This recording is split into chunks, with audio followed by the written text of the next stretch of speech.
Eric the actor is with us in Sacramento. You had nothing to wrap up last night. What did you do? Hey, you know, there was no AGT last night, so Eric couldn't do his AGT SFSC show last night. It's JFSC, and I only do it Wednesday nights. Oh. Why wouldn't you do your show right after America's Got Talent airs when people are anxious to talk about it? Because I want to wait till both episodes air. I see. Every week. That's important, evidently. So you're the last to rap. Everybody else is doing it on the night of the show. Hey, where is my, hey, Gary, where is the Eric the actor tapes of his last show, which was a hoot? There is, and he'll be very excited, there's an Eric the Actor AGT page. My God, Eric's last show was maybe the worst show ever in the history of Eric's career. Shut the fuck up. Eric, why can't we hear you at least? Eric, you don't know how bad the show sounds? Do you even listen to your own show at all, played back? Do I sit and criticize your show? You can do that. People do that all day and night. But, Eric, you're the star of the show, and all I hear is that fucking girl you work with. We even hear her papers rattling is louder than you. You can't tell me that you're not upset about that. She had all the questions in a Ziploc bag, and that's the noise that you heard. Yeah, but Eric, the noise was louder than you. How can that be? And she doesn't listen to the show while she's doing it? Well, you mean she doesn't listen to our own show? Yeah. I mean, I can hear the sound mix on my show. Do you guys wear headphones? No. Oh. Her and I don't. No. But what? How do you hear each other? Because we're right near each other. Oh, you're in the same room. I see. Yes. I'm in the same room with Fred. We all wear headphones so we can hear what's going on. So you can hear the relationship of sounds. Eric, your show would be 1,000 times better with just that improvement. And Eric, by the way, if the guy who's the greatest radio performer in history, the most successful, gives you advice on a radio show, be smart enough to take it. What? There's nothing professional about this setup. There's no microphones or anything. They're just using whatever mic is on the camera. Is that right? Yeah, there's nothing. There's nothing. But don't you admit if Eric wore headphones, he'd be able to hear that his show is in disarray? the show's in. The audio is the. I mean, Eric is it's the Eric the actor show. Yeah, the whole show's in disarray. He doesn't know what the hell he's talking about half the time. And let's get into the tape. Eric, since you don't appear to listen to your own show, I'm going to play it for you, and I am going to critique it. I was going to say, has Eric ever listened back besides when we play it for him? I don't know. No. Can you imagine? How unprofessional is that? Aren't you curious how you're doing? I take the word of other people. Yeah, well. And what do they say? Oh, a lot of people have said that it's a good job. I got to tell you something. I drive around in my car all day with Howard 100 and Howard 100 on, and I monitor what's going on, including myself. Right. I need to hear what's going on and what the show sounds like to a guy in his car. And I know you. I know you block everyone who says anything negative, but maybe some people are trying to help you. He only gets good reviews because he blocks everyone who's negative. Right. As soon as you're negative, you're done with Eric. But, you know, if Eric really was serious about broadcasting, he'd listen. You have to listen. Listen, I've been going on Letterman's show for years. Whenever I appear somewhere, I watch it at least once to see how my performance was. How do you think you get better?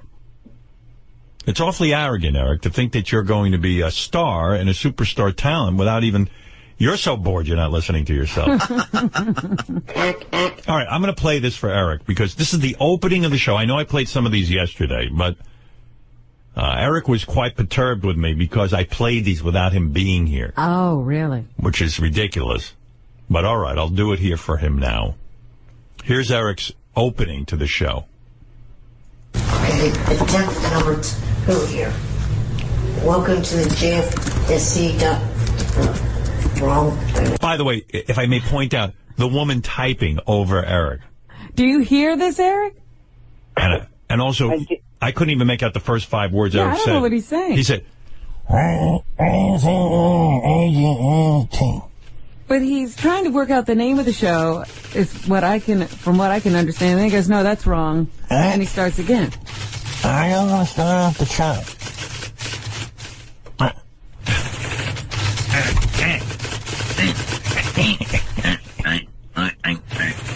Well, if you're doing the impression of Eric, just put your hands over your mouth, Fred.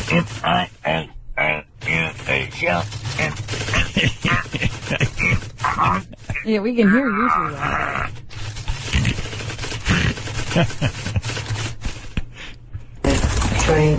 By the way, I'm not adding any sound effect to Eric's tape. I assure you, this typing is the real deal. The old show, the JFSCTV.com AGT wrap-up show. That is not me. Your host, Eric, the actor, which is me.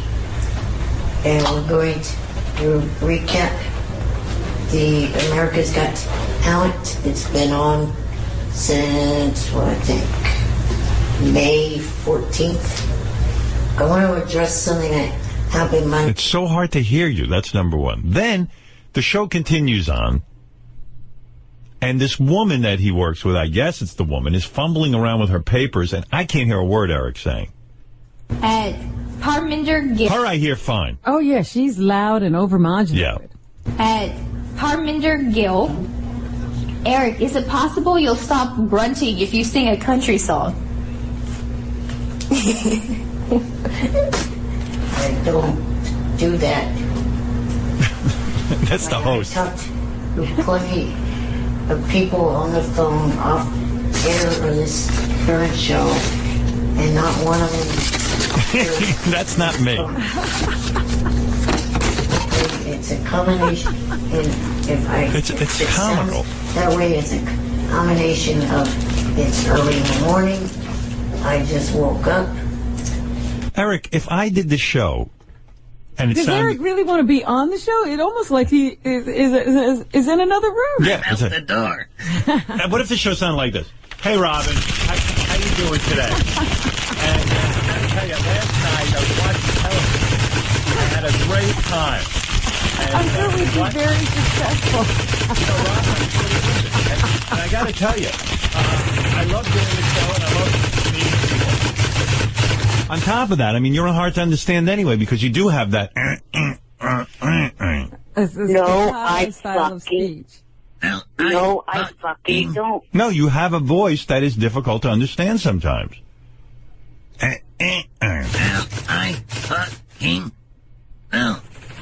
Eric, you're going to tell us you can hear you perfectly. Now, what do you hear? Fred, kiss my ass. Eric, what do you hear when you hear me play back these tapes? Do you think it sounds good? Let me No. I'll play you another one. I'm not putting any sound effects on this. Here's Eric talking about, he's recapping his favorite foods. And again with this paper noise. At Damon Ike, aside from soda and candy, Notice there's no noise when she's talking. Yeah, she's bellowing loud and She's clear. bellowing. what are some of your favorite foods? Is there anything you aren't allowed to have for your health reasons? Here we go. I'll answer one first. First of all, not only is he far away from the microphone or something, but then she makes it even harder with this. Listen. No, it's really no. There's nothing outlawed Put on some headphones. on my list of what I can and cannot eat. And Eric, do you hear this? Am I making any of this up? No, you're not, but I don't have a fucking thing to put a fucking pair of headphones into. Well, this is ridiculous. Well, then you can't do a broadcast. And who is this girl? Is she trying to sabotage you? No. Who is she? She sits in the room with you? Yes. Is she hot? Yes. Oh. Well, maybe you don't care then. I guess. Maybe he doesn't care to be heard. And Right. he's got a pretty girl with him. Is she a professional broadcaster? I mean, who No. is she? Who is she? I don't think her and that person and that are that's doing the whole site. By the way, you say you don't talk like that. Your answer is, because I'm trying to fucking think of the right way to put it, jackass. No, you talk like. Because. I'm just saying, Eric, you're hard enough to understand. You've got to be right on that microphone. They can't be fumbling papers. And she's got to quiet down. And instead of calling me a jackass, get a hold of her and whoever's producing that show. Yeah, you're not angry at them? Yeah, no, he's angry at me. Let me explain. Thank you. The pauses in my speech are me trying to think of the right fucking thing to say. Well, I don't care what the reason is. You're hard to understand when you do that. That's all I'm saying. So I'm willing to put up with that. I don't want to say the wrong fucking thing and then get stuck with it. But you understand it makes you sound like this. Well, as long as we can't hear you, you're not stuck with anything. Well, yeah, that's true. You're safe. We didn't hear a fucking thing. So just say whatever. Look, I'm an Eric the Actor fan. I want to hear what you have to say. I can't hear it. Radio is whether you can hear something or not. Well, if you would shut up long enough for me to say, maybe you would hear. All right, tell me an explanation. I was trying to say the two of them, the person that's the technical person of the JFSCTV.com and her, they're trying to stay behind the scenes. They don't want to be on cam or anything like that. What's that got to do with anything? They're doing a horrible job. I mean, what's that got to do with the fact that does the technical guy wear headphones when you're talking? Actually, yes, he's the only one that does. And he doesn't hear this? If it was me... the girl wants to be in the background, but she's the only thing you can hear. Their actions do not speak of what you say. It's just the way it is. This is what I'm hearing. Here's what I hear.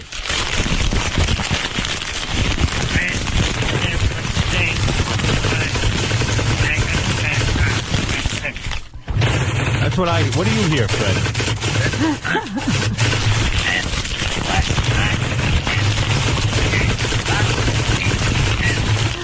It's the Eric the Midget Show.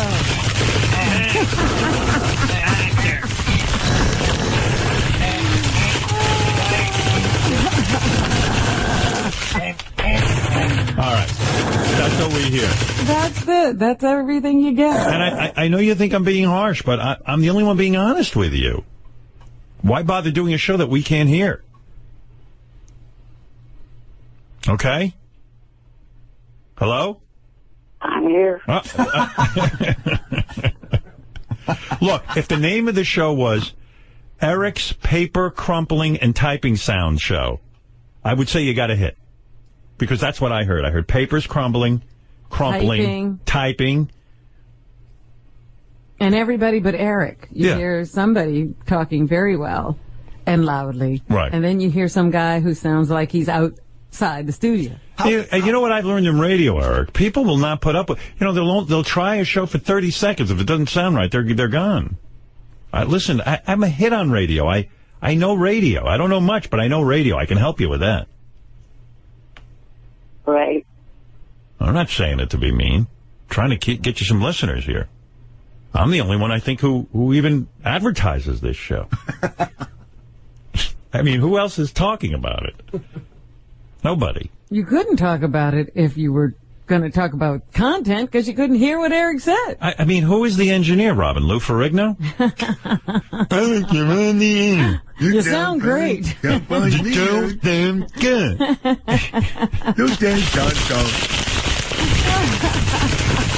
Keep it up. You're doing great. Thank you, Lou. You know I played the Incredible Hulk? Thank you. All right, Eric. Well, I hope this was of use to you. I don't know. I'm trying to be constructive. Do you think you'll go back and make some changes?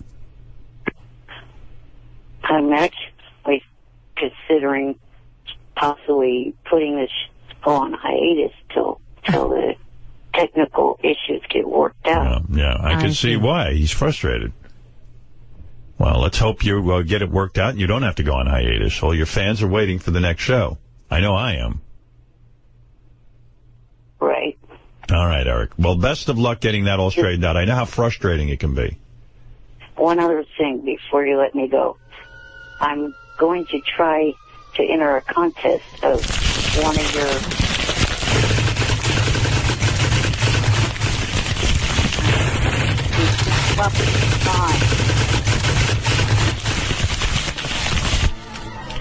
Well, thank you for that, Eric.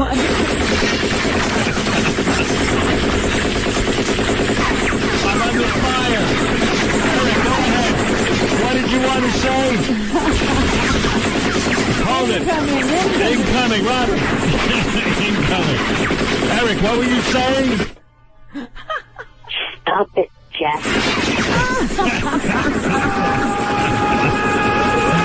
Robin, duck.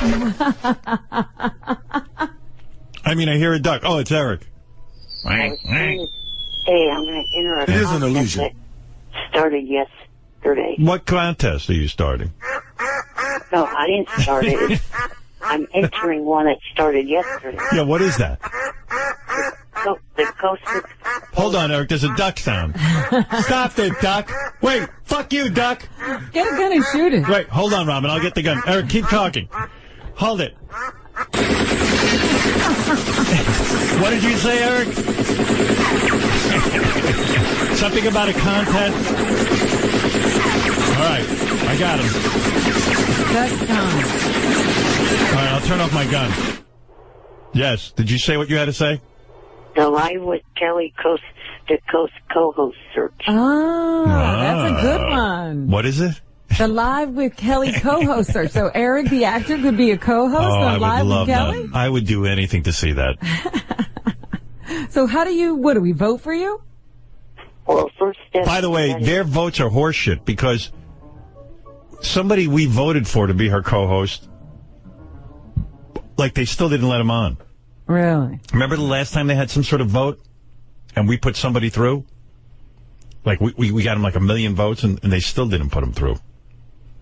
I think it was Booker. Oh, yeah. Like if we get Eric all the votes, I bet you they still won't let him co-host. No, huh? They won't. They don't want this great broadcaster? They don't want, maybe they don't like handicapped people over at that show. Maybe they don't want America to see handicapped people. They don't want a show that sounds like the one that was played last week? Well, I think the engineering would be better on that, Robin. You think Gelman could help get Eric on mic? Do you think Kelly would just be going like this while Eric's talking?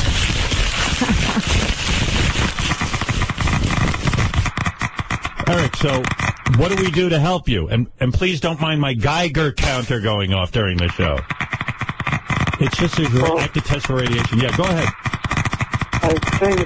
The first step is I got to send in a video to the website of me trying to pitch being in the contest. What? Wait, there's a snake. What? Robin, there's a snake in this picture. Where are we? Well, my engineer won't get rid of it. Hold it, I'll kill it. There we go. Eric, please. All right, now don't let us interrupt you. Yes, you were saying? I was saying that I have to submit the video by the 29th month.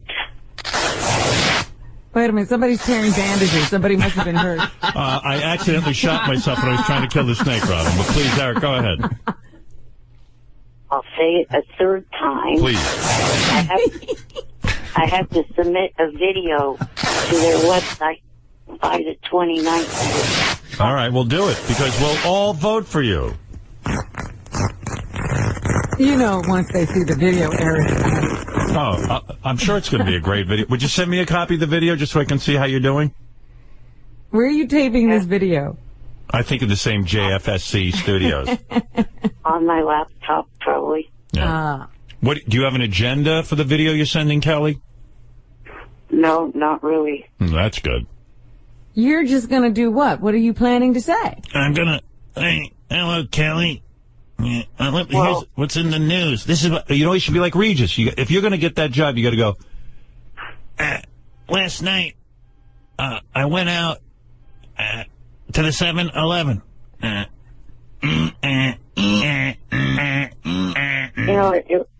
It would really be nice if you would let me answer Robin's questions. Sorry, go ahead. And don't blame the horses that are coming through the studio. That's right. The Belmont is running through the studio. Yeah, the Belmont Steaks. What I was going to do is...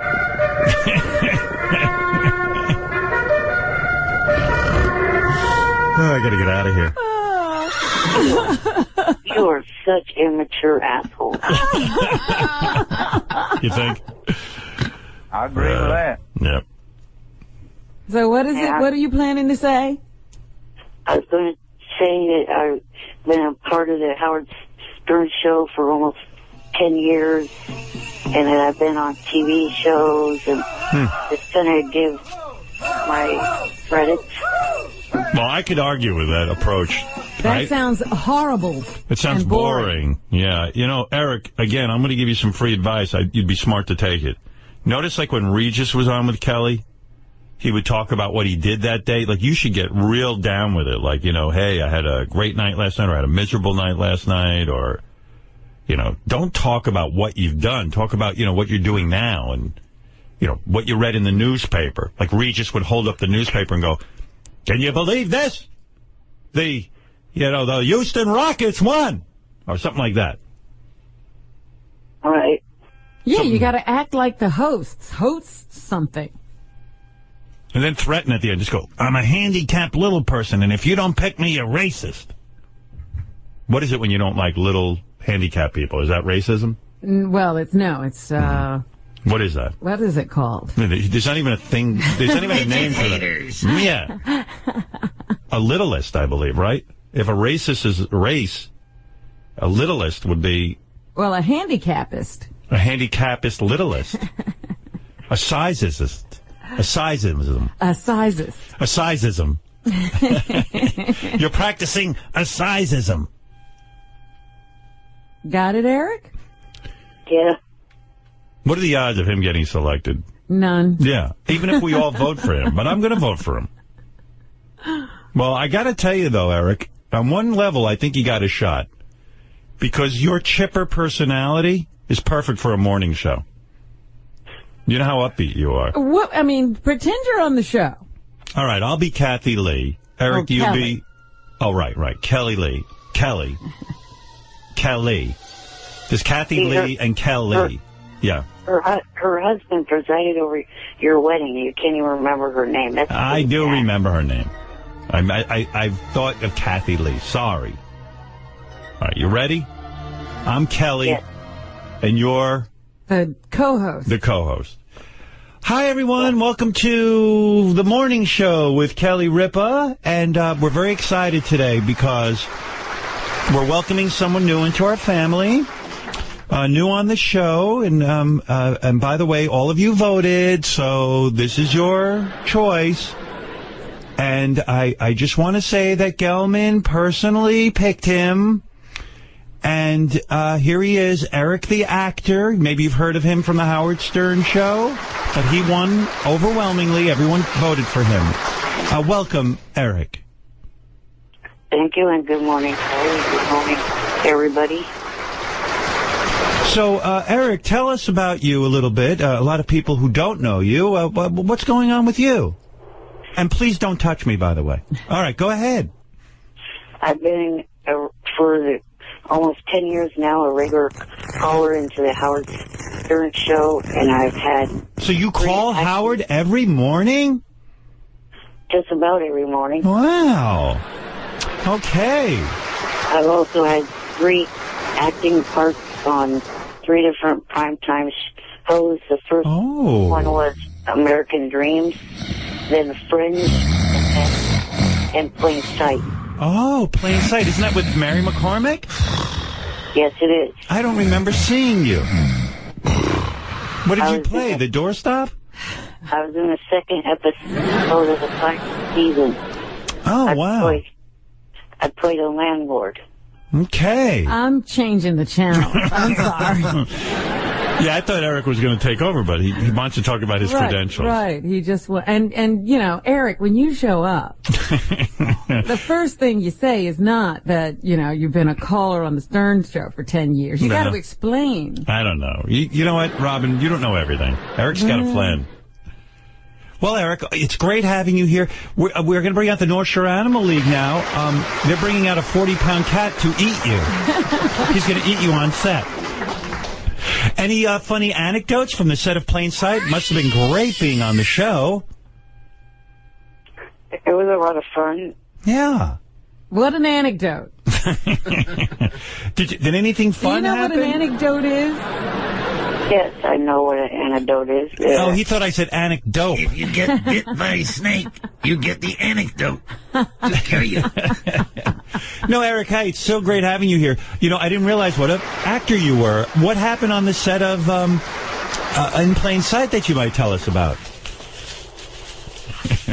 Well, just got to meet up the cast and the crew and do my part.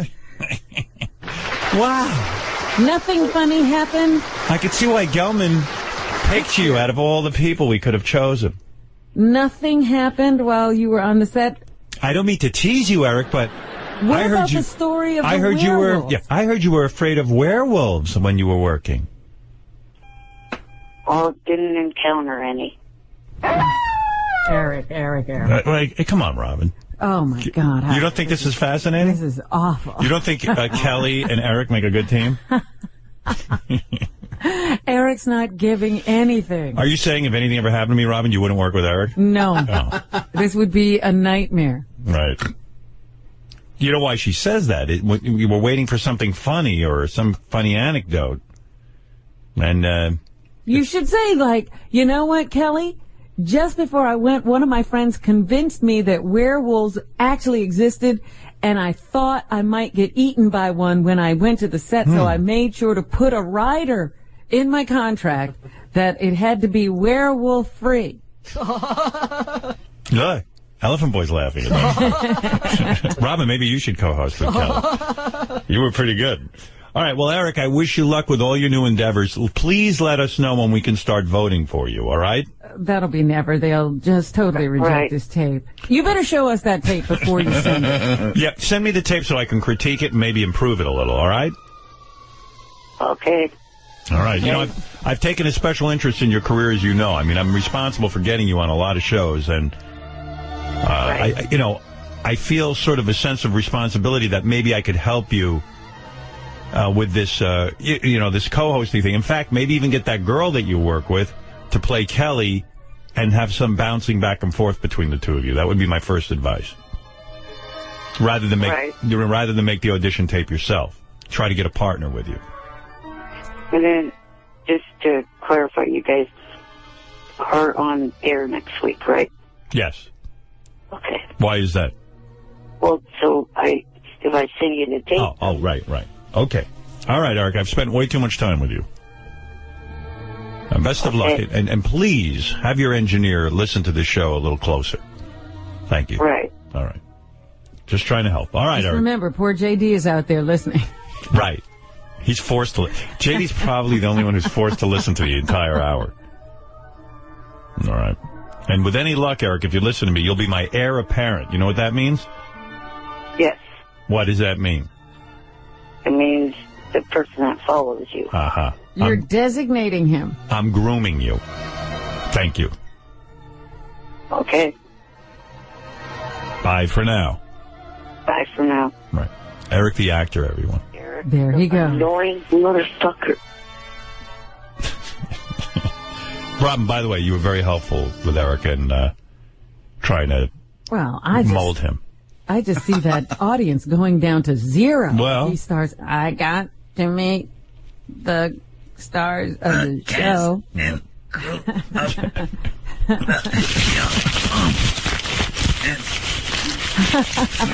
maybe that woman's crumpling papers for a reason. Eric has nothing to say. All right, we have to take a break. We'll be back right after these words. Hey, before I get into anything, I was listening to Eric the actor Eric the Actor's new AGT wrap-up show. Oh, that's right. It comes on Wednesdays after the show. Yeah. If you can find my show, America's Got Talent. It seems to me, I think it's on tonight. When is it on? I'm assuming tonight and tomorrow night, but one never do know with that show. It's wild to me how people go, when is it on exactly? Doesn't seem to be clear. And I was going over the summer schedule, the rest of the summer schedule, when we go to live shows, and sometimes it's on Tuesday, and no, sometimes it's Monday, Tuesday, sometimes Tuesday, Wednesday, and then sometimes Tuesday, Thursday. What? Yeah, I've never seen a show handle like. Usually you have a time slot. Tuesday, Thursday. Yeah. Well, they moved it to Tuesday, Wednesday for me. That was the original plan. Yeah, but you pick a time and a day. And stick with it. Run with it. But it's okay. But, you know, and I just kind of like go, whatever, whenever it airs, it'll be fine. Show's doing well, what do I care? But every week you have to check. It's that good a show. Like, you literally have to just... You have to go hunt it down. Yeah, it's worth it. Anyway, Eric the Actor has his America's Got Talent wrap-up show. And they've worked out the technical glitches. You can now hear him. Okay. But it hasn't improved the quality of the show any. Can hear you in the room. Good evening, room. Can everybody hear me? It's a good way to open a show. Good evening, room. Can everybody hear me? Well... I've never heard of people referred to as a room before. Good evening, room. There's a big silence. You don't know what's going on. Welcome to the JFSATV.com AGT wrap-up show. Well, they have whittled down that name. You think? I thought it was kind of long. JFSC AGT. I'm your host, Eric the Actor. Eric the Actor. Well, it was JFS. Yeah. Well, he doesn't realize he has a funny delivery. See. His breathing is a little strange. But he's a handicapped guy. This week's show is brought to you by the Viper Room. Oh, we have a sponsor. On Tuesday the 26th, go to the Viper Room and check out their karaoke pole dance in competition. Wow. And called Pole Stock. That's pretty. Karaoke pole dancing competition. It will be... What? Called Pole Stock. What does that mean? Are the people on the pole doing the karaoke? I don't know. What do I know what goes on at the Viper Room? Eric seems to be tied in with the Viper Room. Good for him. Yeah. Hosted by... Big pause. Sam Tripoli, and porn star Shayla Styles. Anyway, it's off to a rousing start, and you want to hear? What can you say? What can you say? And then people just call in and or write in, I guess, on his chat room, and they ask him ball-busting questions. Like, here's somebody throwing a math question at him, and Eric gets angry. At Brock Carter, 69, ETA, if there are 21 contestants on AGT and 13 suck, how many make it through Las Vegas? Oh, good grief. Gee, I wonder why they're asking this question. I'm not answering it. So he won't answer any math questions. Well, I just realized that Eric the Actor is ETA, so now he's ETA. This is ETA on the JFSCAGT wrap-up show. There's a lot going on there.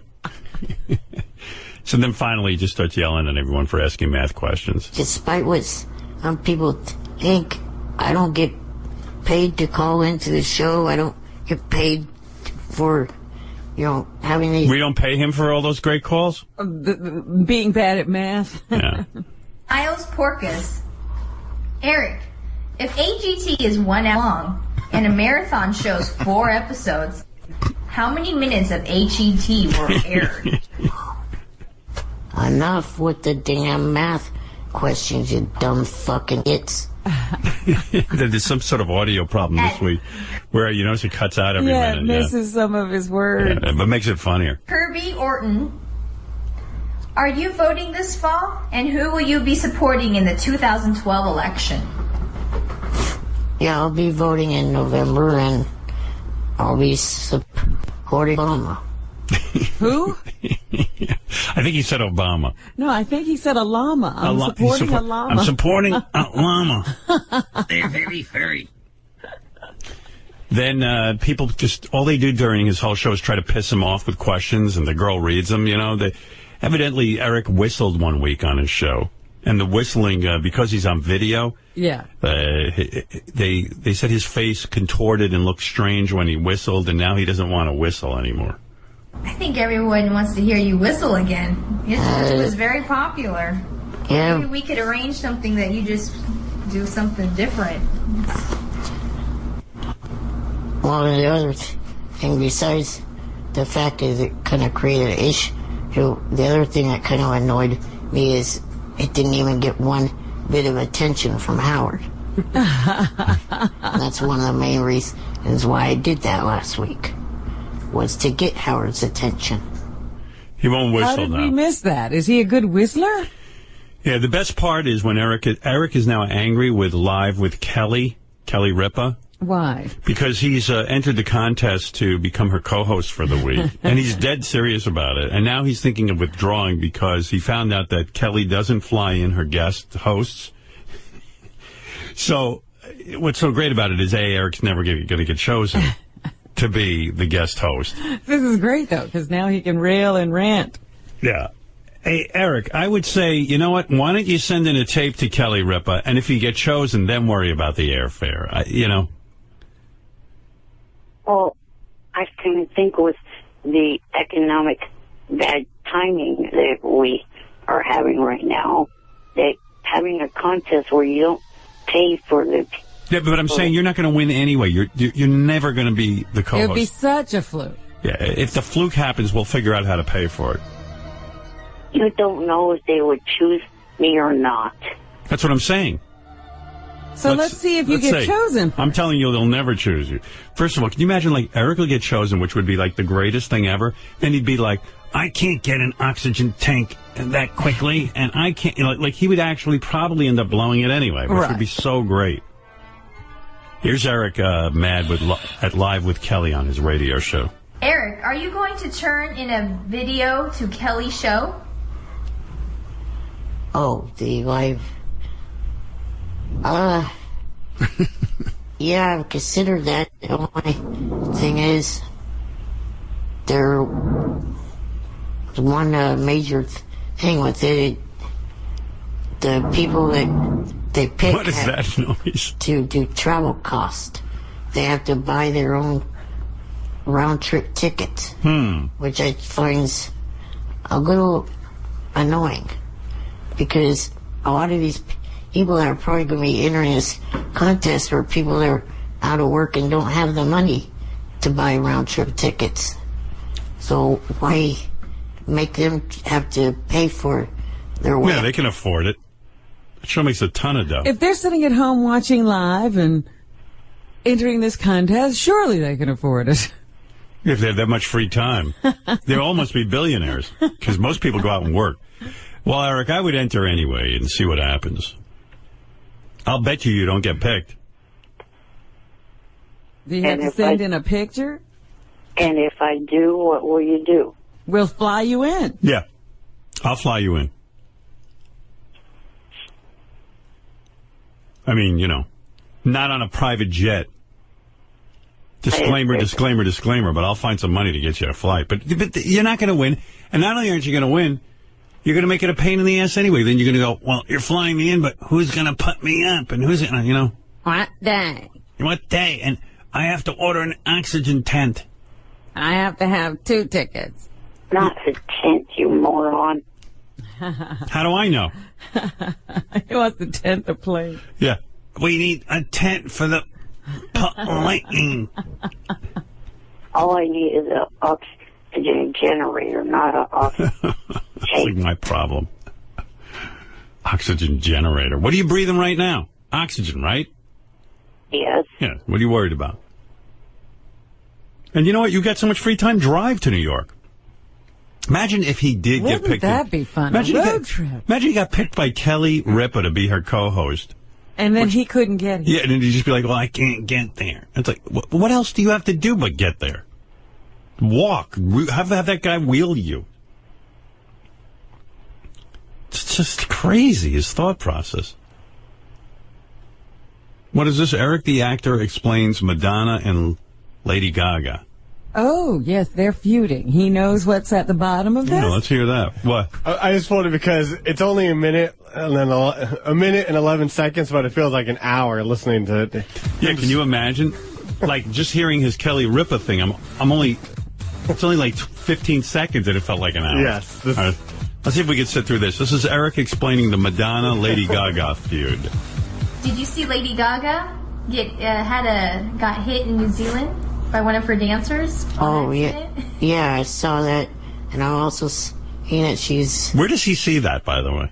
On the internet. The internet. Was that, are you on the internet all day surfing? No, I watch 2 shows that are big fans of yours. Extra and Access Hollywood. Okay. And a little bit of a war of words with Madonna. Oh, what are they saying, Eric? Well, it's because of the fact that Madonna used, because, was it this song? Oh, boy. One of Madonna's songs, people thought the song, oh, my God. Born This Way sounded a little bit like it. So what Madonna did... Express yourself. Yeah, express yourself. What Madonna did was she turned the tables... You can't express yourself? No. That's how me. During one of her concerts and started performing Express Yourself and added Born This Way in with it. So now Lady Gaga took offense to that, and there's a whole war of words between the two of them. Beautiful show, Eric. I mean, wow. You look wiped out, Howard. Oh, Robin, I'm in back of my chair snoozing. I'm wiped out. Oh, my goodness. The Cliff and White is, I edited together a whole bunch of times, well, not a whole bunch, but a few times where Eric was annoyed with the question. What does he do? He goes berserk? He doesn't go berserk, but he's like, fuck you. At Elwood Lugnut, Eric, have you ever considered doing your old circus act on AGT? I don't have any old circus acts, you stupid ass. At Real Disaster Us, Eric, people accuse you of grunting when you're clearing your throat. Can you demonstrate the difference and put this issue to bed? I don't want to demonstrate the difference. At Elwood Lugnut. That seems like a pretty fun thing to hear Eric do. What is it? You're claiming you're clearing your throat, and they're saying not grunting. They say you grunt. Yes. Yeah. Oh, JD, come on. Oh, Christ. It's great, right? Not really, but... where else but this show would, like, Eric the actor be up? There's no other show. All right. Definitely not Live with Kelly. Why, you don't think he'll get selected? He's the last person they would want to see on morning television. Yeah, why don't your geeky ass in a video? Yeah. Because I'm smart enough to know they wouldn't pick me, dummy. At what point in this show does Eric talk about AGT? I mean, does he ever get to it? He does. The wrap up. Because, I mean, it's the most boring part. He just says he likes this, he liked the squirrel, and that's about it. You like the squirrel? The squirrel just went round and round and round. It's not who's going to pay $1 million to see that? By the way, too, a lot of what they cut out, too, that squirrel was fucking snotting and salivating. It was like animal torture to me. I couldn't take it. I was like, I didn't think it was a great act, but it was funny to watch. Yeah, it was good. It was good. It was a one-shot deal. It was fun, but I wasn't putting it through. And I told the news, the same thing with his Idol show back then. it's more a Q&A with Eric with a little bit of recap of AGT and American Idol. Yeah, But Eric doesn't direct the conversation. Well, he comes on and goes, and then he takes questions. He sounds exhausted. ETA. Do you stick your head out the window when you ride a car? Oh. Fuck no. Fucking moron.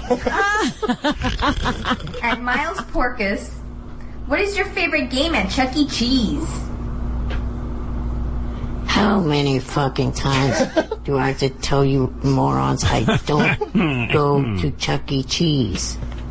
Yeah, morons. Come on. You fucking idiots. I think they know that. I think they're just trying to get under your skin. You've never been to a Chuck E. Cheese? I could see you going there. Not since the 90s. What was your favorite game? What was your favorite game? I got back then skee ball. All right. Well, that's an answer. Skee ball. There was See, Eric, that's how you answer a question. He played skee ball. No, I was the skee ball. in the 90s when my brother was a kid. All right, okay. I had enough of Eric's show. All right, Eric, very good. I love Eric's show. Right. Yeah. We're talking about... You love it. That's your show. Yeah, I love the playback. We wrap up Eric's show. Yeah, we do a wrap-up of the Eric show. Well, I really would like to know what he thought of AGT. He liked a squirrel. That's it? Yeah, but you know it's not $1 million act, right, Eric? Right. And given the fact that he only aired one show last week, there wasn't all that much to talk about. I know. I was disappointed. I love the show. I mean, if I wasn't even on the show, I'd want to see it. But does Eric really take notes and have things to say about AGT? No, I don't take notes because I kind of think that would distract me from enjoying what I'm watching. So, in other words, you have no idea what to say about the show after it's over? Well, I try to remember as much as I can. All right. Okay, thank you, Eric. And listen, we look forward to your show Wednesday on the JFSC, whatever I'm that is. looking for a better wrap-up this week. I want to hear some AGT information. Well, he's got 2 shows to view on Monday and Tuesday. So. And he'll have forgotten both by Wednesday. No, he says he has a good retention. All right, Eric, thank you very much. Howard. Yes. One question, if you could ask Mark Wahlberg if they're ever going to do a Entourage movie. Okay, I'll ask him. Gary, write down a note that Eric wants to know from Mark Wahlberg if there'll be an Entourage movie. Okay. All right. All right, Eric, it'll be done. Is he making his video? Are you gonna make a video for the Kelly Ripa show? I'll try to make it by tomorrow so that way it could be you guys on Wednesday because you said you wanted to review it first. Yes. Yes. All right. Thank you. Yeah. What would you say if you were? What would you say the odds are that he gets on the show? 0. Like 1,000,000 to 1, 10,000,000 to 1. There's no odds. It's 0. 0 to 0. 0 chance. I don't even need a chance to look at it. 0 point. Even with the fact that she's a fan of yours, you don't think she'd? No. There's no way in hell she's putting you on that show. A, you have trouble speaking. I know you don't think so, but you do. Your thoughts are slow, and your speech is slow. Secondly, when do you ever see handicapped people on TV? Barely ever.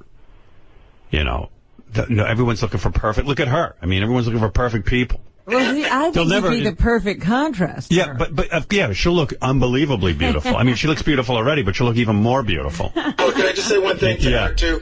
Eric, the handful of times that you do see handicapped people on television, they overcompensate for the handicap with this amazing personality. Right. They have like an upbeat personality. Like they're awesome.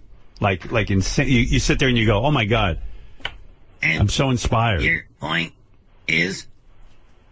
I mean, the closest thing I can think of to a host who was handicapped was Bill Cullen, who was on The Price is Right years ago. And he never moved, so you couldn't see it. Yeah, you couldn't tell. But she's got a talk show where there's no way, and you're not real good at talking. I mean, the only, maybe you could get an after-school special, but I don't know about this. I think you're out of your league on this. The one. only time Eric's a good talker is when he's angry. Right. And you can't do a morning show like that. And Kelly's not going to do angry talk with him. She's going to be like, listen, you fucking little fidget, and then get him all worked up. Eric, what's your favorite game at Chuck E. Cheese? Yeah, I don't think she's going to ask him about his favorite game at Chuck E. Cheese. She's not going to want to offend him. Right. But whenever I see handicapped people on TV, they're very, very upbeat. Like, we had guys in here with no legs and no hands. And remember that tennis player that we had in? He was amazing. He had no feet or something. And, he's just like, I don't care. I can overcome anything. Eric gets on. People hate the handicap. I've never seen so many people write me hating the handicap after Eric's on the radio. Eric, oh, dear. And I'm like, poor Eric's handicapped. They go, don't feel bad for him. Fuck him.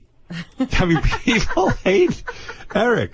So I don't see how in hell there's a 0 chance that you would get on the Kelly Ripa show. 0. But I can't wait for the tape. And I think you should make the tape with, a co-host, like try to make it as much like the Kelly Ripa show as possible.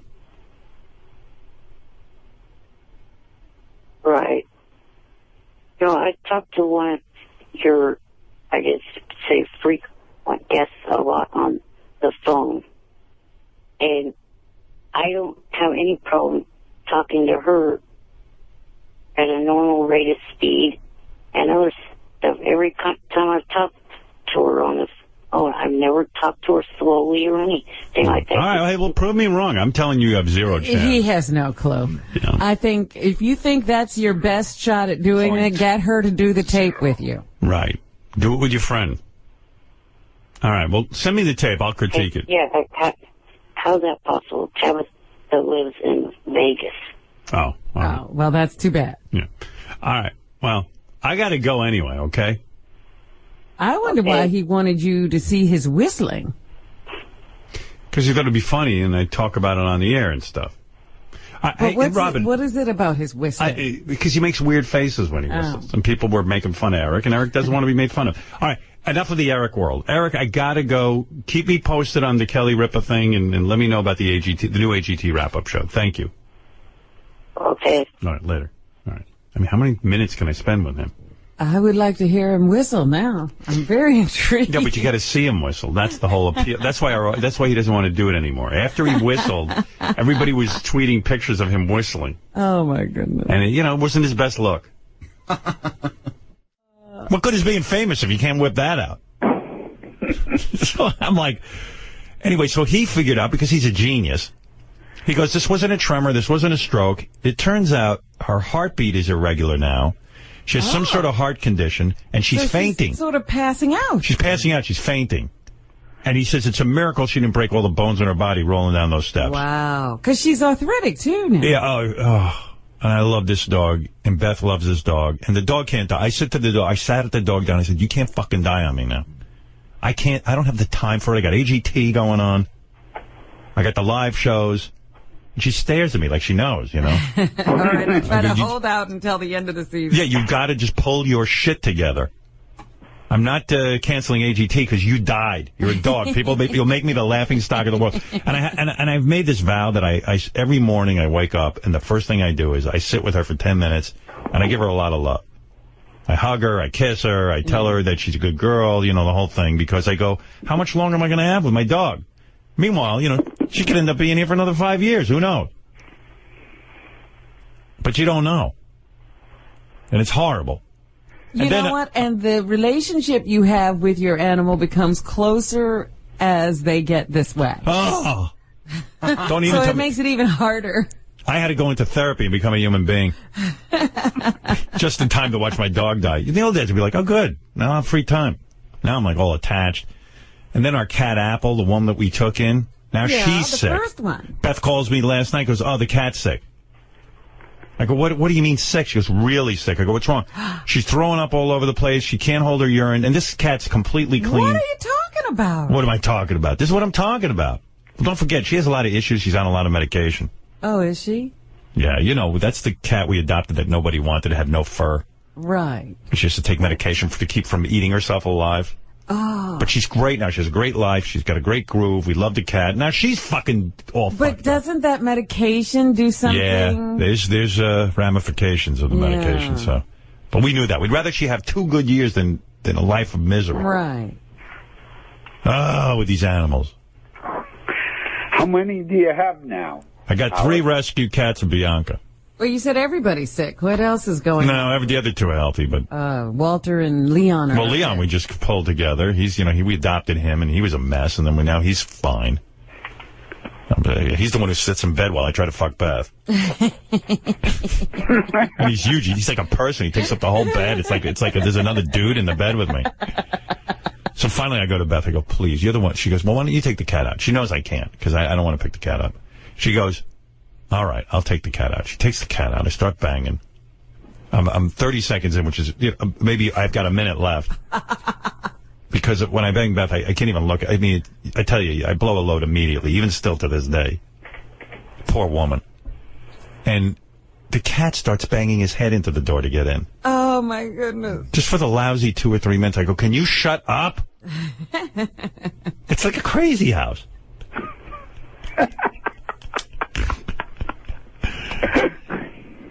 You crack me up, Howard. Well, good. That's what we're Glad here my for. misery cracks you up. That's what we're here for.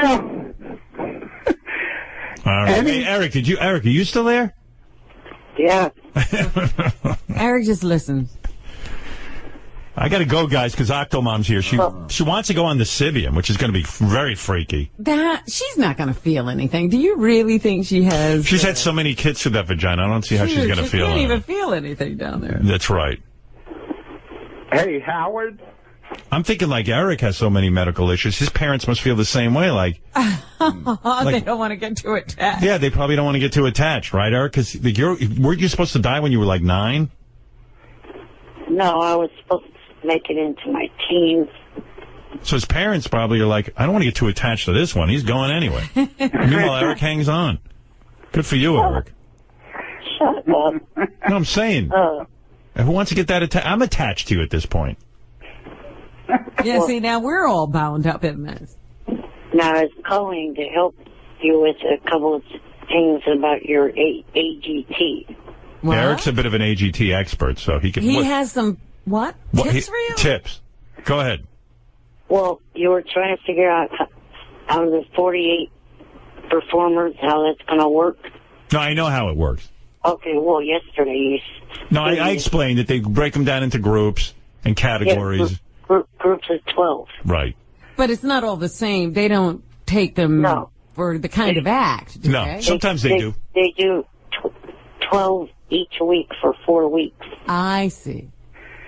I got to get on that live part of the show, Robin. I'm ready. Yeah, you're ready to get rid of these there's a couple of people need to be... I'll point out to you. People need to be eliminated. When you watch... next week, you'll see Vegas for 3 nights, Monday, Tuesday, Wednesday. And then when we get to the live shows, I'll tell you how to vote. I'll make it very clear in case you're confused. I can tell you exactly who to get rid of out of the 48 finalists. Do you already know who you think should be the winner? Yeah. Yeah, I already know who will win in my head. All right. And I'll say it. When I get on these live shows, I will say whatever's on my mind. And I'm going to tell the contestants, this guy's going to win. And you better fucking step up to the plate. Well, you're willing to have something else happen, right? Like absolutely. I want the winner to fade and another front runner to come along? I'm not necessarily thrilled with the guy I think who's going to win. Really? Or girl, I should say. Now, one other thing. I'm so far ahead of the game, Robin, I already know next season's winner. I'm already into next season. One other thing about the show before you let me go is the fact that on the 27th of July, with the Olympics coming up, be ready for NBC to really be shifting the show around. No, we're not on for 2 weeks during the Olympics. Oh, you're not? Okay, that's what they're going to do. Yeah. Yeah, talk about a shift. Yeah, that's a real shift. I was trying to figure out how they were going to work that.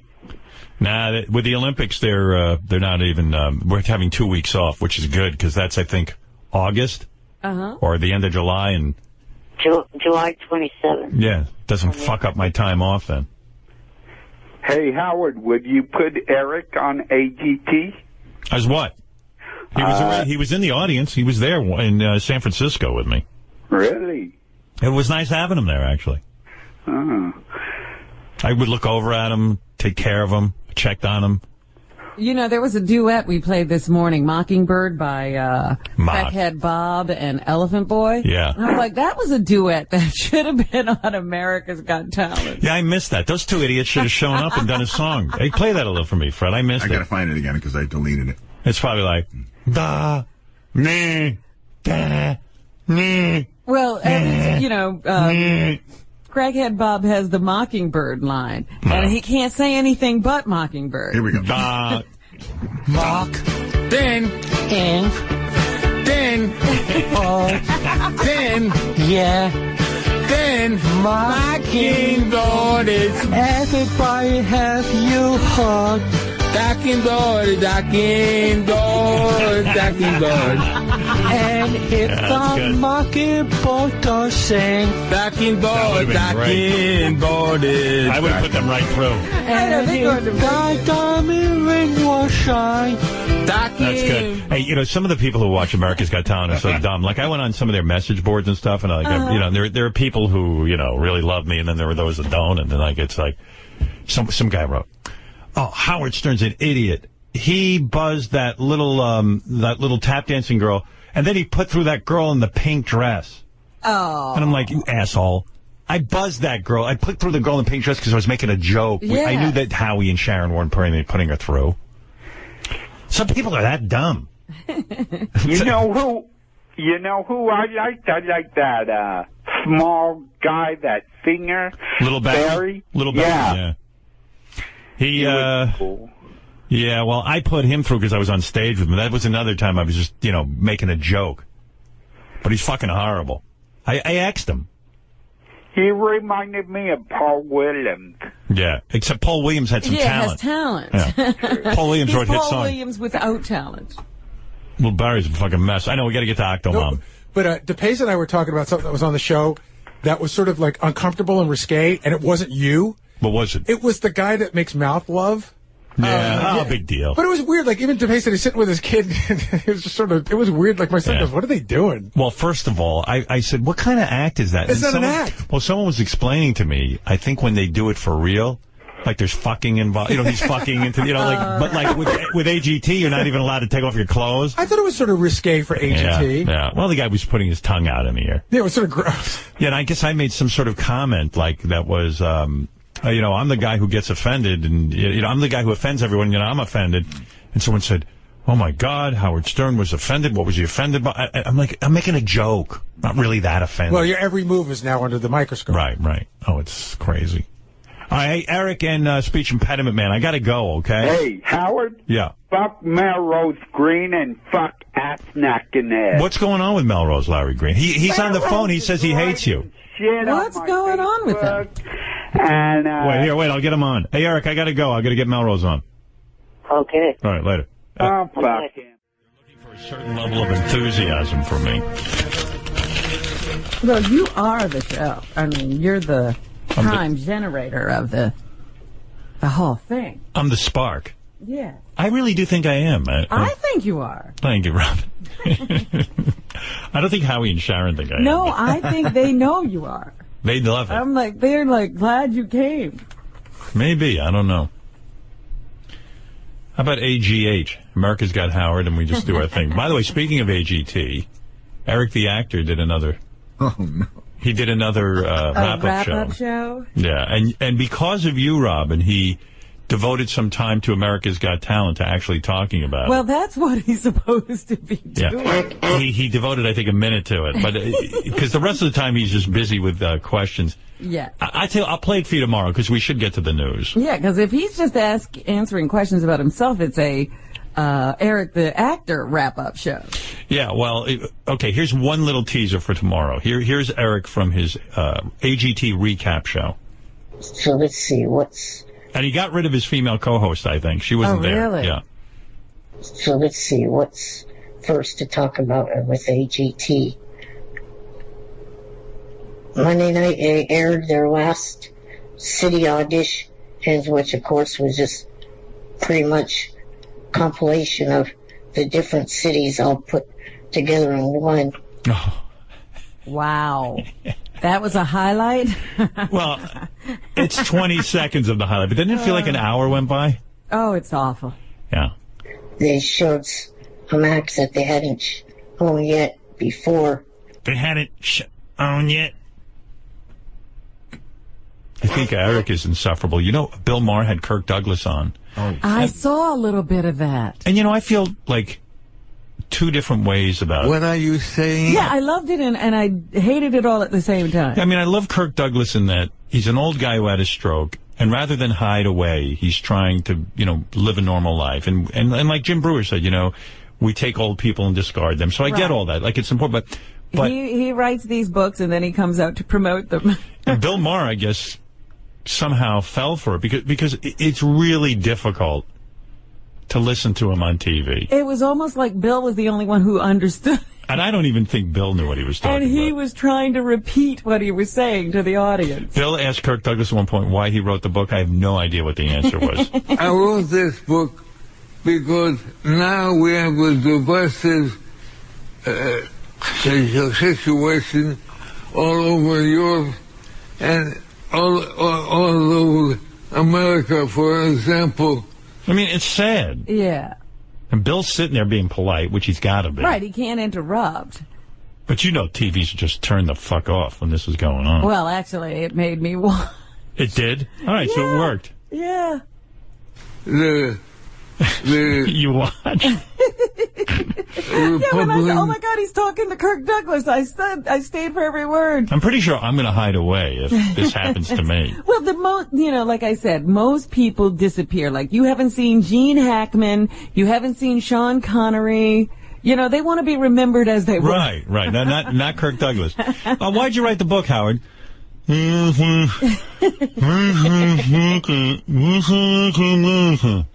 What? If you see me doing that, let's say I have a stroke, you know, who knows? You know, it could happen. And you see I write a book, and I tell you, Robin, I'm going on tour. Why'd you write the book, Howard? Say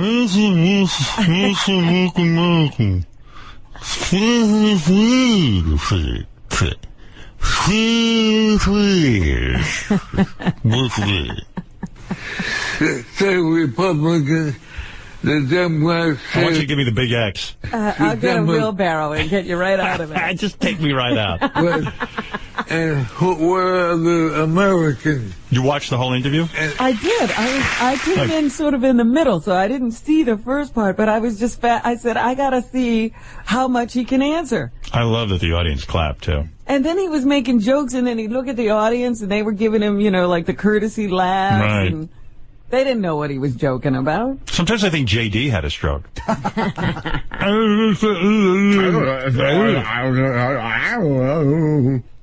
Because when I look backwards... Bill Maher asked Kirk Douglas about the blacklist. Remember, he was blacklisted. Right, yeah. Actors were being blacklisted and writers were being blacklisted. During the communist witch hunt. Right. The McCarthy era. Because when I look backwards, I saw when I did Spartacus, and you couldn't use a name that was not accepted by the... It was... Right. Whoa. Who's worse, Eric the actor or Kirk Douglas? I don't know. I'm thinking about that. That's a tough dead heat. They had some good ones, including Florence Griffin Joyner's daughter. She did a really good job. Oh, boy. It's a battle of the bands. Yeah. Dalton Trumbo couldn't work before you. No.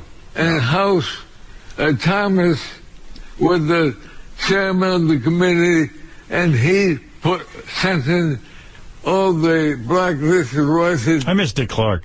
Well, this is what I'm thinking, that Kirk is back because Dick Clark had stolen his thunder for a while. Yeah, that's true. You couldn't tell people in the 40s and 50s when you were a movie star that you were a Jew. It was like being gay then.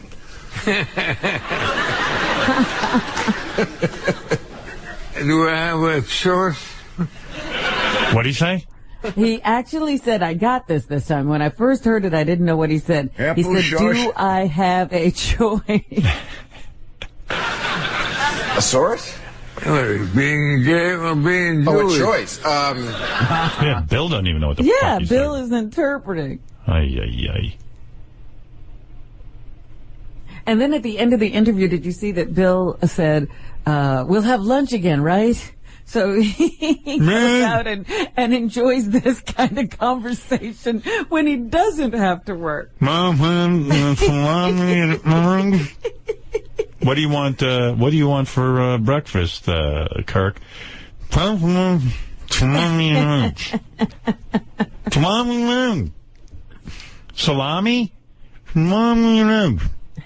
Touch my dick. Touch my dick. Holy mackerel. But on the one hand, I do feel good that he's out there. You know, he's like, hey, fuck you if I have the stroke. Well, the thing is, I mean, it's one thing, you know, to be, you know, still involved with your family, your friends, whoever. It's another thing to go on broadcast television. And we're back with the Jack and Rod radio show. And let's hear it for Jeff and Shirley Lawrence. They wrote a book called Hollywood Be Thy Name. Is that correct? That's it. Okay, the premise of the book is to let people know what actually goes on in Hollywood. If you want to be an actor, these are things you should know and what we wish we did know when we went there. This is Rod Stiffington. I just want to tell you, we have a special celebrity guest in the studio today. Okay, that sounds great. Go ahead, celebrity guest. Doug Doggett. Thank you. You recognize the voice? Doug Doggett. No, I'm afraid we're stuck there. It's Kirk Douglas. Oh, yeah. Well, I thought that. Oh, my goodness. Yeah, you know, I thought that, but I thought, no, you're not going to have that star on your show. I'm delighted. Kurt Douglas, I met you when we were filming a movie. Oh, this was years ago. Your makeup man. Yes, I worked with you on Spartacus, and there was one other. I remember you. Well, I don't know if you did or not. Dude, it's beautiful. Well, we've always admired you. Oh, absolutely. I see in the biography a lot. Dick Douglas, I love your book. Well, thank you. My son. Do you like my son? Oh, absolutely. Oh, okay. Absolutely. I've never worked with Michael. Crackhead he's Bob. a marvelous actor. He certainly married a beautiful woman. I certainly hope that the Douglas family keeps on going through the movies in times to come because you're the very best. Duck my duck. Yes, you and your son. Okay. We saw you recently on something, and you're still just absolutely marvelous. Okay, but I want my duck. Your son. Martinez. Martinez.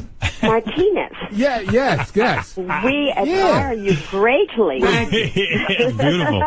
You know what? He's one of the greatest actors of all time. Thank you. I like your tits. You like what? I like the Tootsie. You like the poetry. Oh, yeah. That shows your feminine side, Kirk. See? You're Tootsie. He likes the poetry. Yeah. It has a lot to do with the business. It's painful to listen even to this. I know. Oh, man. Well, anyway. You understand. I can't believe you watched that whole interview. Well, I told you I missed the first part. I'm glad you played a little bit of it for me so that I could know what happened before I tuned in.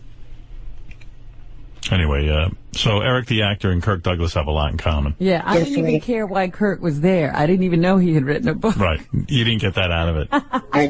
He will make it past the Vegas rounds unless there was some major screw-ups on her part. And there was, let's see, what else was there?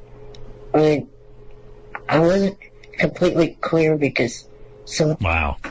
He wasn't clear, so... Do you think anyone is listening to that whole show of his? And I guess with Bianca and all, Yes. I just want to say, sorry for your loss with Bianca. That's nice. And to kind of show my appreciation towards you on August the 1st, I will make a donation to North Shore. And then, why August 1st? That's when he gets his check. Is that right? Yeah, I know everything about Eric. Hey, Eric, and I'm not doing this to be funny, but I have extra dog beds. Would you want to sleep in one? Probably fit you, right? Would probably fit Eric perfectly. No, thank you. All right. Well, just listen. I They're always. a nice bit. Well, he's not He's interested. not giving you any crap. I'm not getting. Oh, believe me, these are better than any bed Eric has in his house. Would you like a drinking bowl? Actually, I'm not giving that to Eric. Thank you, Eric. That's very sweet of you. I appreciate that. That is really sweet of you. Thank you. Yeah, I've been through that whole thing too, because my family, you know, in 2004 lost our German Shepherd, and my parents still to this day still have the ashes at their house in their walk-in closet on a shelf. Yeah, I'm telling you, you get attached. All right, listen, Eric, and I know you wrote the book Dougie the Puggy, Right. which right, which I It's think an animal book. I think would have been a bestseller, but of course, Eric never got it going. Well, still trying to get that published. Johnny's kind of lagging.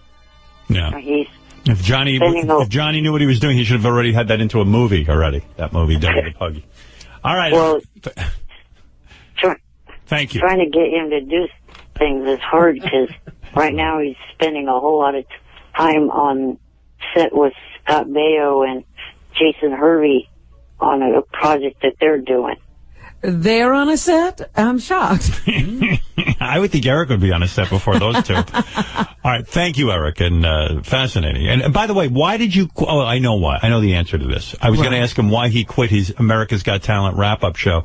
Oh, he did? I didn't even know that. Yeah, he stopped doing it because there was a lot of negativity. A lot of people were very... yes. There was that, but I talked about it with Johnny. The show is not completely canceled, even though there was also bad production on his part. The other reason, so the show is coming back. Oh, it is. Oh, good. At some point. By what demand? On hiatus. It's on hiatus. Yeah. All right. Well, good. We're looking for... I was wondering if he was thinking of maybe offering his services to Jason's wrap-up show with High Pitch Mike. Nah, that's all right. Well, I have been on air with them the last 2 weeks. Okay. Is that right? Yeah, Eric had a show, America's Got Talent wrap-up show. It was brilliant. I mean, if you'd ever listened to it, they got to bring it back. Did you say brilliant or brutal? Brilliant. Listen to it. Just want to say thanks for hanging in there. You know, I had a little bit of a delay, some technical issues with the computers. So I'm here now. It was brilliant. Riveting. I mean, I don't know how people turned it off. Now, what I have here is the name of 4 people, or names, I should say, of 4 people that... I don't know what it is about people who say they can't listen to this. There's something wrong with them.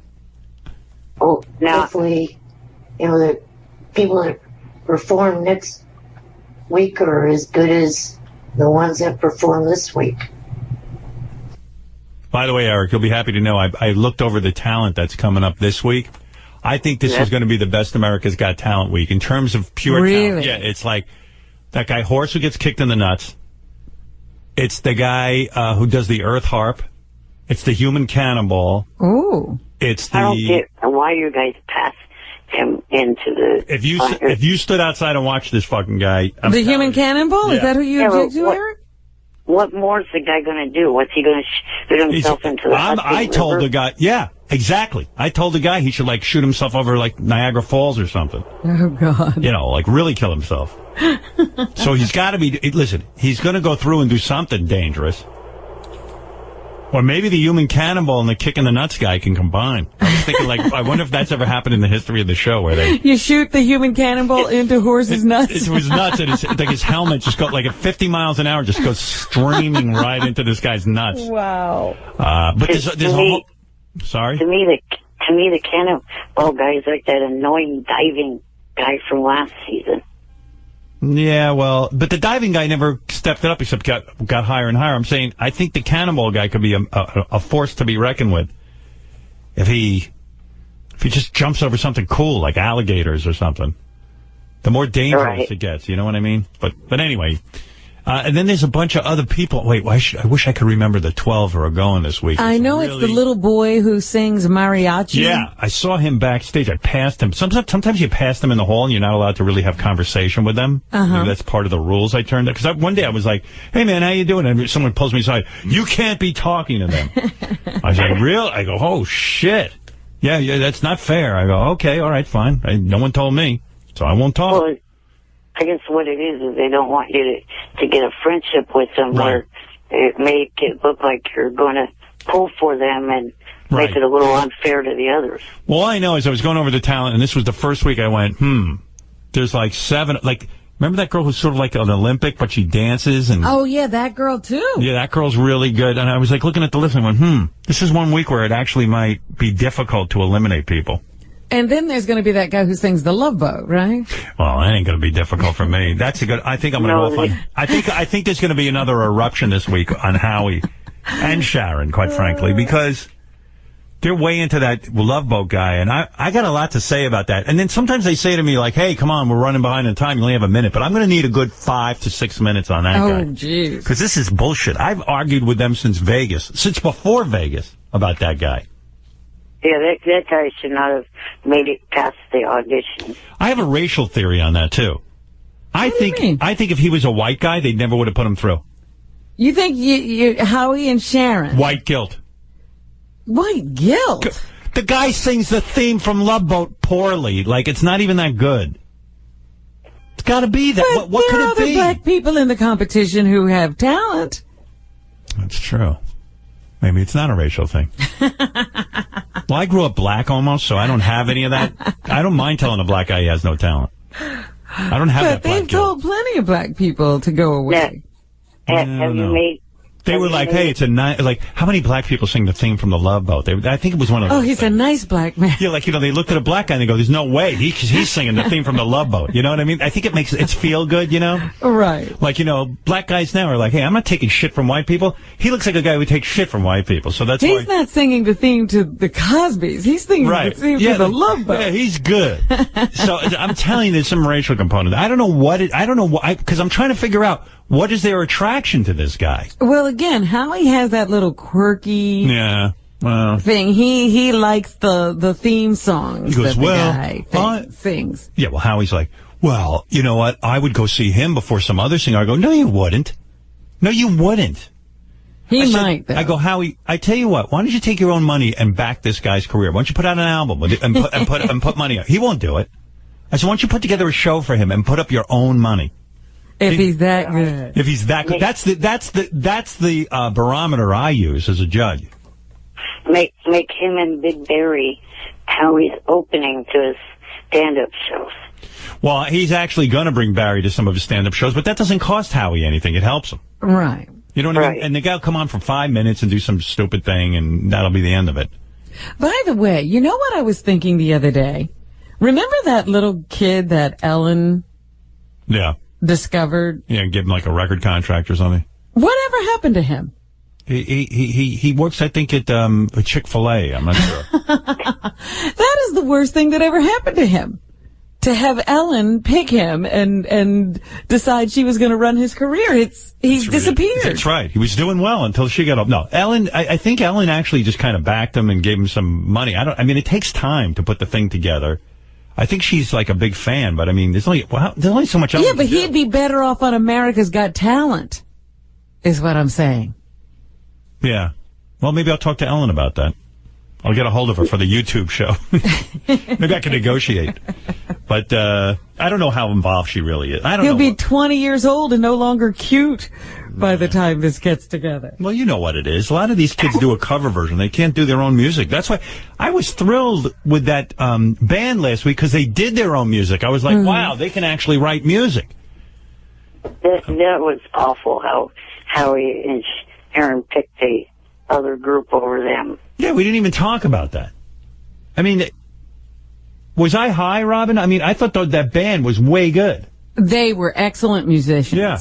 I said, as they did, that it's a risk when you're asking America to vote to do something they can't get a handle on. You know, how many times have you heard a song once and fallen in love with it? I like those guys. I was actually a little bit shocked that they went home. I thought Sharon was going to vote for the band, and then when she said the bike team, I'm like, would you really go see the bike team? That's a mistake. I mean, I like that. It is a huge mistake. Yeah, that's not necessarily a Vegas act. Yeah, I mean, the band has some potential. Yeah. They got a shot. They were good. They were kind of a cross between rock and rap, and I could see them. Yeah, they were fusing it up there. They're marketable. Yeah, I saw them on the red carpet. Afterward, we had to go on a red carpet and do interviews. Uh-huh. So I just looked at them and I went, Jesus. Just like that. And they went, yeah, we feel your love, or something like that. I don't know what it was. They were kind of bummed. Yeah, and you can't blame them. Yeah, they were like, what the fuck? Hey, they got to keep fighting the good fight. We got beaten out by a bunch of guys who ride a bicycle. Yeah, see, I'm still not understanding this whole bike riding thing. Well, I mean, I understand that they're athletes, but they had like chicks dancing in hot pants, guys riding bicycles, and I'm sitting there going, so but my point is, am I going to pay $1 million for that act? No.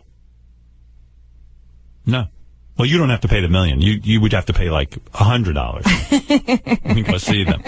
You don't have to pay $1 million. Well, I'm not even going to pay $100 to go see somebody ride a bike. I'm pretty good, and I wouldn't go see me for $1 million. Anyway, my pants are too tight. I keep adjusting my balls, but I have nowhere to Wait a minute. I thought you had lost weight.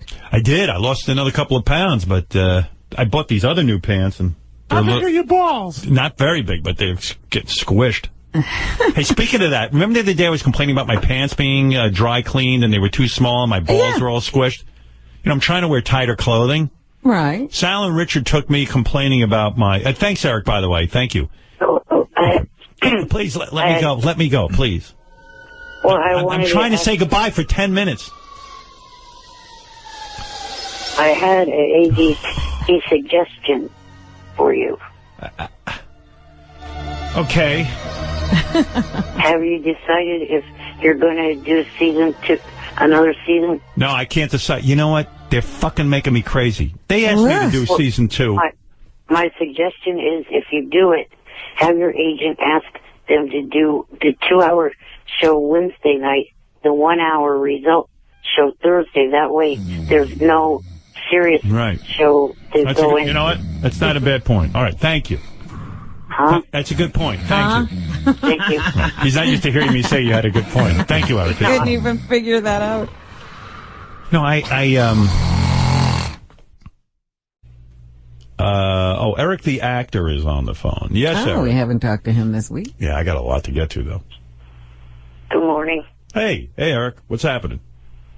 Not much. Just going to do a couple of things. One, clear the air, because I don't know if you heard or not, but there are...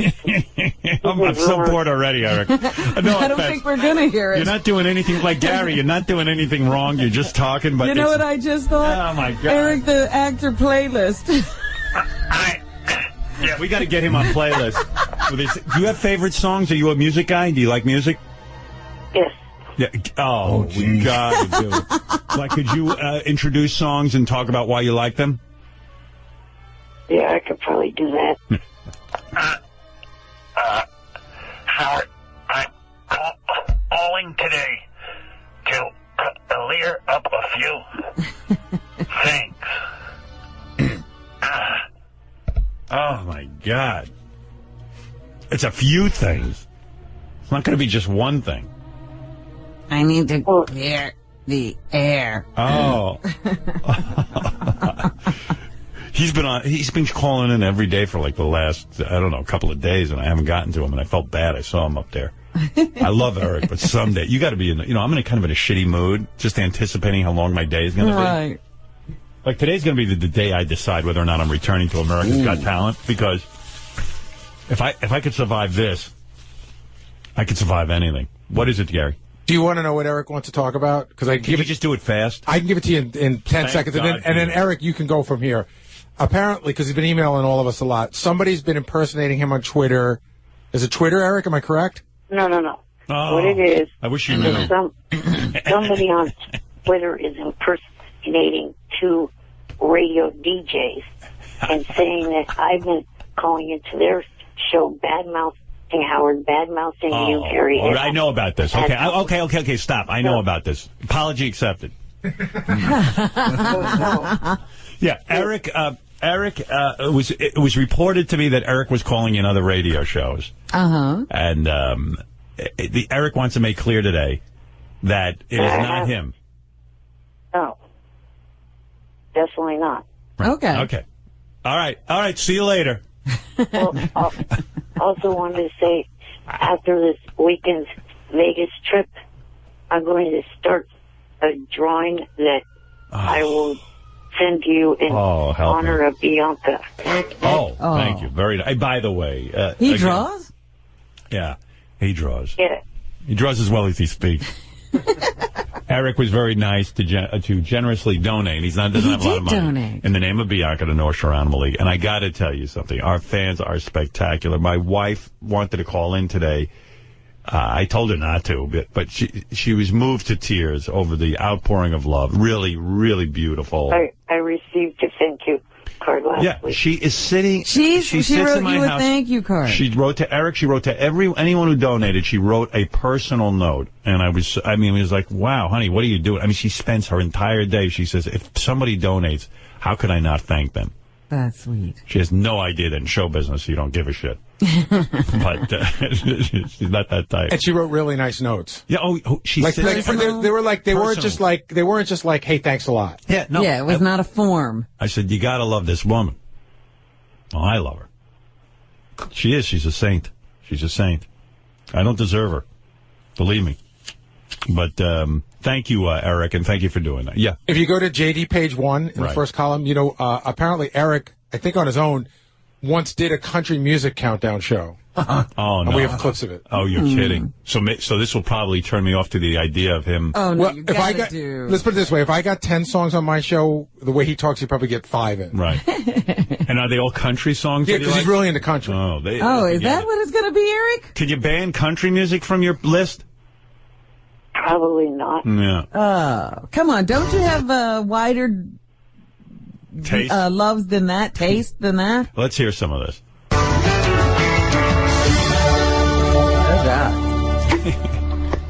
That was Jules' debut. Oh my God, where is he? What happened? He's talking still. What happened there, Eric? Well, I guess the next song's but a lot of DJs do that. They talk through the intro. But you can't hear you. They lower the music so you can hear them talking, then they push it up, Eric. Yeah. You got to be heard when you're doing the talk up. Right. I got to hear that again. That's a good one. That was Jules' debut.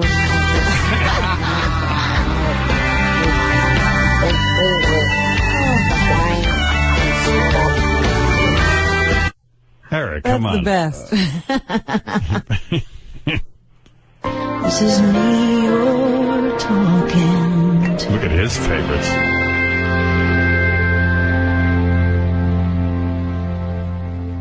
Oh, where is he? Okay, now we have every other. Oh my God! It's toys and clothes. It's a duet by Reba McEntire. Is everybody is okay? This is a new technique. You talk when the vocal starts. Yeah.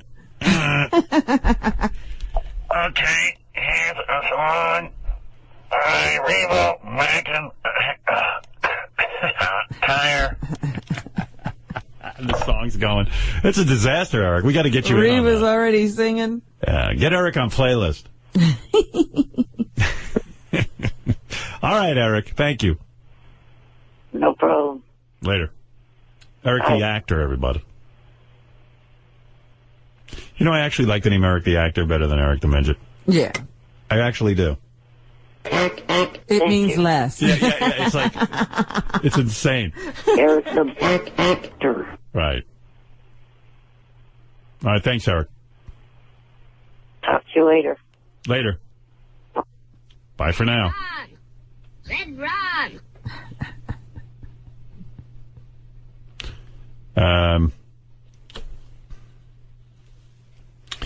So, yeah, getting back to Richie Wilson's wedding. Yes. It's funny to see who wasn't invited. Who was not invited? It's 7:05. I should take a break. 5 after the hour. Let me continue that when we get back, okay? Let's go to Javier. Javier, you're on the air. Hey, good morning, Howard. Good morning. You probably don't remember me. You interviewed me about a couple of years ago. I'm like the guy who knows everything about Eric, the actor. Right. Anyways, today is the 10-year anniversary of Eric calling into the show. And is that right? How do you know that? Because it's dated September 19th, 2002. That's what I do. I mean, I know everything about Eric. Wow. So you're saying 10 years ago today, Eric the actor made his first phone call. He called in for the first time. He was angry at you because you were being mean to Kelly Clarkson.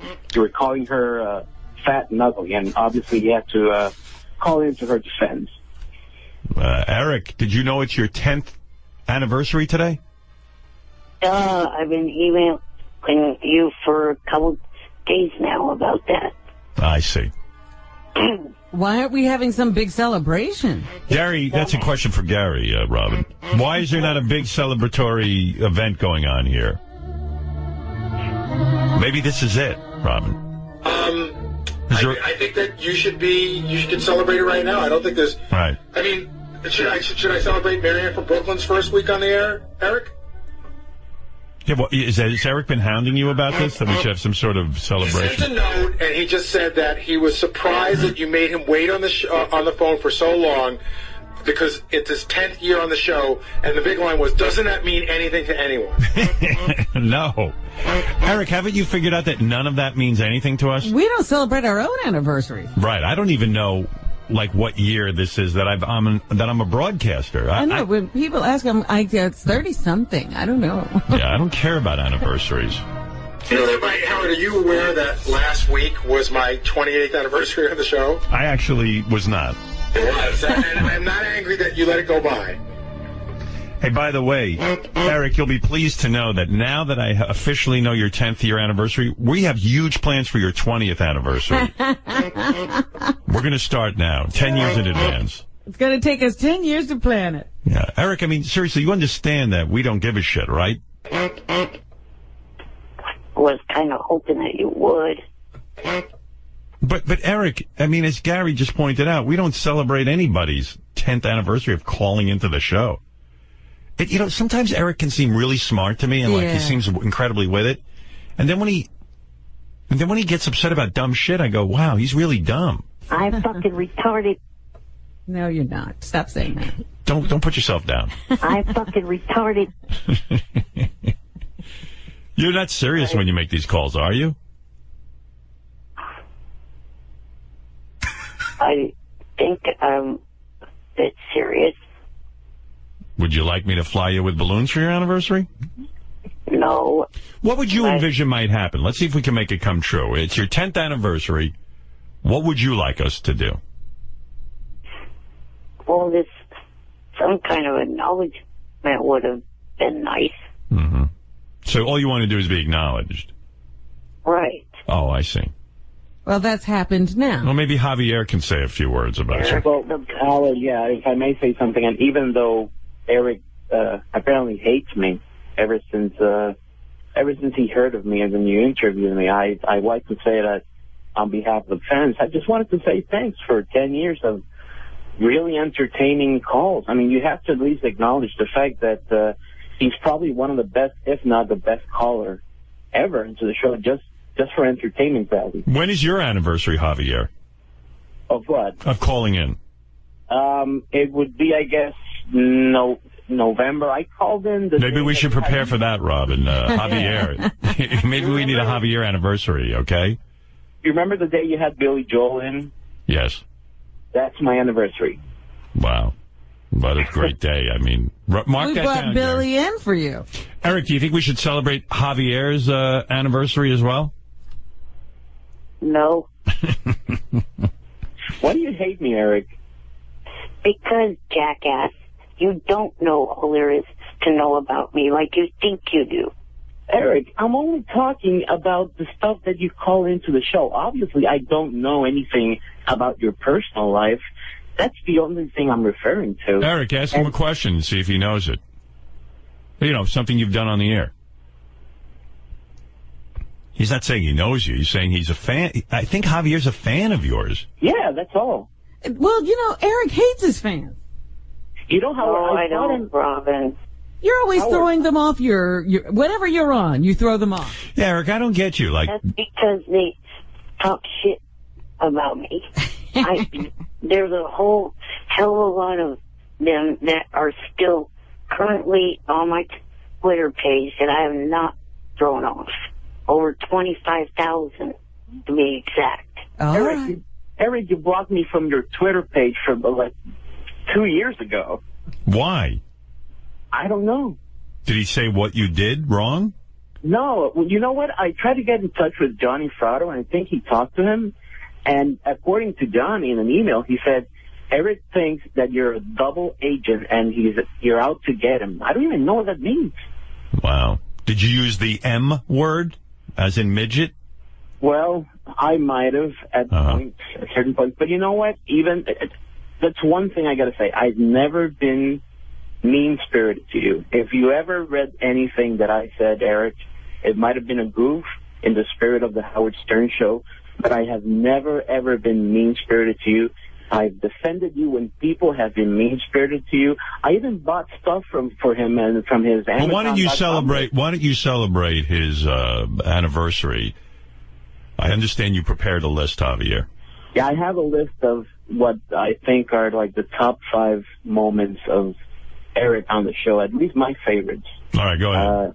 In no particular order, the flying with balloons bit, probably the best bit in the show that'll never happen.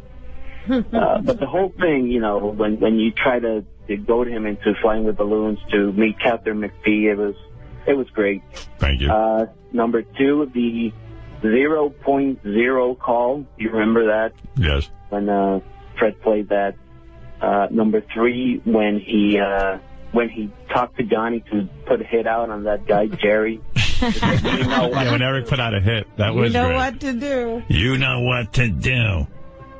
You know what to do. That was good. Number 4 would be the whole. You remember Kendra, the girl that he thought it was his girlfriend. Right. The whole Kendra thing. That was. If you listen from January to March of 2008, that is Eric at his very best. And was that the Bunny Ranch chick, Kendra? No. She was a porn star. Yeah, see, there's where I know this guy's not an expert. He said 2009. To be exact, moron, it was 2008. I said 2008, Eric. Oh, I could have sworn I heard you say 2009. No, it's 2008. I know. Javier knows. Last but not least, my personal favorite was when he announced he was doing a modeling agency. No, that was great. The contest was great. Yeah, that's right. Yeah. Eric was going to have a modeling agency, and the girl had to live with him for a minimum of 2 years. Well, he had this whole contest he was running, and the prize was living with him. Yeah, right. You could either get an apartment near him or live with him. Yeah, for 7 years. And then he would manage your modeling career. That's right. Now, how did that work out, Eric? Did you ever get anybody to do that, Eric? Tony and I ever did it. Oh. Right. Listen, Eric, even though you might not change your opinion about myself, there's nothing but love coming from here, and just... Would you consider unblocking Javier on a probationary basis, Eric, in honor of your anniversary? Maybe. I don't know. I don't even remember what his username was.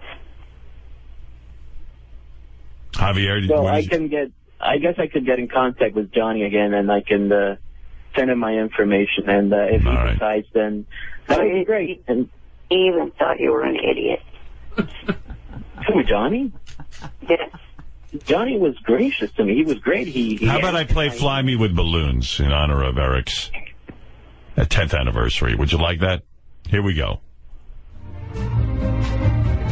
Fly me party with balloons so I can meet Catherine McVie. I'm a miserable midget who is only 2'3". I'm a grumpy dwarf with a 5-inch cock. Look at me, everybody. I'm the first flying Ewok. You know what, Javier? I was just thinking, you left out on your top 5 when Eric got that acting job and he was worried about werewolves in New Mexico. Yeah, that was great. That was a great moment. Come on. What about Howard? What about that time when he did that In Plain Sight and he was going to sue the production company because they didn't give him like one bottle of Pepsi? Right. Missing bottle of Pepsi. Or how about when everyone wanted him to go in another show where his head would explode and he wouldn't do it? Yeah. Right. Well, how about all the roles he won't take? Right. He refuses to play certain parts. But come on, the best was when he was afraid of werewolves in New Mexico. Yeah. Speaking of the fact of shows that, or roles that I would take, I sent a list of different shows that I would like to appear on. Yeah, I got the same list. Actually, I don't know if you know this, Eric, I've been working on Whitney Cummings to put you on her show. Yeah, I talked to you about that a couple of weeks ago on the AJT show. Actually, Beth was approached to be on the Whitney Cummings show, and I said to Beth, can you write back to Whitney and say you can't do it, but Beth was unavailable, but would she consider Eric the actor? Oh. And yeah, they go up for the same roles all the time. Well, I mean, in other words, like sometime in the future. And Whitney wasn't opposed to it, actually. Yeah? Yeah. Tabitha told me that Chris D'Elia was asking her about me.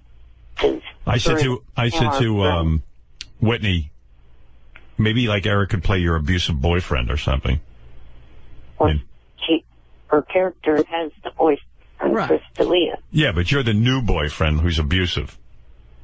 Or an old boyfriend who used to abuse her. Right. Yeah, you come back and like... And that's you still have that effect on her. Yeah, like whenever you're around her, she like just freaks out, but secretly she's still in love with you. Oh my God, I'd love to see that. That would be a great episode. Would Eric play a zombie in The Walking Dead? That's a good question. Wheelchair zombie? I've never watched that show. It's a good show. Great show. A lot of people do shows they've never watched when they're actors. Would you play a wheelchair zombie? No. He's no fun at all.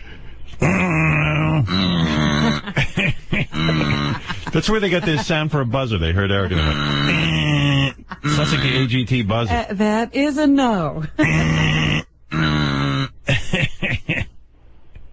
Well, I'm going to work. What are your shows, real quick, what you want to be on? I don't. It's like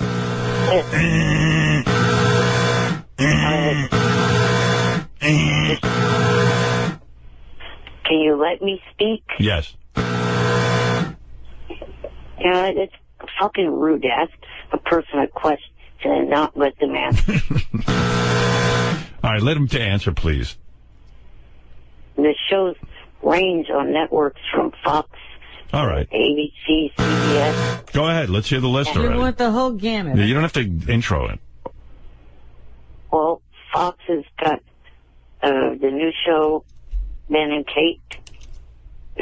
I watched the first episode of that already on demand. All right. Yeah, it's a good show. Go ahead. You do that one. Yeah, he'd do that. New Girl. Okay, that's a current series. Okay. Yeah. Can I just help out a little bit? Because he'll tell some other ones, but I have two that he sent me because he's got plot line ideas for himself. Let me hear it. Okay, he wants to be on FX Anger Management. My character could be an actor that has been sent to Charlie for help because I trashed the set when I noticed craft services was out of Pepsi, and Ronnie could play my limo driver with his own anger issues. All right, and what's the other one? Also on FX, Sons of Anarchy. Oh, yeah, I watched that. I love it. The storyline can have them making a delivery of drugs or guns near Carson City, Nevada, and they stop in the Bunny Ranch for a break and have some fun with the girls. I could be in the Bunny Ranch parlor where they hang out talking to some of the girls. Oh, you just want to be at the bunny ranch. You want to know something? That's a pretty good plot line right there. I'd see that on Sons of Anarchy. But all Eric is an extra in it. No. He'd have some lines. He'd be there with the girls, and maybe, he'd be one of the... What he just said in his plot line, Well. he'd be just sitting in the parlor with the girls. He'd be sitting there, and then he'd be like one of the Johns, and he kind of starts talking to one of the girls about some stuff, and maybe he interacts with one of the Sons of Anarchy. Well, now you're fleshing out the role. Eric Yeah. didn't give himself a character or anything. And why would Sons of Anarchy... You know what would be good, though? What if Eric played like the Sons of Anarchy are on their bikes, and they're riding down the highway, and then they run over Eric, like a speed bump, like a raccoon. Or somebody has Eric in a sidecar, and it is attaches and goes down the highway. Yeah. I'm flying. I'd hang him from Ron Perlman's handlebars. His character can't ride anymore. I know he's having trouble. All right, anyway. Get back on that bike. I'll ride on Jax's bike. Hey, Jax, you're hot. All right. Well, listen, Eric. Congratulations on your 10th anniversary as a caller to the show. He didn't give us his full list of shows. Oh, please, Robin. You're killing me here. I'm always fascinated. Community and Parenthood are 2 more, but he had no plot lines for them. Community and Parenthood. All right. There you go, Robin. All right. Well, Ben and Kate he wants to be on. And New Girl. I don't know what New he's Girl. supposed to play, yeah. No, maybe he plays a girl. Another girl. Would you ever be in drag for a role? No, I would not. Uh-huh. No. And what I would play on those 2 shows is a guy that the main female character of each show would be going out on a date with. Would you play a baby on Parenthood? Like a guy, let's say you're a guy or a criminal and you have to break in, so you go to a daycare center, you get in a crib, and you're sort of pretending to be a baby so that you can rob the place. No. Now, you're hard to write for. See, that to me would be a good show, like on Parenthood, they take the kid to they're checking out some, I've never seen the show, but I would imagine there's young kids involved, and they go to the daycare center, and there in the daycare center is this baby. That's real nice that you've never seen a show when 2 of the people involved with it are big fans of your show. Who's on it? Dax. Oh. Dax Shepard, plus isn't Ron Howard a big fan of your show? Yeah. Well, I can't watch all the shows. I have so many fans, Eric. I can't watch all of their shows. Hey, look at the way you treat your fans. Poor Javier can't even get on your Twitter. Don't criticize me. You're both the same. Well, he doesn't have to like me. I still like him. It's okay, Eric. But, that'd be a pretty good episode so Eric's in the, he's in the, let's say, an orphanage or what, I don't know, like a daycare center. And at first they look at him and go, that one looks strange. And they're like, and he just goes, I have aging disease. I can't believe Eric doesn't want to be on Glee. Oh, hell no. Really? No? Sounds like it's right up your alley. I think he would love that. Not at all. Would you play one of those gay, chorus kids? Don't stop. No. You would never play gay. You would never play a gay character. Nope. The only shows that I would be on that have any gay type thing one would be the New Normal and Modern Family. I see. Mm-hmm. Would you be like a baby on Modern Family? No. In this kind of would you play a meth baby on Breaking Bad?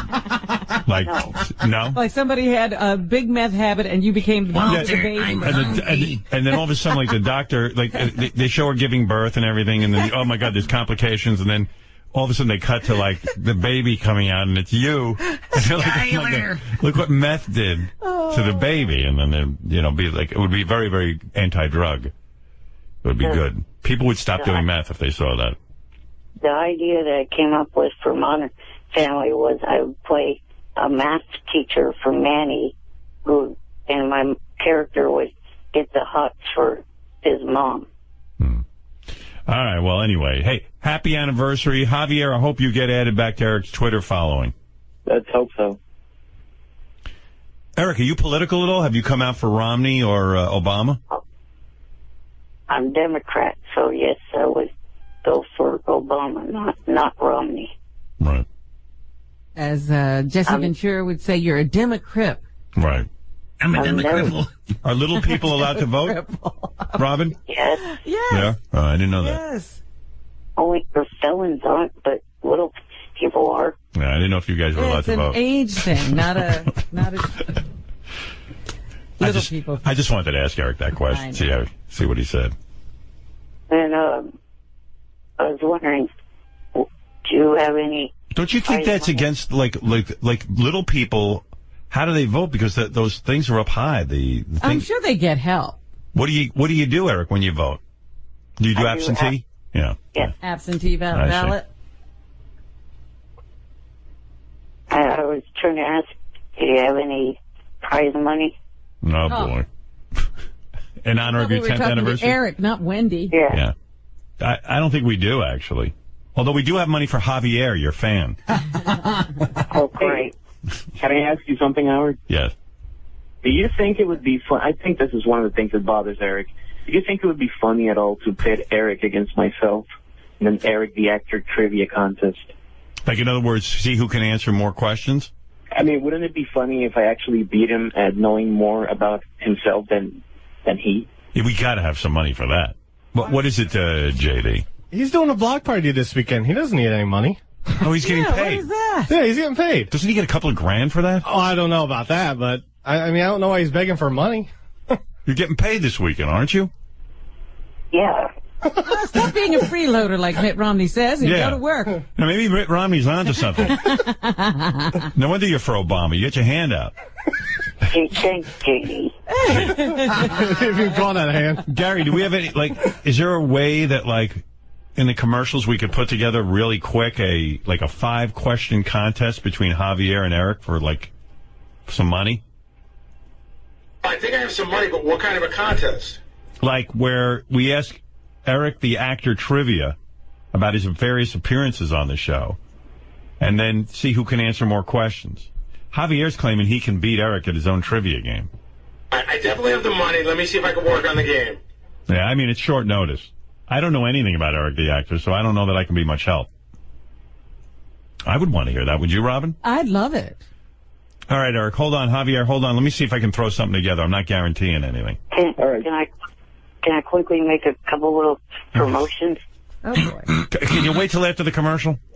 Eric, it's not a good time to promote when you've bored everybody to death. Yeah, right. No one wants to see you now. Hold on. If it wasn't for Javier, you wouldn't even be interested. Right. Hold on. Well, one of the things... Oh, my God. Hold on, I got a break. Already promoted. We're coming back after the Hold on. commercial. What a great 10th anniversary this is. Uh-oh, I think I just... Oh, fuck. I think I What, just... did you cut him off? No, I think he's still on hold. Javier, you're still there, right? Yeah, I'm here. All right, let me see if I can get you on hold. Oh, boy. Hold on. I think I might have hung up. You might have hung up on Javier, too. I don't know. I don't even know. All right, we'll be back right after these words. Hey, Gary, can you help me with this game for Eric the Actor? Yeah. I know we got bamboozled into this. Give me some prize money, and let's see if who wins. I think we only have 3 questions for the Eric the Actor game. Again, we had to do this at short notice. Eric, here's another one I know if it's... There's not that much information out there about Eric. All right. Do you want to do the questions, or you want me to do them? You better do them, because I can't read that. All right. Let me get these guys on the phone. There's Eric the Actor. Eric, you there? Yes. All right, let me get Javier. Javier, you there? Yep. All right, we're playing for $500 cash from Steven Singer Jewelers. Visit IHateStevenSinger.com today. Great guy, Steven Singer. Give you a good deal. All right, here's the game. There's going to be 3 questions. So therefore, someone will win. You got to have the best 2 out of 3. Right. Right. All right, now, nobody blurt out any answers. Here we go. I'll go to Eric the Actor first. Ask him the question. If he gets it wrong, Gary, I assume we'll go to Javier with the same question. Right. Correct. Don't blurt out answers. Robin, shh. All right, here we go. Don't blurt out the answer, Robin. Robin's an expert. I'm reminding myself. Right. All right, here we go. Eric the Actor first. In Eric's first phone call to the Stern Show, who did he say were the top 2 chicks he masturbated to? Eric, go ahead. You have very few seconds to answer. Eric, are you there? Yes. Who are the two chicks you said you masturbate to? He's on the internet. Cut up. That's why I'm making him answer right away. Eric, answer now. All right, Eric, we're going to hit the buzzer. Wait. Take a guess real quick. I know one of them off the top of my head was Beverly Mitchell. All right, Beverly Mitchell. And who else? Yeah, you need both. Why would you give up the name now that it's going to go over to Javier? Who knows if he's right. All right. Eric, I got to give you a no. You did not mention the two women. I'm not going to say whether Beverly Mitchell is right or not. Let's go to Javier. Javier, who are the two women? Well, actually, that's a tough one. So I'm going to say one of them is Beverly Mitchell because he said it. I'm going to say the other one is Pamela Anderson. All right. Is he right? The answer is Beverly Mitchell from Seventh Heaven and Britney Spears. All right. Well, you're both wrong. Both wrong. Sorry, guys. There'll be no money for you on base of that. Now we could wind. No, never mind. Go on. All right, Javier. Yeah, I know. Don't worry, I might have another one. All right. Javier, you're going to go first. Gary, ask him the question. Javier, who were the three celebrities in studio with Eric the Midget when he came in for his only in-studio appearance in 2008? Javier, who were the three? All right, it was Diana DeGarmo. Go ahead. It was Natalie Maine. Go ahead. And the wrestler, I forgot his name. The wrestling guy that came in with Diana DeGarmo. Oh, man. You're running out of time. Hurry. Give me the name of a wrestler. I can't remember the name of the guy. All right. Now we got to move it over to Eric. All right, let's go over to Eric. Eric, go ahead. Kurt Angle, Natalie Means, and Diana DeGarmo. That is correct. All right. Javier had it. He just couldn't pull out. One. I feel bad for Javier because he really had it. Yeah. But this is the game. And there you go. So 1 for Eric. And now the final question. If Javier ties up, Eric, you'll go first. You can put it away right here. Go ahead, Gary. What TV job did Eric turn down because he thought it was too satanic? Eric? The animated cartoon on the Cartoon Network. Is that correct, So, Gary? I don't remember the name of the show. Oh, he doesn't know the name? That is incorrect. You do not know the name of the show, all right? Javier, you can get back in the game. Gary, give him the question again. What job on TV did Eric turn down because he thought it was too satanic? It was a satanic cartoon. I don't think he said the name of the show, but there's not a name of a show, it's a particular network. What kind of question is that? You want the name of the network, or you want the name of this network? The name of the network. Now we had to ask Eric again. We have to ask Eric again. Did you No, actually, Eric gave me the name of the network. Oh, so he answered the question. No, he didn't. He gave an answer. And it was incorrect. Wasn't correct. Okay. Oh. Gary, this is a horrible game. He might have been correct. I don't. Sal was involved. He may have been correct. I have an answer here, and I don't know. Wait a second. You trusted Sal to make the game? You gave me 4 minutes. All right. Sal and Richard put this game No together. wonder this is going so badly. Oh, my God. They're two retarded people put the game together. It was very quick. What? Wait, we're not at a tie yet. Okay, Sal, you idiot. Which channel? That was correct. It was a satanic cartoon on the Cartoon Network. Is the Cartoon Network correct, Sal? It's not.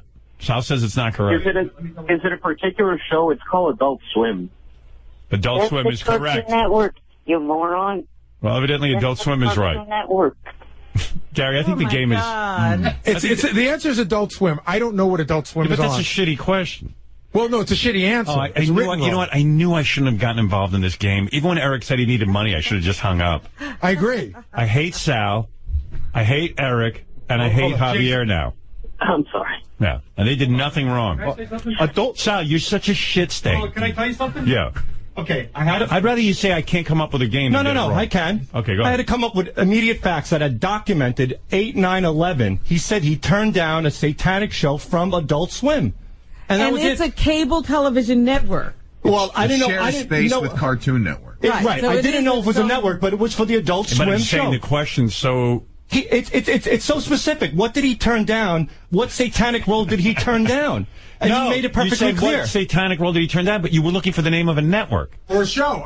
Or a show. It just said, what satanic show did he turn down? Right. And so that's when he it. said Cartoon Network, I'm looking at Adult Swim. I don't know what that means. You wrote a question that's ridiculous. It's for Adult Swim. He said yeah, that but we show. don't know. Listen to, read the question you wrote down. The question, can I have the question, please? You didn't ask for the name of the network. But it was specific. Right. You wouldn't say NBC. Oh, my God. You're retarded. It's impossible to deal with you. You just love doing this to me. No, you can't explain. Yes, I can. Go ahead, read the question. What job on TV did Eric turn down because he thought it was too satanic? But that's not Adult the name Swim. of the network. Adult Swim. Adult Swim is the show. No, it's a network. Well, then it was idiot. It was documented that way, Howard. I can show you the document. Sal, why can't you admit you fucked up? Why am I fucking up? There's nothing clear about that question. We're asking. We don't know what you're asking for. You could never write for a game show. What are you asking for? Adult Swim is the name of the network. You got to say, what was the name of the network that Eric almost worked for? It was the Cartoon Network, Howard. Adult Swim is on. But that's not your question. Read the question What again. job on television did Eric turn down? That what has job? nothing to do with a network. I agree, but there is no I never said a network in here. So what do you? But the keyword is satanic. There's only one show he turned down that was satanic. Was Adult Swim. Adult Swim's the name of a network. It's not a show. It's not a show. Well, Jason Kaplan just said that it's on the Cartoon Network. No. It is a network that shares space. Okay, but it was it was documented. Sal, you're an idiot. It was documented when he called in. He said this specifically. This is a specific Sal, quote. listen to me. Your IQ is so corrupt and low. Stop. It is not. That you don't even know what I'm saying to you. Yes, I do. It's not a question of I know what a network is. Like you work at AGT. The network is NBC. I know the difference. So what would the question be? What show were you on television? AGT. Right. What show did he turn down satanically on TV? He didn't turn down Adult Swim. Is the That's network. not the name. What? It doesn't matter. He's satanically. You're an idiot. You're a moron. When he explained it. You know what a moron this guy is? I got to tell everybody. Hold on. We're in the middle of a game. I know. I got to tell you what a dummy he is. We're stopping the game for a second. I'm not a moron. I come up with good ideas here. Ideas. So yesterday, Eric the actor, you're on the air, but you got. I can't spend a lot of time with you today, Eric. I was just calling because, what Shuli said yesterday, even though he apologized, still has me a bit pissed off because, I do these shows, I go to them, I enjoy being at them, and two of the times that I've done them this year, I've got people, either fans or him, talking shit about me afterward. Okay, so thank you. Eric, you've never called up and been an asshole to anyone here on the phone. You've never said things about people. You're like the biggest dick of all on the phones to people. And you're pissed because I made one joke? What was the joke even? I don't even remember. And Nobody I apologized to you. cares. And I apologized to you. Now I'm taking my apology back, and I want one from you. You should see Gary I can't figure Eric the actor out because Gary got a 2-page letter from Eric directed at Johnny Fratto, his agent. And Shuli. Yeah, And I get Shuli. everything that Gary gets. But Yeah. Gary has to filter all of this stuff. Well, Gary gets it's not meant for Gary, it's meant for Johnny Fratto, but Eric CC's him on it. Oh, I see. And Gary started reading it to me. It's like this dense 2-page letter about how Johnny Fratto is failing Eric and how Johnny better. I don't know if it's a bit. Read some of that shit. I mean, give me the synopsis, Gary, because it goes on and on and on. It starts off with Eric explaining to Johnny that he's very tired on these appearances, that Johnny needs to be more available, that maybe Johnny could skip going to the Rainbow Room one night and just be available via phone for Eric.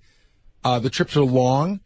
Eric's in a lot of pain, so he needs extra money for pain pads and things that he puts on. What's a pain pad? Like some of those things you get from the drugstore and you slap them on and they warm or they cool. Right. Oh, okay. Yeah. And nobody blames Johnny for all of this. Well, Johnny didn't get him to pat. Right. Johnny's the manager. Eric shouldn't have to ask for pats. Johnny should be there holding them. That's what I get at. He wants Johnny to pay for those things. Right. See, Right. Jan is the guy who's supposed to get those things. Right. Then it goes into a whole long-winded thing about how he's pissed off at Shuli, how Shuli made him look like a bad person, but if he goes out to do these appearances and people see he's not the same person. But the one that really made me laugh was this whole long thing about business and everything, and then there's a second one. Oh, yeah, Johnny, I forgot something. Jan reminded me, we discussed that you should be combing the crowd for my groupies, and that they would go back to the room with me.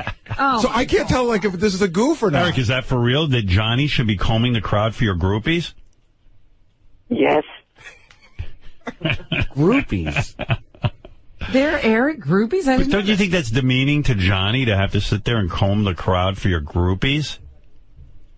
I mean, honestly, I don't know if you're serious or not. Why is there an S on the end of groupies? You're expecting quite a lot. I can't tell if Eric's for real or it's a shtick. Hello? Hello. Yeah. Just wondering if you've got Johnny on to explain his part. No, Johnny's tapped out, dude. I talked to Johnny over the weekend. He said he woke up this week to an angry he goes, I woke up to a little person yelling at me about missing the 10-year anniversary on this show of calling in. Eric just called I don't think Eric's for real. I think Eric knows there's no groupies. And I mean, Eric, if you had groupies... Don't Are you you serious? I think he really means this. Eric, don't you think your groupies would have kind of contacted you and gotten involved with you there? You wouldn't have to comb the crowd. No. Groupies are they make themselves known. Eric has shy groupies. Why? I mean, Eric, didn't you get enough attention at this last... I saw some of those pictures. Johnny, you got reamed in this 2-page letter. Johnny? Yeah, I'm here. I said you got reamed in the 2-page letter. He does think he has groupies, by the way. That's A. B, look at how many fucking patches he want. If he would be the Mummy if he got all the patches. And plus, Howard, you got to explain to him, those patches aren't good. They put something in your system or something. Why at this point, Johnny? Like aspirin in them or something. Why at this point are you still involved with Eric? That's what I mean. Do you enjoy it on some level, or do you enjoy the notoriety? Howard, you know what? It's like anything that you get. You know what I mean? It's kind of like I went too far, and there are times that he can be nice. But, you know, this last fucking 6 months has just been horrifying, and I've been telling him that. And then what do? You get calls at home where he's, like, yelling at you that you don't get groupies for Howard, him? He calls me 30 fucking times a day, no matter what I'm doing. If I hang up, he'll call back in, like, 3 minutes. If I tell him I'm in a fucking shower, he'll call back in 1. Is that true, Eric? I'm telling you. Maybe. Eric, you getting mad at me for playing basketball with my son? You said you were playing basketball with your son, and Eric just kept... I was playing basketball with my son, and Eric says I should be working on his stuff instead of playing basketball with my son. Does Eric understand there's no money in working for him? Like you would well, make... that's because Johnny's not working hard enough. He does understand that. He does understand that. And that you'd be bankrupt if you really were his manager? You know, he'd be, oh my God. You know, the other night I went to that show, to Ronnie's block party. And he tried to put me to work. First he invites me, and I told him, Eric, I can't spend a lot of time there. I'm going to stop and say hello to you, and I'd like to see Ronnie and all of that. It was a wonderful turnout, a great show. And he started on me right a fucking way. I mean, that second, you know, talking about groupies. I thought we were just talking about groupies. I wasn't aware that we were talking about his groupies. Yeah, I thought we were talking about Led Zeppelin and shit like that. So maybe what he wants you to do is pressure a few girls into sleeping with him. Yeah. There wouldn't have been any need for groupies if you had shown up with the 2 people that you said you were going to show up with. What's that all about? He wants the 2 porn stars that were at the Viper Room. Right. Well, no, one was there, the other wasn't. Well... So if you had showed up with... I think they killed themselves. I mean, Eric... If he had showed up with the Viper Room girls, he wouldn't have needed groupies. Right. Yeah. So he was all ready for girls. So, Eric, you were disappointed that Johnny showed up without the Viper Room girls because that might have been sex for you. I was hoping. Yeah. But you blame Eric Johnny. had got himself all ready. But, you know, Johnny's not a pimp. He can't just get women to sleep with you. You understand that. No. Yeah. All right. He doesn't get that, Howard. You really need to push that issue there. Yeah. Because he doesn't get it. I mean, and Howard, I'm going to tell you something about Ronnie's voice, okay? Yeah. I don't know what the fuck he did to his voice, but that night at the block party, he gets so loud. Yeah. I mean, there's like 1,000 people there.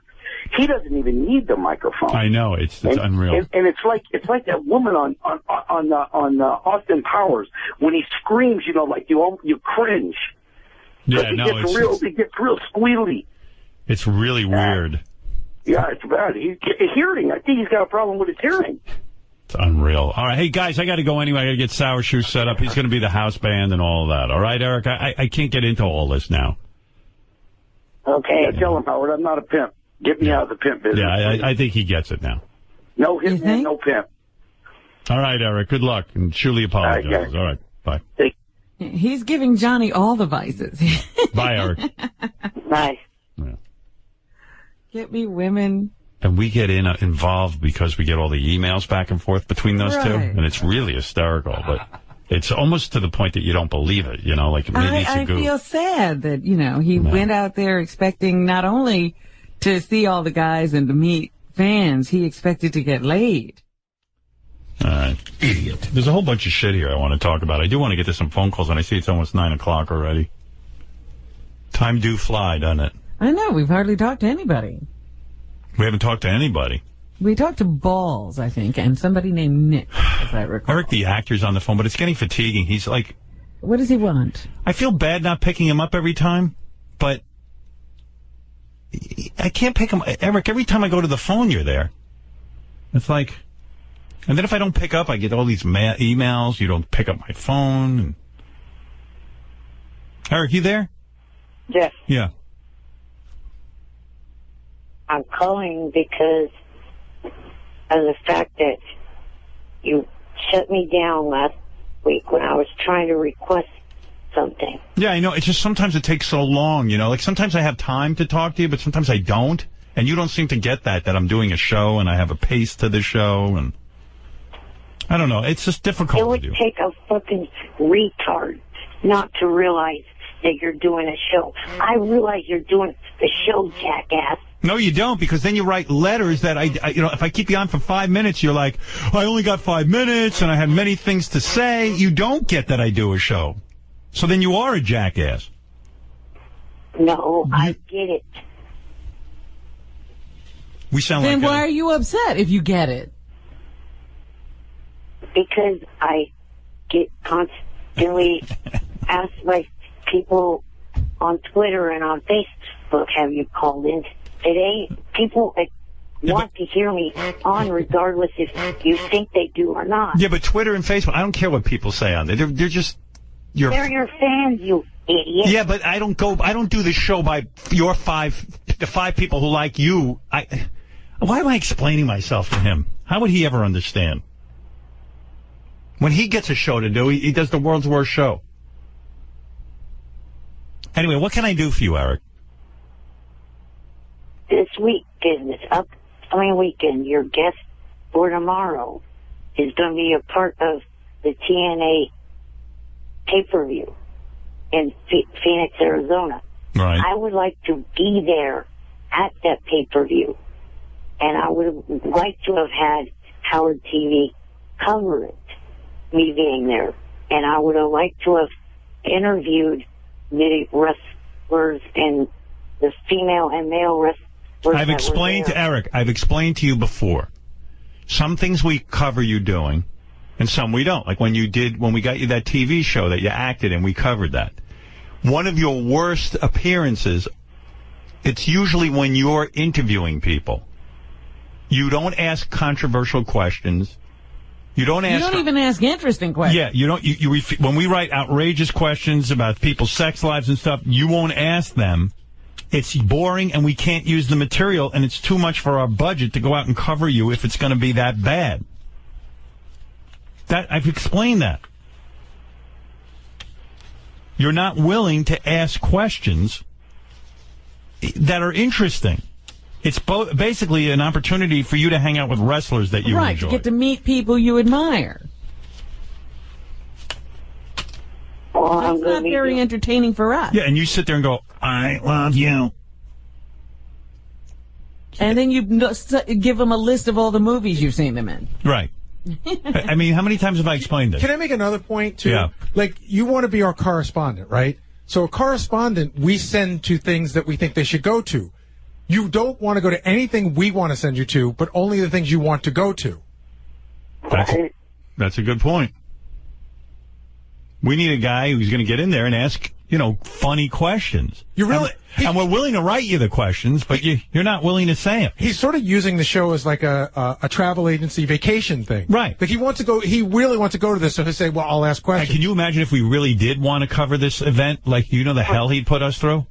Here's the thing. If you guys are thinking, oh, we don't want to pay for plane tickets, I can handle that because one of your fans that I met at the Ronnie Block Party shows she's a female flight, and it was Southwest and could get buddy passes for... Yeah, but Eric, you're not understanding. For us to take part of our budget for Howard TV, like, I would have to, I could probably produce another cartoon or something on Howard TV that people love, but for us to take part of our budget to fly down and cover you, which is basically great for you because then you get to be like a big star there and people pay attention to you and we take care of you. Instead of doing that, I can do 20 other things. And I know it's going to be a bust because when you get around these guys, you're not going to ask one funny question we put you up to. Right, and also add to the fact that you're taking the writing staff away for an hour or whatever it is. They're going to write questions for him that he's not going to ask. Yeah, which, our guys who write for the show, we put a lot of effort into this. And then you kind of disappoint us and don't ask any of the questions. Here's something that you, for some reason, neglect to realize. You realize, or you don't realize, I should say, that you have a lot of fans within TNA and also WWE, plus a lot of the fans that watch these programs. Yeah, but they don't want to be bored by you. Right. In other words, if I were gonna cover this event, as you say, for our fans, I would send Wolfie, who's interesting and funny, and ask the questions we give him. Right, and he'll probably get thrown out, which is even funnier. You're a fan going to a TNA event asking sycophantic questions. Trying not to piss off the people you love. Sycophantic. That's Cinco. I got so let Eric will just stay on the line. I'll get back to him. I got so pissed off yesterday. Oh, there was something I wanted to tell you. Oh, Eric the actor's on the phone. I got to tell him something. Hey, Eric. Yes. I tried. Someone sent me a tape of you on that wrestling TNA show. It is so horrible. Haven't you fixed Eric yet? I can't fix Eric. He insists on the same delivery. I mean, I never heard a show like this. Yeah, first of all, I felt it was insulting. They had Eric on TNA Wrestling, and Eric is making predictions and betting against this other guy making predictions. If you can imagine, I'm already bored. But on top of that, they didn't show Eric on TV. They just used his voice, which I feel because of his disabilities, they didn't show him. Am I correct, Eric? No, that was actually by my own choice. Why is that? Why would you go on TV and not be seen? Well, for starters, there was not even TV, it was the Internet. Yeah, but it was a TV Internet show. Yes, but it was only shown on the Internet, not actually on TV. Oh, it wasn't shown on TV? I thought it was on TV. No. It was recorded specifically for the Internet. Robin, you couldn't sit through 30 seconds of this. Not only are the two hosts horrible, but I didn't care about any of it. I mean, I defy you to stay awake during this. Do you like insulting your fans? Do I like insulting my fans? Who am I insulting? The two hosts. Well, they're both fans of yours. Well, then they must be stuck with you. That's the problem. They're probably fine on that. I mean, this Eric is deadly. You want to hear a little of this? Sure. You know I'm always interested in Eric's work. Yeah, but I'm telling you it's boring.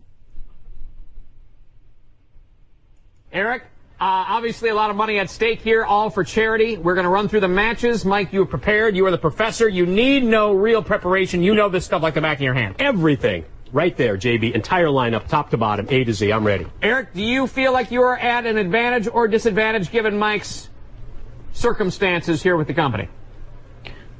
I'd say maybe a little bit of a disadvantage. Okay. And why is that? Well, because you're an insider.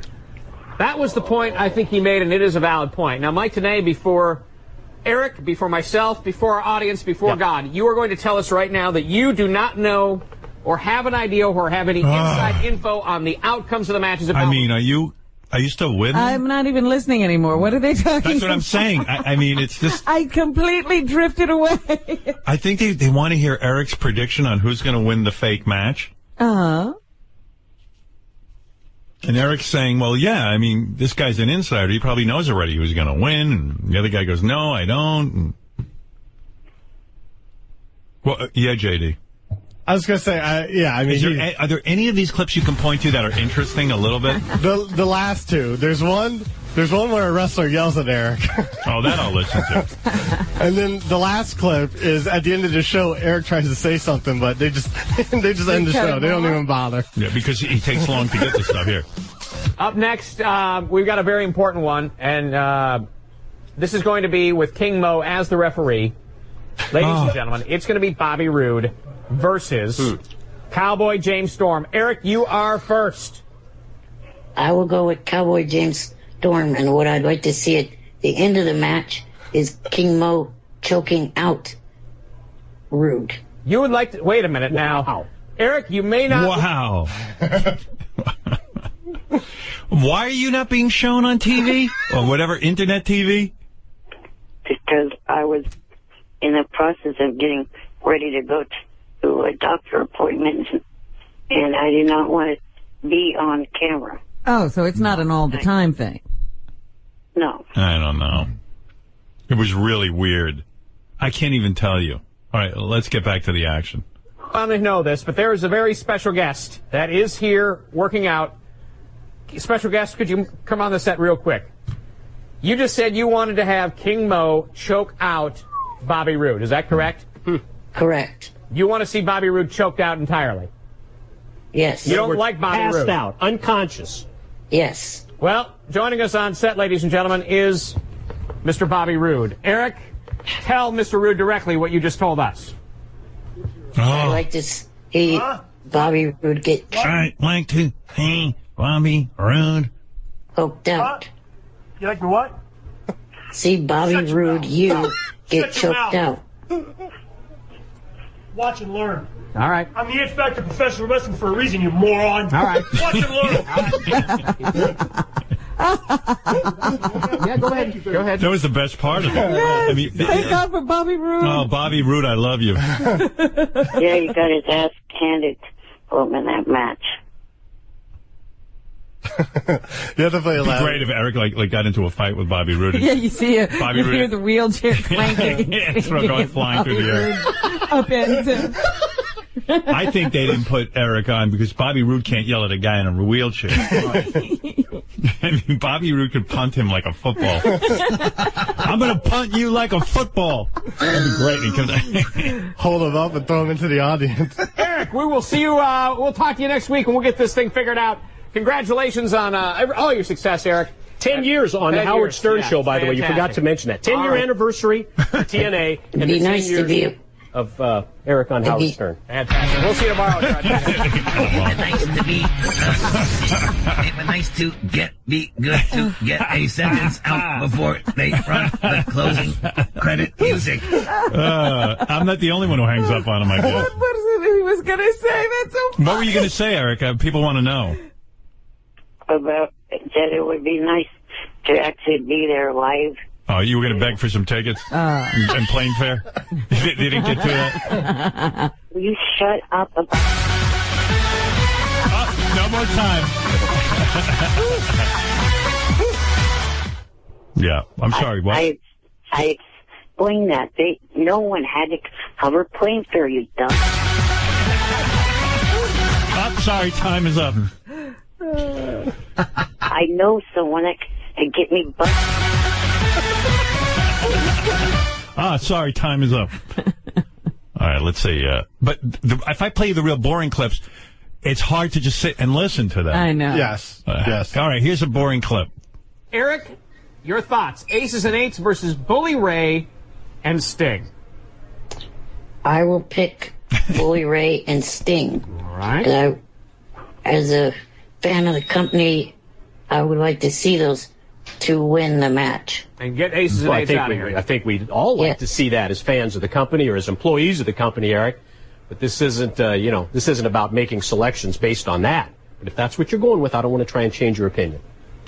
Mike, you're calculating in this. You got to be. Really trying. Oh, my God. By the way, I don't think Eric did well with his picks.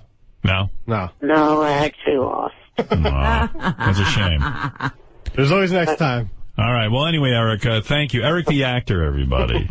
I would have been one pick closer to them. Eric, you got to do Gangnam Style.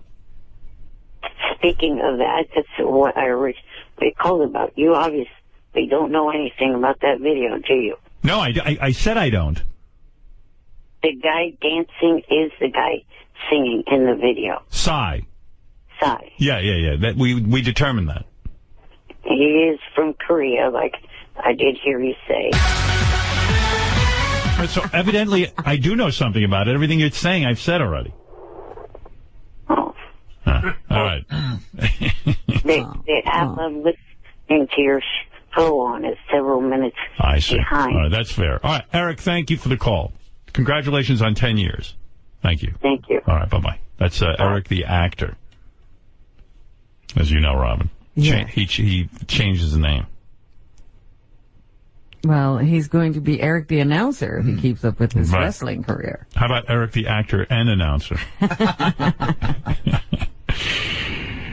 Bubba the Love Sponge made maybe I should take a break before we play Bubba the Love Sponge's statement. Oh, we have a statement from Bubba about this whole Hulk Hogan, Heather Clem thing? And after you hear it, you'll be even more confused and have less information, if that's possible. Wow. Yeah. Also, I got to play you a sex farting tape. Huh? Yeah, well, forget it. I'll explain it later. All right, we'll be back right after these. Gilbert Gottfried also is going to stop by. He's promoting something. Right. All right, hey, anyway, I got to take a break. We do have a couple of guests coming in today. I'll tell you all about Aside from Wanda, Wanda's here. And we have other guests. Other interesting things. I see John Lieberman has some headlines. We got to get to that. I see we have a lot of people on the phone, including Eric the actor. Every day now he calls. Yeah. Still hung up on the TNA wrestling event. That's that little midget in the chair? Yeah. I can't stand that guy. He's so mean to you. And you just keep taking it all the time. I know. I'm a victim. I have a victim mentality. He talking about, get me tickets. I want tickets to wrestling. Why you do that? And that's, by the way, that's a good impression of Eric. Thank you. Eric, even Wanda's upset with you. Enough. Ooh. Good morning, Rachel. You're such a fucking Very little ass. funny. You're such a little ass. Don't you think everyone knows that it's Rachel? You got to prove that you're so smart. You had to break the illusion for everybody? Fucking maniac. That's why I hate him. Yeah, he had to ruin it. Proving I'm not falling for that shit. Wow, you're a genius. Now we have to start the show all over again. Now we can't even do... Underdog Lady is here, Robin. Yeah. Hello. I've been waiting very patiently here. It's been a while, and my bladder is shifting beneath me in this chair. Well, how is your health? I've been suffering from toxoplasmosis, which I appear to have contracted from my cat, who's still suffering to this day with it. Now, don't fuck this up, Eric. Such a creep. We got Underdog Lady. Yeah, and it's not anyone you know. It's Underdog Lady. Idiot. You understand? Right, Underdog Lady? It's really you. Yeah, well, of course it's me. There is no other me. Eric, the dumbass midget. Eric, what can I do for you? Quickly, because I do have a lot to get to. And now Wanda Sykes Jr. had to leave because you blew it. Eric, the annoying motherfucker. But thank God Underdog Lady is here. Oh, Eric, the worthless sack of shit. Fred, shut the fuck up, the shithead. This is just another example of why I shouldn't come on this show. People like him, miscreants, who cause trouble for me everywhere I go. Yeah. All right, Eric, what can I do for you? Well, there's two things. One, I was wondering if you saw the tweet that I did last night to Sharon Osbourne. No. There was a positive tweet about you. Yes, Sharon and I were on the phone together yesterday. Right. And what does Eric got to do with that? I don't know.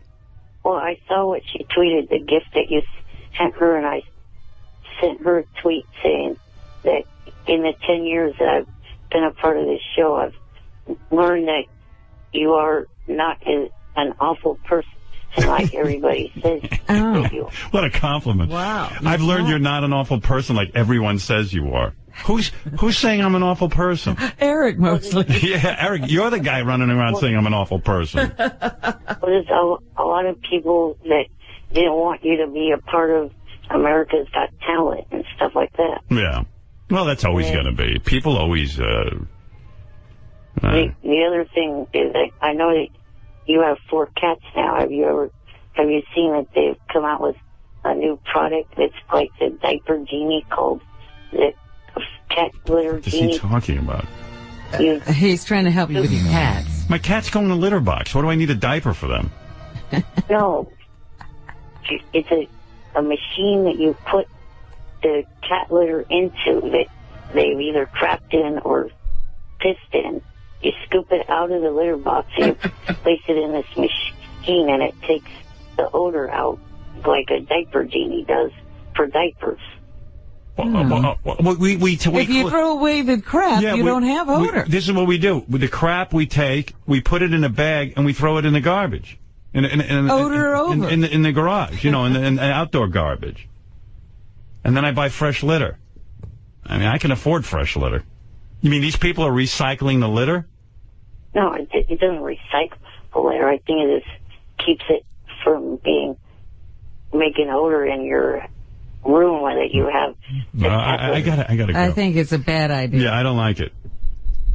Who changes Eric's litter box, Underdog Lady? All right. I think that's a question better asked to Miss Wanda Sykes if she had been here. Yeah, well, Wanda Sykes can't be here.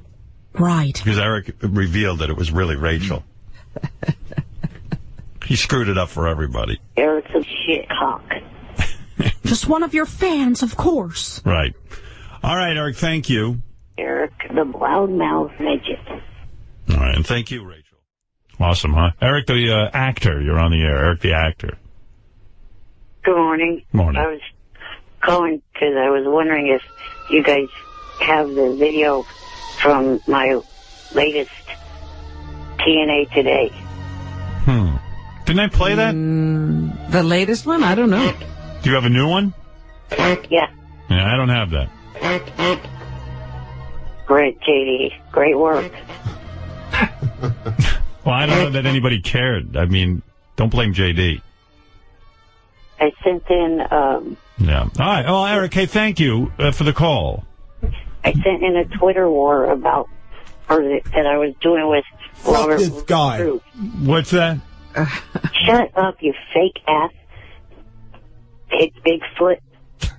Oh, so while I'm fake, you're going to do the same thing that you did the other time, you little fuck. Hang up. What is it, JD? I actually was supposed to get an email every time he was doing his thing. Apparently, the guy didn't think Eric was that good this time. I don't know. But I'll find it. Don't worry, Eric. We'll get to it, Eric. We'll get your shit. Don't worry. Yeah. Douchebag. All right, Eric. I'll fucking eat you, little fuck. It'd be a good snack, wouldn't Yeah. it? I'll fucking eat you again. You don't like Eric, huh? Fuck him. He brings the show down to a screeching halt every day. You're not a fan. Do you think? No. Oh, my goodness. Eric? No guy's living on borrowed time, it is.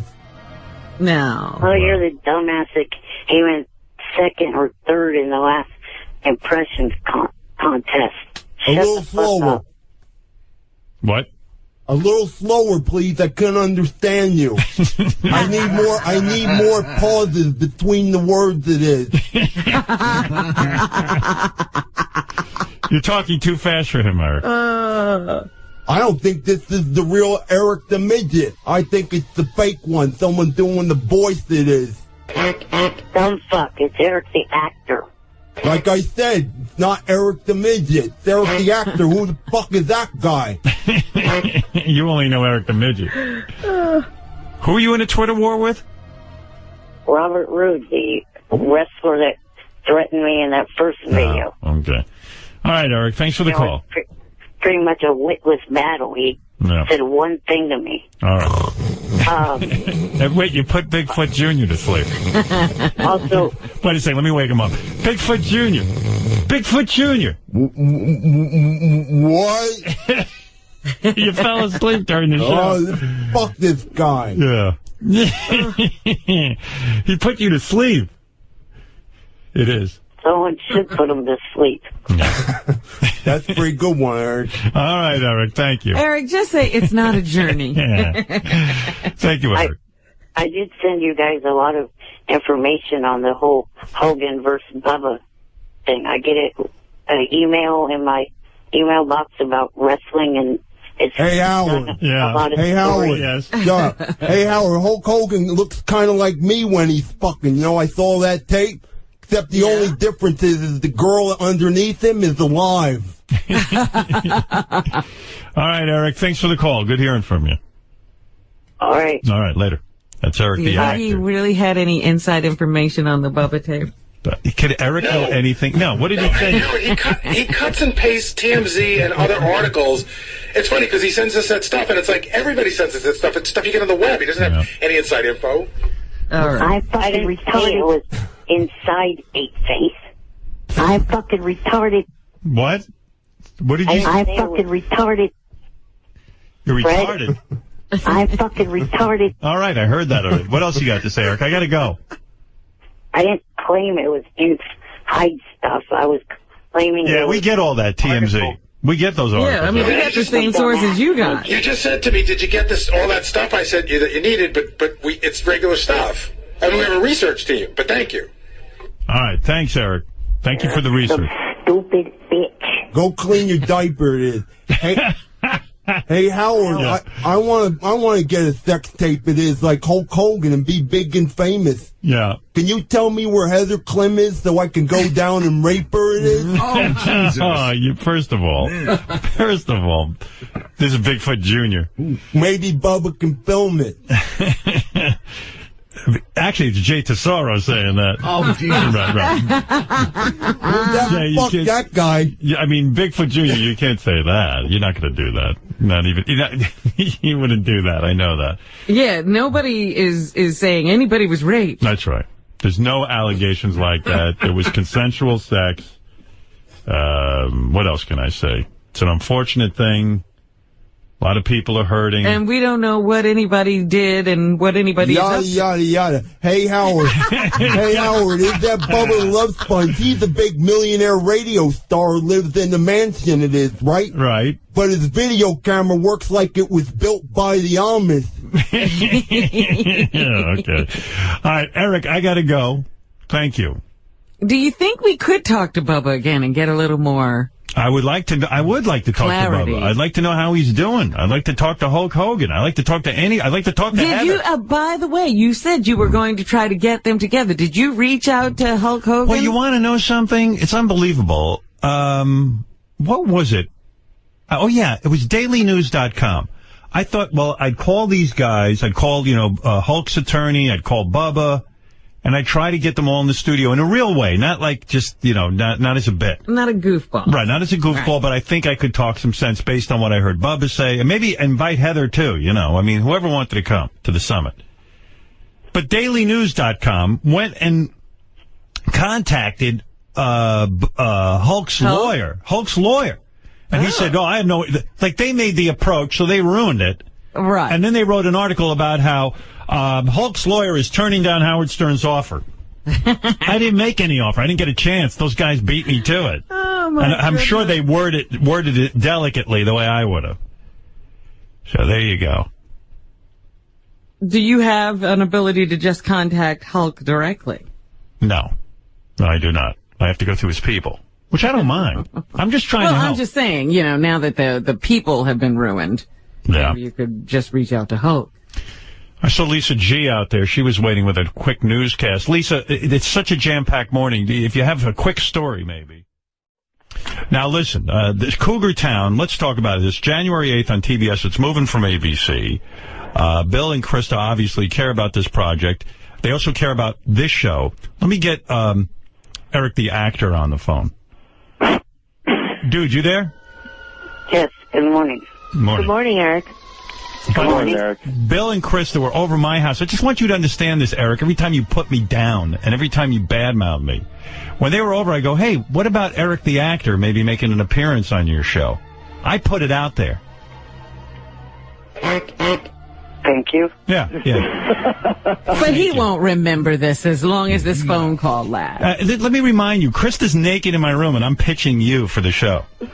Okay? Howard, I'll tell you the truth, because part of the reason we were happy to do this is Chris and I have been arguing about it because, I said ultimately, hey, we were trying to promote the show and whoever we said could be on it should be on it. And Krista feels that because of you have to pay for bad behavior, and maybe Eric shouldn't be on the show because of consequences to the way that you act. But you know what it is? First of all, let's review. Eric is deadly on these shows.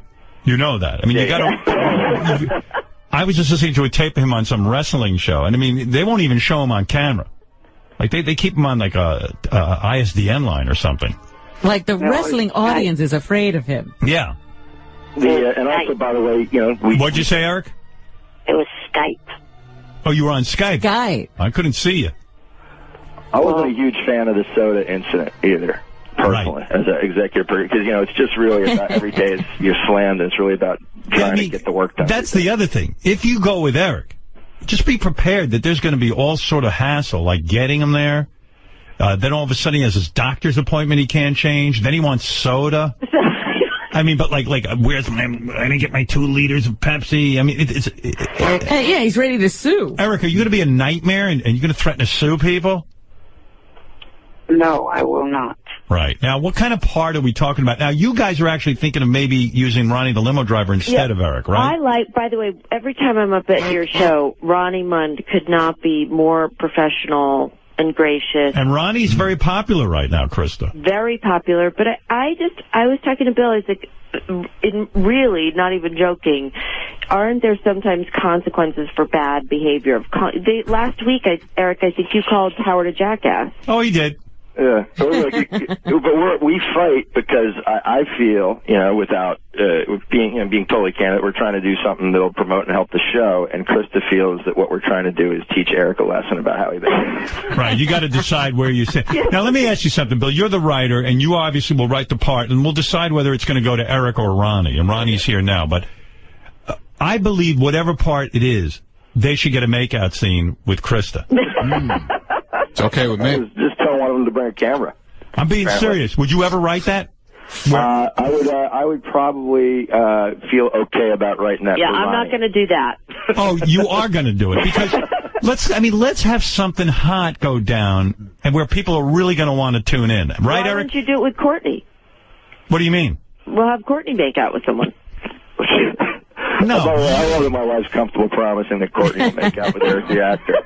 All right, either you or Courtney has to make out. Like, let's do something fun. Ronnie, will you be up for something like that? Hell yeah. Yeah, you got. I'm ready, man. Yeah. Let's go. Do you want the role? Yeah. Yeah, for Eric, sure. You want the role? My right? guy on Twitter's been promoting me. One Fan Network has been promoting this guy's show like for 6 months already. Yeah, I got to be honest. I feel on some level like I owe Ronnie for the work that his people have done promoting the show. Yeah, and so I think that ultimately, you're just deciding whether or not Eric has behaved in a way that he's allowed to do it as well. Krista, would you make out with a guy with a Buffalo Bill mustache? I'm married on the show, but there is a very cute blonde girl named Busy Phillips on the show. No, don't pass this off to Busy. It's either going to be you. You know, I'll do whatever Bill wants, but I am married on the show. Bill, what is the role you have in mind, and then let's make a decision whether it's going to go to Ronnie or Eric. You know, not knowing, let's be honest, I don't think that given a week I could think of a role that they could both play. You don't have something in mind? No, meaning that... depends on who gets the job. Yeah, exactly. All right. Now, you feel either guy can be written into the show, and I'm begging you, make it some sort of romantic thing. Either with, I will make it something other than just a person that says, one line that you fly by. I'll make it something titillating. Could it be something outrageous, like where Ronnie and Eric are a gay couple on the show, and we put them both on? I think I'm not making out with Eric. Yeah. Come here, you midget. Eric, will you ever play a gay on TV? How many times are you going to ask me this? And the question, the answer never changes. No. If it's Ronnie, though, who's your gay lover? No. No. Ronnie, you would not be opposed to playing gay on TV, right? I'll play it. Well, I think Ronnie knows you shouldn't limit yourself. You know what I mean? It's, any actor can play any part, Howard. That's part of being a... That's part of being an actor. Right, we keep telling Eric that. Well, Eric doesn't understand. That doesn't mean he's gay. It means that... What is Eric's idea of a part? Yeah, Eric, what would you like to play on Cougar Town? Maybe it's like a new neighbor to the area. Mm-hmm.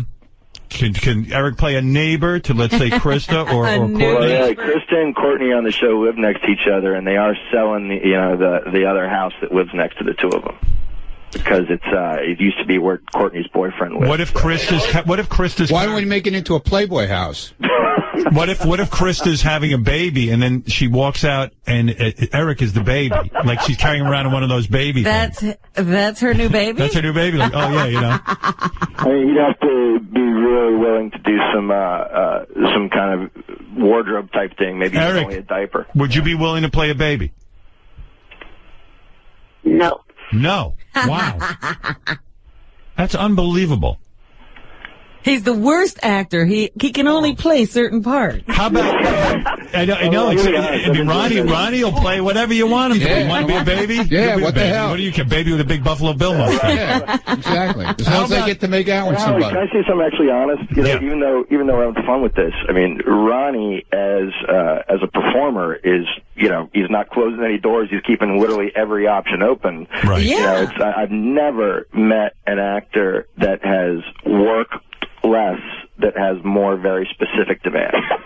Well, I got some plot lines here. Eric, let's say, like he's homeless, and he moves into Krista's garage, but he moves into like a shoebox, and then she almost throws him out in the garbage because she's cleaning out the garage, and all of a sudden she realizes that in the shoebox is Eric. What do you think of that plot line? Or better yet, Krista's ex-boyfriend. What are you saying? Krista's ex-boyfriend from the past comes, and it's Eric. And she's, like, embarrassed because it proves that she was not, like, the hot chick in high school or something like that. Yeah, that's funny. Eric, would you play that? Yeah, I would do that. Yeah. Like Krista keeps trying to describe you as a friend, but meanwhile she's not admitting you are a boyfriend. Right. Oh, he'd love that part. What about, would you wear a parrot costume and pretend to be Krista's parrot? Seriously, I'm being serious. No. You would not? No. All right. No. Ronnie, would you do that? Yeah, whatever you want. Yeah. You would dress, Ronnie, would you dress in a parrot Whatever costume? you want. Yeah, why wouldn't you do that? Who gives a shit? How much fun would that be? That's the attitude of a working actor. Yeah, I mean, Eric, why wouldn't you play a parrot that lives in Krista's house? Recurring role. It's like, wow, this is my parrot. This is what I don't understand, Howard. I got plenty of buddies out here that are just struggling actors, and one of them, he got a hemorrhoids commercial, in which he has to be on TV talking about his horrible hemorrhoids. And so what? That's just a paycheck. You're damn right. Nobody thinks he has real hemorrhoids, does Eric, would you do that? Would you play a hemorrhoid? Eric, you really wouldn't play a parrot. You really wouldn't. I would play a person, not an animal. All right. And Ronnie, you say you will play a pirate. I don't care. Okay. All right. Eric, so if you were going to they were making the Wizard of Oz, you couldn't play the Scarecrow? Or the lion? I'd do that. Oh, that you do. What's the difference? Right. Yeah, it's an animal. And you're on a top show, Cougar Town, with Krista and Courtney. I mean, oh, my God, that's a dream come true for you. Busy Phillips. Think of how starstruck you'll be. You'll probably see Krista naked. And we have our craft service. They have a truck full of soda. Is that true? Yeah. Pepsi? It's full of soda. Pepsi. It's got to be Pepsi. I'm just saying. How about Eric's actually there and a real cougar comes to Cougar Town and eats Eric? Easy. Bill, do you think you have said, you've gone on record saying you feel the name of the show hurt the show? Yeah. Really? Why? Cougar Town? That's a good name. You know what is the way network TV works nowadays is, you need kind of a hook a little bit to sell it. Sure. I thought it was a funny hook to sell the show, and then we kind of ditched the whole idea of Courtney chasing, having sex with younger guys after about 3 episodes. Right, yeah, so it really didn't reflect the show. Yeah, how about in retrospect, I probably couldn't get a show on TV called, People Drink Wine, or...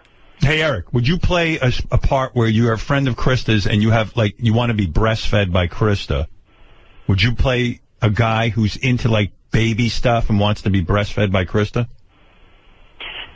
I'd have to think about that. Mm-hmm. Oh, you're so stupid. I'm there, man. Get me on the plane. You'll play a guy. Oh, yeah. No problem. Yeah. Eric, do you realize you're sort of talking yourself out of the gig? Eric, would you play a guy who picks up dog shit for a living? I'm being serious. That's a person. Yeah. Right. The job.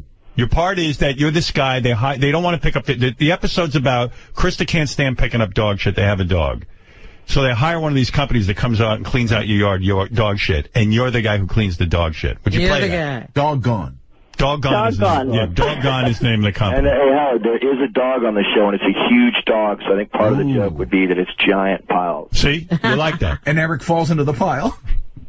Yeah, and you get stuck like quicksand. Right. Help! Somebody's got to get him out of there. Eric, would you play a character that cleans dog shit out of a backyard?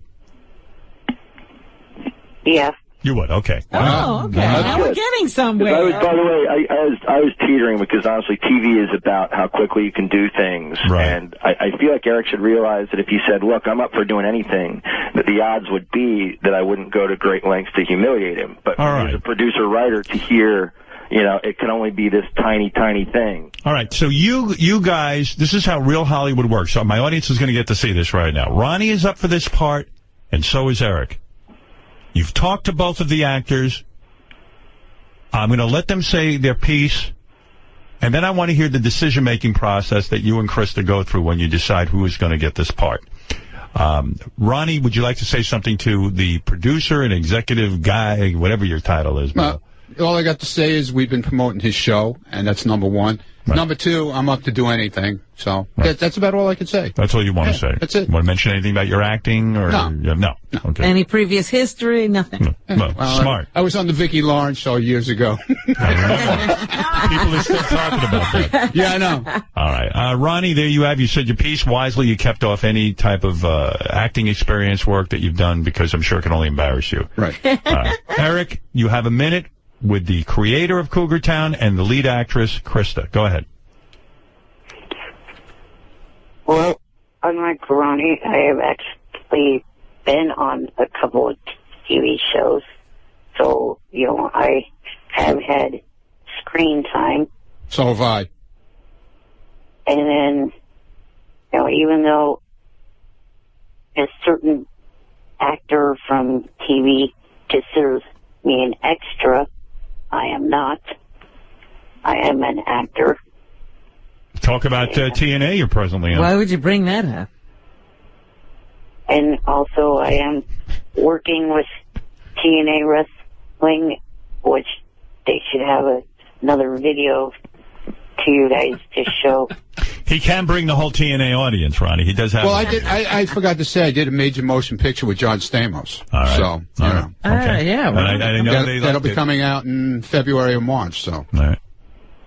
All right. Well, I think that's enough of a pitch. It is now really up to Bill and Krista, who work on Cougar Town, who created it. They put their blood, sweat, and tears on this. They don't make this decision in some sort of cavalier way because the show is important to them.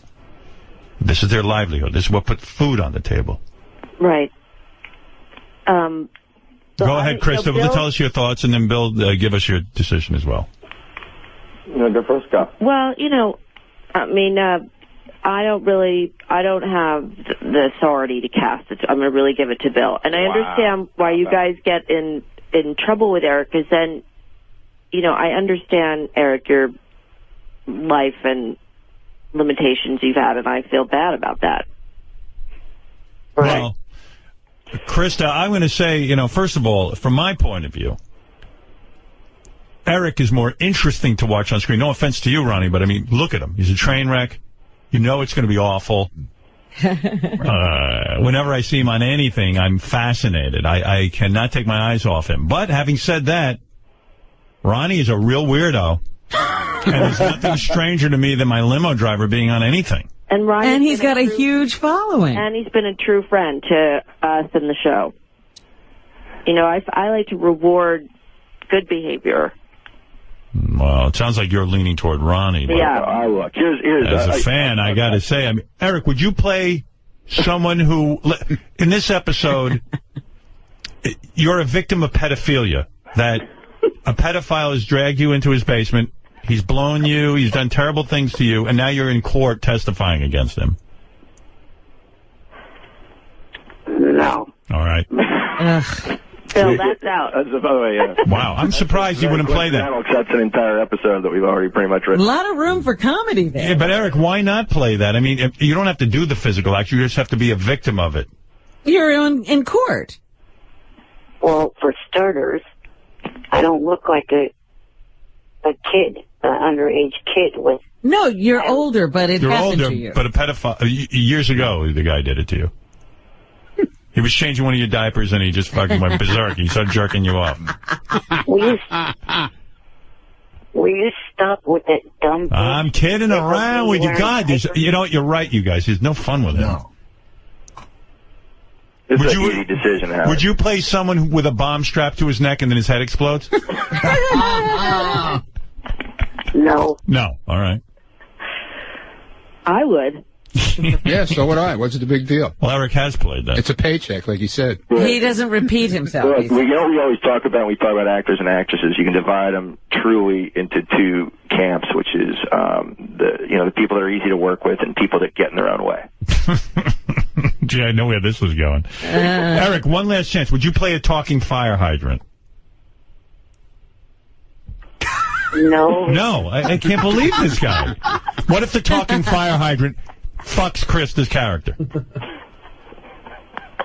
She's hot. No. Oh, my God. Ronnie, would you play a I'm there, man. What is the objection? That's like if I was... You would fuck Krista while wearing a fire hydrant. Yeah, why not? That's like if I was picking up the dog shit, she'd be in a bikini by Ronnie, the pool. let me ask you something. You know what I'm saying? Yeah, right. Would you play the actual dog shit if they asked you? Yeah, whatever they want. Let me hear what a talking fire hydrant sounds like right now. Go ahead, Ronnie. Hi, Krista. How are you, baby? Ronnie, you don't even have to do it because my vote's for you. All right, thank you. Look, Howard, you want the end decision? Let me try one last time, Bill, before you decide. Eric, I'm giving you one last chance. I got one thing that we actually wrote in at one point, Howard. All right. Which is that dog is big enough for someone to ride it around. Ooh. Eric, would you ride a dog? Come on. Yeah. Yeah, okay. Oh, okay. Nice.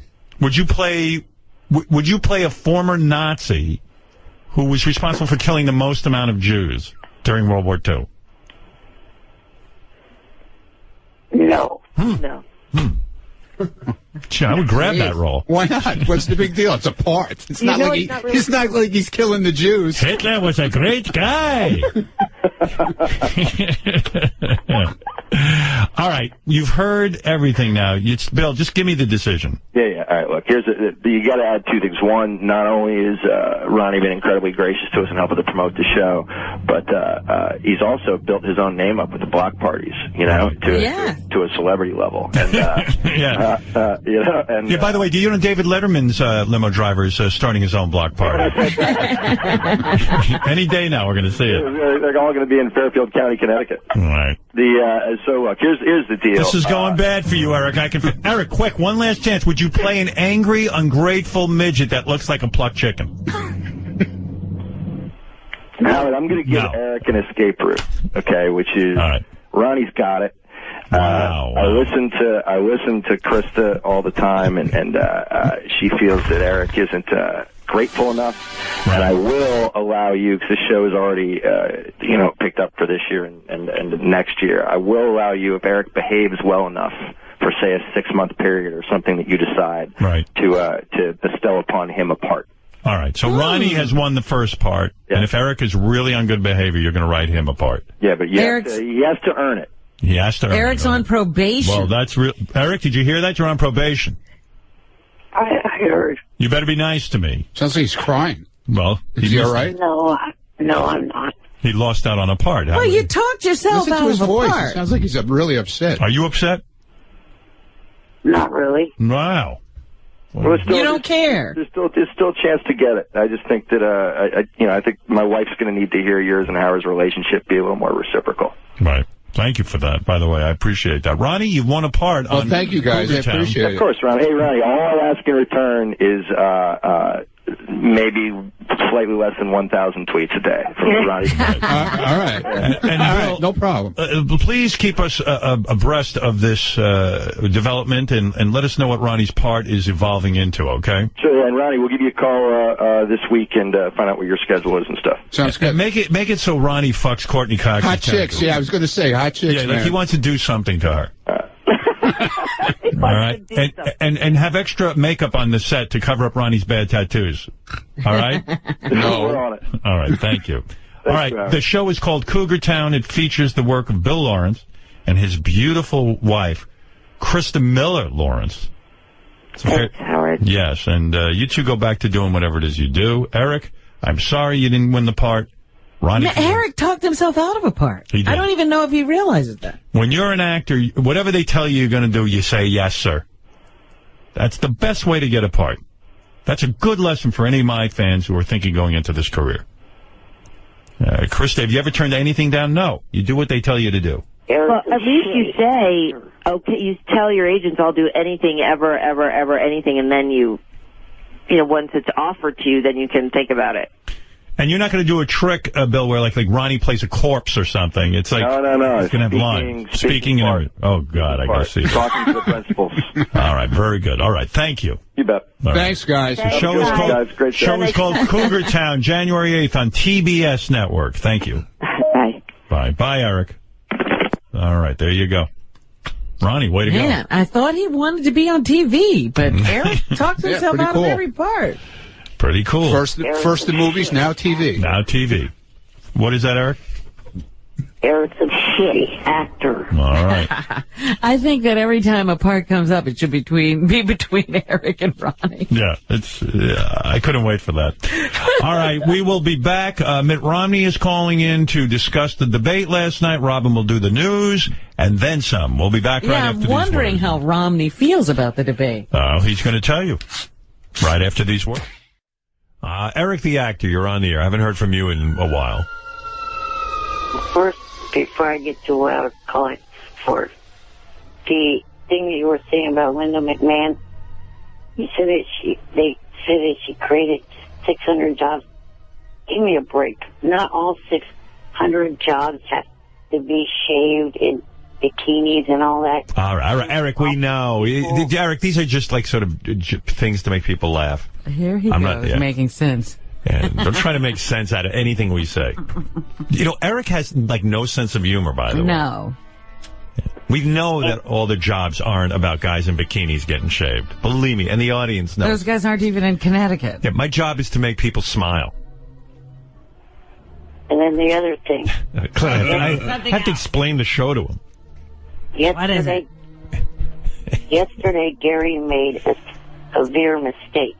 For somebody that supposedly has a 121 IQ, he's an idiot. Well, okay, go ahead. Give me an example. Give us an example. Debbie's Twitter account does not have more followers than mine. It wasn't the Twitter account. Was your web page, I guess? Your it was the JFS. Okay. JFSC. Okay, then technically he's right because I don't have a. Then apologize to me. Apologize. I don't. Well, you're only right by default because I don't. You're wrong because you don't know the difference between Twitter and. No, because Eric's saying he's not on JFSC anymore, so it's not really his page. He does have you on a technicality. I mean, who knows what he does? Like, he didn't call me and say, I'm no longer on JFSC. We didn't know that. Who even cared? I said that months ago that Johnny and I fired the guy. All right. Hey, Eric, thanks for the call. Complaining midget. Can you finally fucking play my TNA video? What? Oh, please, Eric. It's so bad. I'm going to be fired for you not getting the attention to the video. You hear what's going on? Eric got this gig where he calls into some show about TNA wrestling. Right. And obviously they hired Eric to get exposure. Because they know we talk about it here on the air. So I've purposely been ignoring Eric because I've heard these TNA clips and they're just insufferably dull and there's nothing even to make fun of. It's so bad. It's so bad that it's bad to even listen to them. And so it'll hurt us. I've chosen not to expose my audience to Eric's unbelievable appearances on TNA. And then he has the nerve to call me and goes, I'm going to get fired if you don't play the clips. And maybe... You should be fired. And maybe they won't expose North Shore to any money if I win this. Please. No, if you start that again, Eric, that makes you blackmail. That makes you look like an idiot. First of all, how much money have you donated to North Shore Animal League? $5? No. How much? 50 was the last. All right, 50. That so was you take it away their $50. As much as I appreciate that, and I told you, my wife even wrote you a letter. But, I don't threaten little innocent animals that are going to be, dead. But by saying, if you don't play my stupid TNA thing, I'm not donating to North Shore Animal League. Don't donate. He's strong-arming you. What am I going to do? Using the puppies. This Christmas, I'll donate an extra 50. To make up for your 50 you're not going to donate. Well, I'm quite sure if I won, that TNA was going to donate a whole lot more than $50. Whatever. Well, win on your own. I'm not going to be blackmailed into pay. Is there one clip I can play? I've been pushing for this one. I think it's funny when the wrestler yells at Eric. All right, I'll play that. JD1 in white. All right, Eric, here's one of your clips. I can't wait to see your big donation to North Shore Animal League. Here we go. It's going to be out of their money. By the way, this show is so bad. It's like a show on the internet about TNA wrestling. And Eric was hired to be a part of it. And Eric, they don't even show him on camera because I think it depresses people too much. Right. And they can't yell at him if they show him. Yeah, I mean, once you see Eric on camera, no wrestler, I don't even care if he plays the bad guy, is going to yell at Eric. I mean, it's the only reason I'm able to be so tough with Eric is because I'm not looking at him. If I had to look at him right now, I would just melt. Well, that was the thing. We used to look at him on screen all the time. Right. And you couldn't say a bad word. No, it's heartbreaking. They actually were looking at me. They just didn't have their cameras set up where it would record me. But Exactly. Right, nobody can see who they're yelling at. The audience can't see how, heartbreaking you are. All right, so here's Eric again with that way he speaks, that broken sort of gasping speech pattern. Like when he talks, you have to sit there and suffer like through when it. he said that Gary made a severe mistake.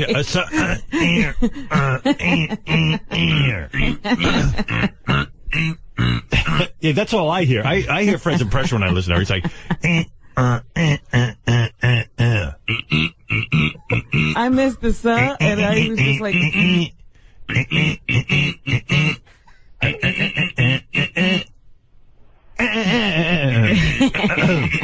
Will you just play the Gary made a veer. All right, here's Eric the actor. One match you did get right, Eric, was the street fight between Bobby Roode and the Cowboy James Storm. You picked that one correctly. Yes, I did, but also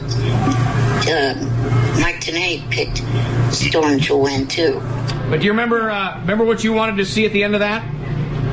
Yeah, and that didn't happen because Roode rushed himself out of the arena. Well, now, right before we came on the air, what was the term that you used to me about Bobby Roode? I mean, is anybody still listening to this? This is awful. Oh, it's the worst. I said that he hurried his chicken ass out of the arena. I thought he said. You might want to, maybe not the right. Yeah, you hurried. And now everyone's got to now fake like, Bobby Roode just walked in the Bobby room. Roode heard what you said. Bobby Roode heard Eric, and now we're going to pretend that he's really mad at Eric when he's like, oh my God, thank God I'm not Eric. Bobby Roode's like, oy vey, how can I yell? It's okay, Eric. Call me whatever you want. Bobby Roode's in the back room going, you're not going to show what this guy looks like, I hope, on camera when He I'm has to yelling go to at a dark place to yell at him. Poor Bobby Roode. The hardest assignment of his Bobby Roode career. Chicken ass. I heard what? Bobby Roode is here, Eric. Eric, where are you right now? Sacramento. That's a surprise. Why don't you ever show your face around me, huh? Because you wouldn't be yelling at him like this. No, because he's stuck in a chair and can't get there. Yeah, you should have just said, because I'm a club fucking footed asshole. Did you like the match? Did you watch the pay-per-view, Eric? Did you watch it? Yes or no? Did you watch the pay-per-view? Look at this poor guy trying to work a scene with Got Eric. to work into something here. Bobby Roode left wrestling after this. It's too much hard work. He got a job at a bank. Ooh. Yes, I did. Okay, what was your favorite match? I'd say watching Storm beat you. Watching Storm beat me. Did I? Look at me, Eric. Still standing. I'm still here. I heard you say that I got my ass handed to me. Did you say that earlier this week, that I got my ass handed to me? Watching Storm beat you. What was that? And Eric starts talking, and Bobby Roode can't even hear him. Bobby Roode probably goes home. He probably takes a big shot of some whiskey, and he goes, what the fuck? He's on heroin at this point. He's like, just shoot me up. I'm arguing with a cripple. My life's not worth living. The guy's the size of a mushroom. I'm arguing with him. What kind of human being am I? And terrible at improv. Right. The improv. All right, Fred. I'll be Bobby Roode. You be Eric. All right. Hey, Eric. What was your favorite match of the night? What card? Come on, what? Did you watch the pay-per-view? You got to ask that 5 times. Hey! What? Fuck you, man. Why don't you ever come down to the match?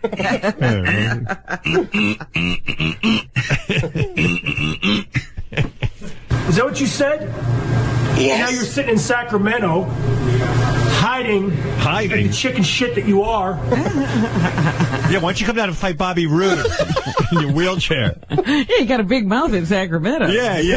Can you imagine if Eric wheeled in there and Bobby would be like, oh, I'm so Come on, Bobby oh Roode. my God, I'm going to hell. God is going to punish me for this. Body slamming. Bobby Roode should pick up that chair and throw Eric out a window. I would buy that pay-per-view. You want to be a man, Eric? Man up. Right. I'm here every week. You know where He's challenging a guy in a wheelchair to a fight. Why haven't you taken up that challenge, Eric? And Eric's just quiet, Doesn't say I'm in a wheelchair. Why don't they make you a wrestler? That'd be great, Eric. Like you wheel in your underpants. Hello? What? Well, I have been thinking about not challenging him myself, but saying to him and one other guy I was arguing with on Twitter that works for TNA to take the challenge of taking on 2 guys that I find. That's no fun. Nah. We want to see you. Why? What if they let you have your? What if? Listen to me. Cut the bullshit. What if your wheelchair could have special weapons? Like literally like little rockets that fire out and attack. Like the James Bond card. Right, yeah. Like the thing that comes out of the wheel and cuts the tires. Cut people like. I'll cut you down.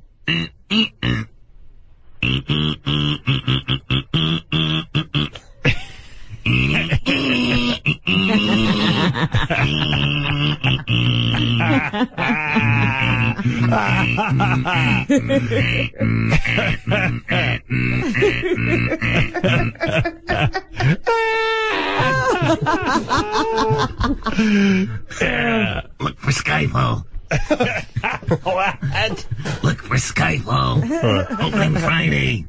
I mean, I'm still standing. I mean, that's ridiculous. Oh, shut up, JB. No. I heard you're good friends with RVD now. You guys are tweeting each other, huh? You're following RVD? Are you following RVD on Twitter? Great. You know what? Why don't you follow me? Why don't you follow my foot up your ass, you stupid son of a bitch? You better hope I don't ever see you.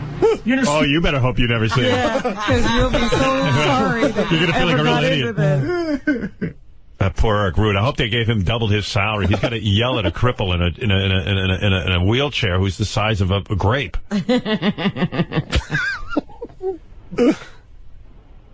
You know, he's yelling at a guy whose hands are like plums. It's ridiculous. Eric, the whole premise is completely ridiculous.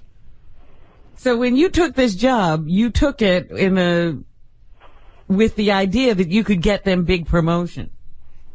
I took it to be able to work with Jeremy, to be able to work in some capacity in that company, and to possibly earn the money for North Shore Animal League. Yeah, but now you're telling us you could get fired if it's not mentioned on our show. Well, yeah, it's a lot cheaper to pay Eric than to buy a commercial on our show. Amy?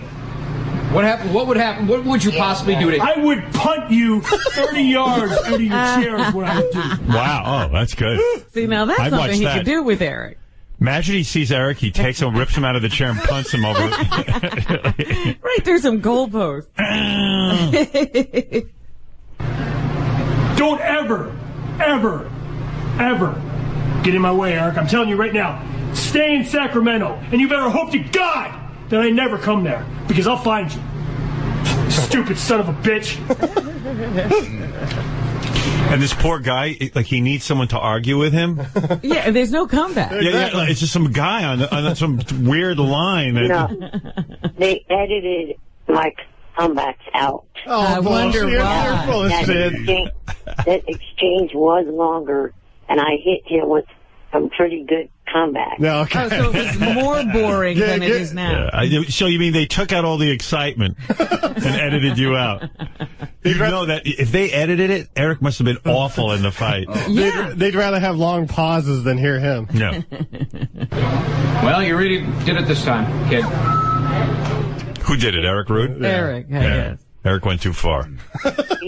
He refers to himself as the it factor. All right. I've heard enough of the rest. I don't care about it. We don't want to He's get the wrapped it up in your factor. world. I'm the ick factor. What was your comeback? I called him the shit factor. Oh. And they took that out? Why would they take that out? I don't know. Yeah. But I was also kind of hoping you'd play the exchange between myself and ODB, because if I do win the picks on this pay-per-view, not only does North Shore... All right. I'm zoning. I don't have the ability to edit you. By the way, the people from Cougar Town, just so you know, have already contacted Ronnie. I don't think anyone's called for Eric. I think they just saw him as too much trouble. Am I correct in that, Eric? I guess so. Yeah. We knew that Ronnie got the job. Here's Ronnie. Ronnie, when are you going to go out and shoot Cougar Town, since you seem to be getting Eric's acting work?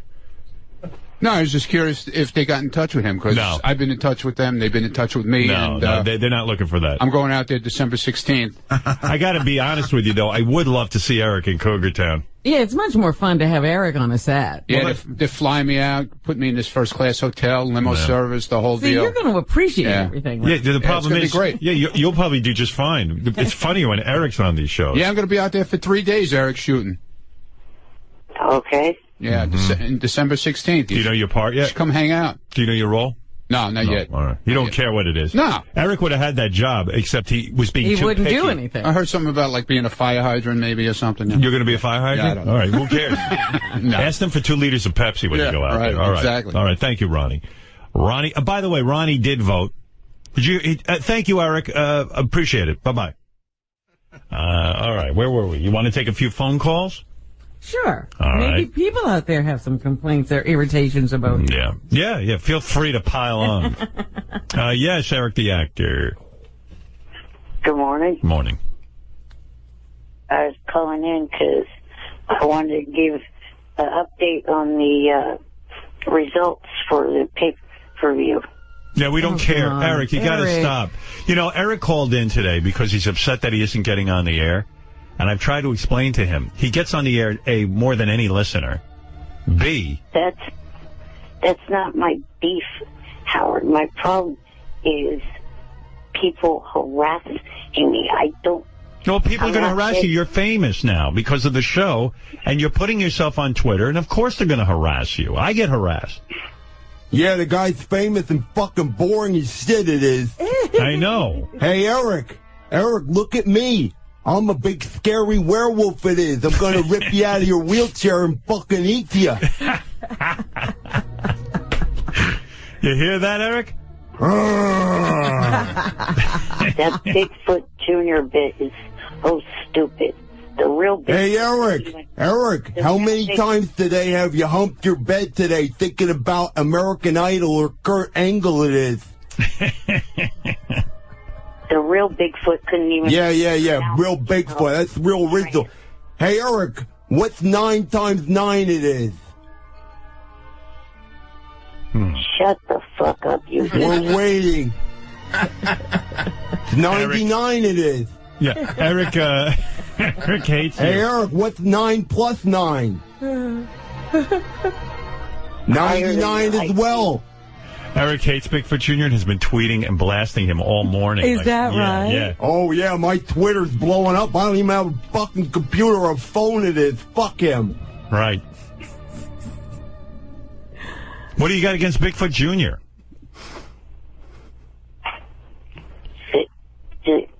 Yeah, get to it. Hey, Eric, can we hear some of your hard-hitting predictions of who's going to win the fake wrestling match this week? I want to place a bet it is. Eric, I mean, Bigfoot Jr. is making a good point. I mean, no one cares about your association with wrestling.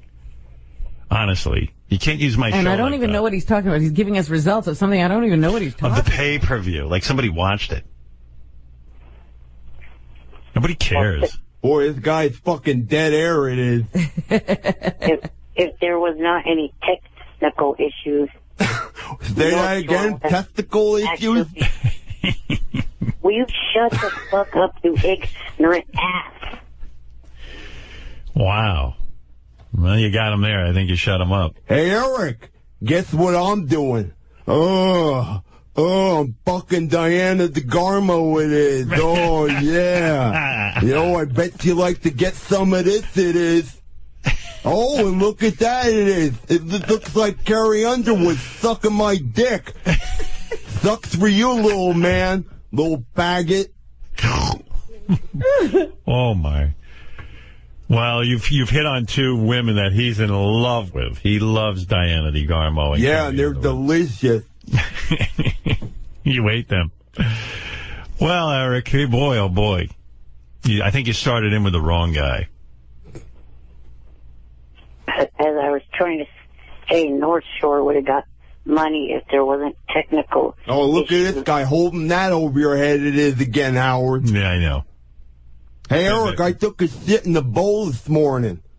My turds are better shaped than you it is. Oh. Oh, that's mean. That's wrong. Now you've gone too far. Oh, now I... Well, Eric, Bigfoot Jr. in his mangled kind of language way, he said some truths here that perhaps the wrestling thing is a bit old. And you don't call somebody and say what would have happened. It didn't happen. Right.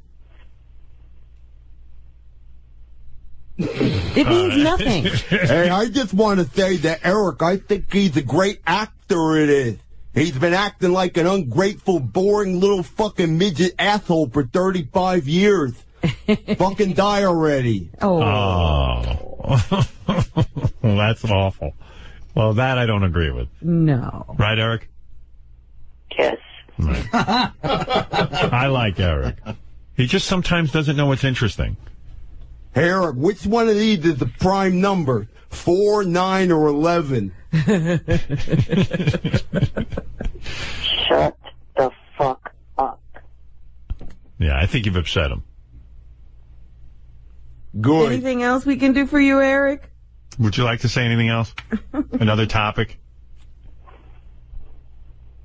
Just that, my picks actually. Oh, God, he's going to continue this wrestling conversation. All right, let's hear it. Maybe it is interesting. Let's give Eric a chance, just for a few minutes here. Okay, Eric, go ahead. What do you want to say? In my second attempt to beat one of the TNA superstars, I actually did. The only thing was the video didn't come out right. Yeah, why don't you just cut to the chase and suck one of those TNA wrestlers' cock it is? Oh, Eric, it's, I'm rooting for you, but good Lord, no one cares. Jesus Christ, bring Scott the engineer back in the studio with it. Yeah, talk about his music. Oh, did anyone say? What? Like I said before, there's 3 reasons why I took this. One of which was to show gratitude towards you by giving. You took but you haven't given anything, so shut up about that. Yeah, no one's seen a check from you from North Shore from this.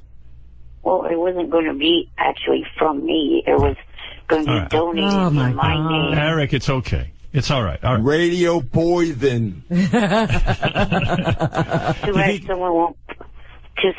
bad someone doesn't poison your ass. How come Eric doesn't end up in the Radio Hall of Fame? Howard. Yeah. I thought it was interesting what Eric just said. He's not actually giving his own money. He got somebody else to give it in his name. Well, but nobody's giving anything. Eric doesn't have any money. The people who are telling Eric they're giving money aren't giving any money. And he's holding someone else's money over your head. Yeah, I mean, it's ridiculous. If North Shore Animal League doesn't get any money from Eric, I mean, they're not missing out on anything. They desperately need money. They desperately need people to get down there and adopt these animals because of Hurricane Sandy. They're overflowing with these poor animals. But Eric's always got, because of a technical difficulty. Technical. You would have made, but don't tell us a figure that you're not sending. I would have given $1 million. If I had. Guy sounds like he speaks in Morse code. It is. Well, at least I don't finish sentences with "it is." Well, I've been going through a speech therapist about that, trying to stop to say it is, it is. Well, at least you're working on it. Yeah. Yeah, I'll give you that. All right, Eric. Eric, I got to go. You've used up your time in a ridiculous way. Okay, thank you. All right. Is he still breathing? It is? Yeah. Too bad you are. And again? Gary, instead of trying to point something out, now go fuck your bed. Why don't you point out something good? Last week I emailed you a link to a website to help Howard with his parents. What language is this guy speaking? It's French. Would you tell him to go fuck his bed? Yeah, isn't that what he does? He's Eric the bed humper, it is. Well, you fuck your hand, but I guess... Whatever, I'll fuck anything at the fucking hole. Would you fuck Eric? Well, I don't give a fuck. Would you? Well, yeah, he's a little guy. He can't get away from me, it is. He's stuck in that wheelchair. That's disgusting.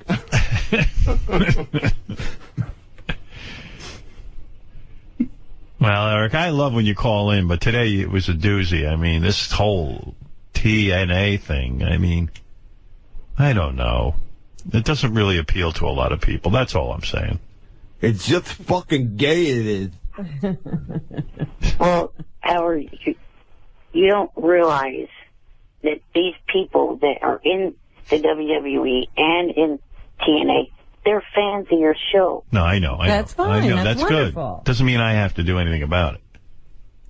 Show some gratitude. Oh, I see. All right. Show gratitude. You would know about gratitude. Gratitude. Kiss my midgety ass. You're the least gracious. All right, Eric, I got to go. Bullshit about me not being grateful. Please, Eric. I've given you so much work. Getting you on major... If I wasn't grateful last week when you were talking about your parents having hearing problems, I wouldn't have given a shit. But instead, I Googled, as seen on I want to eat Eric for Thanksgiving. Looks like a butterball turkey it is. All right, Eric, we got to go. We've run out of time, unfortunately. Thank you. I don't look like a turkey, you dumb fuck. That's a good one. All right, thank you, Eric. Delicious. You think it gives me a lot of power to make fun of other retards it is. So you make fun of yourself? What? So you make fun of yourself? Slower. You're talking too fast. All right, thank you, Eric. All right. You guys did not hit it off. Fuck that guy. It is. If Eric would let you fuck him for our Christmas show, my goodness. it would be so good. Eric, Well, that vision of him I'll as a put a butterball fucking wig turkey. on him. Right. I don't care. Eric, would you let Bigfoot Jr. put a wig on you and have sex with you? Fuck no. Come on, I'll sweet talk you, little midget. Well, what the fuck, sweet talk? You're not getting anywhere away from me, it is. Oh yeah, by the way, Shove Howard, your whole fucking body down my fucking underwear, it is. your legendary actor guest yesterday told you straight to your damn face. Oh, wait, how many syllables does legendary have in it? All right, we got to go. What is Eric saying about Roger Moore? What about Roger Moore? He told you straight to your face to stop using the word midget. Yeah, that's right. I didn't use it. It was Bigfoot Jr. Well, Yeah, all big you fucking assholes deal. need to cut that out. I don't use okay, it. actor. I'm not an asshole. Eric better? the actor. Yeah. So I should start calling every midget I see on the street a fucking actor now? No, it's little person, you dumb fuck. That's right, you're little. That's why my cock will fit right into you, it is. All right, you two. You know, you're acting like children. All right, thank you. Hey, Howard. Yeah. Yeah, you know, I really liked the interview yesterday with James Bond, it is. Yeah. He and I got a lot in common. When I was a kid, the doctor told me my IQ was 007. Right. All right, thanks, Eric. And call back when Bigfoot Jr. isn't here. Right. All right. Good luck. I'll see you on Twitter, faggot. Oh. Wow, you don't have to say that. You don't have to say that. What? I don't know. Everything. Faggot is, you know, it's just it's crazy. I'm not. Yeah, well, I didn't get the memo on being PC, it is. Well, come on. Come on. Get with the times, will you? Too bad George Takei not standing next to you, so you punch you right in the Why, you like Chinese dudes, do you? All right. You two have had No, enough. we All did. right, Eric, don't Because even if he bother. heard you. Right, I agree. Okay, Eric, thank you. I think things got a bit heated. Boy, you know, we got a little of that TNA magic this morning. Yeah, we sure did.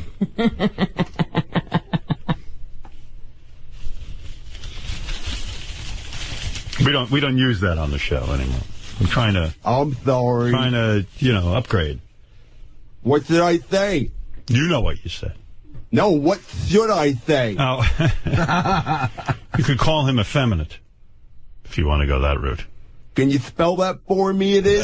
Hey, anyway, listen. I was talking to a group of Scientologists yesterday, and they said, this kid's nuts. Yeah, the Scientologists never turn down the money. No, are you kidding? They're like, hey, Tom Cruise can do whatever shitty movie he wants. And same with Travolta. I don't care if he kills and murders people. We never tell them to leave their job. Scientologists know where to happen. You know? But, you know, I just love how they sit there and say, God should strike me down. I don't want to live if I'm not doing his work. And God just sits there. God wishes he had this kid's life. God can't believe this kid's clearing $8.5 million. Doesn't do any smiting. He just sits there. So, you know, you go all or nothing. Right. All right. Anyway, he's definitely gone all the way to the nut house. But good for him. I can't wait for, are they filming yet? I can't wait for the day he returns to the set. I can't wait till his character is killed off. Very nice. Let's go to Eric, the actor. Haven't heard from Eric in a couple of days. He would take this role, I'm sure. He played a kid. Eric, do you have any problem being the kid on 2.5 Men? Oh, I don't know if I could pass off for a 19-year-old.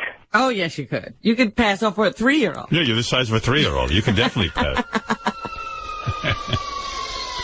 Well, one thing that took Lori's listening, the way to write him off is have him have an accident in the kitchen at the military base that he's at. Okay. Wow. His character went into the Army and became a cook. All right. Hey, Eric, what can I do for you? Well, since everybody can't seem to stand the TNA job I had, and I use the word had because I resigned from it. You resigned from TNA Wrestling? Yes. That's as dumb as the kid from 2.5 Men. Why would you resign? They're paying you, right? What the fuck? What are you, stupid? I do it, and you criticize it. I just said you're horrible on it. You're awful on it. But wait to be fired. But why would you? Yeah, why would you quit? You were getting paid. You dummy. Why would you quit? Call Johnny a dummy, too, because he's the one that advised me to quit. I doubt that seriously, Eric. Call his ass up. Why would you resign from a job where they paid you to give your opinions on wrestling, something you're doing anyway? And how is this going to affect your donations to North Shore Animal League? Not at all. All right. No, they're still waiting for a check. It was their money anyway. It wasn't mine. Anyway, so why did you quit TNA? I'm just curious, because this is absolutely retarded. Nobody seemed to like me doing it anyway. Did you like doing it? Yes, I like. Then why would you quit something you like doing? Because I was catching a shit load of crap for it. From who? Eric. From fans, from you criticizing. I thought it was funny. It was funny how bad you were. Now what are we going to talk to you about? Nothing. You're back to being unemployed. Hey, you know who wrote a song about you? A Christmas song? Who? Bigfoot Jr. Oh, I hate that prick. Yeah, well, he evidently likes you because he wrote a song about he wants to have sex with you.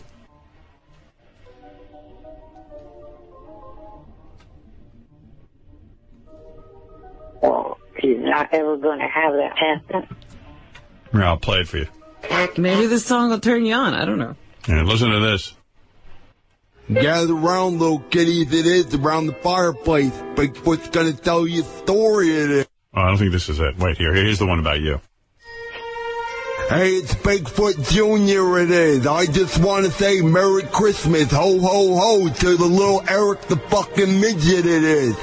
Here comes my cock, right in the midget's bunghole. He talks about TNA, I think he's gay, and it's Kurt Angle that he wants to blow. I don't care that he's in a wheelchair, I'll just put a stick in his spokes. He won't get away when I'm ready to play, and I'll fuck his face till he chokes. What do you think of that?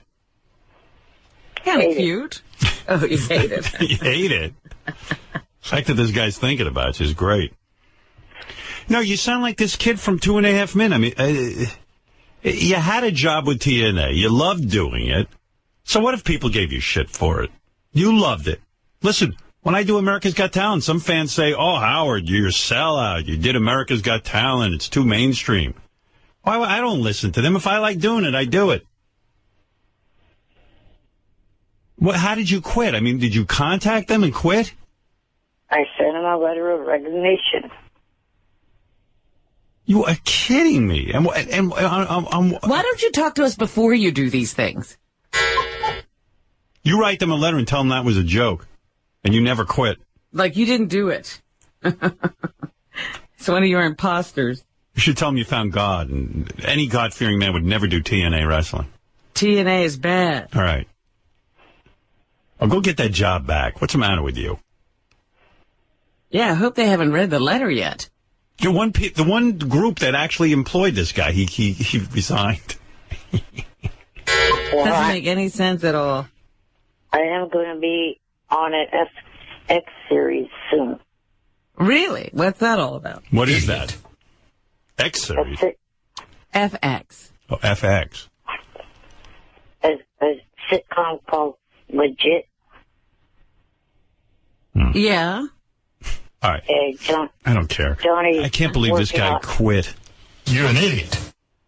Maybe he quit because he had other commitments. If I was there, I would throw you in the mailbox where you mailed that letter and make you go in there and destroy it. It's called email. Oh, you did it on email. That's too bad. Can't fit you through a slot then. No. I was thinking we could throw him in the mailbox. Have him fish out the letter. Oh, that's so crazy. I mean, that's as crazy as this kid on 2.5 Men. Of course, 2.5 Men is much bigger stakes, but as people go berserk. And really, I mean, they go berserk. It's just mind-blowing. Well, how did Eric get this idea that he could just walk into one job after another? I have no idea. You're an idiot. What are you going to say, Gary? No, hold on. I kept the letter. I want to show you his letter. His letter of resignation? Yeah. To TNA? Why did he send it to us? He sent it to every one of us. Oh, he did? He puts this... Here. He CCs everyone? Foolish, dumb, stupid. Hey, Jeremy. How are you doing? I am writing you this email to resign from the TNA Today Pick the Pay-Per-View Winners for charity gig. The segment hasn't gone right from the start. The Stern Show has barely played the clips, and when they have all they do is make fun of the clips. Oh. Who wrote you? I guess you wrote this yourself. When they have all. What? Yes. The Stern Show has barely played the clips, and when they have all they do is make fun of the clips. When they have, all they do. Oh, no comma. Okay. All right. I see.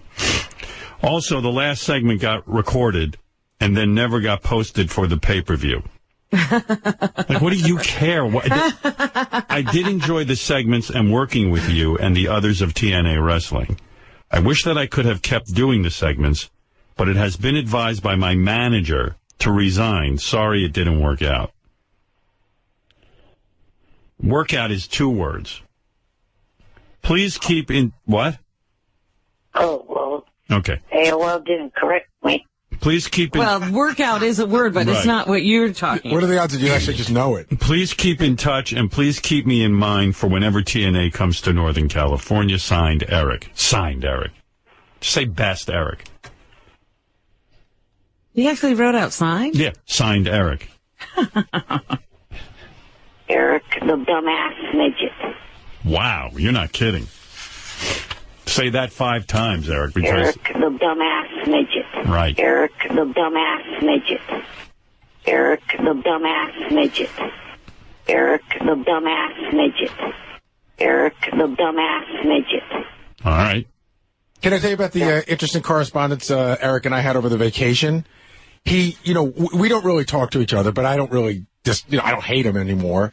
So he sent me a note. He said, I know we've had our differences in the past, but I need you to do something for me. And he started talking about how, I guess, a bunch of people on Twitter were calling him gay. Right. And because I had a gay brother who died of AIDS, right, he would like me to go on Twitter to tell everyone he's not gay and to stop. Eric, think that through. Think it through. Why would you think Gary If Gary goes on Twitter and just suddenly tweets, Eric the actor is not gay. And stop and leave him alone. And stop and leave him alone. Don't you think that's going to get worse? It's because some people are going to think no one thinks you're really gay.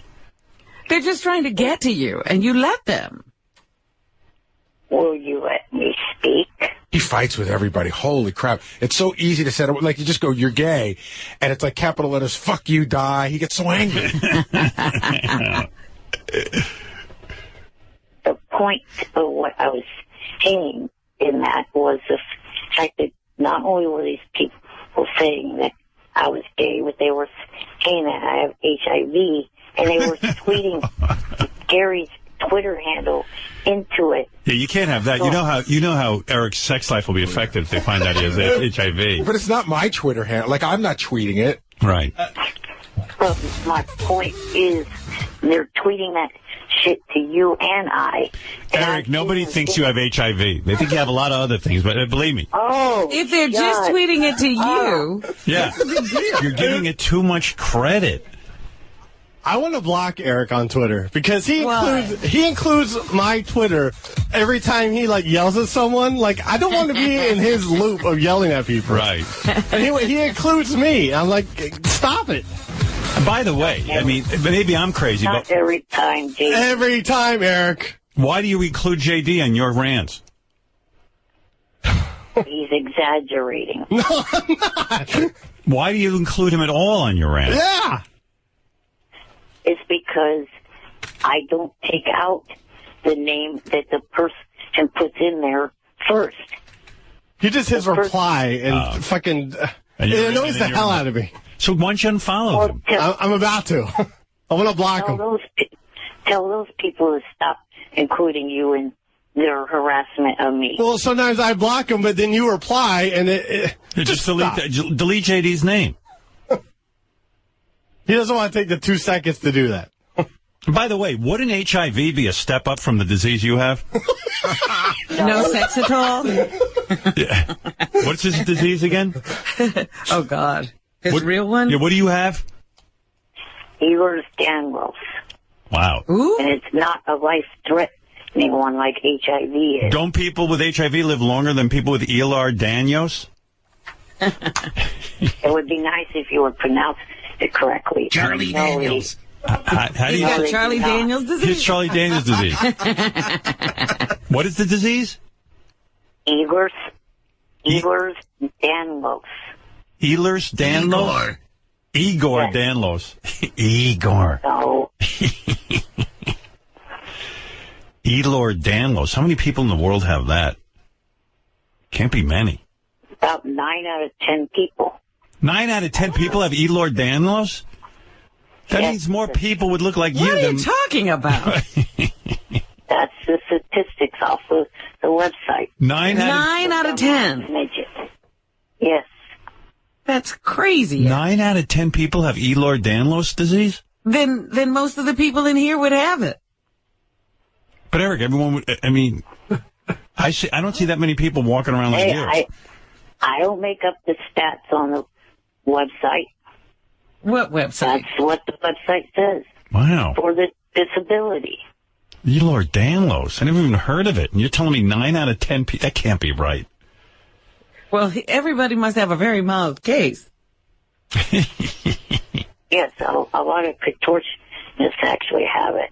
If I could get a special license plate. That's how they're so flexible. Well, somehow it really fucked you over. You're not flexible at all. I used to be. Which one does he have? Because there's different statistics for each one, and none of them are his statistics. Oh, please. Eric is one of a million. One of a billion. When I was born, they gave me type 7, is what they said I had. Yeah, well. His is one of the most rare. Right, of course. It says about 30 cases are reported. 30? Imagine 30 Eric, he has one of the most rare types. Like Eric lucked out. 30 people in the whole world have this stupid thing, and he's got it. Ugh. Makes me crazy. Poor Eric. Of all things, you know? Did anybody else in your family have this? No. They were tested and believed to be carriers. Yeah. Your luck. You hit the genetic lottery. Jeez. The odds of him getting that are astronomical. And there's not, what did you say, 1 in 10? Well, he said 9 out of 10. 9 out of 10. Yeah. I'm seeing 1 out of 10,000 in type 3. Right. He's got type 7.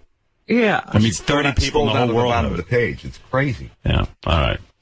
All right, Eric. Well, I got to go. I don't know why you quit your job with TNA. That makes no sense to me.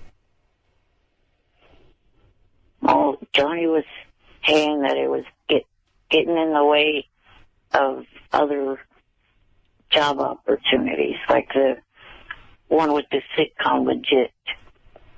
All right. All right. Well, Johnny knows what he's doing. How is it getting in the way of a job you don't have? Oh, please, Gary. I'm trying to get out of it. You're going to analyze his career? Because the person was double thinking about hiring me. How about Elor's Danlos disease gets renamed Eric the Actor disease? Couldn't we give him that? I mean, there's only... For starters, it's not a disease. It's only 30 people have this disease. Why can't he... Why can't Eric be named Eric the Actor disease? Or disability, if you will. Who's heard of Ehlers? Who is Ehlers? They were 2 doctors. Oh, Ehlers Danlos? Yeah. Fuck that. It's Eric the Actor disease from now on. Are you that dumb, or are you not hearing me? Eric the Actor disease. Disability. It's a fucking ability, moron. Well, I've renamed it a disease. It's Eric the Actor disease. Don't you want this honor I'm giving you? Not as long as you're going to call it a disease. Well, if that ain't a disease, I don't know what is. You got screwed. One thing about Eric. Oh, no, that's not true. I was going to say he's not a complainer, but he is. How could you say that? You know, more people have blown John Hine than have that disease. Think about that statistic. All right. Anyway, Erica, thank you. And I'm sorry you resigned from TNA. That makes no sense to me. And if I was you, I'd write them an email immediately and say that an imposter wrote that first one, and that wasn't you, and you love your job, and you want it back. All right? That's my advice. Right. Thank you.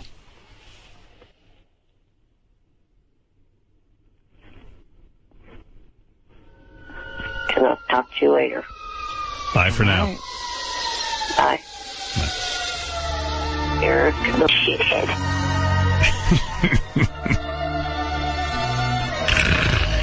Eric, the annoying midget. All right, I got to take a break. We'll be back right after these words.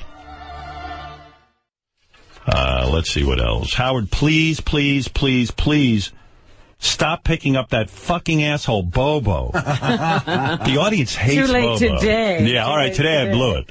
He's such a fucking loser with nothing to say. He brings the show to a screeching halt. I'd rather hear you guys hammer on Eric the Midget any day of the week. Fuck you, Bobo, you fucking asshole. Wow. Eric, how about that? A nice positive for you. Not really, because he referred to me as Eric the Midget. Yeah, but he likes you better than Bobo. He also said he liked to hear you pound on me, so it's not positive either. No, I see it as a positive. He's a bigger fan of yours than Bobo. Here's a guy who says, America's Got Talent. Please do it again.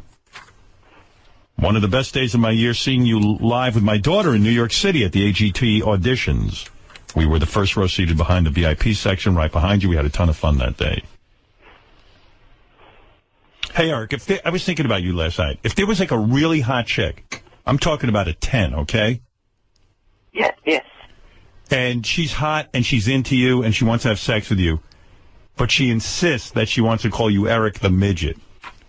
Would you have sex with her anyway? I don't know, because it's being disrespectful. Yeah, but I think I'm talking about a chick who's like hotter than any chick you've ever been with. Even hotter than those chicks at the Bunny Ranch. I think you'd put up with it. I realize what you're saying. I think you'd put up with it. I do. I do think you'd put up with it. I got to be honest with you. I think your integrity would go right out the window. I'd have to think about that, but... Yeah. Eric puts a lot of thought into his stuff. You know, I was thinking if Eric ever becomes a really famous actor, and he's on Inside the Actor's Studio, Robin, that he would have to give a lot of thought to his answers. I think it would sound something like this. See that reporter I called? Crap, don't let the bunnies out. The Actors Studio is proud to welcome Eric the Actor.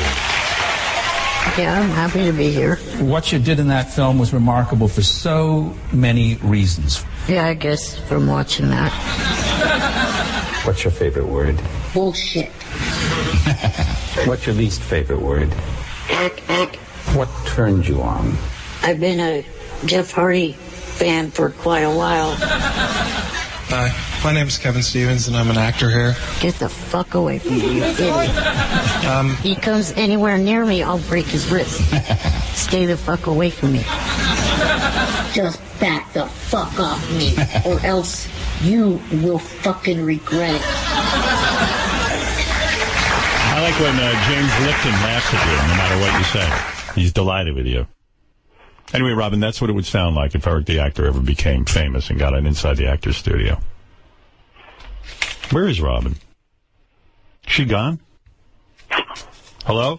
Testing, 1, 2. Oh, I see. Okay.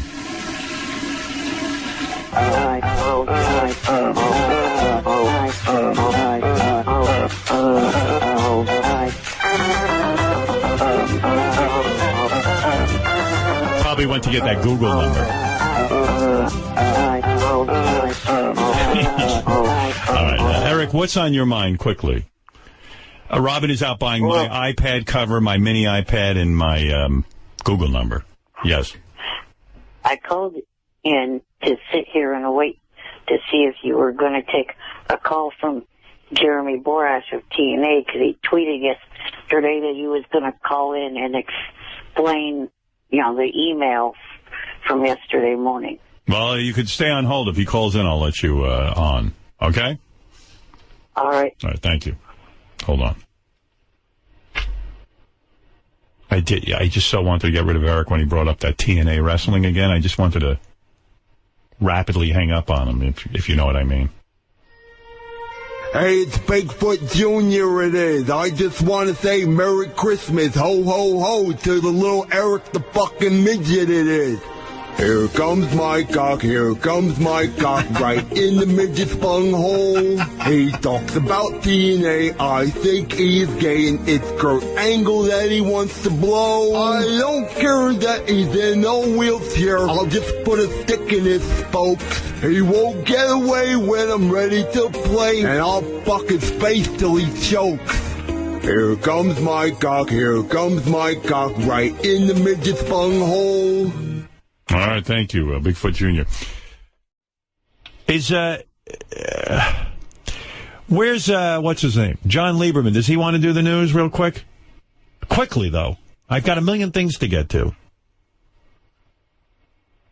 Is he gone? All right, good. He left the stage? It's okay. It's all right. All right. I was going to get to him. I'm sorry I'm running late. Gary, you want to say anything about Mark Knopfler? No? Done with that? You know who I was trying to get both? Mark Knopfler. I do want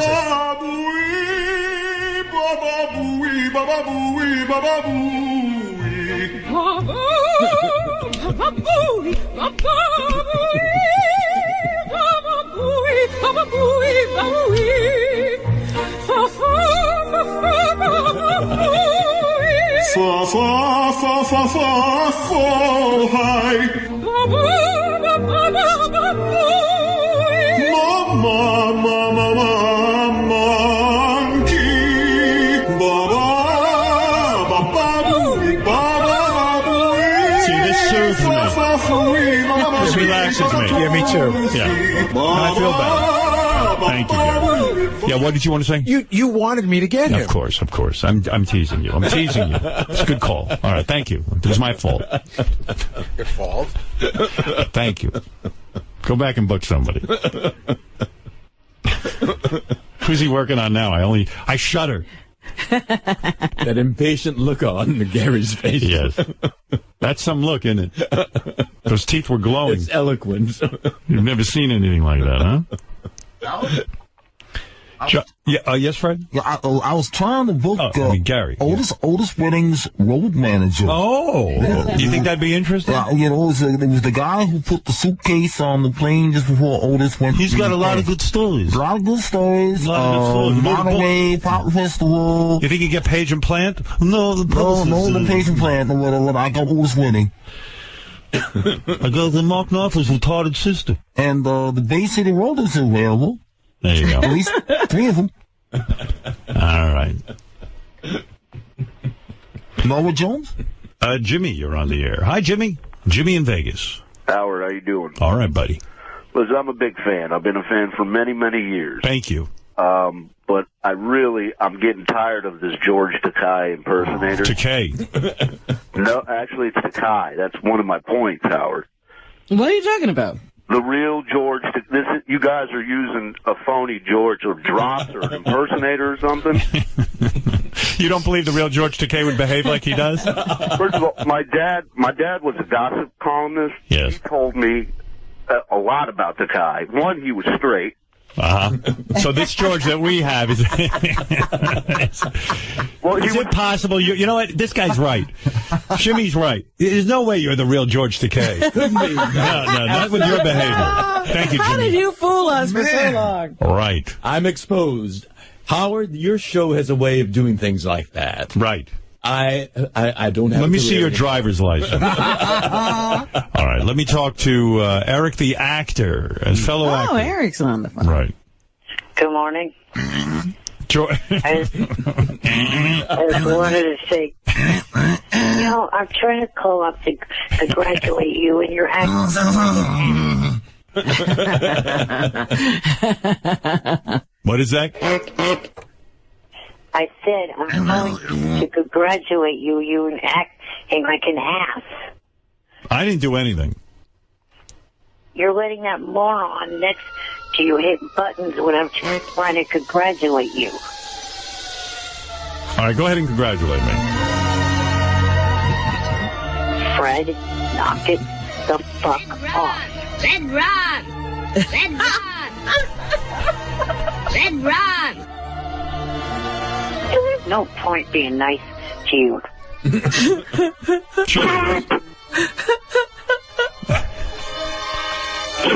You two ought to have a show together. Red Ron!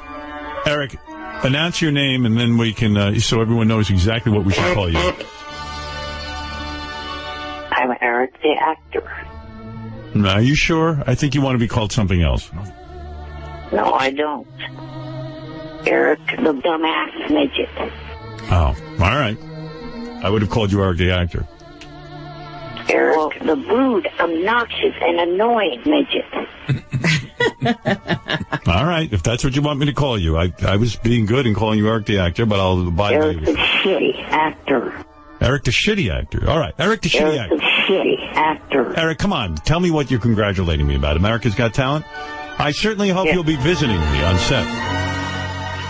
Are they going to be auditioning in San Francisco again? You know, I don't know. They haven't told me a goddamn thing. I tell you. Well, maybe they don't have it all set up yet. They don't? I don't understand how they don't. Did you watch all of The Voice last night?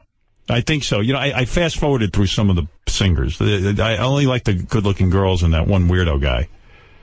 Right. They aired a commercial during it, and they said, this sounds like bad news to you, 14 cities that they're going to do auditions in. Right. They're talking That's about... not the... Those aren't the auditions that I show up at. Those are the ones that right now they're scouring the country looking for talent. Okay, I was wondering if they were going to condense that down and make the people... When I get involved, it's going to be less cities. Yeah, be 3 by the time he gets... If I had my way, if I could run that show, it'd be 1 city. Let everybody come to me.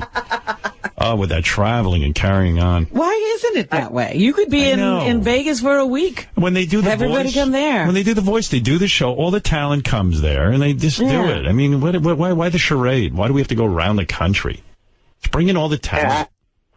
I heard that and I was like, oh, geez, he's going to hate that. Yeah, well, I do hate it. That's the one part I don't like. But all right. Other than that, I like it, sort of. I mean, you like it once you get to the city. You just don't like traveling. I just hope my fellow judges are good. I like Howie and Sharon. Now, is there any update on what you were saying about trying to get me on Whitney? Because someone keeps asking me repeatedly. I have no update. I've been so busy with this new deal and the whole thing, and well, are you going to be difficult to negotiate with? Because you lost the last job we tried to get you. I had you so hooked up, and you let Ronnie run off with it. I had him on Cougar Town. Can you believe this, George? I had this kid a job on Cougar Town. He was going to be the life of the... I got him several acting jobs, small jobs. What was he playing? George, I'm glad you're here. This is a great thing. They say to him, I know the guy who writes Cougar Town. He's the executive producer. And I know Courtney Cox, and I know Krista Miller. They're all on that show. They said to me, hey, we'll get Eric the actor or one of the people, and we'll put him on the show. We'll write a part for him. Write a part for him. You would have died and gone to heaven to have him write a part for you, right? Absolutely. Yeah, who's sitting and writing parts for you? Well, listen to this guy. It's something I wanted to ask George before you hung up on me. All right, hold on a second. I got to explain George your situation because he won't believe it. So I say to this Bill Lawrence, he's the producer. All right, Eric the actor. He goes, well, what would Eric play? He starts to mention several things that maybe like a criminal. Eric won't do any of them. Why? He says he doesn't agree with the morality. When you're an actor, you're playing a role. Explain it to him. You find that aspect in you. You get angry, you get greedy, you get, Sure. You find that, and you play that. Did you hear that? That's acting, right, George? Exactly. Eric, it's a character. He doesn't want his head to explode. He doesn't want, he doesn't want any special effects. He wants the role to be written for him as he is. As he is. Without any other with his morality and the whole thing. Oh, well. Yeah, I mean, we've even said he's turned down jobs to be in a bee costume. Oh, listen to this. He won't play a gay man. Isn't that something? Brad Pitt. Get close to that microphone. When you talk, it's good, but you got to be on mic. When Brad Pitt was a struggling young actor in Hollywood, go ahead. He was in a chicken suit. What's that chicken? McChicken? The San Diego chicken? It's that chicken fast food. Chicken Little? Chick-fil-A? No, not that. Kookaroo. He was a kookaroo chicken roaming around the sidewalk, passing out leaflets. That's what you do as an actor. Eric, I'm going to watch this. George, I have a role in a movie for you. It's a guy who's a mobster, who's a pedophile who poisoned a nun. Are you interested? Sure, absolutely. I'll hear that. Watch this, George. Eric, are you there? Yes. I got a role for you on Cougar Town. Would you play a mobster who's a pedophile who poisoned a nun? No. Why? I just don't feel like playing that character. Well, I thought you were an actor. Don't you act? Yes. But you want to be you rather than act a character. Well, that's not an actor. I've got a role lined up on a FX sitcom that Johnny helped me get. Johnny Fratto. His manager. Yes. Yeah. His manager. Then why are you calling us about some other show? Well, I'm Robin, every actor has to line up their next job. But he always wants to be difficult.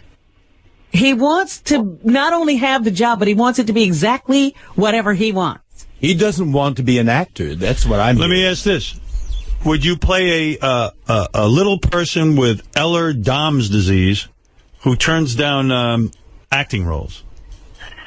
It's not a disease, and it's Ehlers. See, now you're screwing me up on my own pronunciation of the disability. But would you play that part? Yes. That's the part he wants. He wants to play who he is. That's the part he is. Yes. Hey, Eric, I was wondering, are you upset? I understand Medicated Pete is out in L.A. shooting a small independent film, a part that he got from his agent, Johnny Fratto. Ooh. Johnny took on Medicated Pete? Did you know that? No. I had no idea that Johnny was. Hey, Eric. Let me ask you something. Let's say a call comes in for a role. Did Johnny offer you that role? No. What are you saying, Howard, that he's not concentrating on Eric's career? Well, I'm saying, what if a role comes in, who does he give it to, Eric or Medicated Pete, his new client? Like, you think that might have been a call for Eric, but Medicated Pete's easier to work with. Well, I know Johnny's an ethical guy, but, I mean, he's got to think, who's the guy who's most likely to actually take the work? I don't think Eric wants to work. He just wants to... hang out. Yeah, right. You did the thank you. No, I want to get as many parts as I can. Sounds like Medicated Pete grabbed one of your parts. Ronnie's already grabbed one. And Ronnie grabbed one. Are you straight or are you gay? I'm straight. All right. Would you play a gay guy? No, not to insult you, but no. Of course not. Because you're not an actor. Eric, watch this. You're not an actor. George, would you play a black cowboy who yodels in a submarine? It'd be a stretch, but I would audition for it. You'll try it. There you go. Do you see the attitude difference, Eric? Well, he's not an actor. No. He doesn't want to act. That's why I, for years, would not call him Eric the actor, because I felt he wasn't an actor. No, he isn't. I am Eric the extra. Eric the extra. Right. That's who he is. No, that's not at all. Well, how can you justify the word actor? When you don't want to act, then you're not an actor. Right? What do you consider Eddie Murphy? An actor. He's an actor. Comedian. Yeah. He turned Genius. down Ghostbusters.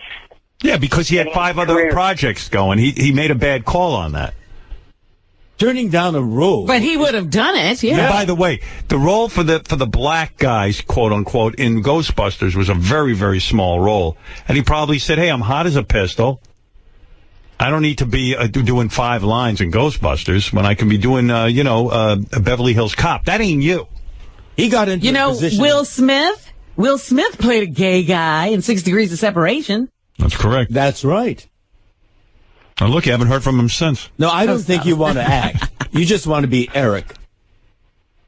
No, you just want to, hang out on the set. You want to be Eric who hangs out on the set. Right. Eric the set decoration. All right, Eric, I got to go, but let me know. Wait, I wanted to ask George a question. Yes. Now, has anyone asked or told you when the Halloween episode of The New Normal that you were on is supposed to air, because it never aired? No, because it was Halloween themed, and it was preempted by Hurricane Sandy. And it certainly was not, Oh, my God, I want to kill myself. Yeah, well, it's going to be on next year during Halloween. How about Eric just compared himself to Eddie Murphy? Nothing delusional in that. George, would you play a gravedigger who rapes corpses and eats them? Well, I'm not that at all. It's the farthest thing. You're an actor. I am. But I will play that part. Right. I'll try to find something in me. Good, then I have a movie for you. I wrote a movie last night about a gravedigger who rapes corpses. You just saw the greatest script. I tell you, I am a guy. I love monster movie. I love vampires. All this stuff. I never considered myself a guy who was into zombies. I don't care about zombies. I love zombies. Always loved zombies. Well, I didn't, and now I watch the Walking Dead. Which, by the way, was just in the newspaper. Their last episode that just aired this week got 10.5 million viewers. Now, for a cable, that's cable. For a cable channel to get 10.5 million viewers is pretty remarkable. That's like more viewers than like The Voice gets, and The Voice is a big hit, or more viewers than. I could give you comparisons, but it's such a good show. I love it. Brilliant show.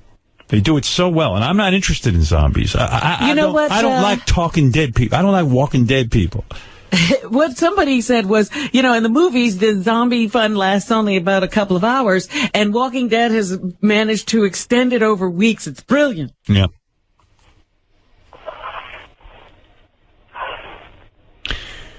So, I don't know how I got into this, but I love it. Zombies have always been a great genre. You didn't like Night of the Living Dead and all that stuff? Wow, those are great movies. Yeah, those I like. Would you play a zombie though, Eric? Right? No. Wow. I mean, Eric, do you realize not that many people are anxious to give you an acting job? Eric, the stupid bitch. Well, that's an appropriate title for you.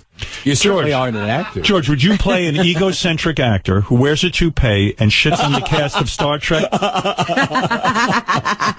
Now, that's really going to be both close to me and a stretch. Right. But you'd play it, right? All right, Eric, I got to go. Thank you for the congratulations on America's Got Talent. I do appreciate it. Thank you. Very sweet. Talk to you later. Get to work on getting him a new role.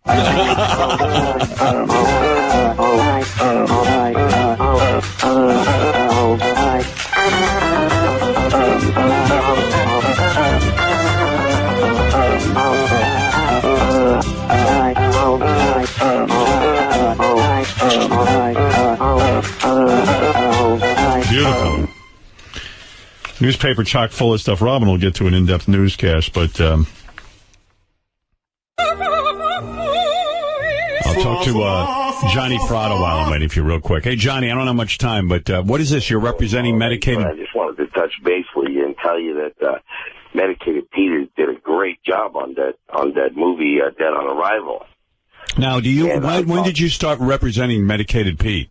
Well, I actually don't represent Medicated Pete, but somebody called and, they were looking for Eric, and, it was one of those things that Eric didn't want to do. Oh, you're kidding me.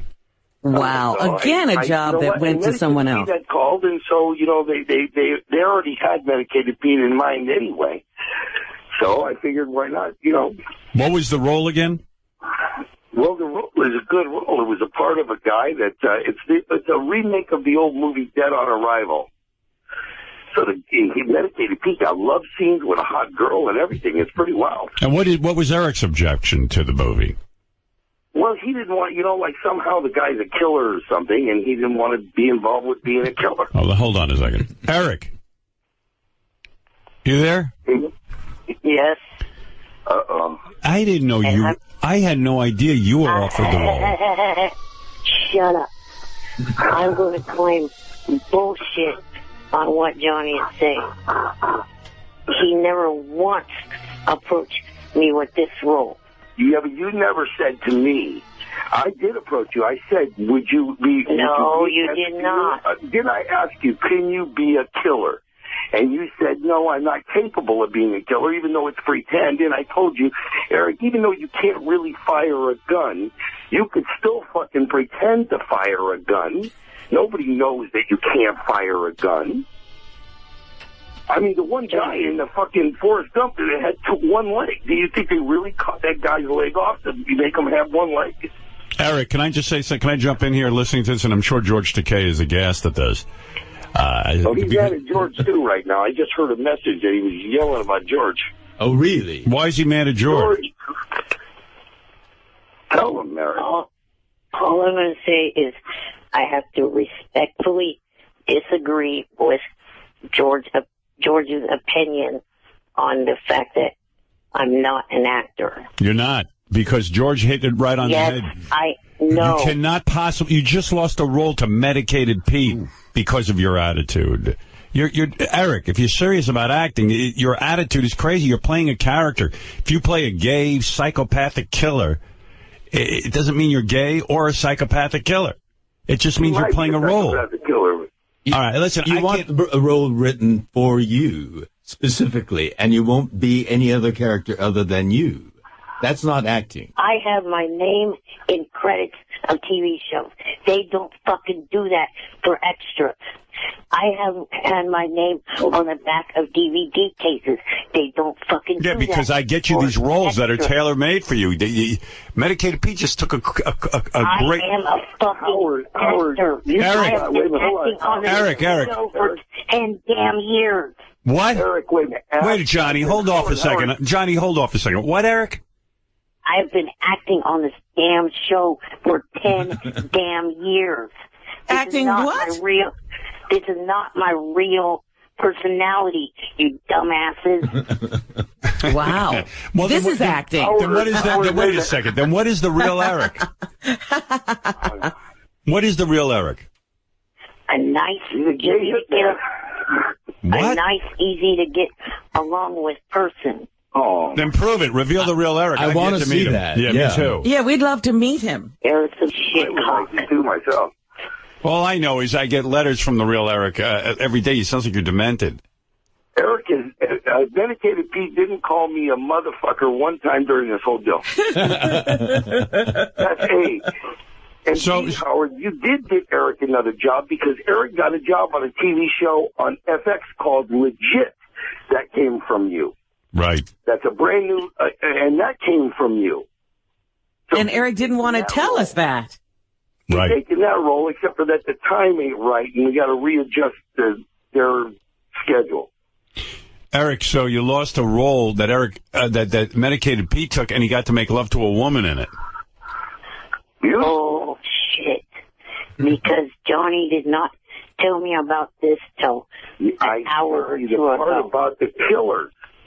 You had to be a killer. You told me... Would you have taken the role? Seriously.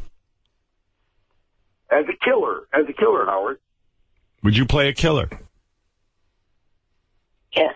Who has to shoot a gun? And who makes out with a woman? Yeah. Yes. Bullshit. No, he says he would have, but all right. Listen, guys, I can't go over this again. I mean, Eric. I predict that Medicated Pete will be the next Norman Fell. You wait and see. How did Medicated Pete do with the role? Because they said he hit it out of the park. Wow. They said he hit it. And by the way, Howard, I also got Eric a sponsorship deal with Eco Solar, the people that make the solar cases for the iPhone. You know, a solar case. So Eric, are you jealous at all of Medicated Pete's new success and his relationship with Johnny Fratto? Yes, because I'm being abused, threatened, and harassed on Twitter, and it's his job as my manager, agent, and PR person to stop that bullshit. Is this the real Eric I'm talking to, or the actor Eric?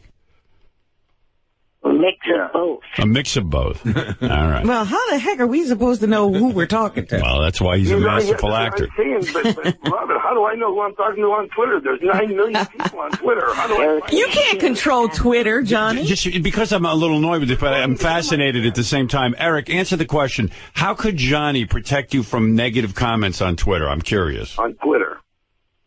Like any other PR person protects their client. How? They dispute the bullshit that is being said about. Yeah, but I have an agent. Oh my God! I have an agent. I get terrible comments about me on Twitter to the point that they drove me off of there. How would my agent doesn't go on Twitter and defend me? Yeah. And Howard, he got a big sponsorship. He got a great sponsorship deal with the company. No, I heard that. I heard it already, Johnny. I'm just trying to get to... All right. Look, guys, I got to go. Congratulations to Medicated Pete and his acting role. Eric, sorry to hear you missed out on a role. You got to loosen up. Thanks. He did get a role, though. How he got FX. He got on FX from you. All right. Eric and Johnny, thank you, and I hope your relationship continues. All right. Thanks, guys. And what about that, George? Tell the thing about it is this Donald Trump, don't let him fuck it. There's more pussy for him. Let everybody be gay. Absolutely. It makes more girls left out for everybody else. I told him that, too. Right, Johnny. Johnny's very wise. Eric, you'd be smart to listen to Johnny. All right. Thanks, guys. Johnny, what about the $1,000 bounty that the Eco company wants? Oh, okay. I'm not going to listen to the endless plugs that these two... Geez. I mean... I guess that was Eric the businessman. Eric the businessman. Well, he's not an actor because... Hey, Johnny, what about the $1,000 thing that like I'm some sort of schluck. Bounty. Why don't all my sponsors just skip buying commercials and just go to And Eric? go to Eric. Eric and Johnny directly.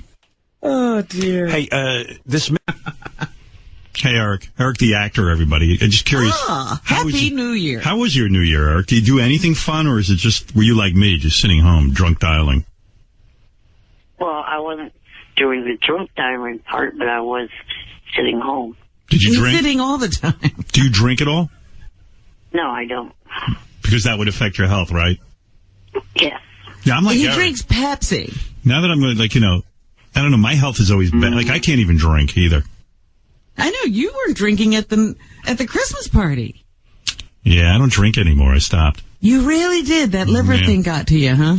Nah, you know what it is? When my doctor told me about that liver thing and then I was only allowed to have one drink. Uh-huh. It's like, well, why bother? He goes, you can have one drink a week. Oh, boy. And I went, one drink a week? So I think everybody thinks now I'm an AA because we're all having dinner together. Uh-huh. And I order club soda with cranberry juice, and I'm that asshole at the party that everyone goes, oh, he's no fun. So I'm not even fun, and I'm sick, and I'm just, it's over. It's all over. Right, Eric? You and I are a lot alike. Did you jerk off New Year's Eve? I did. Yes. Yeah. I said to myself... You two were together. What'd you jerk off to? I'll tell you what I did.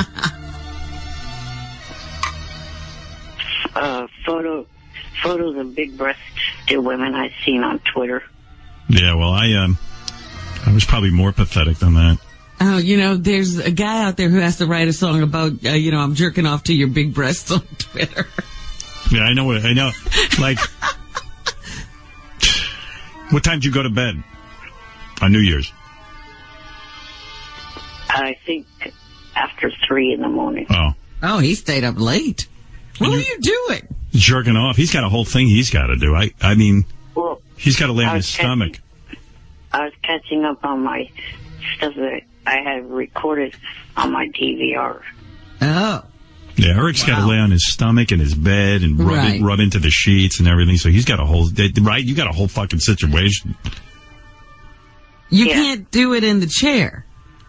I didn't think I was going to masturbate because Beth and I had tons of sex in Mexico, but I got home and I said, it's New Year's Eve. I should do something to have fun because I was so depressed and lonely.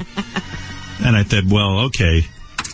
So then I go on my, I got 3 iPads now. Oh, and dear. One of them, the one I chose to go on to masturbate to was, my Wi-Fi wasn't connecting. So I was all there aggravated, and I said, I'm not going to masturbate. And I'm angry. I'm the only one suffering. And then I got a different one, and I jerked off the babysitter porn again. Is it the same movie? Yeah, because on YouPorn, I've run out of new ones. They only have like 15 of them. Oh, dear. And I've seen everyone. You got to switch services. Go to another service and get their babysitter porn. There are other services, and people tell me about it, but I'm too lazy to even. I'm humiliated enough that I have to go to YouPorn. RedTube's another one. What is it called? RedTube? Yeah, somebody told me RedTunes, right? No, it's like YouTube, but RedTube. Oh, RedTube. Yeah, they got babysitter porn on there? I don't know if they have that, but I know they have a lot of female porn. Yeah, and I'm telling you, on YouPorn anyway, on their main page, there's some of the ugliest fucking women with bellies. Like, you're going to be in porn, man. Get your fucking stomach together. Well, why do they have to put their pictures up? The chicks, here's what I've noticed. Chicks who do the kind of porn where you just masturbate, like girls who masturbate themselves, they're A quality. They're really good looking. There are levels. But the ones who do the nasty shit, like anal and blowjobs or blowing 2 guys and stuff, they either have like a pretty nice face, but the fucking fat body or disgusting sloppy tits. And I'm like, you know what? I can afford to be sexist here because you've chosen to be in a business where you're naked and your whole thing should be being in shape.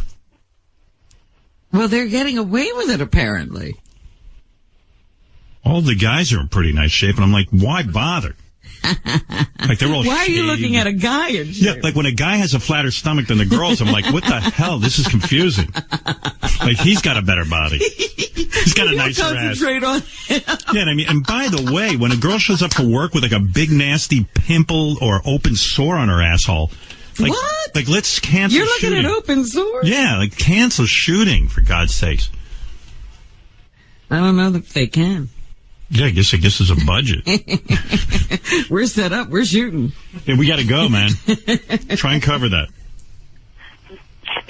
Speaking of shooting, I'm not going to be doing the show legit because What's that? Legit. The FX sitcom I was going to do. I didn't even know about that. I think he told us before the holiday. Yeah. And there were several things. The quote was too low. Not enough time between now and the time that they wanted to do it. And you got to, this is 2013. You got to get it together if you really want to get this acting thing. Ronnie already shot Cougar Town, which you blew. And I'm sure he had a great time. Oh, yeah, he had a real good time. Another reason why I blew that one is because of the fact that what I was about to say. My SAG dues are not paid up. No. And that my SAG dues would not be able to be paid up between now and this weekend when Legit wanted to film. I'm sure Legit could have worked it out with SAG. They could have paid your dues. Anyway, hey, Eric, I got to go anyway. Sorry you're not doing Legit. Yeah, Happy New Year.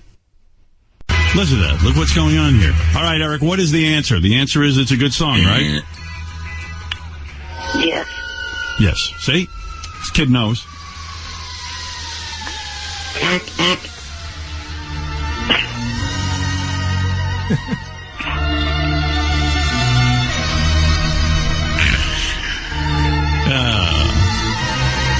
Eric, are you there? Yes, I am. I'm calling in reference to the thing with Medicated Pete because, it seems like Johnny's more focused on Medicated Pete and also Johnny's own career than he is at helping me with anything. He completely screwed up the whole thing with Legit. I mean, not only... Is Johnny Fratto, Eric's agent, now working exclusively with Medicated Pete? Is that what's going on? I think he's working with both of them, so I think Eric feels that, hey, you're getting stuff for Pete, but you're not getting stuff for me. But the answer to that is very simple. Pete got offered a job, and he said yes. Everything Eric gets offered is almost no.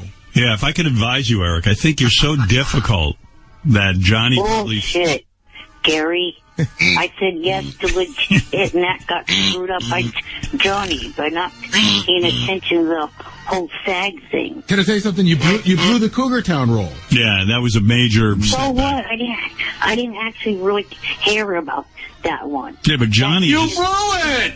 What is Legit? Yeah, it's a stupid show. ABC Cougar Town? ABC would hit this dumbass to the curb. Yeah, but I mean, come on, Eric. Stupid the show is.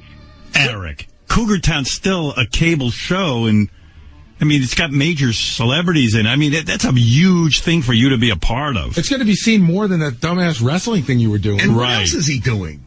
How could he put that so down? So difficult. You're difficult, Eric. You don't see it. Well, I got an offer in an email from a new NBC show, and that one I'll definitely take. And I was going to take Legit, but Johnny screws that up by not paying attention to my SAG. Instead, he was... Do you know what he's talking about? I think Eric's SAG dues are due, and for some reason, Eric thinks Johnny should pay Eric's SAG dues? That sounds about right. Is that right? Is that right, Eric? No. See, I've been told that I myself have to pay the SAG, but what I was hoping was for some way for someone to give me the money, and then I transfer the money to SAG in my own name. How is that Johnny's fault? In other words, you're supposed to pay your SAG dues and you can't, and it's Johnny's fault. Because any other legitimate agent probably would have noticed that and fixed it.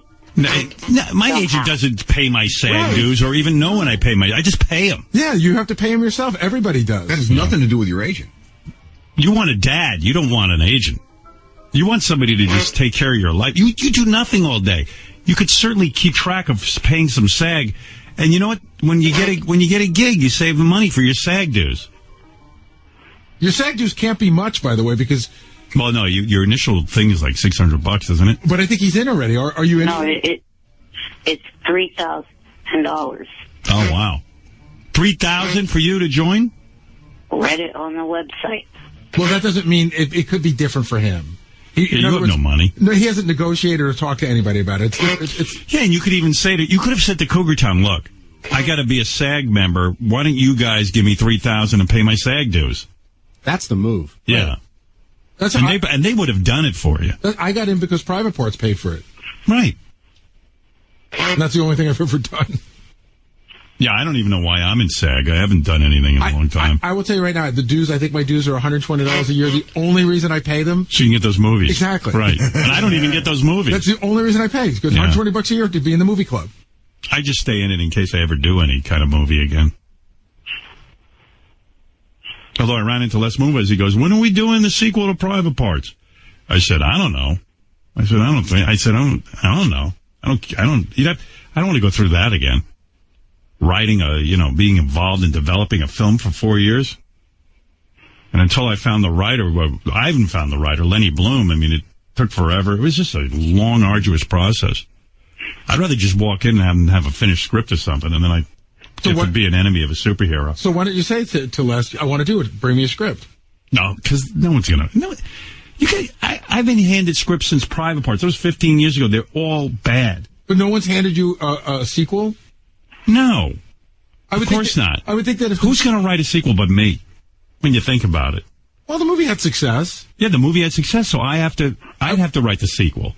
No one's going to be able to write that. I'm like that little fat chick on Girls. I got to write everything myself. When you look like me and that little fat chick, we have to write everything ourselves. I'm in full support of her. I think I hear Eric getting upset that you're not talking about him. Well, hey, what's there to say? Hey, by the way, your arch enemy, Medicated Pete, is coming in. He's got a whole bit today. We'll put him out on the street with a kissing booth. Right. So question. Do you have a case for any one of your 3 iPads? What? He wants to know if you have a case for any one of them. Yeah, of course I do. I think he's mentioned it a couple thousand times, Eric. I got the best case for the iPad Mini. I did so much research. You were rubbing that in my face, too. Yeah, it's a beautiful case I found. It's like 30-something bucks. You're funny, though, because you said to John, you like this case? And John goes, yeah. And you go, let me see your case. And John shows it to you. You go, yeah, that's the wrong case. Hey, he's got a horrible case. He shit all over the case. Yeah, well, your case is bad because the front is all exposed. I like that. I like it. It's right here. This case right here is the best case. Who makes it? And I didn't get it for free. I paid for it. I paid for it. Yeah, you couldn't pay much for that. It's not that good. I had that one. I actually bought that one. I love it. Yeah. This is made by Belkin, and it's got a quilted cover. You can look it up on the internet. Get the mini iPad. By the way, is the mini iPad a success for Apple? Yeah. How do you know? The numbers they put out. How many have they sold? I don't know exactly off the top of my head, but they're qualifying it as a success. Another success. Yeah, because it's way better than the iPad. But when I went away, everybody had an iPad. It's crazy. And you think about how much these things go for, and they're everywhere. Because it's a must-have. Yeah. Like, even people with no money have to have it. It's just you got to have it. Because you can't believe it exists. The guy was driving us home from the airport, and he pulled out this iPad, and he starts using it. I'm like, wait a minute, can you drive? But, the driver has one. Everybody's got them. It's you crazy. could touch a piece of glass, and your finger can control what's going on in the glass. That's fucking crazy. Think about it. It's crazy because there's a small store that opened up around the corner from my house. It's like a skateboarding store. Yeah, it's a small business, and the guy doesn't even have a cash register. But it was a stumble, you said. Yes, and it's a bit of a stumble. Right. So he's got an iPad, and you put a little thing on top, and you can swipe the credit card through. Do you feel idiotic having said it was a stumble? I mean, how could you look at the iPad and think it's a stumble? No, because I don't think everybody thought it was universally great at the beginning. Really? everybody didn't look at it and go, "Oh my God, this is amazing." I mean, it started to sell, but there were people. I didn't have it in the beginning because I just didn't know about it. Right, but once I saw what it did, I was again, they announced it on Friday. Yeah. Nobody saw anything from the little. So why would you say it's a stumble? From the little information, because I felt that. Why wouldn't you just say I don't know? Well, because they asked my opinion. They're looking for an opinion, and I just said that. That was such a bad opinion. But there were not everybody said, "Oh my God, this is the greatest thing." I mean, that's like saying during World War II, "Oh, Hitler will probably go away." Hey, you know what? I look at it. You know what I mean? Like if we just leave him alone, it'll probably just go away. Roger Ebert gave Godfather 2 2 stars. He did? He did, yeah. Yeah, that was a dumb move too. Shit happens. Yeah. But that's going to haunt you if you want to be any kind of techno guy. I'll get I mean, it's the greatest invention ever, right? The iPad. It's fucking crazy. Right. All right, a bunch of things to play. Oh, okay. Why don't I do Medicated Pete first? And then I got a bunch of things to play for you. All right, Eric, I got to go. Well, the reason why I asked about the case was because I know a company that makes cases that actually charge the items while they're in the case. Solar. Oh, that's cool. That's cool. A case that somehow captures solar energy and charges your iPad? I don't believe it. iPads, iPhones, Androids. And you don't have to plug in? Well, I think there is some kind of way that you have to plug in to begin with. Then what do I care? I don't want to plug in. So it's a big deal. What if I plug in and get solar power? I don't give a shit. I just want power. So in other words, that doesn't do me any good. If I can walk around and the sun can, like, heat up my iPad, then that's cool. Yeah. But you're talking about I have to plug in. So what's the... Well, at first, but then after you get it going, then you could use solar. Anything with a windmill that I can attach my iPad to? Because we're experiencing not such sunny days. No, not that I know. Okay. All right, Eric. Got to go. Got to go be with Medicated Pete, your enemy. Right. Johnny Fratto's favorite client. And the one he pays attention to. What's this? 10 days without a charge? What do you know about it, Benji? I just saw one advertised that way. That you can put your iPad in a case and then it lasts for like 10 days? That's what they say. And then, so I assume, I guess after it runs out, Eric, you're onto something. Right. All right. I got to go. Oh, over the weekend I met David Garibaldi. And that is? Isn't that one of your favorite contestants from AGT? Oh yeah, the painter. Yeah. Right. Okay, good. I send him my regards. All right, later. Bye. Bye for now. What the hell was that about? His agenda was all over the place. Yeah. Oh, shit. Johnny was on the phone. That would have been good. So Eric would have gone nuts. Hello? Hansy, it's Shuli. Listen, relax, brothers. It's me. I'm not gonna relax, man. I'm only being fucked with you. I'm being fucked with you. I don't know what you're talking about, though, bro. That's what I'm trying to find out. They make fun of me. They say trolls after me. They fucking downplay me. They don't give me movies. They don't give me TV shows. They don't give me sex. All I gotta do is harass. And I'll make a big joke. I'm mentally ill. And I'm gonna kill people. And when they put out there, I'm sick of this sex. Fuck Howard died. I hate him. Because he had to fuck kids and he had to kill people to fucking get his success. Fuck him. Hansy, ladies and gentlemen, Hansy. I had to kill people to get my success? Children, I think. I had to kill children?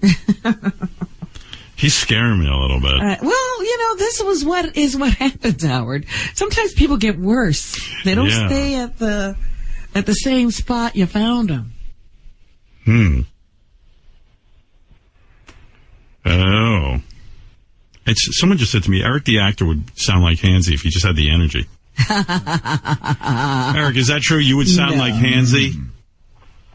No, I don't think so. Like you have that kind of anger, it's just you don't have the physical ability to get that worked up. And what he's talking about more than likely is what's going on with me. People harassing him on Twitter or Facebook or whatever. Well, there's an easy way to solve that problem. Yeah, and I don't tell people to harass anybody. You guys are all nuts. Get off Facebook and Twitter. Yeah. Once you cancel your account, you wouldn't have to deal with it. Because, like other people, I like to follow what the other people on Twitter are doing. Yeah, so why don't you make an account that isn't in your name? Don't make an announcement that you're Eric the actor who heard on the Howard Stern show, and just follow people. No, you really do like all the action. You guys aren't honest. So you're going to have to deal with what comes with that notoriety. And part of the fun is people harassing you. But you should see the shit people write to me. I kind of think it's funny that somebody would spend their day writing shit like that. That's not fun at all. Well, then why would you be on it? And why are you guys blaming me? You come on my show, you're going to be known. You can't have it both ways. Anyway, I got to go. Are you going to let me speak? Can you do it quickly? The only way for me to follow as many people as I'm following is to have a whole bunch of people following me. I don't think so. I don't think that's right. You can follow anybody you want. Yeah, you just... No, you cannot follow over 3,000 people unless 30,000 or so are following you. Is that true? What? Well, you cannot follow more people than... You mean you want to follow more than 3,000 people? Yes.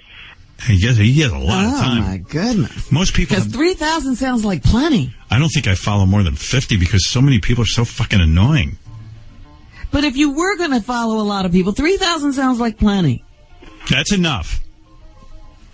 Pick your favorite 3,000 and follow them and be anonymous.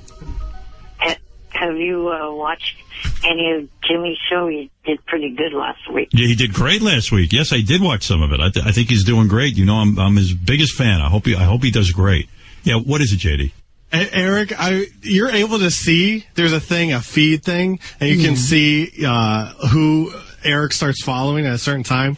There was a day where Eric followed about 50 accounts that all involved double D breasts or big boobs or whatever. And is that the kind of thing you really want out there? Yeah, wouldn't you want to do that in an anonymous way? Yeah, Eric, aren't you embarrassed to be following like 50 women in one day with double D breasts? No, I'm straight. Yeah, but I'm straight too, but it makes you look like you're a fucking mess. You know what I mean? Well, he is a fucking mess. Yeah, but you don't want to... I'm a mess too, but I don't want to appear to be. I want to act like I'm above. There's no hiding that Eric's a mess. Well... I'm fucking footage. Isn't it enough that he follows 20 titty women? Like, why does it have to be 50? How many titty women do you have to follow in order to get that satisfied? Oh, my goodness. What were all those titty women doing that was so interesting? Yeah, but like, what do the titty women do? Post photos of big breasts. And you watch that all day? 50 different big-breasted women? All right, that I could see, but who are the other? But I'm just saying, what else? You don't need 3,000 to get that. Yeah, titties become... Well, I follow actors, athletes, singers. All right, who has the best Twitter account out of all the actors you follow? Well, I could tell you two people that have the craziest tweets. Jose Canseco and Iron Sheik. Iron Sheik and Jose Canseco. All right. All right. This is all fascinating, so I'm going to go. But we can't help you, Eric. The public is the public. They do what they do. Yeah, and Hansy, I have nothing. Well, I can't even get through to Hansy. Every time I try to explain it to him, he's like, you are trying, you are doing it. You're telling people. Yeah, he knows you're lying to him. And then I sit at home and think about him. Also, last week, a caller asked you why your staff had to go to CES. Yeah, why did they? Simple. Consumer electronics. The only way to listen to the show. Okay. Eric, I got to go, okay? Thank you. Bye. That explanation was awful. Simple. Like consumer electronics. I'm glad Eric understands. Yeah, I can't tell you how irritated I was at like Gary and... Oh, let me tell Eric about this acting gig real quick. I don't know if I have time right now because I got to get ready for the mother-daughter. I got a ton of things to do today. Eric, real quick, you want to know about this acting gig? Yes, please. All right. Gary, I've had that thing sitting here on the console. There it is. I see it. Okay, I got it. Hello, Howard Stern. I'm not sure who to talk to about this, but I'd like to offer Eric Lynch. Is that your last name? Yes. Because it would be funny if this wasn't really for Eric the actor. Eric. A part on The Bold and the Beautiful. Oh, a soap opera. As a daily listener of the Howard Stern Show, I'm aware of Eric's struggle to become an actor. I think a role on The Bold and Beautiful would be perfect for Eric for a number of reasons. Look at this. This guy really wants it. He's selling me on it. I know Eric is very particular about the type of character he wants to play. We are happy to write any sort of character for him. Geez, they don't even have something in mind. They're going to write it. Well, since we control this, we should determine what we want him to play.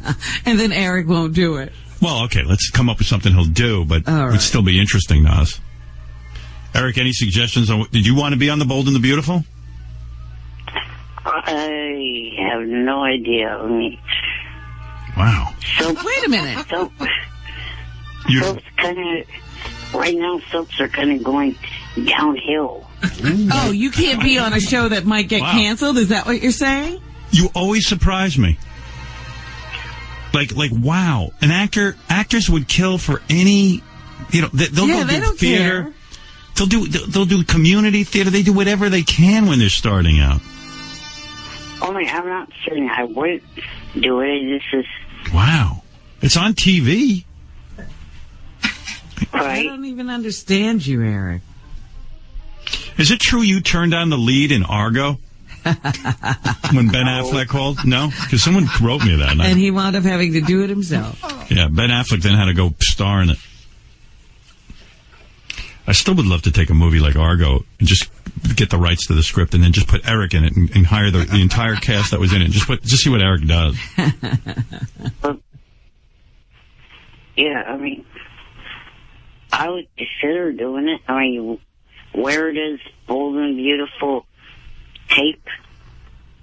That's, I think, in Los Angeles. Yeah, I think they're out in Hollywood. If you can pass along your contact, email, or phone number information, I'd appreciate it, or feel free to contact me. I think we better control this, because I don't want Eric... We go to get this guy on the phone. Hey, Gary, I got to interview the mom and daughter who do porn together in the 7 o'clock hour. You think in the 8 o'clock hour you get this cat on the phone? I got his number, I got everything, and we put him on with Eric, and we come up with a role. I'll give it a shot. Because I don't even know what's happening on The Bold and the Beautiful. Yeah, I don't know what the storylines are. My feeling was, if they're looking for Eric, the show's in trouble. Eric says he doesn't want to be on a show in trouble. Yeah, to me, if you're looking for Eric, you've got problems on that show. But The Bold and the Beautiful has been around since I was a kid. I think. Not since you were a kid. No? A long time. But you know what's going on with a lot of these soap operas are going out of business. So I'm thinking maybe they need the publicity. A lot of them are now moving the soap opera to the internet. They run them on the internet. Right, yeah. Does anybody do you watch any show on the internet? No, of course not. I got enough shows to watch. I'm going to watch some shit on the internet? I mean, you know it's shitty if it's on the internet. I agree. You know what I mean? Like a show made just for the internet? You rarely see anything. Like, even I go to some of these comedy websites. Someone says, hey, this guy's doing some comedy. And, he's doing it on the internet. And you go, oh, maybe that's cutting edge. You look at it and you go, oh, it's so shitty. No wonder he's not on TV. Like, I'll watch you watch an informational show if it's 6 or 7 minutes long, but you're not going to watch a scripted hour-long show on your computer, are you? If it was good, I would. I wouldn't. Rob, which one is it that you watch then? I don't watch any of them. They're not good They're yet. not good. No one's going to put any money into that. You know what I'd like to see Eric play? Like a sadistic guy who has a woman locked in his basement. Would you play that, Eric?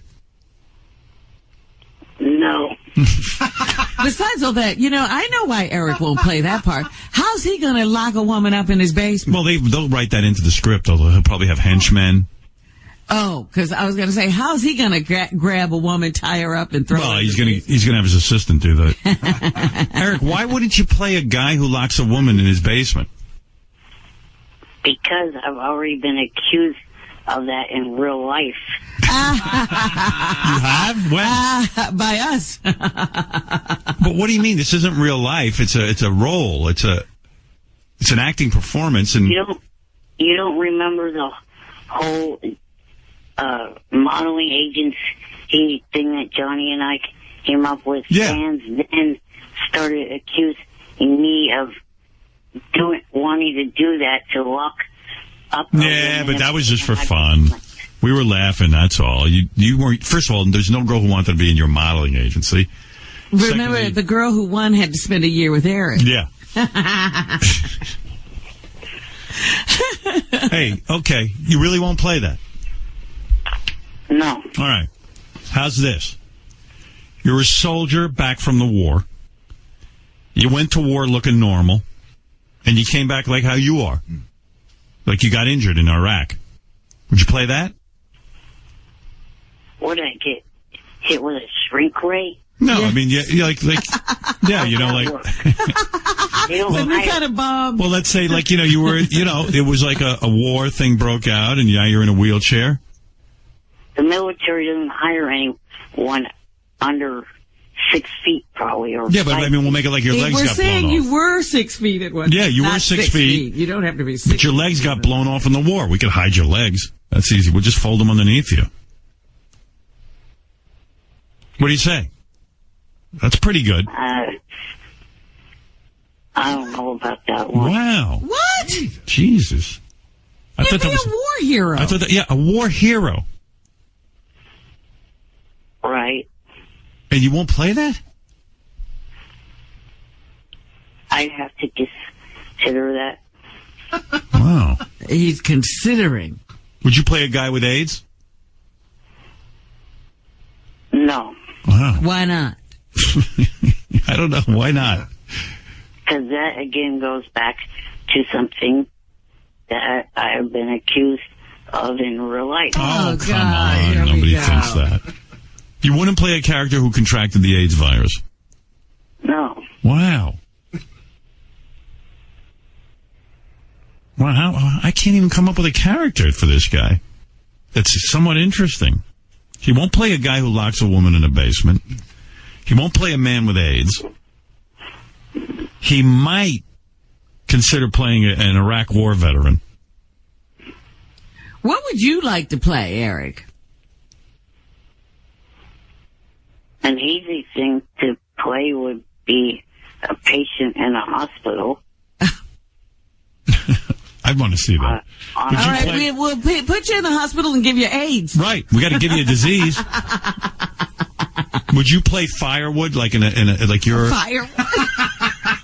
like you're we open up the scene and you're in a in a fireplace and you're a log on the fireplace, a talking log.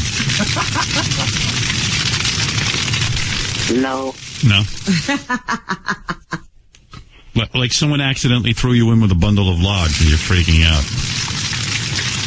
And you're afraid the family's going to come home and light a fire in the fireplace. You wouldn't play that? No. No. Mm-hmm. And you're like, hey, don't light that fire. I'm a human. I'm not a bundle of logs. Hey, would you play a pimp? A man who is in charge of a stable of women? Yeah. Okay. You All right. would? Oh, okay. Oh. How about a drug kingpin? Oh, you'd play that. No, that... No? Wow. I can do this all day. It's like, what would Eric play is the game. You just think, what if you're a drug kingpin, but they're legal drugs? Oh, I'm trying. Turns out he's like the you're guy broke. who commands all the aspirin. Yeah, you're broke and you're like, no one wants to buy my drugs because I don't want to get into the illegal drug trade. So I'm just dealing aspirin and like over-the-counter drugs like Claritin, nasal spray, Tylenol. And people are like, well, I could go buy that in a store. Why would I buy that from you? Would you play that? I'd have to think about that. Wow. Ask him a question, Howard. Yeah. What's to think about? Like, what's the big dilemma? I don't know. I have a great role. He doesn't even know. Please consider this one. Bold and Beautiful. So there's this guy, kind of like this kooky millionaire. That's you. And you decide you want to invent a new sport. And you're, like, upset because, you know, hey, you have physical disabilities and stuff, so you become a dog jockey. Like, you ride Great Danes. And then all of a sudden, you know, you're trying to just get other people to ride Great Danes, and you want the sport to take off. What do you think of that role? Because wouldn't it be great to see Eric riding a Great Dane? Well, I don't think Eric could ride a Great Dane. Well, CGI stuff. Oh, really? Yeah, they can. They make a fake dog. Because I was thinking of, you know, you'd have a little buggy, and and the dog would be a trotter. Oh, I like that. Yeah, you can't sit on a dog. That'd be cruel to the dog. You're right. Eric, so you invent a whole new sport. And it actually catches on, like where you have like a little cart behind the dog. And the dog pulls you, and, you know, it becomes a legitimate... You're the greatest jockey. Yeah, and it even becomes an Olympic sport. What do you think of that role? That sounds good. Oh, we hit on something. Yeah.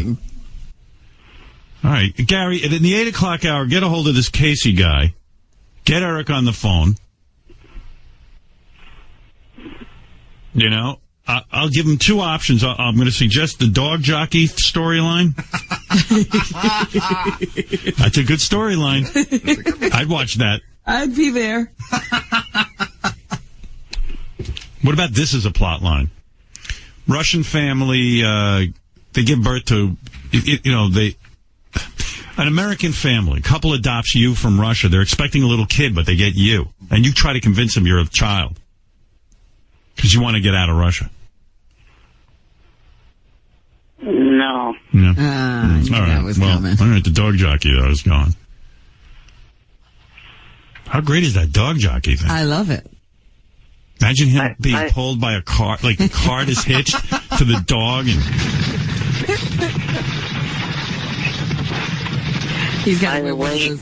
What? By the way, I'm pretty sure the reason why Beyonce did the lip syncing thing. Go ahead. Was because of the fact that singing in cold conditions like that. Yeah, Kelly Clarkson did it.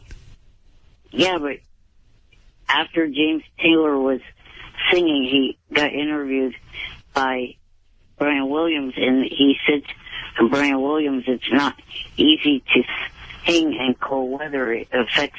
Of course it does. That's what Howard said. If you can't do it, don't do it. Yeah, I mean, don't show up then. I mean, Kelly Clarkson did it. James Taylor did it. You can't be a singer and show up and not sing. She could have just played a record for us. Yeah, I mean, I could have done that. You could have done that, Eric. You're not upset about it? Not really. Wow, I'm upset. Why not make Eric a nightclub singer? Go ahead. I'm with you. They also do that during the Macy's parade.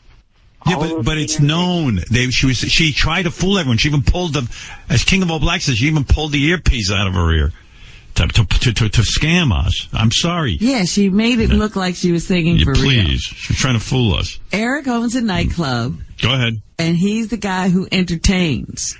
Oh, he's a singer. He sits on the piano stool. Oh, I love it. They go to a nightclub and Eric's the singer there? Right. You see the little fingers on the keys and Eric's singing. What do you think, Eric? You'll play that, right? Yeah, only problem is everybody's heard me sing. No, you would actually be lip syncing. They'll probably have right. We're going to give you a good voice. Right, like they'll have a guy singing for real. You'll just have to mouth the words. Right. And all the girls fall in love with you. You know, like you'll have beautiful girls sitting around your piano. Yeah, we'll get like Bruno Mars to sing, and you'll just mouth it. And girls go wild for you because even with your physical problems, you have a beautiful voice. You have such a beautiful voice that, you know, you're like bigger than the Beatles. You like that? Yeah. Okay. You like that a lot. All right, I'm going to pitch that.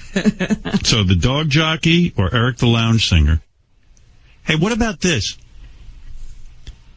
It's post World War II. We'll have to go back in time. You're a Nazi in hiding. I was going to say World War II. Yeah, that's right. He's a All right, I'll tell you what. Let's make it contemporary. You're You're one of these neo-Nazis. That's like a new Nazi. You're a member of the Nazi Party. You've pissed them off, and now you're in hiding. No. How about being a mob turncoat? Ooh. What about this? And he has to, testify against the mob. They're trying to kill him. How about Eric plays a baby that was left on a step? And they come out in the orphanage, and they're like, wow, there's a talking baby. What do you think of that's good? It's got teeth and everything. Yeah, right. You won't play that? How about an Al-Qaeda sympathizer? Like, you're an American, but you're plotting, like sort of like Homeland. You were seduced by Al-Qaeda. Gorgeous woman from Al-Qaeda. She's a reporter for Al Jazeera. Not saying there's any Al-Qaeda members in Al Jazeera, but this woman happens to be. She recruits you. You become an enemy of this country. And you're contemplating blowing yourself up for Al-Qaeda. And he's making a suicide tape? Yes. That's where we see him in the first scene. He's like, wow, I'm sympathizing with Al-Qaeda. I'm going to blow myself up. You've been told that I'm crazy. Right. But I am here to tell you I'm not. And I do love my country, but we've done wrong. What do you think of that? That's an interesting part. No? No. What? Was that a no coming? That was That's a a no. great part.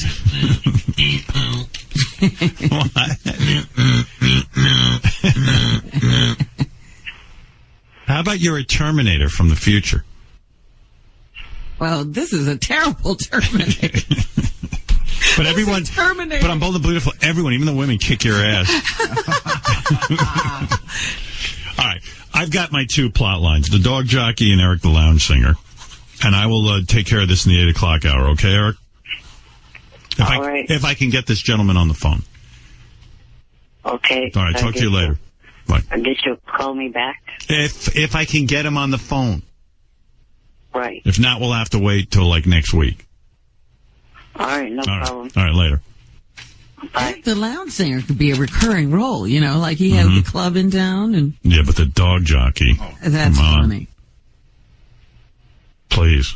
I mean, don't you want the dog jockey? I do. Yeah. I want to see him in that buggy with those funny colored outfits and the goggles. Jeez, that's a great storyline. I'm going to watch this show if he's on it as a dog jockey. I'm not saying I wouldn't watch it if he was a lounge singer, but more if he's a dog jockey. He invents a whole new sport. All right, we'll be back right after these words. First of all, Robin, picking up from the 6 o'clock hour, I now have Casey Kasbrzik, the producer. I'm glad you found his name. Yeah. He's got, it's almost like Mr. Mississiplex. Casey Kasprzik, who is the producer of The Bold and the Beautiful, and Eric the actor. Let me get them up. And then I must get to a day in the life of Gary's voicemail.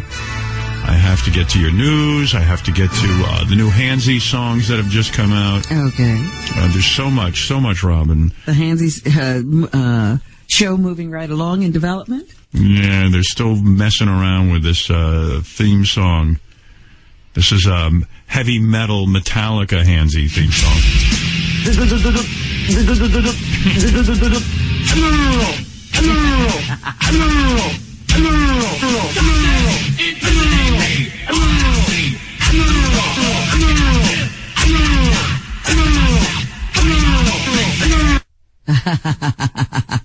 I like that one. I do. I do too. I think that might be it. All right, this is Casey McSixaplex from Casey McSixaplex. Are you there? Hey, good morning, Howard. Good morning, my friend. And let me get to Eric the actor. Are you there, Eric the actor? Yes, I'm here. All right, let's ready to negotiate. I hear Eric is using his negotiating voice. By the way, for those of you who didn't tune in at 6 o'clock this morning, first of all, shame on you. But second of all, this is the letter I received from Mr. Casey Kasperzik. Well, how do you pronounce your last name? How do you pronounce your last name, Casey? You said it correctly, Kasperzik. Oh, okay. Thank you. First time. See, let's see if I can do it again a second time. I'm not sure who to talk to about this, but I'd like to offer Eric Lynch or Eric the actor a part on The Bold and the Beautiful.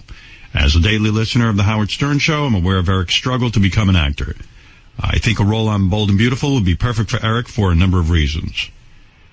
By the way, Casey, Robin had a theory that if anyone writes for Eric the actor, it means the show's in trouble. That was Gary. Oh, is there any truth to that? Well, daytime is on the upswing, actually. The ratings have improved. I've heard that. So,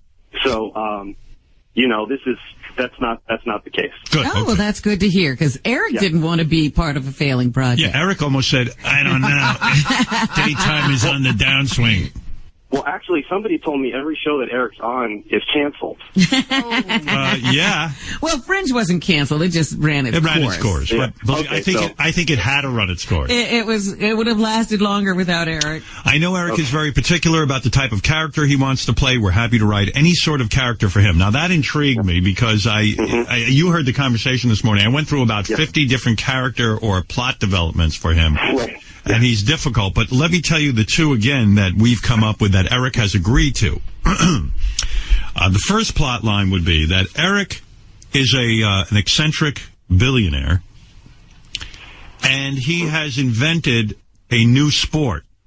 And because of his size, he figures he wants to, instead of doing horse racing, he wants to do dog racing, where he would hitch a chariot, in a sense, to a greyhound. And this sport would become very, very big. And he would be the inventor of it.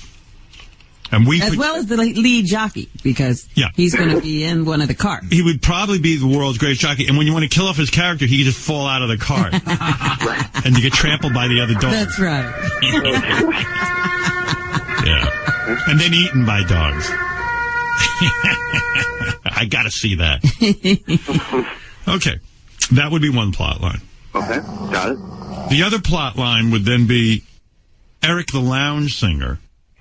Ooh, okay. Where Eric, I don't know what the situation would be, but somehow he's the guy. Somehow there's a club, and he's the guy who, and all your lead characters fall in love with him.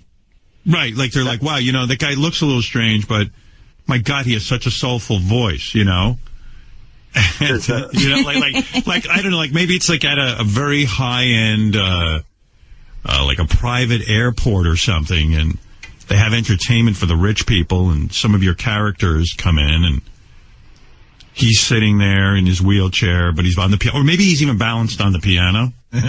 Sitting on the piano? Yeah, like next to a potted plant. With his legs crossed. Yeah, and like he's sitting there, and all of a sudden he breaks into, a whole lot of love, but, kind of his version of it. And he doesn't have to be singing. I mean, it could be lip-synced. Okay. And he sings like this incredibly beautiful version of a song. And the character's like, oh, my God, that guy. I mean, I wasn't attracted to him when I walked in, but Jesus Christ, when he sings, I just fucking get excited. That's actually very, very interesting. That's something that we should do. But I was thinking combining both of those. Go ahead. A billionaire who can sing. A Greyhound driver by day. Would you be willing to do that? I mean, because then I'll make this happen. I mean, I'm not just giving Eric away. Well, because what's important... And by the way, can he live in a haunted Jack-in-a-Box? Well, we take place in the real world, so we don't have surreal things like that. You don't have the fairy tale. Well, why is that a fairy tale? That he lives in a Jack-in-the-Box? Mark, but I'm talking about the lounge singer who also invents it. No. He was just talking about the Jack-in-the-Box. Right. The Jack-in-the-Box. But this is, I was thinking he could be kind of a retired dog jockey of sorts, but now he has a career as a cabaret singer. Yeah, I'm up for that. Yeah. Does he still wear those jockey outfits? What if he's like, hey, Eric, would you play, let's say you're like a Richard Simmons type exercise guru, except you were in a car accident. So you still teach exercise classes, but you have to do it from a wheelchair. No. No? Okay. Well, that's okay. I got the other two. The main thing, though, is I just want to hear some passion and enthusiasm from Eric. I want to know he wants to do this. All right, I'll let you guys talk. That's a fair enough request. Eric, Casey's saying, like, are you into this or what? Yeah, I'd be into it. Okay. Can I ask you a couple questions? Go for it. Okay. Have you ever watched The Bold and the Beautiful? No. Okay. Can you memorize dialogue? Yes. How are you at taking direction? I mean, sorry. What'd you say, Eric? I'm good. Okay. Can you work fast? Yes. Yeah, because soap operas, they work fast. Yeah, I got to tell you, my wife did a couple of scenes, a couple of days or weeks on a soap opera, and she says they throw a lot of lines at you. We do 2 episodes a day. Eric, that's known in our industry as quick turnaround. Quick, exactly. Right, Robin? 250 episodes. Absolutely. Yeah. These shows you've been on, Eric, they're weekly shows. Yeah, this is quick turnaround. And I sort of wanted to create a character for you, Eric, that could reoccur. You know, I don't want it just one time. That's why I thought of the lounge singer. Yeah, that's perfect, Robin. I love that. Yeah, but he's got to be a former dog jockey, or else this doesn't go any further. Maybe there's a picture of him on a dog hanging behind the piano or something. With the mud on his goggles. Yeah. Like someone works into the dialogue. Though, oh, what is that picture of you in with the dog? And you go, oh, I used to ride greyhounds. I was the world's greatest dog jockey. I was a great dog jockey, but that was another time, sweetheart. But does Eric sing? Do you sing, Eric? No, He's going to need help in that area. He's going to lip sync. And then have you had acting training? Oh, forget it. Eric, he didn't hear your answer. I didn't hear it. Well, if no one had talked over me, but I said no. Okay. Would you be interested in getting some training? I guess. Because here's the thing. We get stacks and stacks of headshots every day from people wanting to be on the show. Sure. So we're going to take a part away from them to give it to you. No, you got to understand. So Eric doesn't want to actually do any hard work learning a craft. Eric is a very special kind of actor. Eric's the kind he of doesn't actor, want to learn. Yeah, like Eric's the kind of actor that really has no training. Doesn't want to study. Doesn't want to put any effort into it, and he just wants everything handed to him. And he wants to play roles close to who he is. Right, and doesn't really want to actually sweat it out and do work, and he's not morphing into anything. A lot of times we say to casting people, he's Marlon Brando without talent. Think of him like that. I mean, let's be honest, right? Do I have that right, Eric? You don't want to actually do any work.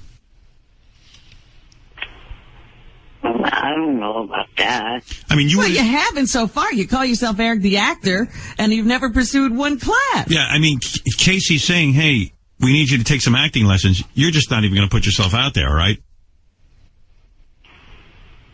I mean, I guess I would. What are you talking, Casey? Does he need like a coach? Well, our casting director could work with him. I see. Before he appears, because Good luck. Can we film that? Absolutely. Yeah, I want to see the casting director's head explode. You're gonna choke me to death. I mean, like, wouldn't that be funny, Robin?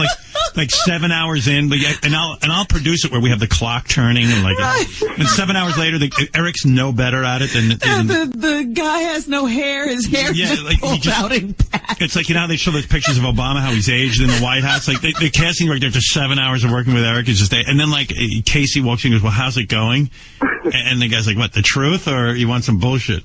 It's like Herbert Lom after he's worked with Peter Sellers. Yeah, like they walk in and they don't recognize the casting director anymore, the acting coach. In fact, they have to cart him off. He's all wrapped up in a straight jacket. Or he's killed himself. He's hanging from, they walk in to check on how the session's going and he's hanging from the ceiling. Eric is sitting there and the casting director's dead? Right. Eric, you might as well be honest with Casey. You're not interested in any kind of hard work where you'd actually have to learn your craft. I'm sure I would. You're open to that? The more you want to put into it, the bigger the part will be. because otherwise, a lot of times when we have guest stars, we take place in the fashion industry. So there'll be a reporter or a photographer at a fashion show. But I'd rather give you work on something that would be meatier. Right, yeah. What about, like, if Eric would be a very... What if, the soap opera thing, couldn't Eric be evil twins? Or couldn't he be, like, one good guy and then a bad guy? How about a bad nanny? He's all sweet, and then they catch him on a nanny cam. Yeah, like pissing on the kid. Eric, would you play a bad nanny? No. Oh, too bad. That's such a meaty role, Hey, we've hired a babysitter. I mean, that's Emmy stuff. And he's like, hey, hi, everyone. Hey, everyone's doing, and the parents leave, and he just starts, like, fucking whacking. That could build, First he's a good guy, and then we see him not being so good over, like, an arc. Let's get down to what Eric's really interested in. He's not really interested in working hard or actually learning his craft. He just wants a lot of money. How much? And a rider. He loves a good rider. And he loves soda in his dressing room.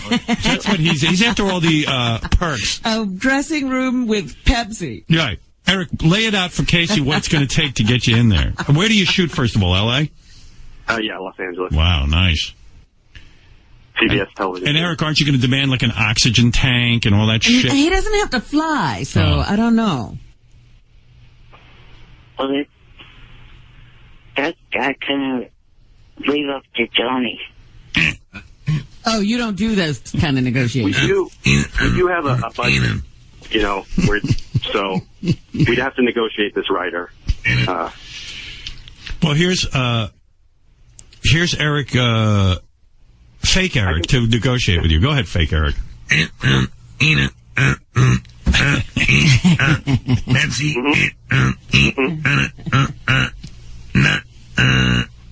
No singing lessons. Okay. Oh, so you want Johnny to talk to Casey next? Can we have that conversation?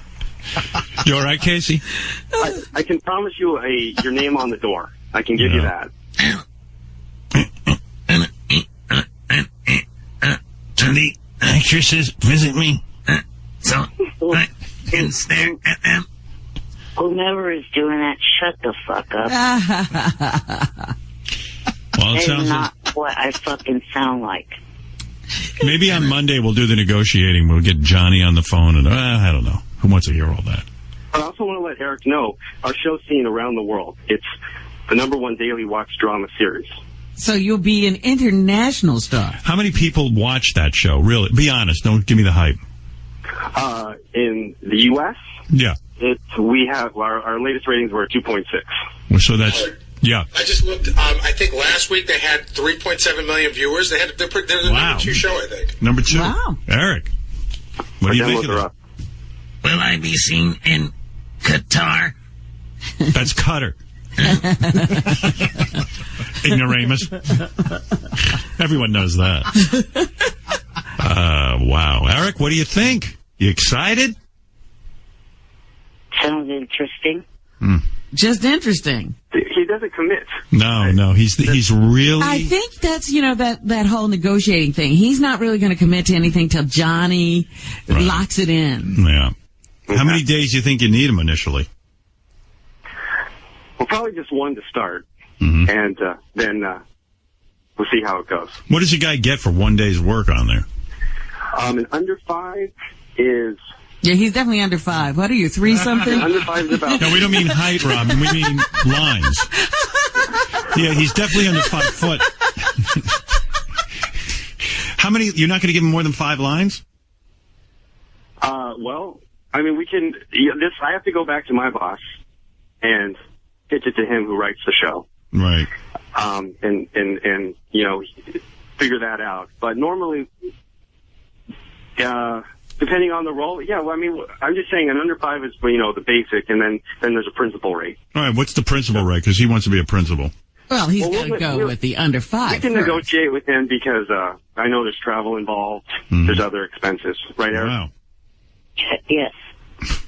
You're in Oakland? Or where are you? Up north? Sacramento. Sacramento, see? So Are you there fly or drive? Or? Are there werewolves in Los Angeles? Because Eric, we put him into a project the last time where there was talk that there might be werewolves. This was in New Mexico. Eric he was wanted nervous. a werewolf net or something. I heard there were werewolves in New Mexico. I also like the idea that he was a modeling agent. Yes, he We tried. We deal with a lot of models, so he would love that. How about he plays a modeling agent who wears a diaper? Would you play that, Eric? No diapers. Okay. All right. Okay. Trying to get some... Yeah, I don't think Daytime's done that storyline with someone wearing a diaper. It's a social issue. Shit my pants. Heidi Klum, change me. No, all right. We know the areas Eric is comfortable with. All that's left is the negotiation. So, how would you like to handle this, Casey? Eric, do you want me to send Casey your information? Sure. All right. I'll get back to you today. All right. Okay. That's usually Eric. That's usually where you say thank you. Thank you. Yeah. You're welcome. And by the way, Howard, I have nothing the fuck to do with killing those shows. Eric. Was the fifth and final season, regardless if I was on it or not. A lot of people are blaming you for the end of Fringe. J.J. Abrams called me, said, as soon as we put Eric on, we got a cancellation. You know what? I just have to tell Casey, don't write any comedy for Eric. Well, jokes go right over his head. Yeah, I think Robin was kidding, Eric. Jeez, woman. Yeah, although his last role was on Mary McCormick show, they canceled that. I just want to say, Eric, if he is passionate, I would appreciate it if he would watch the show. And next time we talk, I might give him a quiz just to know if you've been watching. Well, Can you do that, Eric? Yeah. What time's the show on, Casey? Because I know Eric's too lazy to look it up. What? Daytime. It's probably, I'm not sure what time in Sacramento. In L.A., it's on at 12:30. Okay.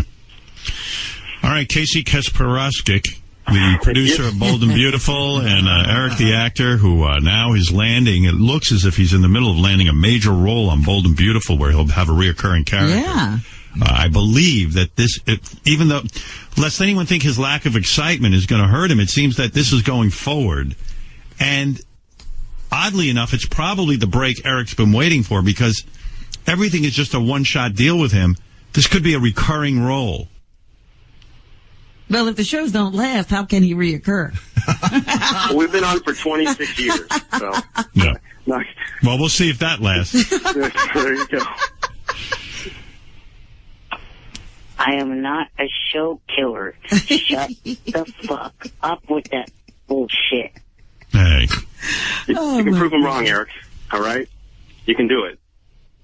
I tell you, with the enthusiasm, I can imagine, Casey, you see actors come in there, when they audition, they're just full of energy. I mean, this guy, talk about a lack of excitement. He's not even auditioning, and he's just, You would think the way he's behaving, he was auditioning for the role of a houseplant.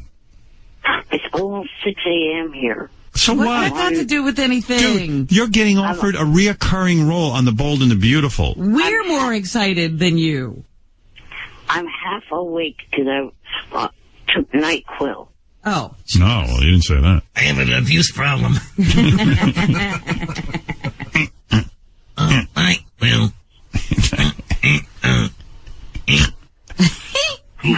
I can't wait to see this show.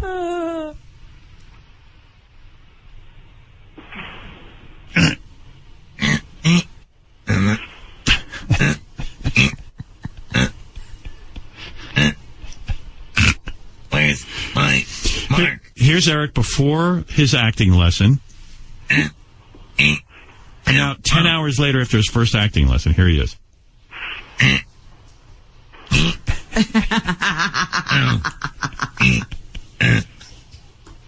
Whatever fuckhead's doing that, shut the fuck up. All right. Eric, good luck with your negotiation. And this is a big break. And why couldn't you be more energetic, Eric, over there? NyQuil. You're half asleep? It sounds like you're falling asleep. You sound like the dog in Caninus. Casey, good luck to you and the show. What an opportunity for Eric. Well, thank you for entertaining it and putting it, helping to put it together and put us in touch. All right, I'll facilitate that. Eric, you can thank me now. Thank you. Nothing like dragging a thank you out of a guy. Yeah, don't overdo it. Yeah. All right, thank you. And by the way, what? I was going to thank you. I was going to thank you regardless if you prompted me or not. All right. And by the way, I do want to say, Casey, Eric is not a show killer. Good to know. Good to know. Good to know. All right, Casey, good luck. Pleasure to speak with you. Eric, thank you. Bye. Thank you. Bye-bye. Bye. All right, Robin. Oh, that's going to be great. That's going to be a good show. Eric's going to have to take acting lessons. Hey, as long as we're on this theme. Eric, the actor, you're on the air. Good morning. Morning. I was calling because yesterday Vince the hypocrite called in. And a reason why I called him a hypocrite is because he's always getting on my ass about asking for things from the show. And gee, what was his call based around? Oh, my. Asking for something. That's fucking hypocritical. Who's he talking about? Thank you. We don't even know, Howard. Right, yeah, he's like the worst caller. Like, you don't even know what Eric's... Who are you talking about? Vince from L.A., you brain-dead idiot. Vince from L.A. Do you think we remember what the fuck you're talking about? What are you talking about? Well, if you would shut up for a second, I would say.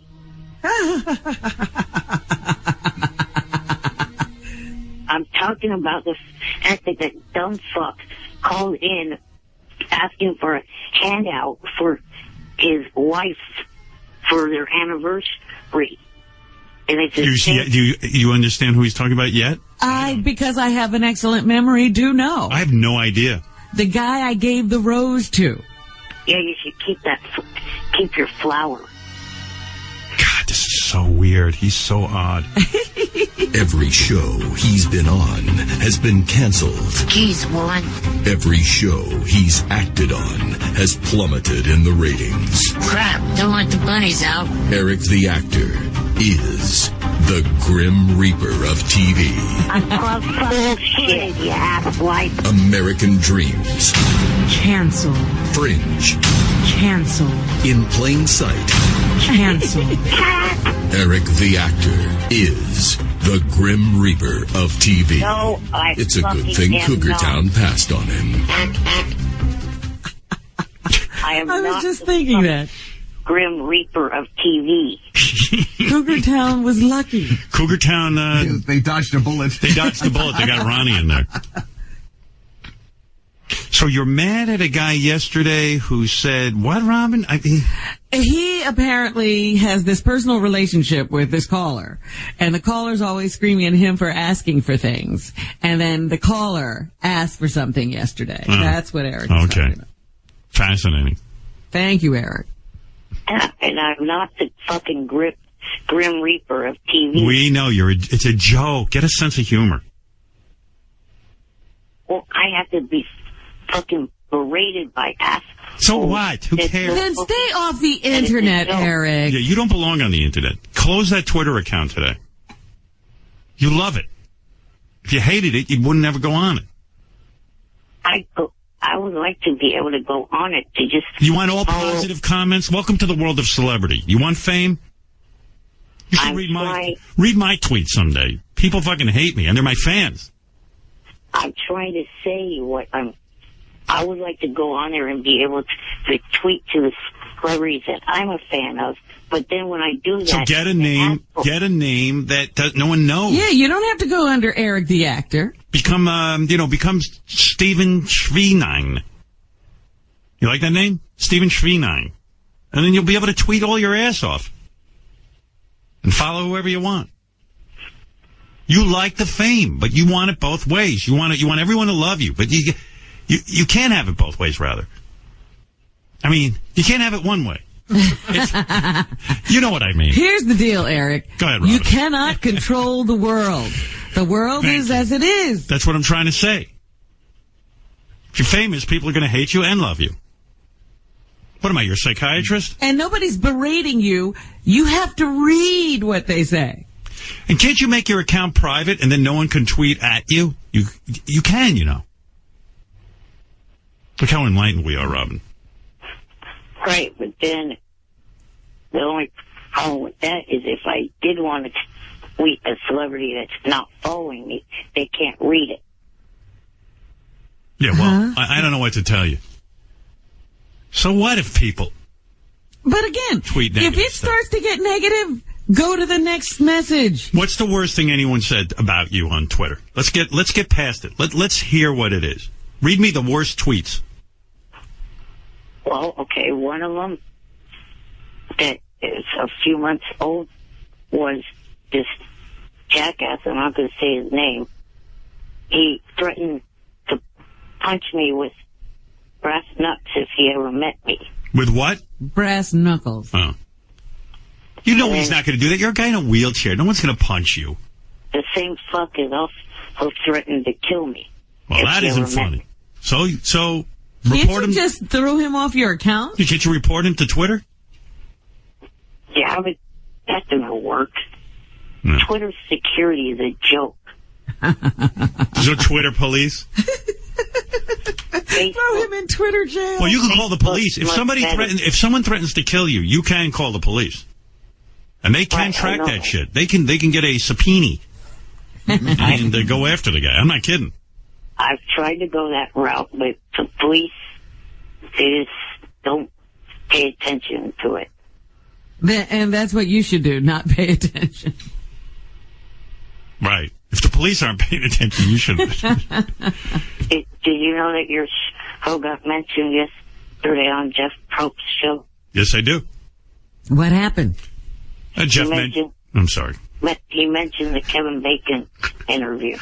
Eric brings up topics nobody cares about. Yeah, I was just like, okay, maybe it was something, I don't know. Eric's agenda is always... Oh, here's Vince, the guy you're having a war with. Hey, Vince. Hey, how are you doing, Howard? All right, you want to say something, Eric? No, I got nothing to say to him. He's a low-life piece of shit who's always begging people for shit. He's using the Howard Stern show saying, hey, can I get a freebie for the Bunny Ranch? He blows off an executive that you set up a meeting with him for American Idol. You know, the guy's just a fucking low... You know, I'd have sympathy for him if he was a nice guy. But also, too, he says, how many times has he called in the show and says, fuck you, Howard, you're a fucking asshole, and this, that, and the next thing, I'm done with the fucking show. And then he calls and begs you for money, and begs you for this, that, and the next. But is Eric right that you asked for a gift yesterday? The only thing, that's the only time I've ever asked anything for it. And you know what? It's only a rose. It's only a rose, but guess what? You know what? I am so grateful for that little... Yeah, that's right. You're grateful, right? Because it means a lot to me, you know? Eric, what do you think of what Vince is saying? And by the way, Howard, I was the one getting a re-gift for her anniversary. And by the way, I'm the one, Howard, I'm the one that came up with the idea of the IQ test, and I never asked anything for in return. But you know why? Because I love the show. I always try to see things or say things or you know, I mean, just to contribute. All right, Vince, we understand what a good man you are. Eric, what do you think of what Vince has said? Saying bullshit. All right. Bullshit it is. All right, boys, thank you. I'm glad you both got some airtime, and let's hope you both have a pleasant day. Thank you. I got a question for Rob. I got a question for Robin, by the way. Yes. Robin, have you ever... Well, I got a question for you. And I got to go, Vince. My head's exploded. All right, have you ever used an escort service? No. Thank you, Vince. Eric, thank you. Are you going to watch the replay of Jimmy's Thursday show? I saw it already. I loved it. I have to watch the replay. It was great. Jimmy... it's on tonight at 10. Jimmy Kimmel had a great show where he was tied up in a chair, and Matt Damon took over the whole show, and it was celebrity-packed, including a visit from former girlfriend Sarah Silverman. I think that might be the most celebrities in one late-night talk show. I think you're right, Eric. Are you going to watch it? Is he going to be in the Guinness Book of Records? Eric, are you going to be watching it tonight? I watched it when it aired, but I'll watch it again. There you go. That's how much Eric liked it. All right. I'm sure Jimmy's smiling right now. All right, Eric, I got to go. Okay. Thank you. Yes, it was a great episode of Jimmy's show. Jimmy working hard, so pay attention. Pay attention. Eric the Midget never ceases to amaze me. I love that he will accept a role as a pimp, but not as a drug dealer. He'd rather sell women than drugs. Priceless. Howard, you have to ask him to explain that one and how he justifies that decision. His explanation should be well thought out and articulate, as always. I think that's sarcastic. Never stop having that little bastard on the air. It's always hilarious. You know, that is a good question for Eric. It is. Gary, get Eric on the phone. How did he make that determination? Yeah, like, why is it okay to sell women? Like, he'll play a pimp, but not a drug dealer. Eric. Yes. Why would you agree to play a pimp, but not agree to be a drug dealer? In other words, a pimp sells women, and a drug dealer sells drugs. I would think I'd be more for the sale of drugs than I would be for women being sold. Go ahead, explain. You have the floor. I've never said that. When did I say that? You were on the air and we were offering you roles and you said you wouldn't play a drug dealer, but you'd play a pimp. Oh. And a listener asked, and it's a good question, it's legitimate. I was wondering your rationale. Hello? I don't have an explanation. We'll give you some thinking music. Hold on.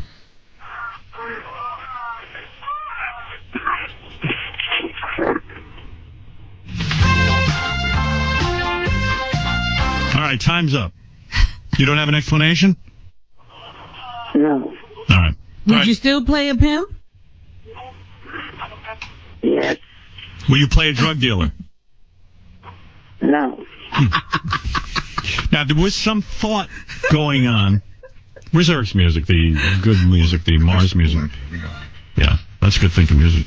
Now, it's interesting. Right then and there, you had some thought process. So, what was your thought process? I don't know. I would not play a drug dealer. No, you had some thought process. Why wouldn't you play a drug dealer?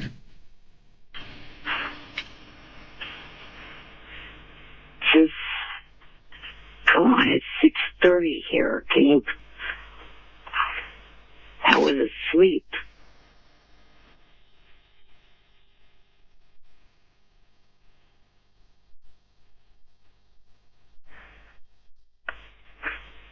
I really don't want to be doing this right now.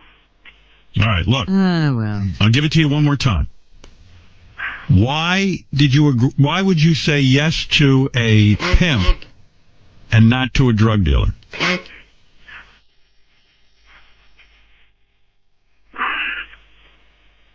I don't know. I just said you it's 6:31 here. You woke me. At what time would you know the answer to this question? I don't know. There's got to be a time of day where the thought process begins.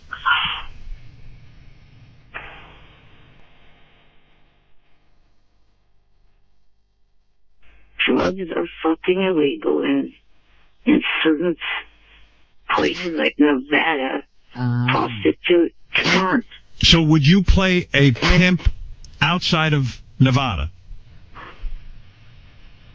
No. Oh. If drugs were legal, would you play a drug dealer? No. Oh. Well, you would play a guy who sells alcohol, right? In a liquor store. Yes. Okay, so if marijuana becomes legal, won't you sell marijuana in a legal marijuana store? Marijuana store?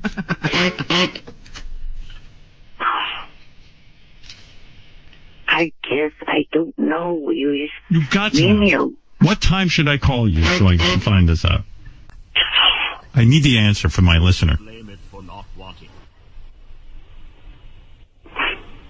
I don't know. It's better with the music. Are you okay?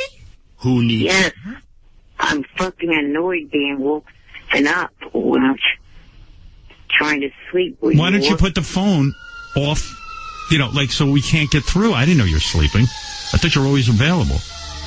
It's a cell phone. You can't do yes, that. you can. You turn off the ringer. You don't know how to turn off the ringer on your cell phone? Well, yes, I do. I didn't realize that's what you really meant. That's what I mean. So why not do that? So I can't wake you up. I think... I thought you meant like you thought it was a regular landline that you stuff and leave the phone off. All right, let me ask you one last time, because you're up now. Why would you play a pimp?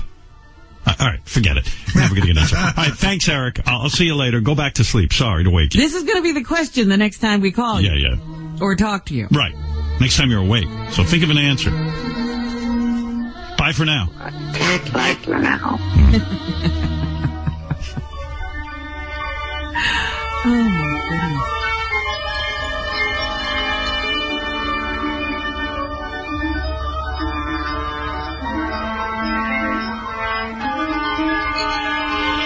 The dumbass midget. Eric, the completely unfunny midget. Eric, the complaining midget. Eric, the annoying motherfucker. Eric, the annoying midget. Eric, the shithead. Eric the actor, did you hook up Eric with Bold and Beautiful yet? No, Johnny still works on that. Okay, Eric was approached by Bold and Beautiful, and who knows? Isn't that an interesting show to put Eric on? Yeah, I got a letter from the guy. He said he's really interested in Eric, and he wants him to appear with two of their leading hot actresses in the show and all of this. And I guess Eric's part of the Bold. Hey, by the way, Eric, I think that theory about how everything you do ends up going bankrupt or out of business, Stickum, where you used to do your radio show, just announced they're closing down. Uh-oh. So there's another one on your list. Stickum. Will you stop with that bullshit? This joke is becoming more real. Stickum is closing. I have nothing to do with that. I'm just saying, maybe you got a black cloud. Every show let's see, Mary's show is over. Fringe is Read over. the damn email I sent you. I read it. I just like saying it. Those shows would have shut down whether I was on them or not. What show was that first show he was on? Fringe. No, it was... American Dreams. American Is that Dreams. still on the air? No. Over. Every show he's been on has been canceled. Every show he's acted on has plummeted in the ratings. Crap, don't let the bunnies out. Eric the actor is the Grim Reaper of TV. I'm club-fucking-footed, you asswipe. American Dreams. Cancel. Fringe. Cancel. In Plain Sight. Cancel. Eric the actor is the Grim Reaper of TV. It's a good thing Cougar Town passed on him.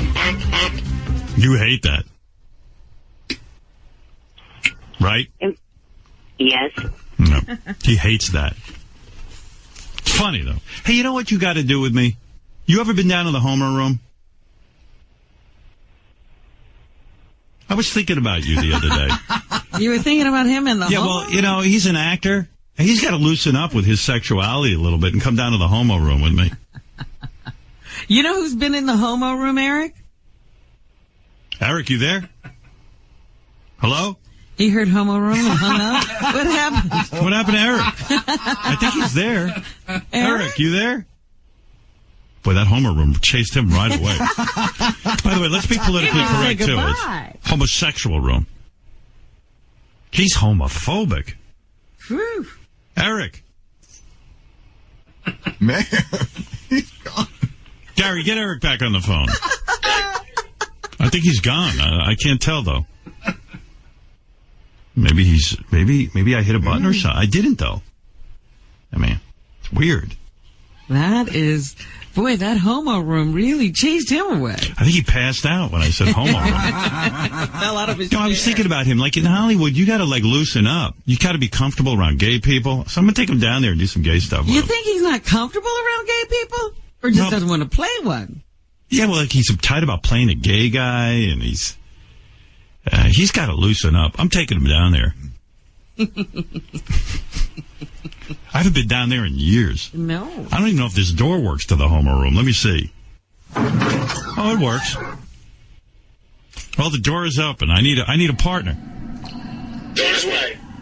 Well, he's on his way to get back on the phone. Oh, yeah, what happened?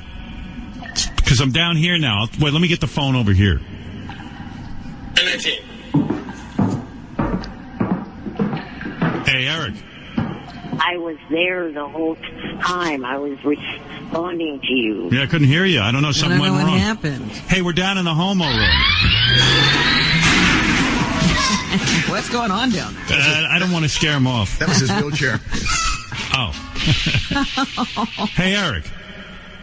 Yes. As an actor, you've got to become more comfortable with, different types of behaviors and lifestyles. That's why I brought you down here. Want to have some fun? I don't know. All right, let's try it. Is your shirt on or off? It's on. It's staying that way. No. Take it off. No. We're going to play Shock the Nipples. I'll put these clamps on your nips underneath the shirt if you want. But we're going to have fun. I have to kiss my ass. Here we go. What'd you think of that? I think I knocked him out. Here, have a shot of vodka. Eric? I don't hear him. He's doing something to his phone. I think he passed out. From the electricity? From the electricity. I'm pretty sure that time he hung up. Oh. By the way, the homo room is handicap accessible. Let's get out of here. Well, you can't keep Eric down there. Oh, man. Is he uptight or what? Get him on the phone. Get him back on the phone, Gary. I want to find out where we're how going. far this goes. Yeah. He was a real dud. I couldn't even get his shirt off. Now. God, haven't been down there in years. When's the last time I was down in the homo room? I don't know. I think it was with William Shatner, wasn't it? Oh, my God, you're going back 15, 16 years.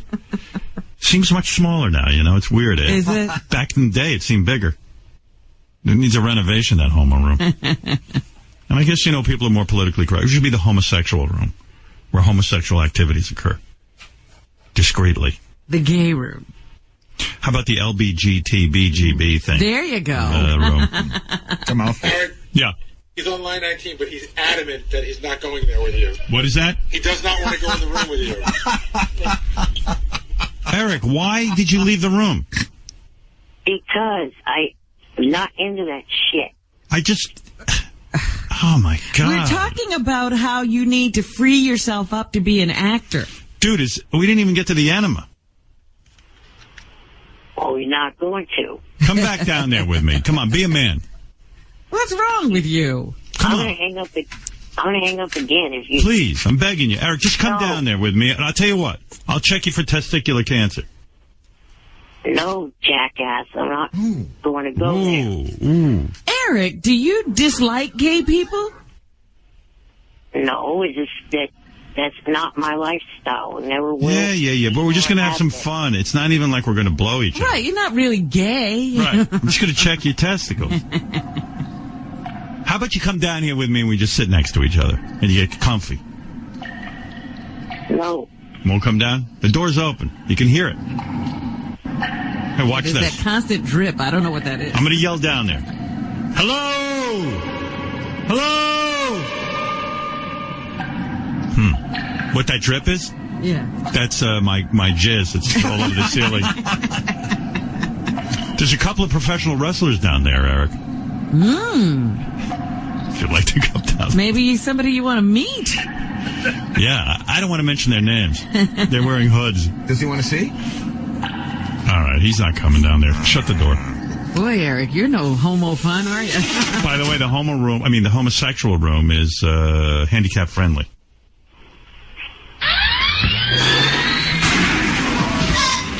Eric, always screaming about accessibility. Right. All right, Eric. Well, I tried. Tried to have some fun with you, but you can't. Not with you. Nope, not for that shit. Yeah. Wouldn't even take off your little shirt. What? I don't even understand. You did. All you said was you were going to put some nipple clamps. Yeah. Shock him a little. And who doesn't want a testicular cancer check? All right, I'll speak to you later. Bye for now. Bye.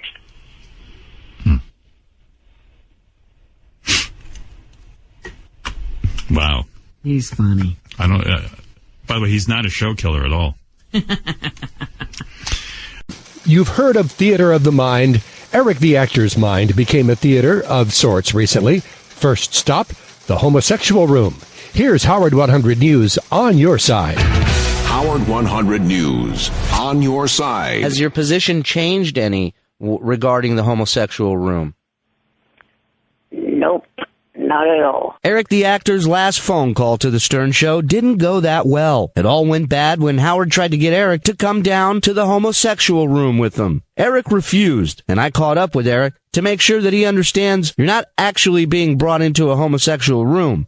You do get that, right, Eric? Yes, but the way I see that whole thing, it's a stupid bit, and to me, I would think that gay people would find that offensive because, to me, it's making fun of what gay people probably do behind bars, and it's stereotyping gay people. Behind bars? What do you mean?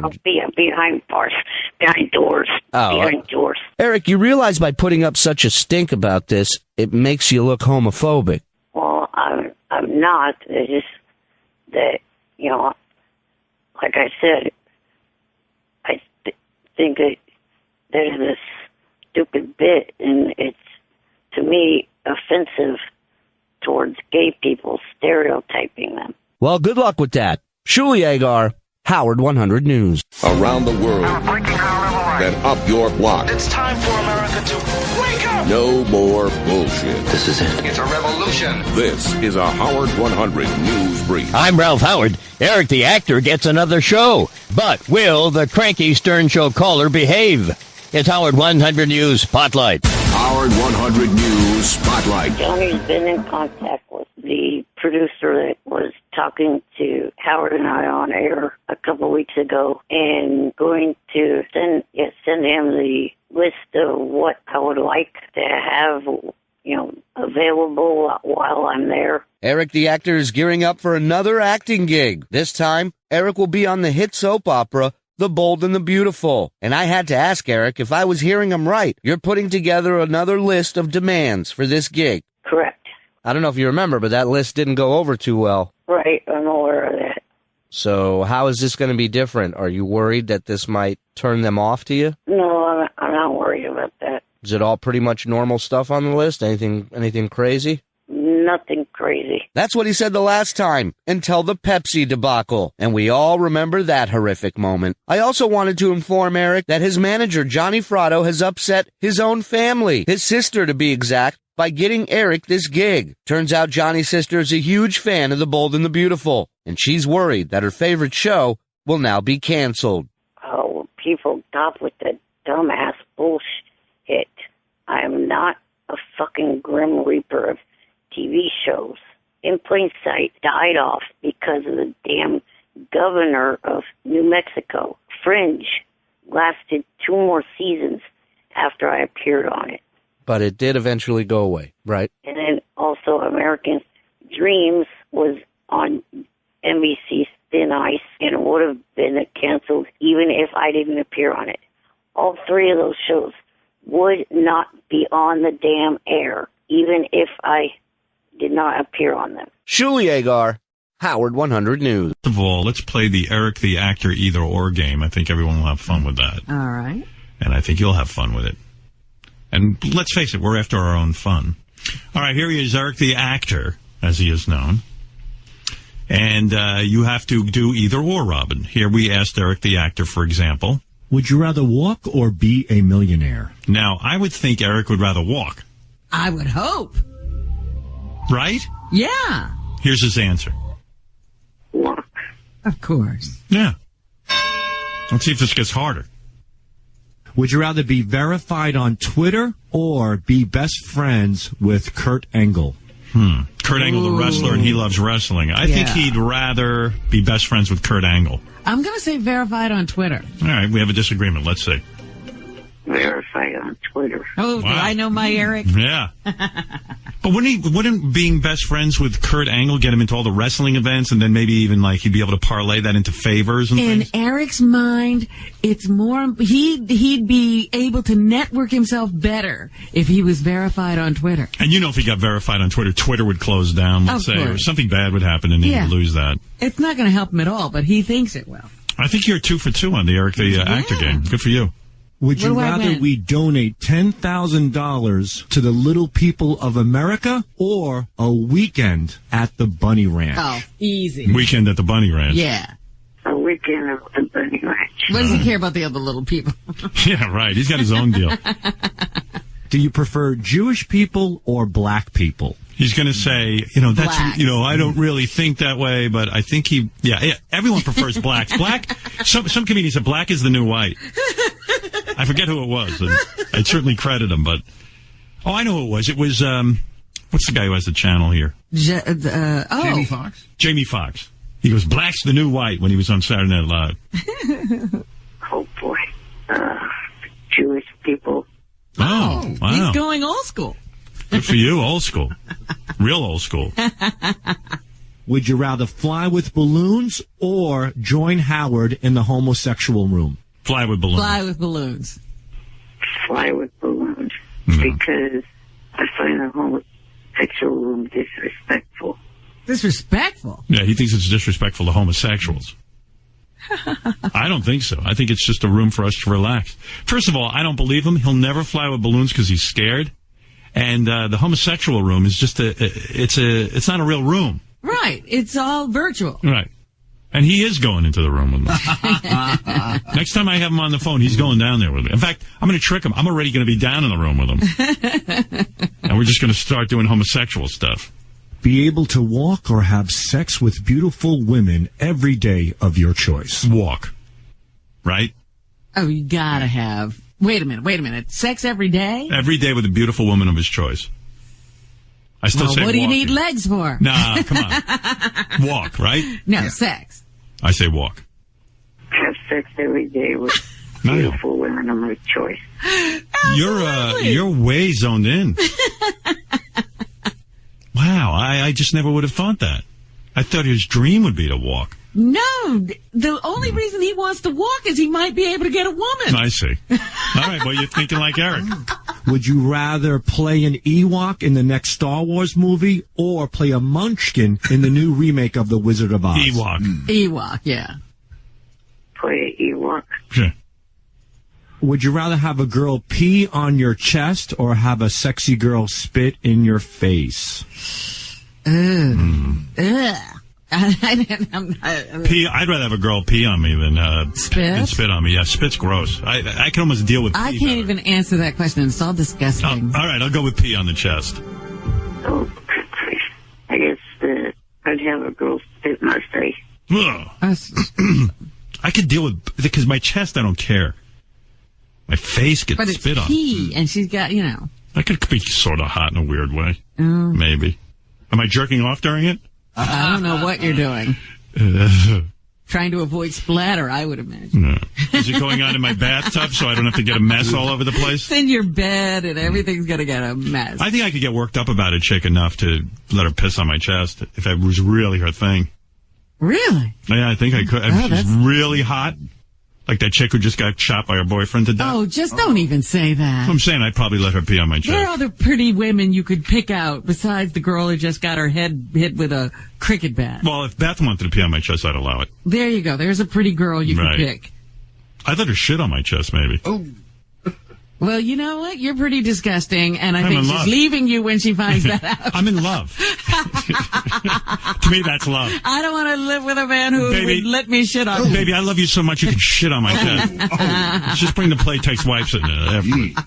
Don't even say such a Would you thing. let your wife shit on your chest, Fred? No. I think I would. No. I'd let your wife shit on my chest. I'll ask her. It looks good. Be a great dinner She's conversation looking for a tonight. spot. A small dude. Diana DeGarmo or Kelly Clarkson? Kelly Clarkson. Kelly Clarkson. Kelly Clarkson. Of course. By the way, just real quick, Robin, it's Eric the actor's 38th birthday today. Happy birthday, Eric. I can't talk to you. Yeah, I can't talk to you long because I'm way over today. Tomorrow, perhaps, but not today. You have a wonderful birthday, though. What are you doing for your birthday? Tell everybody. Well, at this point, I really don't have much plan to do. Will there be At this point, when are you going to make a plan? Hey, let me tell you something, Robin, about this guy, if I can be serious. How many years have you defied the doctors? What age did they say you were going to be dead?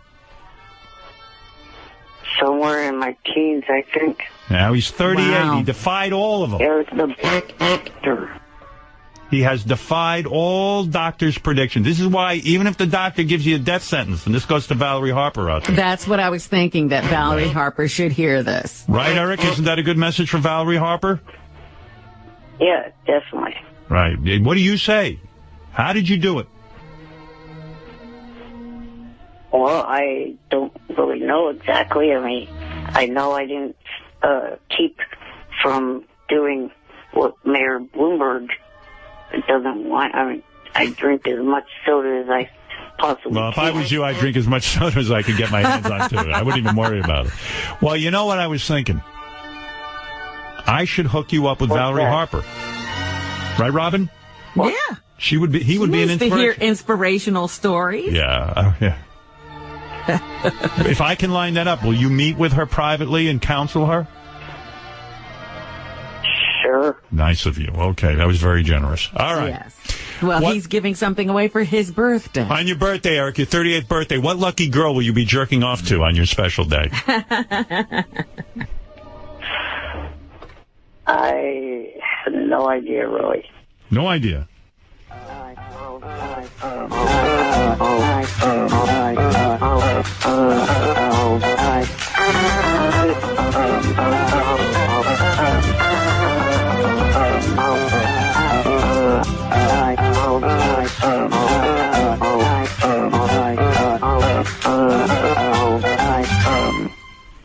Make a wish. If anything could happen today, what would you wish for? Well, I go through the day without having to put up with any bullshit. That's it? That's it. You heard it. In other words, you don't want to be bothered on Twitter today. Exactly. Right. Well, I there's can Eric's think of a wish. lot of greater things than that. I would have thought a trip to the bunny ranch. Anything, you know, some girl to fall in love with him or something. Hey, Eric, do you need $5,000? That would be nice. Well, we're looking for a new theme song for the show. Go to SiriusXM.com/Howard for rules and information on how to enter your original song for a chance to win $5,000. The $5,000 grand prize is provided by Dollar Shave Club. Shave time, shave money. DollarShaveClub.com. Eric would be a shoo-in to win that, don't you think, Robin? Doubt it. I've read some of his I would listen. literature. I would listen to It's him not that sing. great. Anything he sings would be good. 1, 2, 3, 4. Wild thing. You make my penis sore. You make my cock shitty. Wild thing. Wild thing. Fuck my asshole. You are nothing but a worthless sack of shit. So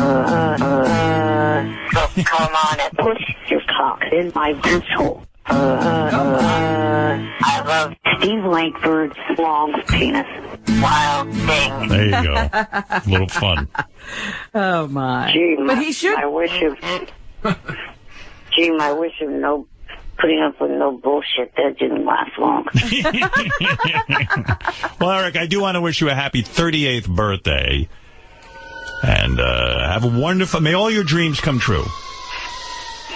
Thank you. All right. So, the next couple of days, Johnny and I have some announcements to make. Looking forward to it. Thank you. Thank you for keeping it brief. Hey, you know... Anyway, hey, let me get to let me take a break here. I want to actually take some phone calls and stuff. I see Eric the actor is on there. I don't have time. You know what it is? He just goes on for 20 minutes. Well, you know, you told him, you know, yesterday was his birthday, and you said you didn't have much time. He's calling in with plenty. Yeah, but I got a ton of tape and stuff to get to. I'd give him a minute, but he's just... He never gets done in a minute. Let me take him down to the homosexual room. Eric, let's go down to the homosexual room. How about it? Hi. What? Eric? Hello? Eric? Did he hang up? No, maybe he hung up. I think he said bye, Howard, which is really funny because... Because I was going to bring him down to the homosexual room? I got an email from Johnny Fratto saying that we're calling at 6:30. We have a major announcement. He wanted to announce something, and the homosexual scared him away. Wow. Oh, that's he could always say no. Yeah, but did you explain to him that my phones are broken and the only one working is down in the homosexual room? I will tell him. Oh, Johnny. That's Johnny. Asleep? They called in together, so Johnny fell asleep, and Eric just hung up. Oh, what a team. What a team. That's his agent. Wow, listen to Johnny. He's so sleep deprived. He's got young kids, and he's an old dude like me, you know. He did their second wife, and they had 2 kids, and fucking guy's exhausted. Now he's got like the whole Eric the actor situation going on. He's got so many different, you know, Eric's like another child. That's the sound of a beaten man. Listen to that. That's a lion. Could you sleep through that, Rob? Like if your husband was making that kind of noise. I would move to another room. Get separate bedrooms. Yeah, back in Victorian times, they had it right. Oh, God. Wow. That's some heavy fucking sleep. Dude, I'm so jealous. I got up at 2 o'clock this morning. I went to bed at 10. I woke up at 2. I've had 4 hours. And you know me, I'm neurotic about sleep. Right. Like, I don't go, hey, I just needed 4 hours, but... And then I got up and watched the Bachelor finale. Watched the fucking broads go crazy over this guy. Meanwhile, I still don't know what this guy does for a living. That was my point. I mean, like, he hasn't worked in 2 years, I assume, because he's been on The Bachelor. Romancing. I'm sorry, Howard, I'm listening to John. Sorry. It's hard to compete with that. Hey, you know what? I want to see how long Johnny snores for. You want to just let me play the commercials and keep going. Yeah, what do I got to do? A live thing here? If you like, sure. Sure. What do you mean if I like? Do I have a choice? Sure. Oh, I do? You mean I can play a pre-record first, and you can do it live. Yeah, but I got to do them. Okay. Do it. Identity Guard has something perfect for you. I'll lower the music so we can hear Johnny snoring. Identity Guard has something perfect for you. You do just about anything to protect your children, right? What about protecting their identities? You may not know that identity theft targeting children is on the rise. Well, now you've got What's some that music under you, Howard.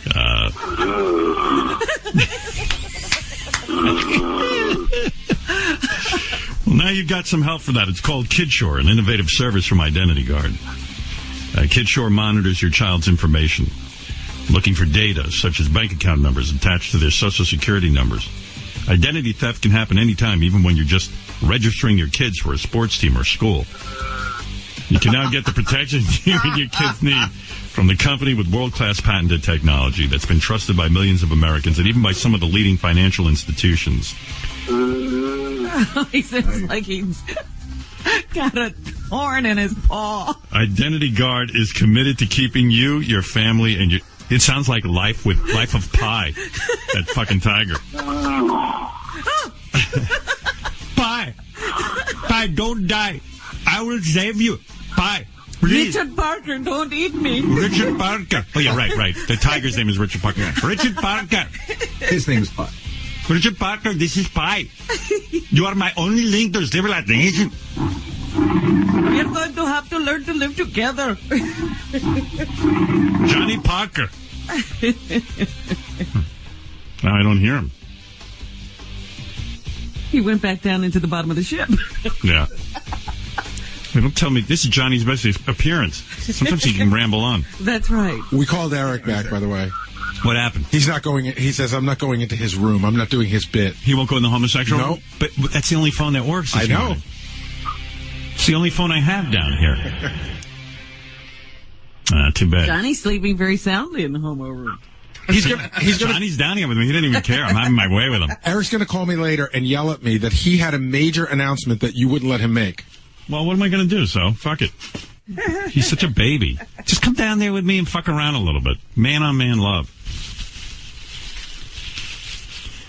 Hey, you know what? As long as we're down here in the homosexual room, let me enter Johnny, see if I can make him pregnant. Let me pull his pants down. Okay. Let me see if I can put my... Let me see if I can open up his ass with these clamps. Be at the door. Let me see. Here we go. Stretch him out a little. So far, he doesn't feel a thing. All right. You know what, Johnny? This could be considered rape. Let me close him back up. Right. You're not getting permission. Right. I know better. No means no. I get it. All right. I'm closing him back up. That wasn't right. Put his pants up. Put his zipper back up. Thank you. Anyway, Identity Guard is committed to keeping you, your family, and your children safe. Identity Guard. Please, no one tell Johnny I did that.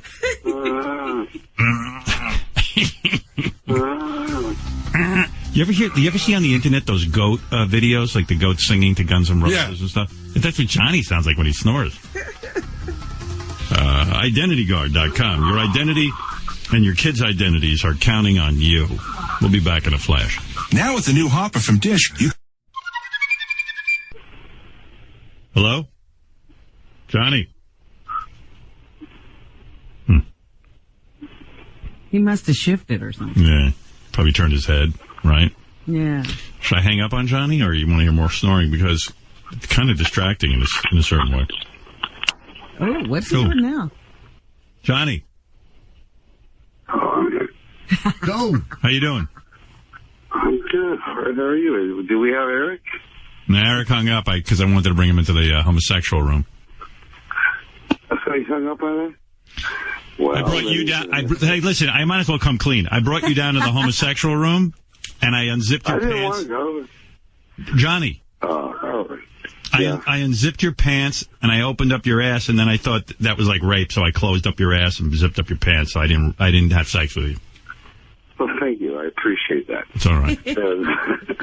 I just really wasn't into it. Dude, you really had no say. You were asleep. Dude, you've been snoring into the phone for the last... Oh, yeah. Hello? Well, did Eric give what we called about?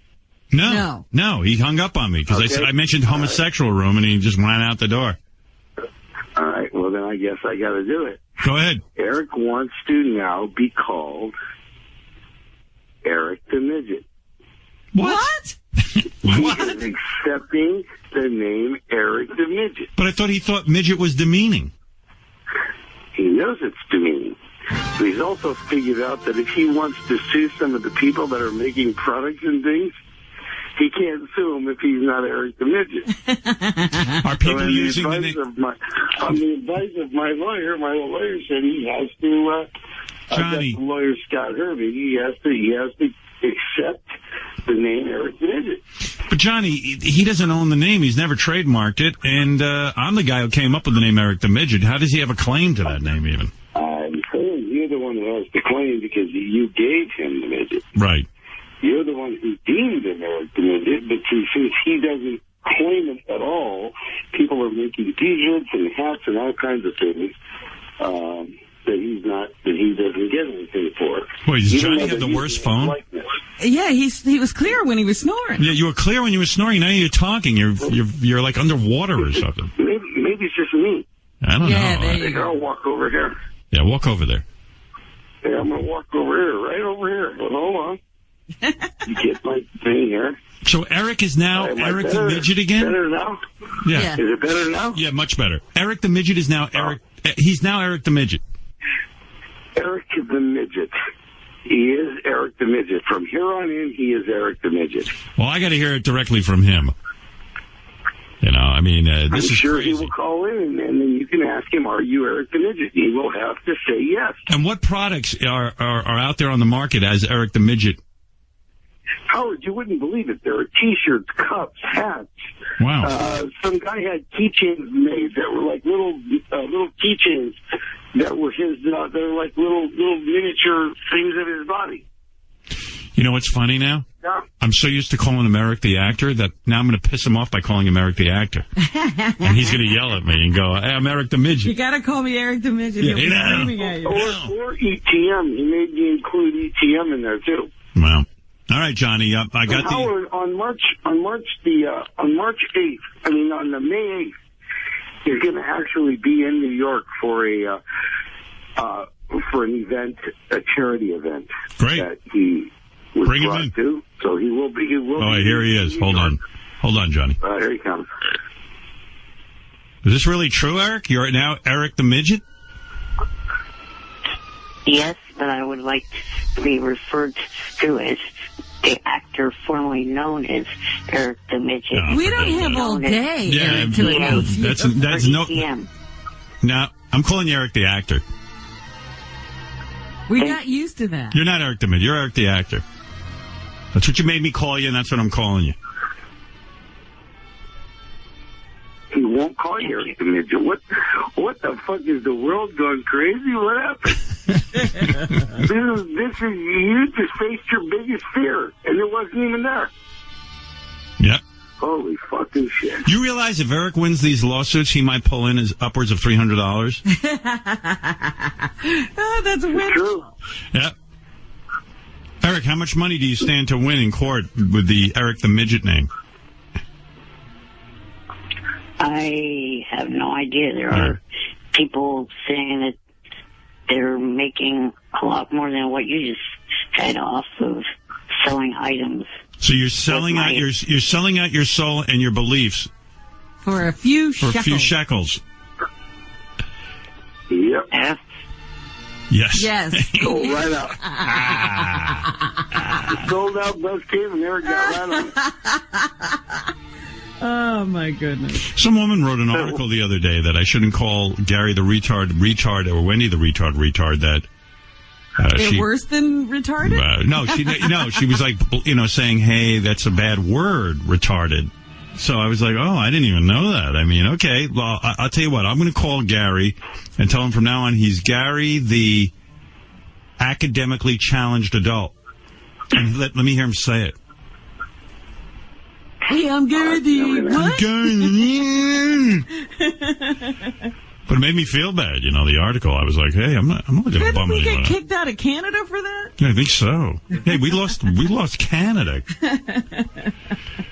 And then I finally, Eric was after me. Eric the Midget's a negative name. Midget. I said, okay, man, you want to be Eric the Actor? You're Eric the Actor. Now he's calling me up. He wants to be Eric the Midget. Right. Well, and they're not accepting it. Right. You're going to be Eric the Actor no matter what. At the end of January, the show, Jeff Probst's afternoon show, interviewed the guy that's known as Shorty Rossi, and he himself said 3 things. You do not pat little people on the head, you do not call them midgets, and you do not call them dwarfs. So then why are you selling out and calling yourself Eric the Midget? Well, to stop these idiots from profiting. And now you're telling me I can't even tap you on the head anymore and pet you? You can do what the fuck is... I'm doing it. I don't care. I'm not giving up petting you. Pat you on the head, will you? What was the last thing? I didn't even understand that. You can't... If Howard wants to punch you on the fucking head, let him. What's the difference? What do you care? It's human touch. How much of that do you get? What is the third thing you said? Oh, you shouldn't say dwarf either. Oh my God! What? He was asking us. I don't like that dwarf. I don't like that word dwarf anyway. I don't even know why Eric likes that word dwarf. The word is little person. I think midget is the best word because it just means miniature. Yeah, but if you were a midget, you wouldn't want to be called that, evidently. Like, you'd feel shitty. Would I want to be called a little person? Yes, because at least a little person sounds more demeaning than midget. Johnny, at least you're still being noticed as a person, depending upon whether you're little or you're not. People who call you being recognized don't know as you're a person. I'm getting confused. Can we still toss you? No. Oh. What happened to that whole thing? Where you get a little person and toss them across the room. You can't do that? Fred would be all over like a Florida case. There was a Florida case over it last year where...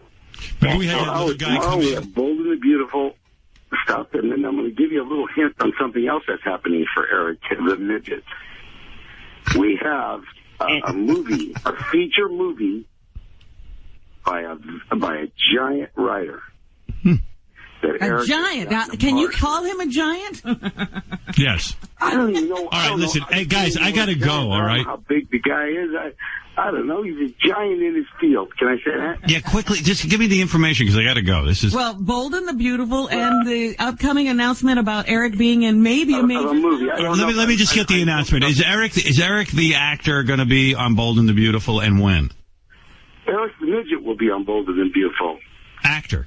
And what were you saying, Eric? Eric the what? Eric? Formerly known as...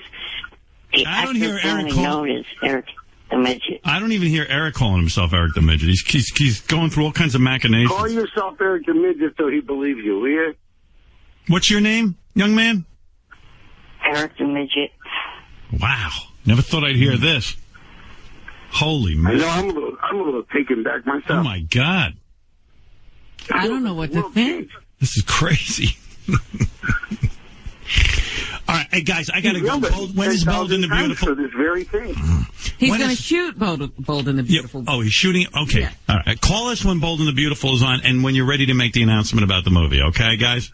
You got it. Okay, but real quick, one thing Johnny did not say was the fact that the whole thing of the charity event is not completely written in stone because I... All right. Thank you. Clearance from my doctor. All right. If you're here, you're here. If you're not, if we see you, we see you. Okay, bye. Eric, the rude, obnoxious, and annoying midget. The entire thing with the charity is not exactly 100%. Eric, the ridiculous midget. Wow. I still have to clear it. He's got a whole thing going on. Can't get that little bugger down in the gay room there. Cannot get him to go down with me.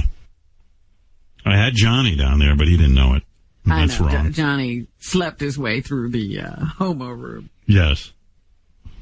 Shit.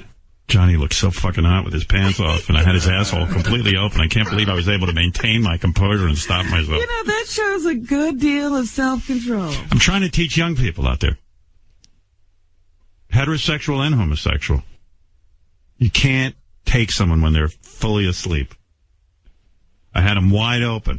Could have done whatever I wanted.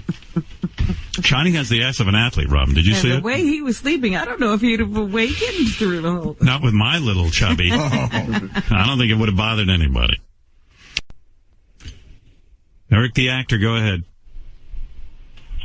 I was going back because I initially called in to say that on May 8th I will be coming to New York for the charity event, which is called BeyondTheBallet.org. Beyond the Ballet? Yes. It's a charity event to raise money for kids around the world. Wonder what the angle is there. He's coming to New York. I don't know. But he never leaves where he is. Because it's such a big deal? Right. So who's paying them to come to New York? I mean, I know it's must be the charity. The charity must be, but why would they...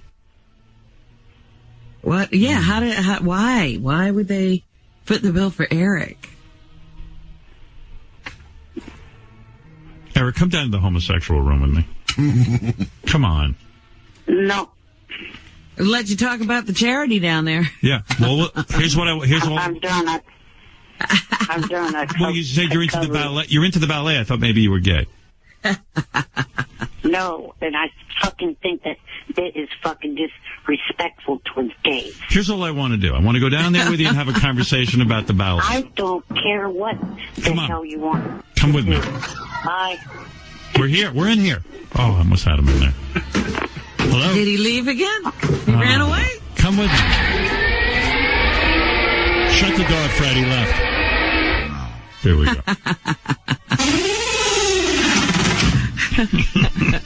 Yeah, that Eric's quick. Yeah. But there you go. All right. Let me say hello to, Eric the Midget. He wants to be called Eric the Midget. Are you there, Eric? Yes, I am. Hello. Hello. You know, you always hang up on me whenever I bring up the homosexual room, and so I haven't talked to you in like a week. Right. Would you go into the heterosexual room with me? Yes, I have no problem with that. No. Why can't you go into a homosexual room? Like, you couldn't go into a gay bar? Would you ever go to a gay bar just to hang out? Like, not that you're gay. No. Mm-hmm. You wouldn't take an appearance at a gay bar? No. Oh, my. Are you anti-gay? Are you a homophobe?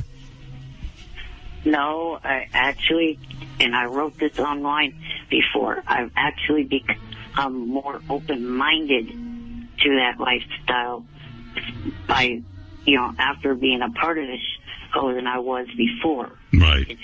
It's just not your thing. Right. I know that. Let's go down to the heterosexual room. Okay. All right. See? Hi. Robin didn't even know I had a heterosexual room. I didn't. When did you concoct this? I built this after Eric wouldn't go down to the homosexual room with me. There's Eric's chair. He's on a lift? Yes. Well, let's do something manly together in the heterosexual room, Erica. Sounds like a homo. Under man, he might have a shot. Let's watch some NASCAR. Right here. You all right with that? Billy Ken Hall. Right there. Want to have a beer? Came with a look, but lines up. I don't drink. Oh, you don't? He doesn't drink. It's okay. Let's spit. Do you spit? No. Yes. See? This is manly. Is there a can? Guys are spitting all over? We're just spitting on the floor like real men. I'm going to do some weightlifting over here, Eric. You want Eric to spot you? Would you mind spotting me? Yeah, but I don't know if I'd be able to help any. Don't worry about it. I only bench 95, but since we're in the heterosexual room, I won't admit that. It only takes a finger. Right. Hey, look, Eric. It's a hot chick. Wow, the heterosexual room is... Hey there. Hey, how you doing, honey? Isn't this manly? Oh, yeah, take off your clothes. Take off my clothes. Yeah, take off your clothes. Eric and I love that. Wow, she wants us... So sexy. Yeah. Eric, unbutton her pants. Okay. Uh-oh. Eric, she has a cock. How did you get in? We've accidentally walked into the bi-curious room. I think we're actually in the homosexual room. She has a cock. There's a ton of naked dudes in here, and they have us surrounded. Eric? Eric, are you there? Yes. We accidentally went down into the homosexual room. Now would you like to have a Pepsi? We're going to have to suck these guys off in order to get out of here. No, not what we have to do. These guys suggest we have a circle jerk, Eric.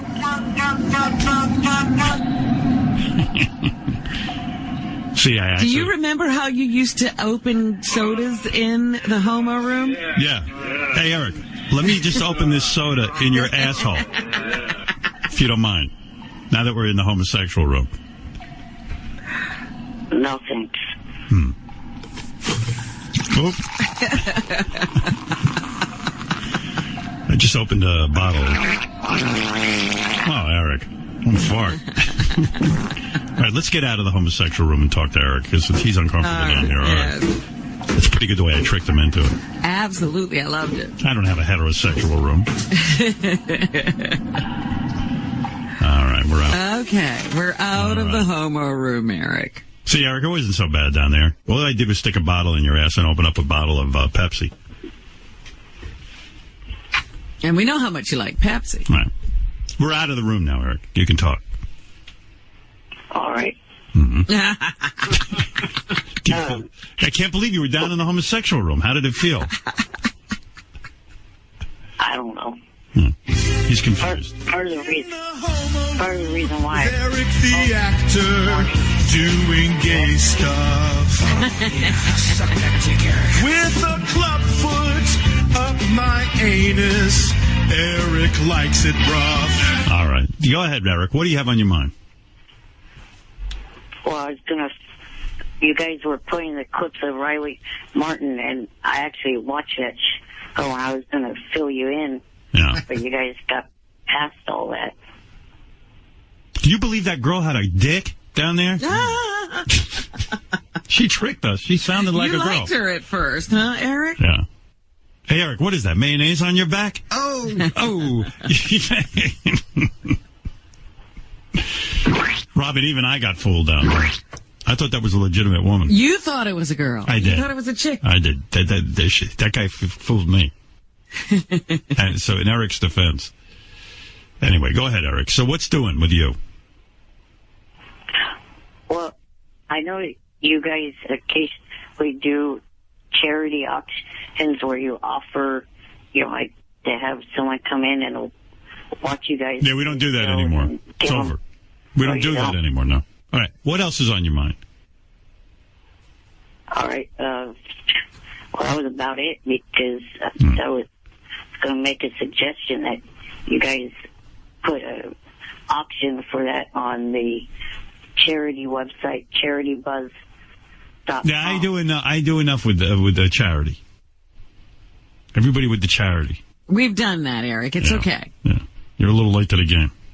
By the way, Eric was at a hockey game. I got these news reports, and he's now there. Yeah, that was last Wednesday. He's their good luck charm. What is the hockey team? The San Jose Sharks. What did he say, Robin? The San Jose Sharks. Sharks.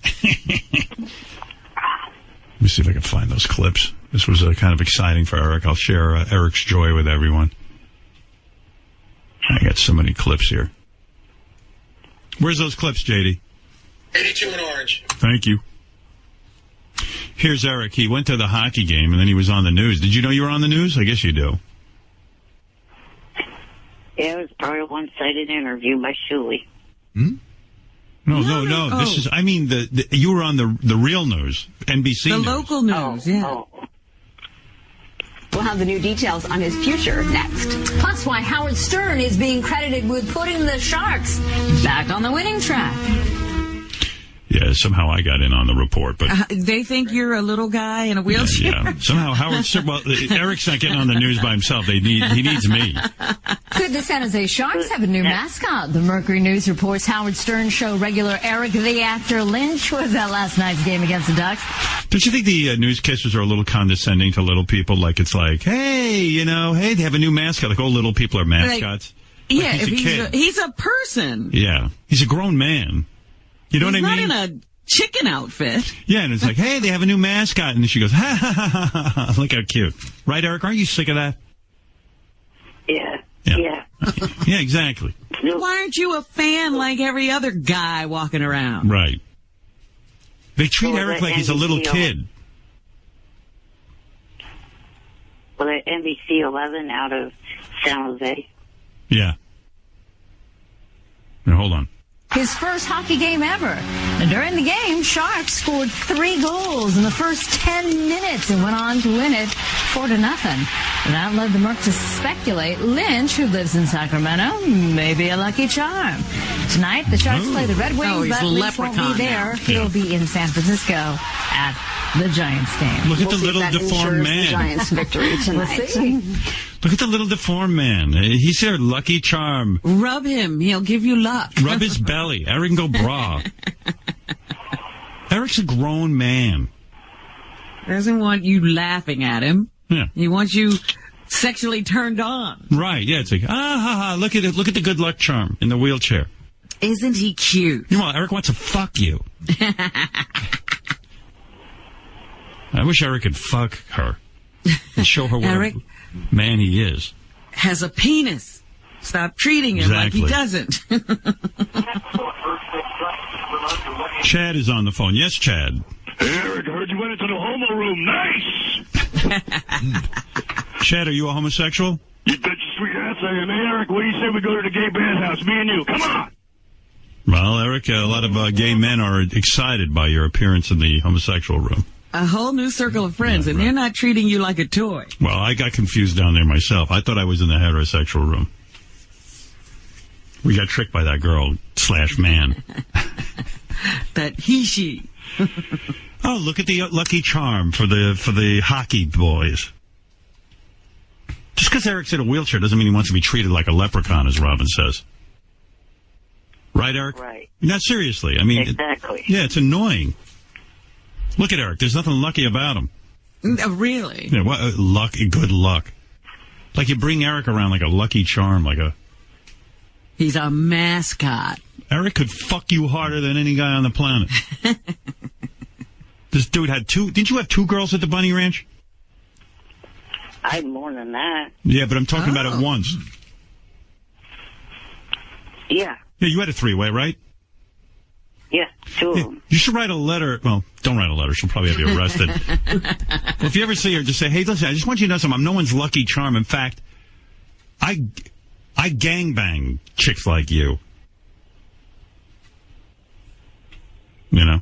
I'm a lucky charm. This lucky charm's going to pull your pants off and make love to you. I'll make you lucky. Yeah. How's this for luck? I'm going down on you. Right? Right. Now, this is manly. Thank God you two got out of the homo room. Yeah, good thing we're out of that room, Eric. We got tricked. You believe that girl had a penis? Damn it. I accidentally blew a girl. I was going down on her with Eric, and then he had a penis. She was pretty, though. Did you see the... Yes. Did you see the latest nip slip of Lindsay? Yeah. I think Lindsay Lohan's hot. You'd fuck her, right? Oh, yeah, definitely. Yeah. Now, this is very masculine. Definitely, he says. See, this is what Eric wants to talk about. He doesn't want to be anybody's lucky charm.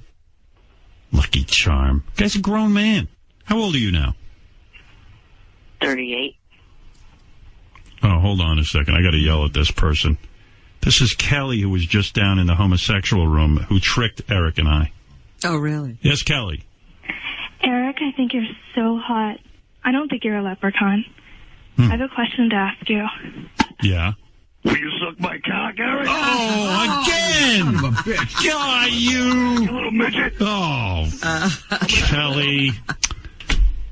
She did it to me again, Eric.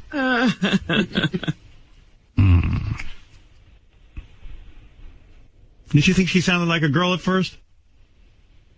Yeah. Yeah. My guess is it's 2 different people. Whoa. Really? Yeah. You think? I don't know. She could just have that way of sounding very feminine. Yeah. Hey, Eric. Second one sounded a lot like Sal. Anyway, I'm going to defend Eric. I don't want him as anyone's lucky charm.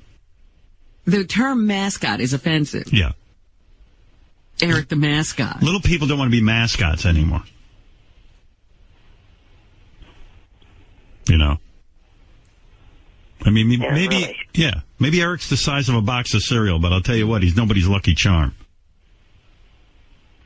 How's that for a defense, Robin?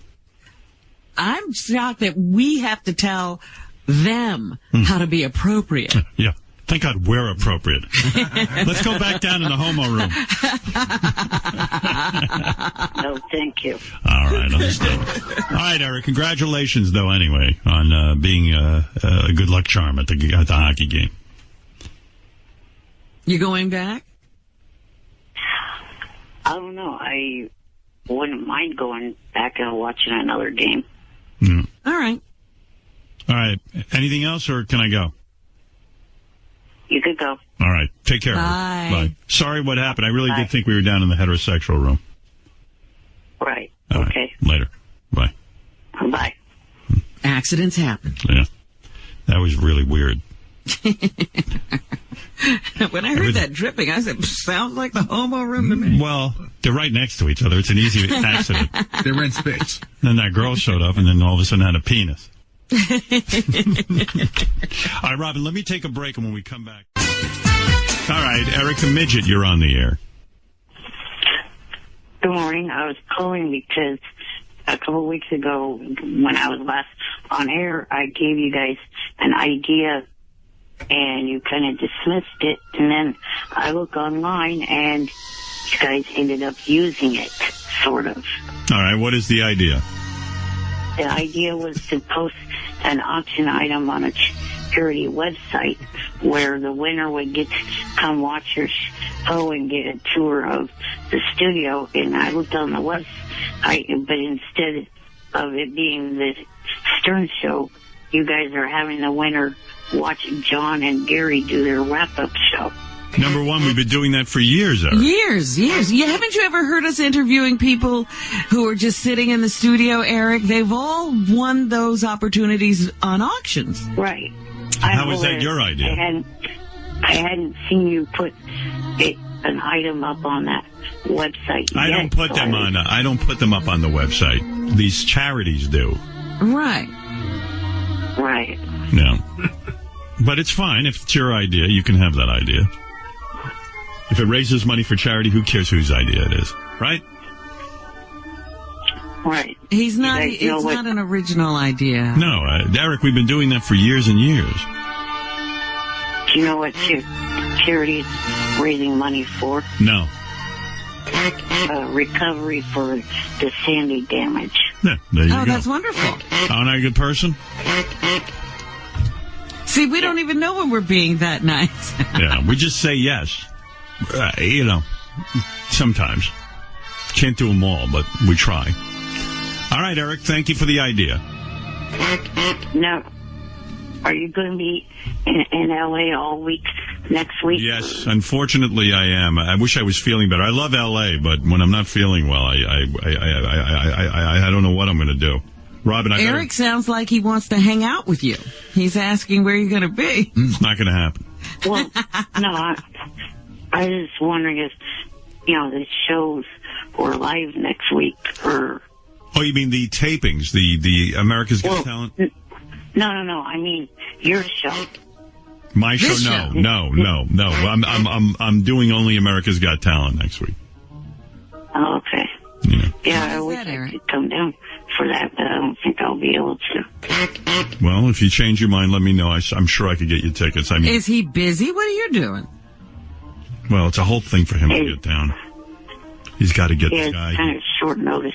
Right. Oh. He's got oxygen tanks. He's got a whole situation. Right. I understand. He's got I didn't know. How much notice do you need? He's got a guy who handles him. He's got all kinds of things he's got to go through. He's like a circus when he moves. Oh, my God, yeah. It's not easy. Listen, he's a disabled guy. There's a whole thing that goes on. Right. All right, Eric, thank you. No problem. All right, that's Eric the actor, but he wants to be called Eric the Midget now. Oh, Denise was on the phone. She thinks Eric is hot. How could you miss that call for him? Get Eric back on the phone. There's a girl on the line who thinks he's hot. This is a first. Yeah. Well, listen, if I could hook him up, I'll do it. I mean, if he's got to have all that stuff to travel with, can he be with a girl anymore? Oh, yeah, of course. Yeah? Nothing stops him from being with a girl. Introducing from Smallco, the first ever talking doll that doesn't do what you want it to. Little Eric, let's go outside and play games. I'm not playing games anymore. It's Little Eric, the disagreeable doll. Little Eric, give me a hug. Just back the fuck off me. Mommy, this doll is mean. Do you want to punish your kids? Then get them the gift that no good kid deserves. Little Eric, let's have a tea party. Leave me the fuck alone now. Little Eric won't do anything with me, Mommy. Little Eric, the disagreeable doll. Available now. You'll back off my ass. Gary, did you get Eric? Where is he? I thought I'd play that bit, and then all of a sudden Eric would be there. Eric would be on the phone. What happened? We're trying to get him on. You know, he doesn't always answer. We were just talking to him. How could he not be close to the phone? He can't move that fast. I was trying to hook him up with Denise. Well, what's her deal? Hold on, it's ringing. Hold on. Line 20. Yeah, I think... Hey, Eric. Yes. There's some girl on the phone who says you're hot. I haven't spoken to her yet. Do you want to talk to her? Sure. Denise? Hi, Eric. I just want to say I'm a huge fan, and I think you're really cute and really hot. Thank you. I just have one question for you. Can I stick my tongue up your little ass? They fooled me. Oh, no. Sir. Come all over your wheelchair, you little fucking midget. Oh, man. Eric? Sal. It was Sal. I didn't know. We're sorry, Eric. I'm only kidding. Oh, here's a real girl. What? I'm back, Eric. I had a frog in my throat. I'm sorry. Do you really love Eric? I really do. I really, really do. Well, Eric, what do you think of that? Eric, can I go to AGT with you? Sure. I don't know if I will be going myself. And then can I come all over your little midget?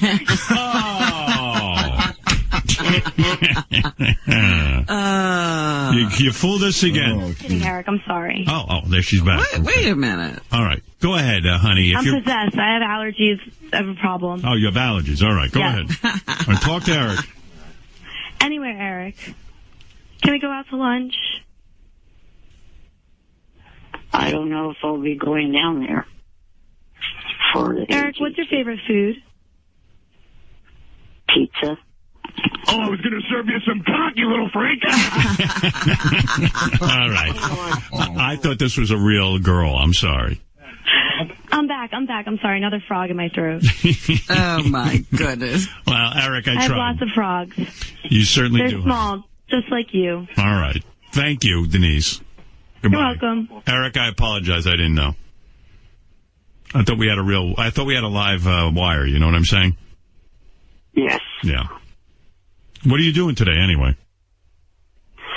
I'm actually going to be meeting a Stern fan for dinner. Oh. Girl or boy?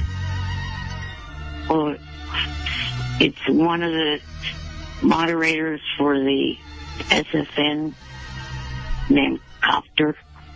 Copter? Yeah. He's one of Mutt's moderators. I see. No, it's a dude. Sorry. You didn't want to come right out and say it's a guy. Yeah. All right, well, all right. It's a friend. Yeah. All right. Well, have a nice dinner and say hi to Copter for me. All right. All right. Later, Eric. Sorry, I thought I had a girl there for you. I was so excited. Me too. All right. Well, it didn't work out. Oh, well. I thought they were hitting it off. She asked his favorite food. He said pizza, and then he said that he was going to come all over his chair. No, she then said, I thought you were going to say cock. I'm sure someone can show you. Yeah, I got people, but I asked them and they gave me the wrong information. Howard, with Game of Thrones, it all pays off. Like, you saw the whole You've seen the whole season? I've read the books. Oh. And it all pays off. I'm watching it because I like that dwarf dude. Tyrion, he's great. Yeah. Whatever his real name is. Peter Dinklage? Peter Dinklage. I like him. My boyfriend. Yeah. Robin said she'd fuck Peter Dinklage. She loves I think he's fantastic. I like him too. He's good for like short people, little people, or whatever the name is. Little people because short people. He's got dignity, you know. He's like he's not just there for comic relief. Right. He's not just like the Wizard of Oz kind of character. Yeah. You know, which usually I was he should call himself Peter the actor. I was thinking about him. You know, Eric the actor. Right. Peter the actor. Then he would have no dignity. Speaking of Eric the actor, I got to tell you, you know, it was funny. Chuck Zito, I love Chuck Zito's show. Chuck last night had on Tony Danza and Steve Guttenberg as his guest. Really? Yeah, it was a really good show. And they're talking about acting and stuff.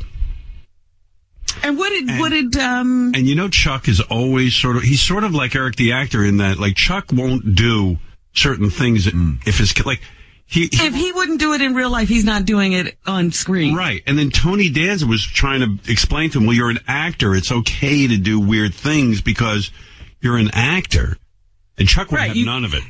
You could kill somebody on screen, but that doesn't mean you're going to be killing people in your real life. Or if you shit your pants in a scene, it doesn't mean in real life you'd shit your pants. So Chuck would have none of it. And it reminded me. Well, that's what I was going to say. If they were talking about acting, what did Chuck talk about? Oh, Chuck was talking about his 5 seasons on Oz and all that. But this was the greatest conversation. Listen to this.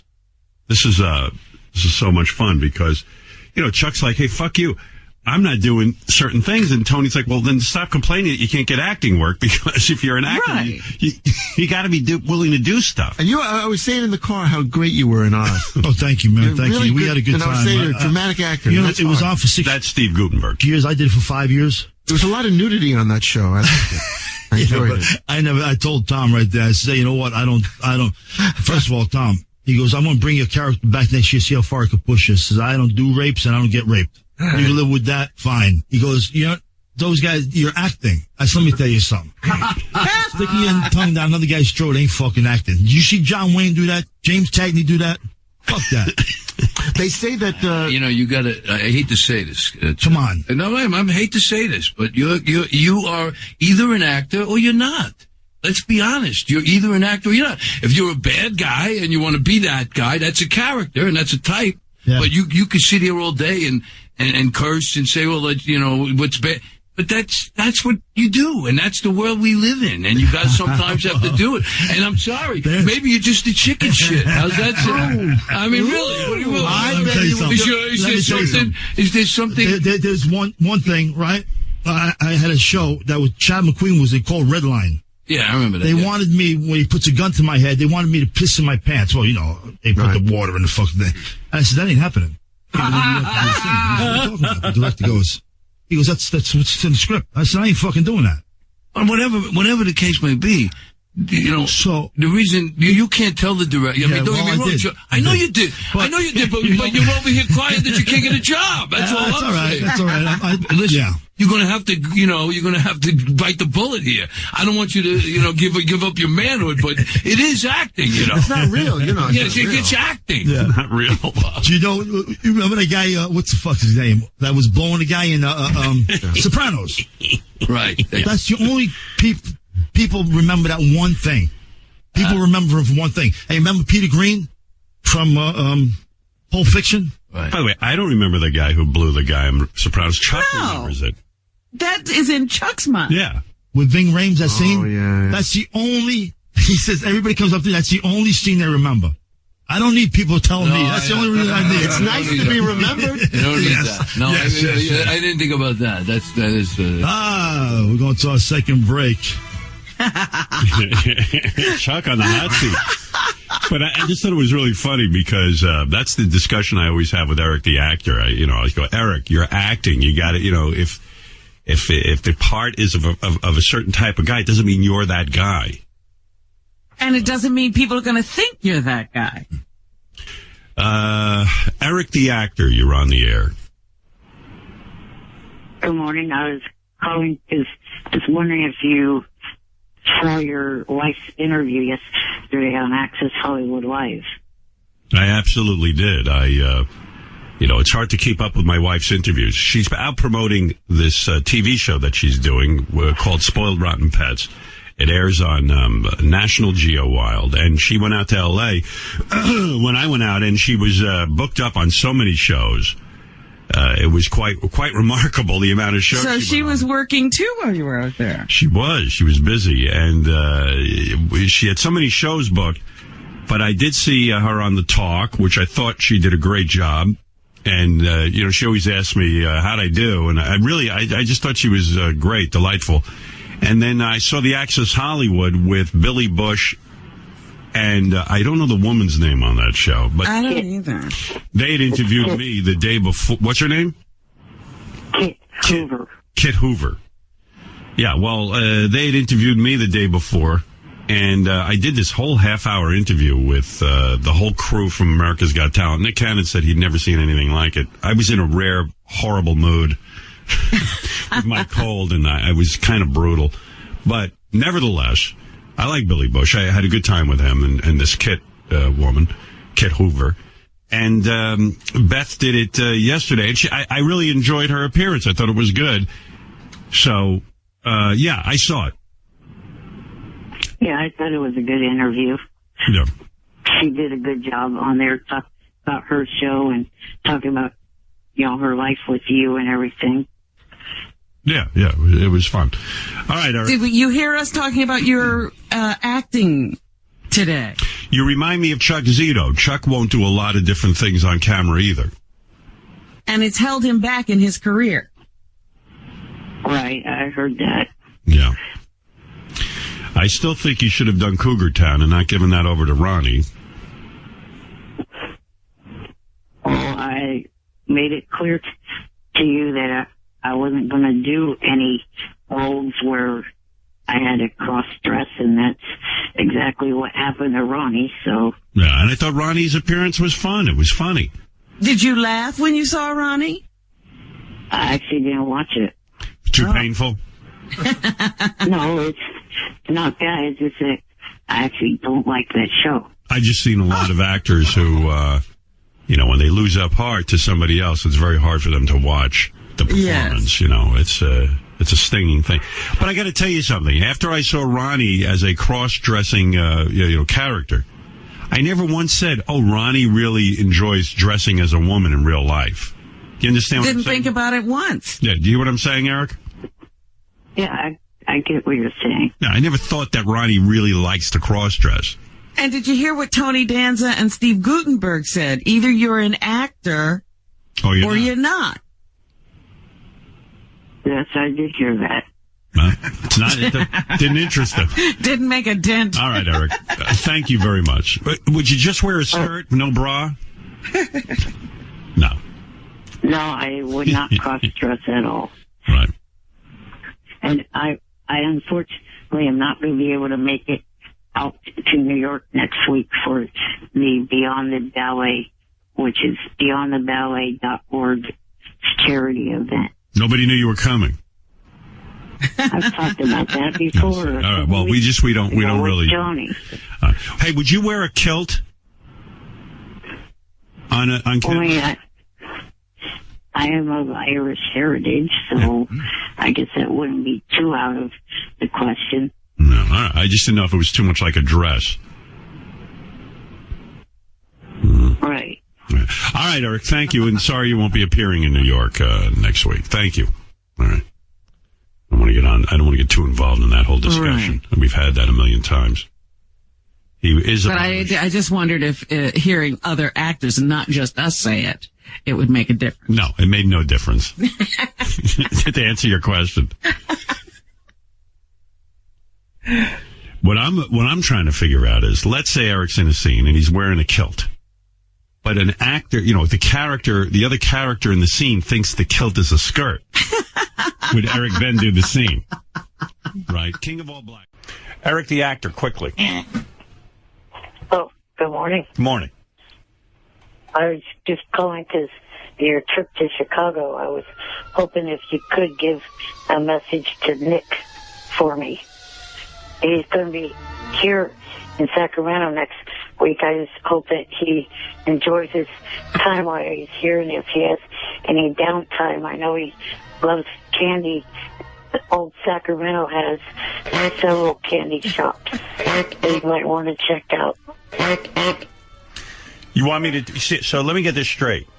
You want me to go up to Nick Cannon when I see him and say, hey, Eric the actor, or is it Eric the midget now? No, it's the other one that you said. Is it Eric the actor or Eric the midget? Eric the actor. Really? Eric the actor? Yes, that's what I said. Well, who's Eric the midget? No one. Oh. You're not Eric the midget anymore? No. What happened? You got to hear this guy. I finally call him Eric the actor, and I'm into, I respect what he... I finally respect this guy's, wish. I get into Eric the actor. He calls up with Johnny. He wants to be Eric the midget because he wants to copyright the name. Now you're telling me you're not Eric the midget? Well, you're not even doing it correctly. I didn't even say it that way. I said the actor formerly known as Eric the midget. We don't have all day just to say your name. So you're now Eric the actor formerly known as Eric the midget? Yes. Oh, okay. I'll respect that. You will? Why not? All right, Eric. So you want me to go up when I'm in Chicago, when I see Nick, which is not that frequently, but the few seconds I see him, I'll go, "Hey, Nick, Eric the actor, formerly Eric the midget, wants you to know there are candy shops in Sacramento." Well, then I hope he enjoys his time up here too. Right, you missed a part. Oh, what a You're tool! Supposed to say, I hope you're enjoying your time in Sacramento. What a tool I'll look like when I go up and say that to him. Plus, and Nick always has. If you have any downtime. Plus, and if you have any. That again, Robin? You're supposed to say, I hope you're enjoying your time here in Sacramento.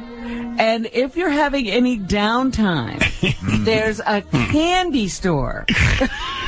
Oh, there's somewhere. There's a few candy stores, Robin. You got it wrong. Should I say it in your voice, Eric, or should I say it in my voice? Say it in yours. Okay. Eric, the annoying midget. So there are a few candy stores, Howard, in Old Sacramento. Old Sacramento. What is New Sacramento? Well, New Sacramento is like where the state capitol is, and City Hall, and Old Sacramento's so don't care. Over where they are the ridiculous midget. Eric, all right. Rude, obnoxious, and annoying midget. Funny, too, because when you see Nick, he always has entourage with him. As I do, I mean. You have your, what do they call it? The glam? I have glam team. Team? Sometimes my agent's with me, but not in Chicago. And then I got Ronnie and Joe and all those guys. But Nick's got and I have an all-white entourage, and Nick's got an all-black entourage. What's that all about, your all-white entourage? Yeah, I got to get some blacks in my entourage. I just don't have any. So, but Nick has all-black entourage. Yo, Howard! Well, you never understand it when black guys are hanging around with all black guys, but look at you. Yeah, he's got a point. His entourage is way more intimidating. Nice guys, though, you know? Well, that's not their fault that you find them intimidating. He's got, like, several black guys. He's got this one big, giant black guy who's way tall. Looks like he could just crush you with his hand. But he's like a good guy, you know? Then he's got a little tiny black guy that hangs around with him who's super muscular, like incredibly ripped. And then he's got another black guy, new black guy, with like Jerry curls and He holds up Jerry girl. Yeah, he's a valet and holds up a mirror for Nick. I guess it's a joke, goodness. but That's his glam team. he's got a glam team, too. I do want to ask Nick, I saw he got, he's one of those guys, him and Mariah, they do this thing where they renew their vows every year of their marriage. Right. And Nick went to Disneyland with his kids and Mariah, and they got married again there in front of the kids. But Nick and Mariah were dressed as Disney characters. It was fucking crazy. Are you kidding? What, Eric? The kids were too. Yeah, and I was like, he had to be miserable, because I do spend time talking to Nick, and he's my favorite guy on the show to just sit and talk to. And he's like a real reasonable, down-to-earth guy. It makes a lot of sense.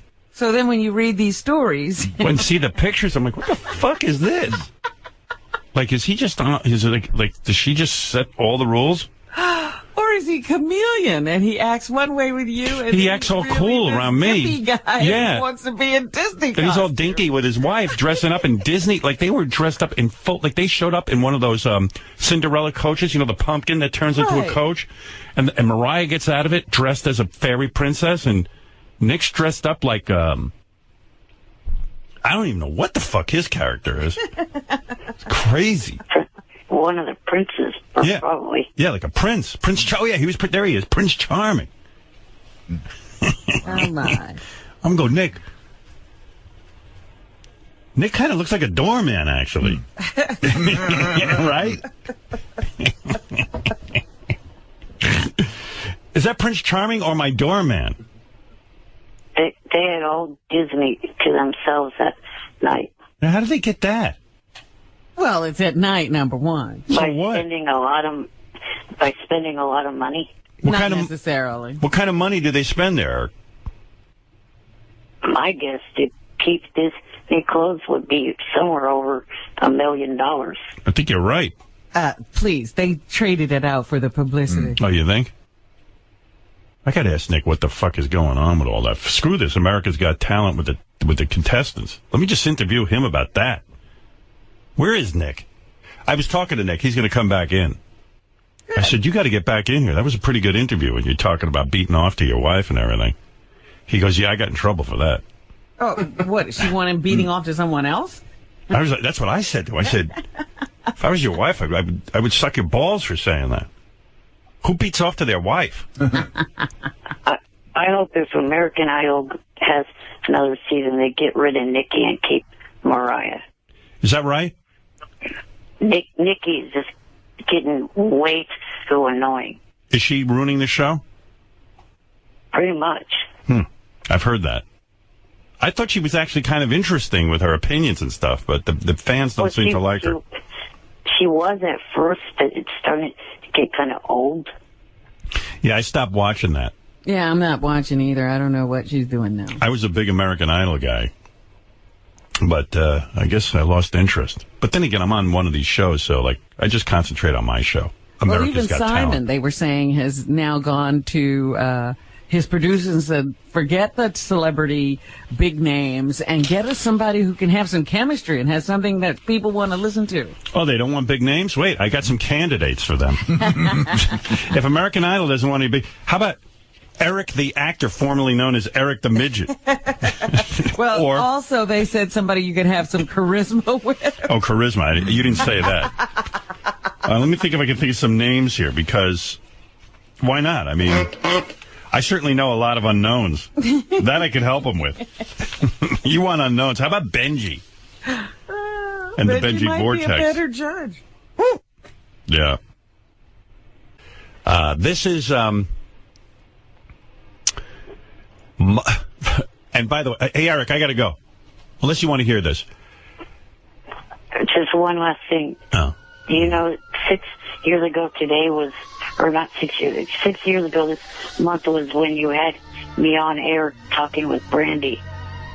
And still have not met her face to face yet like you. Brandy who? You were going to help Brandy to learn a porn star. Yeah. All right. Hey, Eric, I got to go. You broke a promise at 6 years old, Howard. Well, let me look into that. I'll have Gary look into that. I don't even know what you're talking about. I got to go. Does he not think that Brandy disappeared because you talked to him? No, I talked to her on Twitter.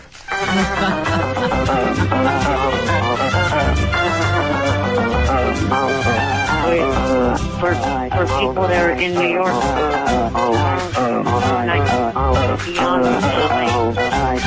what? What'd you say? For people in New York, tomorrow night's the Beyond the Ballet charity event, beyondtheballet.org. All right. Hey, Eric, thanks, man. We'll talk to you later. Bye. Bye. We're playing him off like on the Academy Awards. Oh, that music. You did not introduce me to Brandy.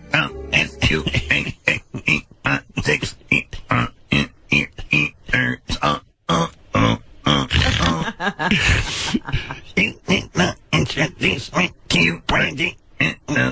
He brings up shit from like 7 years ago or something. 6 years ago today. Like 6 years ago. Oh, I wonder what happened.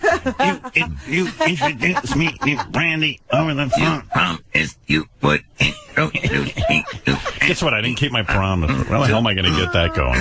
What am I supposed to get going? Brandy Tallure. You were supposed to introduce him to her. How would I do that? Make it so. Thank you. Do you guys want to talk to Eric the actor, or do you not? Oh, there's no one I'd rather talk to. That's his favorite. That's his favorite. He's my JD, if you will. Okay. Yes. Eric. Good morning. Okay, but I'm being honest and upfront with you. I can only spend a minute on the phone with you because I do have another guest coming in. You understand there's a time pressure here. Yes, okay. Okay. Right. Hi, Eric. Good morning. Good morning. Every time Eric says good morning, I feel like like somebody's in trouble. Good morning. Well, it just takes so long. Like the whole call could have been over with already. What's happening, Eric? Oh, not much. Just wondering if you... When he says what's happening, bring up your agenda. Well, I'm trying.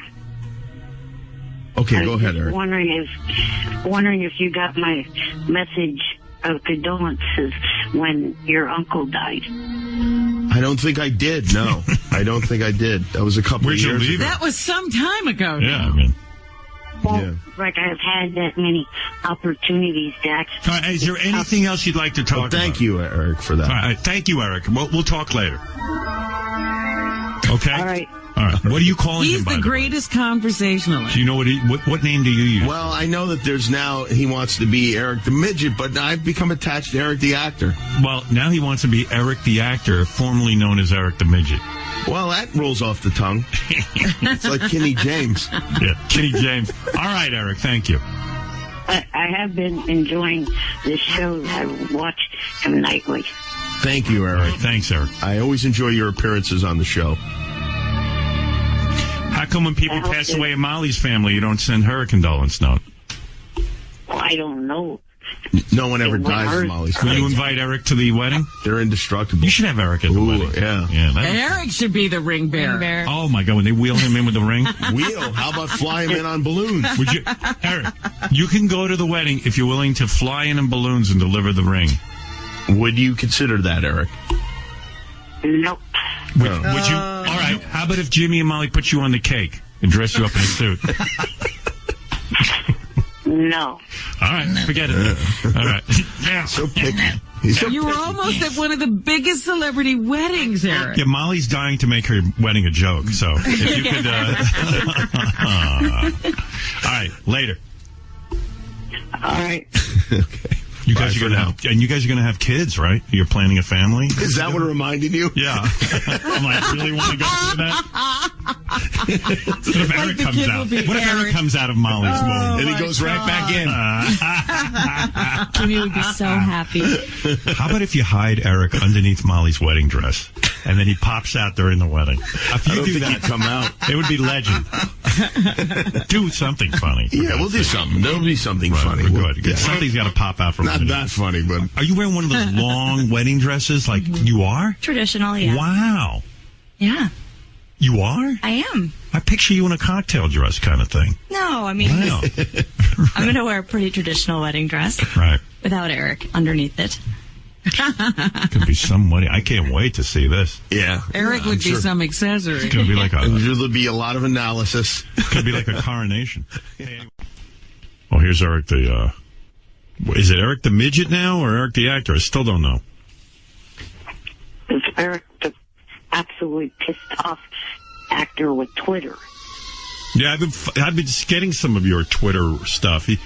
Eric writes in caps and yells at people because I think the main thing is they say he's ungrateful and that sets him off. Right. And then he yells at them that he is grateful, and and then I guess he blocks them from his Twitter account, and it's really ugly.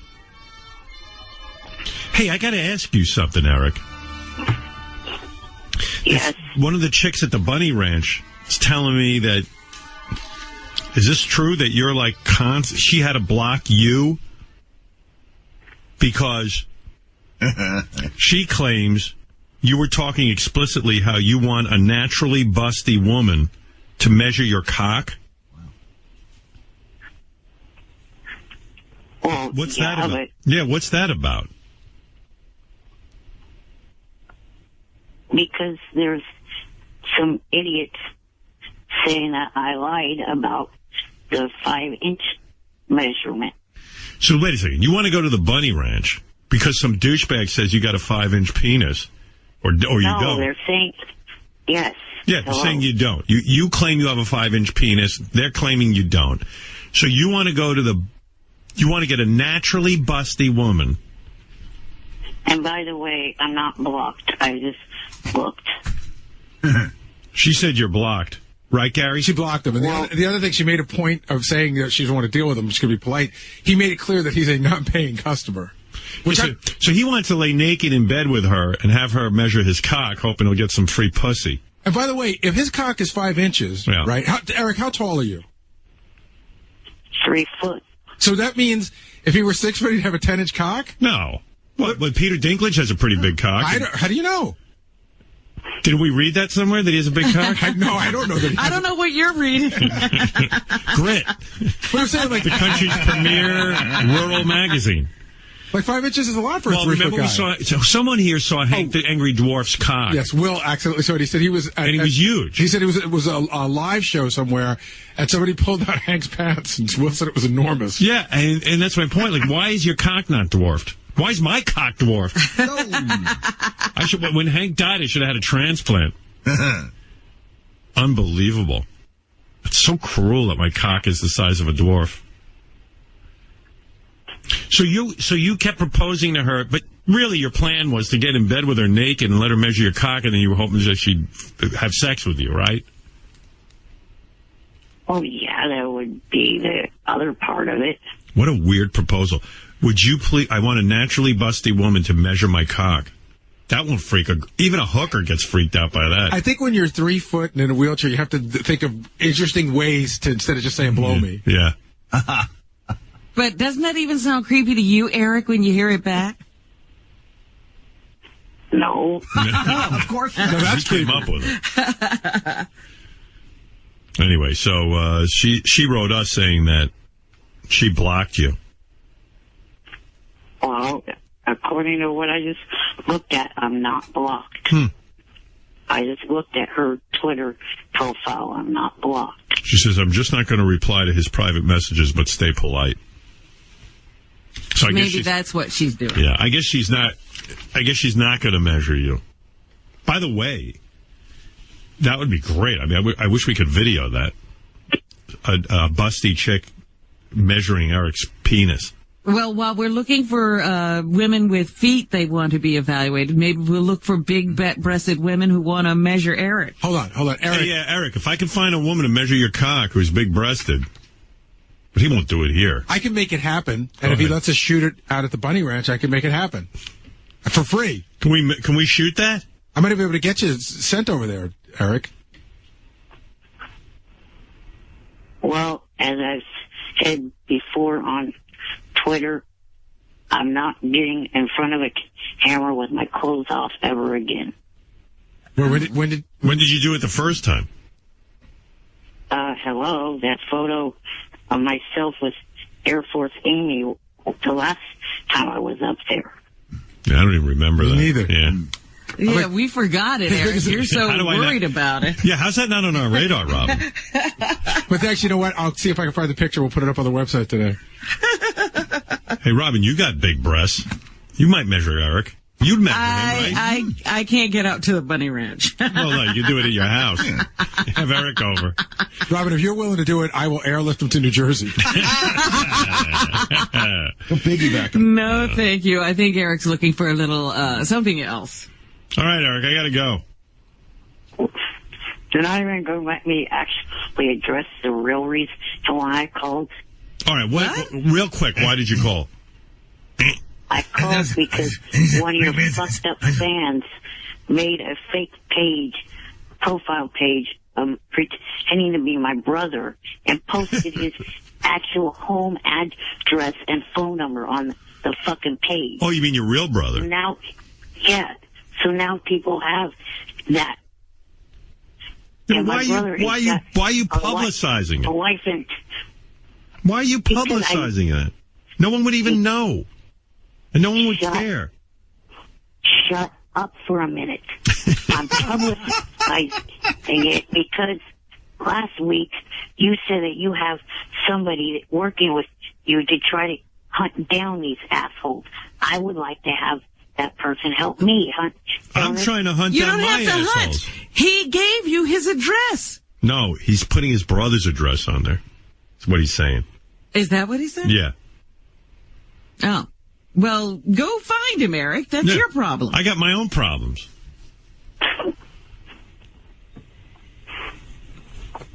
All right, whatever. It wants me to go hunt for this guy. What am I, the web hunter? My new series. And then the other thing I was wondering, do you know if there's any other acting opportunities besides Bold and the Beautiful, which Johnny's taken forever to finalize? Hey, let me see that picture of Eric naked with the girl. Oh, wow. Yeah, that's pretty. Oh, my goodness. It's not that bad. What, you can hardly see anything. What are you wearing there? It looks like a fucking... Oh, I see. He is naked. Where? He's got his hand over his cock. I thought that was underpants. Well, that is. I thought it was his cock. I thought his cock was as big as a finger. That is a great picture. Did you bang Air Force Amy? Yes. Wow. Boy, she's some woman. How many times you bang her? Once. Pretty much once with all 5 of the Bunny Ranch females that I was with. Bro, you must have blown your load in 3 seconds, right? In one night, he banged 5 women? No, 2 visits. Oh, 2 visits. Hey, he's pretty backed up. That's 2.5 women each visit. You have no problems getting it up, right? You don't have any medical condition that prevents you from getting hard, right? No. Yeah. You don't do Viagra or any of that stuff? No. In fact, with the heart condition, I can't do that stuff. Were you able? See. But, did you blow your load in 3 seconds, or were you able to hold out a little bit? Hold out. Wow. How long did you hold out? I didn't sit there and count. Yeah, but I mean, like he was busy, Howard. Was it going for a while? Yeah. Wow. Do you think you satisfied the ladies? Good question.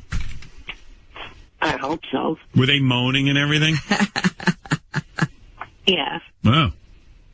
Well, they're supposed to. But, now, are you saying you're 5 inches erect? Yeah. Yes. Oh, I thought you were asking me, Robin. All right. Hey, Eric, I really do have to go. All right.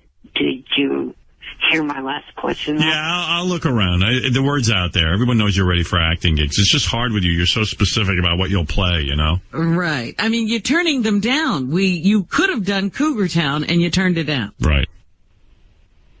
Oh, yeah. By the way, that show is not got 8 seasons. It's going into its 5th. Okay. All right. I got to go, okay? Okay. All right. Bye. Bye. Anyway, yes, Eric, you wanted to talk to Rob. Yes. Hi, Rob. How are you doing? Good, Eric. How are you? Good. Quickly, Eric, because I got things to ask this guy. Let's just step out. Eric is having a personal conversation. Oh, yeah. Eric, I just realized something. It was a mistake picking up on you. Can I admit my mistake and move on? What? I'm trying to say something. What? Who's snoring? It's Johnny. Johnny? Is he at your house? No, he's on the phone at his own house. All right. And you're on a line with him? Yeah. We're in a conference call. We're on a conference call. Right. Now that's professional. Oh, instead of hear a guy snoring. It's not hard enough to communicate with Eric. One of my favorite things on this show is when you pick up and someone's snoring, and then you just keep them on for like a half an hour. Well, Johnny is, and he's got some snore. All right, listen, if you could just make a brief 30-second statement, because I do want to talk to Rob about another interesting part of his career was working with Michael Bay, the film director, and you said the guy was a terror, right? In a good way, though, I think. Yeah? Yeah, in a way. What does a terror mean in directing? Because Eric will be interested. Okay, am I gonna get that 30 seconds? Yeah. You say that I have 30 seconds, and then you keep yapping. Well, because I'm impatient. I have questions to ask Rob. Go. I enjoyed talking to you at the block party. How are you doing? I told you, Howard. This is a personal conversation. Are you obnoxious and annoying, midget? Are you fucking kidding me? I'm doing fine. How are you, Eric? It was also nice talking to you at the block party. So what's been going on since then? Just not much. How's the family? Good. Just dealing with idiots on Twitter and stuff. Hey, tell me about it, buddy. How about the weather? I'm going to just let this go on. How about the weather up there? What's Eric, you had nothing to fucking say. Right. Johnny has more to say. Watching any good shows lately? Or? By the way, did you hear that snort? It was like... He's got sleep apnea. I was going to say, that sounds like sleep apnea. Yeah. What was that you asked, Eric? If he's seen any good shows lately? Yeah. Been any good restaurants? Or?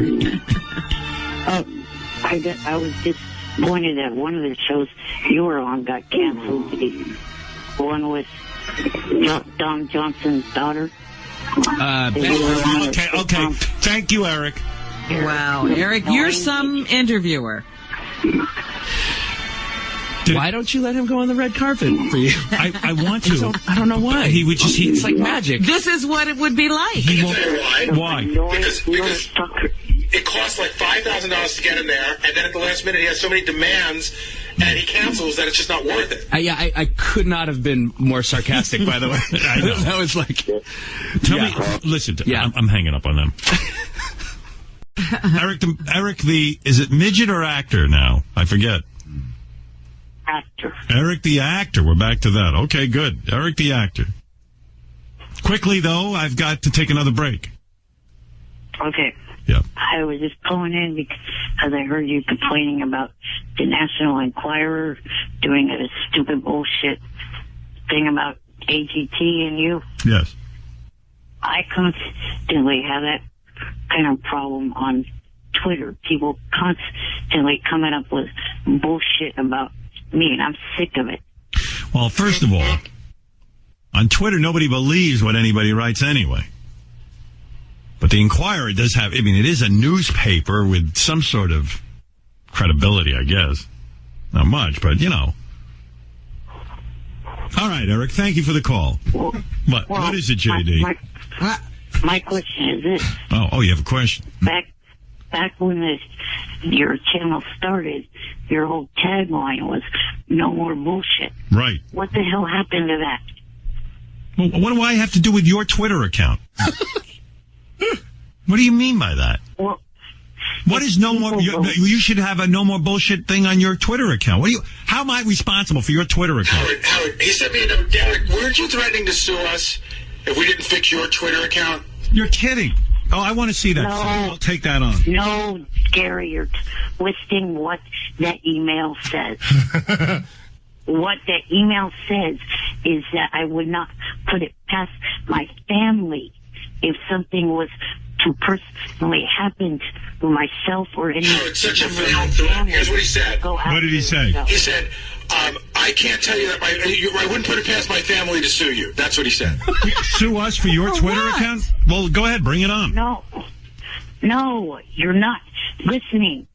I'm saying if anything was to happen to a member of my family, listen to what I say. I'm listening. It sounds stupid. If something happens to a member of your family, I'm responsible? Because of the fact that your fans are putting out. How do you know that? My personal Listen to me. I don't have control of anyone who listens. Those people are also fans of a lot of other people. You're going to hold me responsible for people who listen to me on the radio? You don't tell them what to do. Why don't you quit Twitter and close your account, genius? Because then I can't keep in contact with people that I like to talk to on there. Wait a second. So keeping in contact with people that make you feel good is more important than your family's safety. Wow, JD. Eric, your brain is so mush. No, it's not. Half of the accounts. Why doesn't your family sue you for putting them in danger with your Twitter account? Because you keep putting yourself on Twitter. Yeah. What do I got to do with your family, and what do I got to do with people who listen to my show and what they do? I don't have any control over them. It's because of the way that you have perceived me on this show. That's your speculation. All right. Here's what I'm going to suggest now. Now you've pissed me off, which was a dumb thing to do. I'm never talking to you again. I'm done with you. That is below idiotic.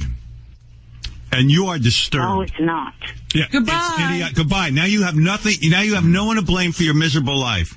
The one good person in your life, me, who gives you things and makes things happen for you and puts you on TV, you're accusing me of somehow people threatening your family, and I'm responsible. So rather than be responsible for your pain, I'm done with you, period. Goodbye forever.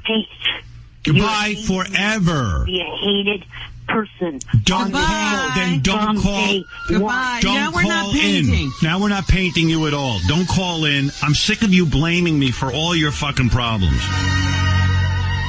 I've had it with you. This is the last straw. Knew this would end bad. Yeah, I mean, what is with this kid? Don't call in if you don't want to be painted. Who asked you to call in? I didn't. You're the one who calls in. I don't force you to. You've said many times that you're not going to call in again. You always call back. But now, this is our last conversation. I'll guarantee you that. I'm not like you. I don't bullshit. Now you piss me off. So have a happy life. Anything you want to say before I say permanently goodbye to you? No, not that I could think of. I bet you're sorry now, huh? Well, you asked for it. No more bullshit. I'm not bullshitting you. You got a problem with me? You don't have to have it. Don't call in. I don't have an exact problem with Yeah, you do. You just said you do. Don't backpedal. Your problem is that I paint you in a bad light. Not you painting you in a bad light. You know, you got a problem, and your problem is not your handicap; it's your brain. You think everyone's responsible, and if someone tweets you poorly, then just get off it. I'm the guy who got you laid at the Bunny Ranch. I'm the guy who gets you free tickets. I'm the guy. Such a backstage to American Idol. I introduced you to Jimmy Kimmel. I put you on shows. And the thanks I get is I paint you in a bad light, and I'm responsible for all the misery in your life. And Eric, and you're making veiled threats against me. I'm done with you. Don't backpedal, Eric. You said John left a voicemail. You better do this. You left a voicemail. You better do this. Yeah. And then you sent us all an email, all in capital letters, like a raving lunatic. You guys better do this. Yeah, I'm done. Introduce this guy to Johnny Fratto. I mean, his whole world is me. Well, his whole acting career is you. I know. Eric, how many gigs do you think you're going to get once you're not on the show? 0.0. I realize that my whole acting gig or career is from you because I even said that online before. So I guess the question is, why would you yell at the person and make veiled threats? Not even veiled threats. You know how they call you ungrateful and stuff? They're really right. Yes. You're just insanely ungrateful. No, fucking not. Yeah, they are, Eric. Well, this would prove it, Eric. I mean, there's not a person on this planet who's done more for you than me. And all you do Didn't I just fucking say I realized that?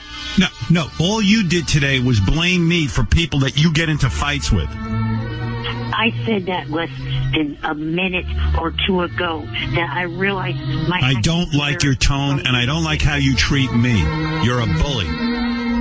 You're a bully. No, I'm not. You are. No, I fucking am not. So you just said to me that I'm responsible for your misery. I don't want to be responsible for your misery anymore. I'm done with it. I also said a minute ago that you're responsible for my acting. Yeah, but you what did you try? Why did you say to Gary, you and your buddy there, Howard is responsible for all the bad shit that's going down with me? I'm not going to take your threats and not react to them. That's evil and twisted, and I've been too nice to you. You're a bully. No, I'm not. And I'm the one being fucking bullied. No, you're the bully. I'm not the... Well, we're not bullying you. I don't call you up and tell you that you're responsible for anything that goes wrong in my life. I'm sitting here doing a radio show. How do I know people who are on your Twitter account aren't calling me up and saying horrible things and what they're going to do to me, which they do? I hold you responsible if anything happens to me. Eric, you're being bullied by Twitter followers, and in turn, you're bullying Howard. Do you see that? Your phone calls are bullying. Bullshit. Okay, well, you don't see yourself. Well, anyway, we're done with each other anyway, so what's the difference? Fine,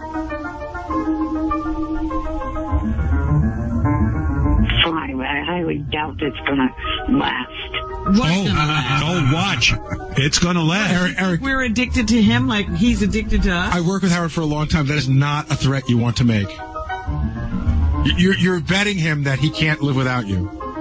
I love that kind of bet. There have been people in my life who said I could not exist. Wait a minute. What? He was about to say Johnny will do what?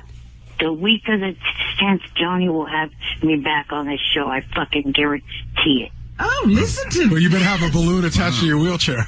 That ain't even going to do it. I've had it with you. Johnny's going to make us put you on. Wait, are you going to do something so spectacular that we're going to need you? I don't know. I don't know. Or some negotiator.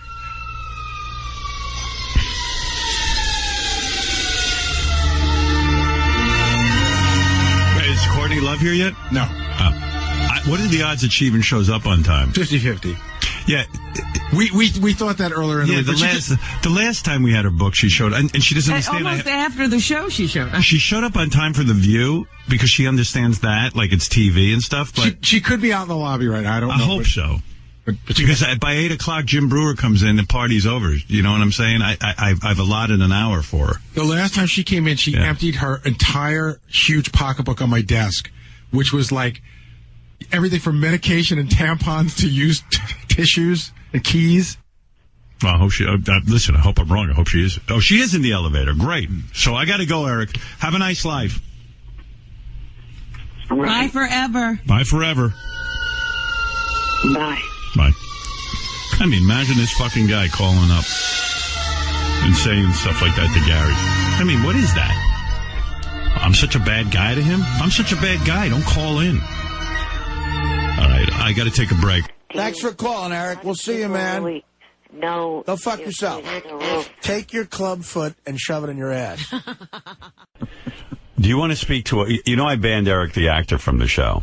Yes. Do you want to speak to somebody named Derek? See, I was thinking about this last night, and I'm like, are you as addicted to Eric as he is addicted to the show? I don't know, because there is a guy named Derek who's been calling, claiming he's not Eric the actor. You decide. How's that? Hello, sir. Hello?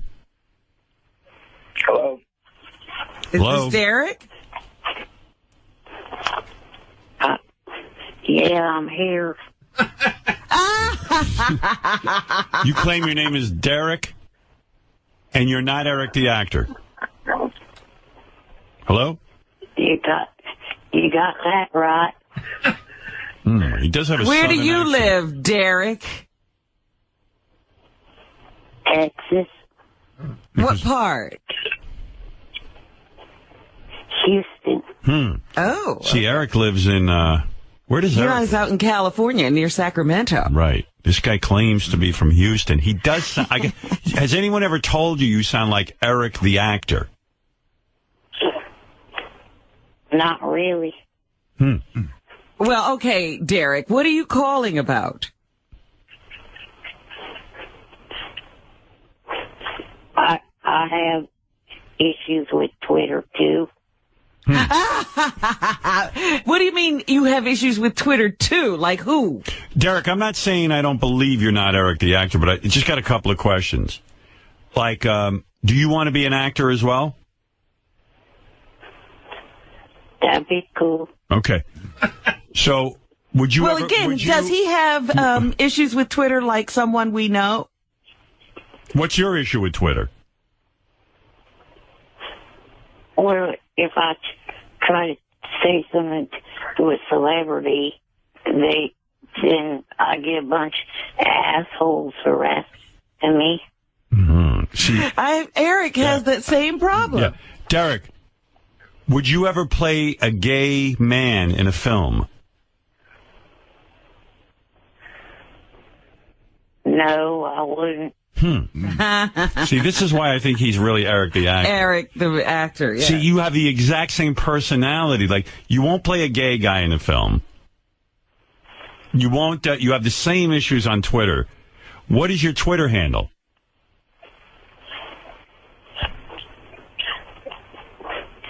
Derek from Texas. Really? Yeah. Are you lying, Derek? No. Well, I'll tell you what. I'm pretty sure you're not Eric the actor, so I will take calls from you. Well, what's his deal? Is he married? What's his deal? Yeah, you're not in a wheelchair or anything, are you? Like Eric the actor.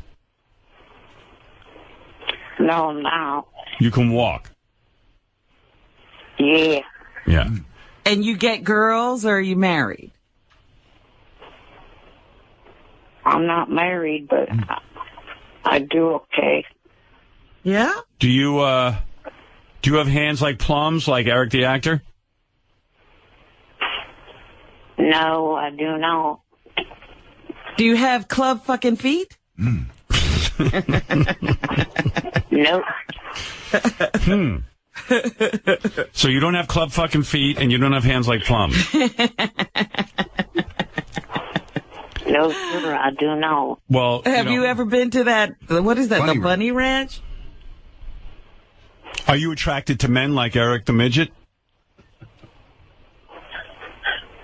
No, and from what I heard, he isn't either. All right. How do you know about Eric the midget? I Yeah. mean, actor. Actors. Acting midget. How do you pleasure yourself? Eric fucks a mattress. What do you do? I use my hand. I see. You lay on your back. Are you a big fan of Wrestling? American Idol contestants? Only the ones in country music. What about Kelly Clarkson? Well, She kind of does country. Eric, What about Diana DeGarmo? Eric, the actor, called Kelly Clarkson a fat pig. Do you agree with that?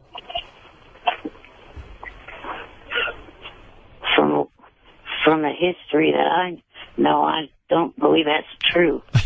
You seem to know a lot about Eric the actor. Yeah, I've been trying to trick you. And, you know, when I said Eric was gay, you knew that he was heterosexual. And when I said he called Kelly Clarkson a fat pig, you knew that that was not accurate. So you are a fan of his. Well, I read the internet. Mm-hmm. I read the internet all day and don't find out anything about Eric the actor. How tall are you? I'm taller than 3 foot. Do you Who's think 3 foot? Eric the actor? Do you think wrestling is fake, like Eric the actor does? Well, lots of Texans like wrestling. Yeah, but Eric the actor thinks all those guys are pussies. Do you agree with that? No. All right. Well, that's where you guys differ. What do you do for a living? Since you're not in a wheelchair and you're not handicapped and you are not club fucking footed.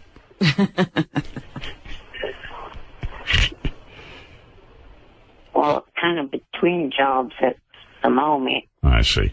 Well, what do you do when you're not between jobs? Work at Walmart. Are you good at math? Because Eric the actor is horrible. Let me test you. What's 8 times 7?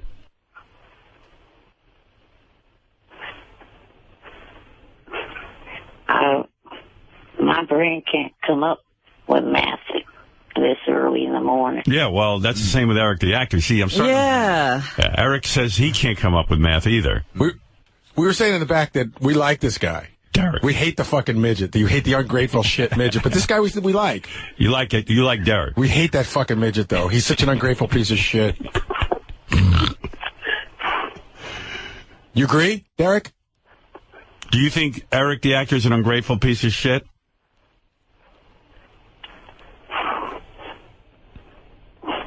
I don't know.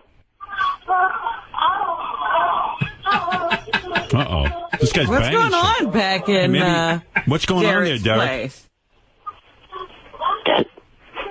They're not in my area. What? What? Derek, there's women moaning.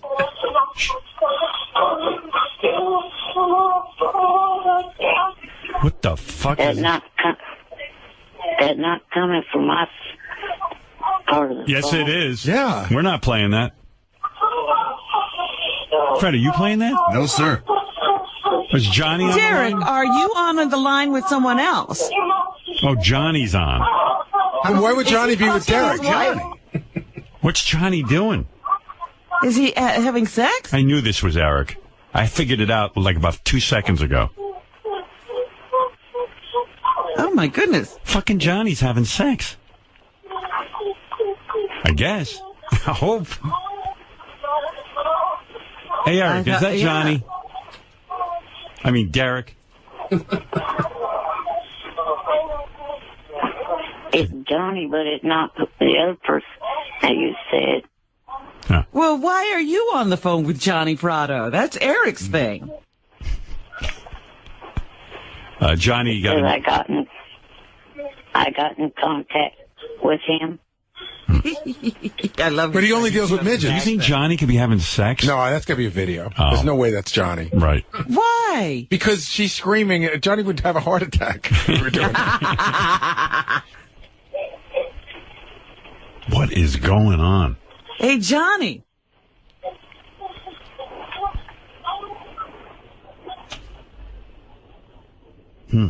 He's not there? Maybe Johnny's really good in bed. That's like the best advertisement ever to fuck Johnny Frado. I mean, wow. Eric, have you heard that? I mean, Derek, have you heard that before? No, I don't believe I have. Embarrassing. It's embarrassing. It's sad. I feel Derek. I'm depressed for Derek. You think this is Eric the actor? I know you do. I do, and I think it's sad. But he's from this guy's from Houston. How would Eric know about that? And he's got an accent. I think both of their creative levels are at nothing. Right. Wait a minute. Would this guy fly with balloons? This guy's normal height. How tall are you again? I'm a little person, but I'm not. I'm taller than 3 foot. Oh. Oh, you're a little person. Are you above 4 foot? No. So somewhere between 3 and 4 foot. All right. All right, Derek. Well, I'm not convinced 100%, but I'm pretty close that you're not Eric the actor. The only way we could do that is if we got Eric on the phone at the same time, and we could see. Or if you called Eric's number and you got a busy signal right now. Yeah. I'm fascinated by the fact that not only can Derek not do math, but he can't do it because it's early. Yeah, the same as Eric. See, that's when I start thinking this could be Eric the actor. And you would not lie to us, Derek. But you know what, Derek? No, he says. Derek, what? Derek, what's 9 times 9? And I asked that for a very specific reason. That'd be 81. Yeah, that's the one Eric knows. That's right. That's the one he knows now. What's 8 times 7? 56. Yeah, you looked it up. You got a calculator going. Yeah. And that's what Eric does, too. Later, he can answer. All right, Derek, the actor. You can call in until I find out otherwise that you're lying. Well, does he have anything to promote for Eric? No. All right. Derek, the actor. Thank you. From Texas. He does have an accent. Sometimes. You think he loses it? Okay. What does Derek think of David Spade? Derek, what do you think of David Spade, the actor and comedian? I don't really know much about him. Isn't Eric the actor in a Twitter feud with him? Yes. Yeah. Do you know anything about that, Derek? Do you know why Eric the actor is in a Twitter feud with David Spade?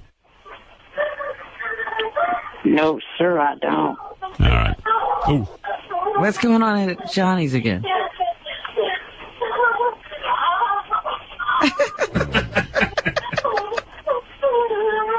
That's got to be a porno. Johnny. Yeah, he's playing tapes now. Yeah. All right. See you later, Derek.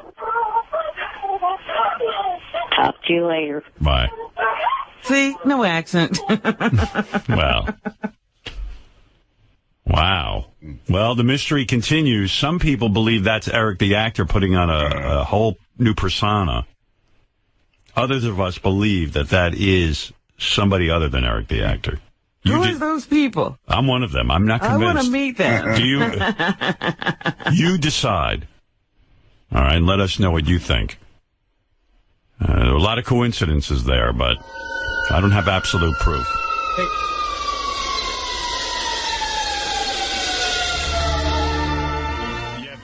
I've got it. There's one more thing I got to play, and then we do have to do a sort of a different time newscast here. But I got to play you this. This is baffling to me. Okay, real quick. Eric the actor, we all know I kicked him off the show. Right. Suddenly a guy calls in named Derek the actor. Okay? Which I thought was kind of brilliant. Stop acting as if. Right. Well, we got a voicemail message from Eric the actor about Derek the actor. And what? Yeah, you need to hear it. Here it is. I'm leaving this because I know that they got a bunch of positive email about the whole Derek thing. They could receive positive email from every single solitary listener around the world. It's not going to change my opinion of being done with that bit. I'm not doing the Derek bit anymore. That was a one-time and one-time only thing. I'm not doing it. So, in other words, I guess if they cannot accept any calls from me anymore, I'm 100% done with this show. So, it turns out, if If anyone was confused, Derek is Eric. No. And, yes, that's true, Fred. Shit. And Eric was really not... liked Yeah. Derek. Shuli, do you have any information from the Howard 100 News team? So before that voicemail, he called and left me that voicemail. Before he did, he sent me the weirdest text. Yeah. And it says, Shuli, I know 100% for sure that last night there was a drive-by in Houston, Texas. Houston spelled H-U-S-T-O-N. Close enough. The drive-by was witnessed by Derek from Houston. Right. So now Derek is in the Federal Protection Program. Oh, This is a backstory. So he will be placed anywhere in the country under a new ID for however long. So no way to get him back. So he couldn't bear being Derek anymore. And now he's Eric. And, of course, I'm not allowing Eric on the show. So, and you know, people love... And so he's not done with us. We were done with him. Right. He's acting as if he's not going to be... Well, he gave up on his own bit. I know. He gave up. He bailed. Finally had something good. People liked it. People were even writing songs. Derek from Texas. Derek from Texas. Derek from Texas. Derek from Texas. Derek from Texas. Right. Y'all. They love him.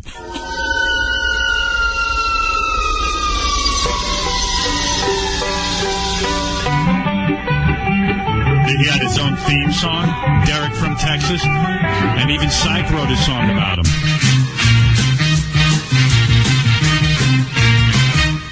Eric in disguise. That's what you are.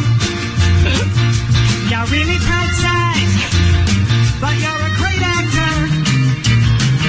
For such a small guy, you're telling big lies. You're Eric in disguise with an accent. Right. There you go. So the saga continues of Eric the actor. Apparently it doesn't continue. Derek's gone. Derek's gone, but Eric is not. I love that Eric fancies himself an actor. He does a role. It's a great role. And then he gives up on it. By the way, this is why it takes me 3 hours to do show prep. I have to sort this all out. You know, it's impossible to follow just Eric the actor. Right. I know. All right, anyway, what is this? Oh, Eric the... I don't even know if you want to go into this. Eric the actor was on Superfan Roundtable last night. Well, how does he get on any part of the channels if we've banned him? I know. I banned him because he's such a freak. He goes, my family wants to sue you because people on Twitter are mean to me. I said, well, first of all, if your family and you want to sue me, then first of all, why the fuck would I have you on anymore? Secondly, what a ridiculous lawsuit. I haven't instructed anyone to make fun of you. But they're your fans. You know, I go, first of all, I don't even know that they're my fans. They're your fans. Eric closed his Twitter account last night. Wow. Well, anyway, so Eric doesn't want to be Derek anymore.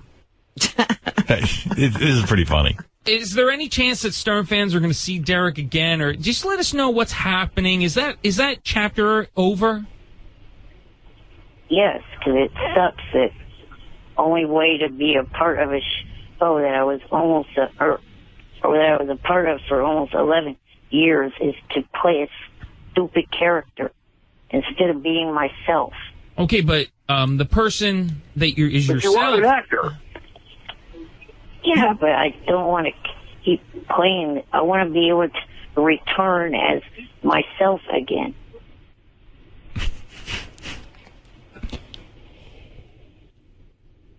Then you want to hear more? What else does he have to say? All right. Eric, you do understand that Howard does not usually take very lightly to people that threaten to sue him. Honestly, most people that threaten to sue him are never heard from again. The fact that you are... Honestly, I feel like I'm risking my job as host of Superfan Roundtable, even having you on the show. Have you made any steps to try and correct this, or are you proceeding? No, I'm not proceeding. Have you, at least let him know? Have you told his legal team that you're dropping those, charges? Or where is that? Where is your legal standing? You could obviously weren't listening. I didn't say that it was an intimate thing that was absolutely going to happen. It was if something happened to me or a member of my family. So far, nothing has. So there's no legal... He's got to get that attorney with the knock-knock jokes. But anyway, So if anything happens to Eric... Right. It's my fault. I said, well, that's too much responsibility, so don't call in anymore. Let that be somebody else's. Or his family. A group you don't even know. No, yeah. But anyway, here's Eric summing up. Eric, can we talk to Derek? No, you cannot. No, why do you hate him so much? It's not that I hate him. It's that I don't want to be him anymore. Well, but you created him. I don't care if I created him or someone else created him. I don't want to. Well, why be would him you? I mean, anymore. wait, hold on. You heard Mutt said you created something that everyone liked. And really, so why would you just kill him like this? I'm still Mutt. I still do this show as Mutt. I got to let you know my name's not really Mutt. It's not? Yeah. Everyone, shut up. I don't really have time to do this right now. I need to make another call before the dentist's office closes. Are you calling Derek? Is it another agent? No, it's...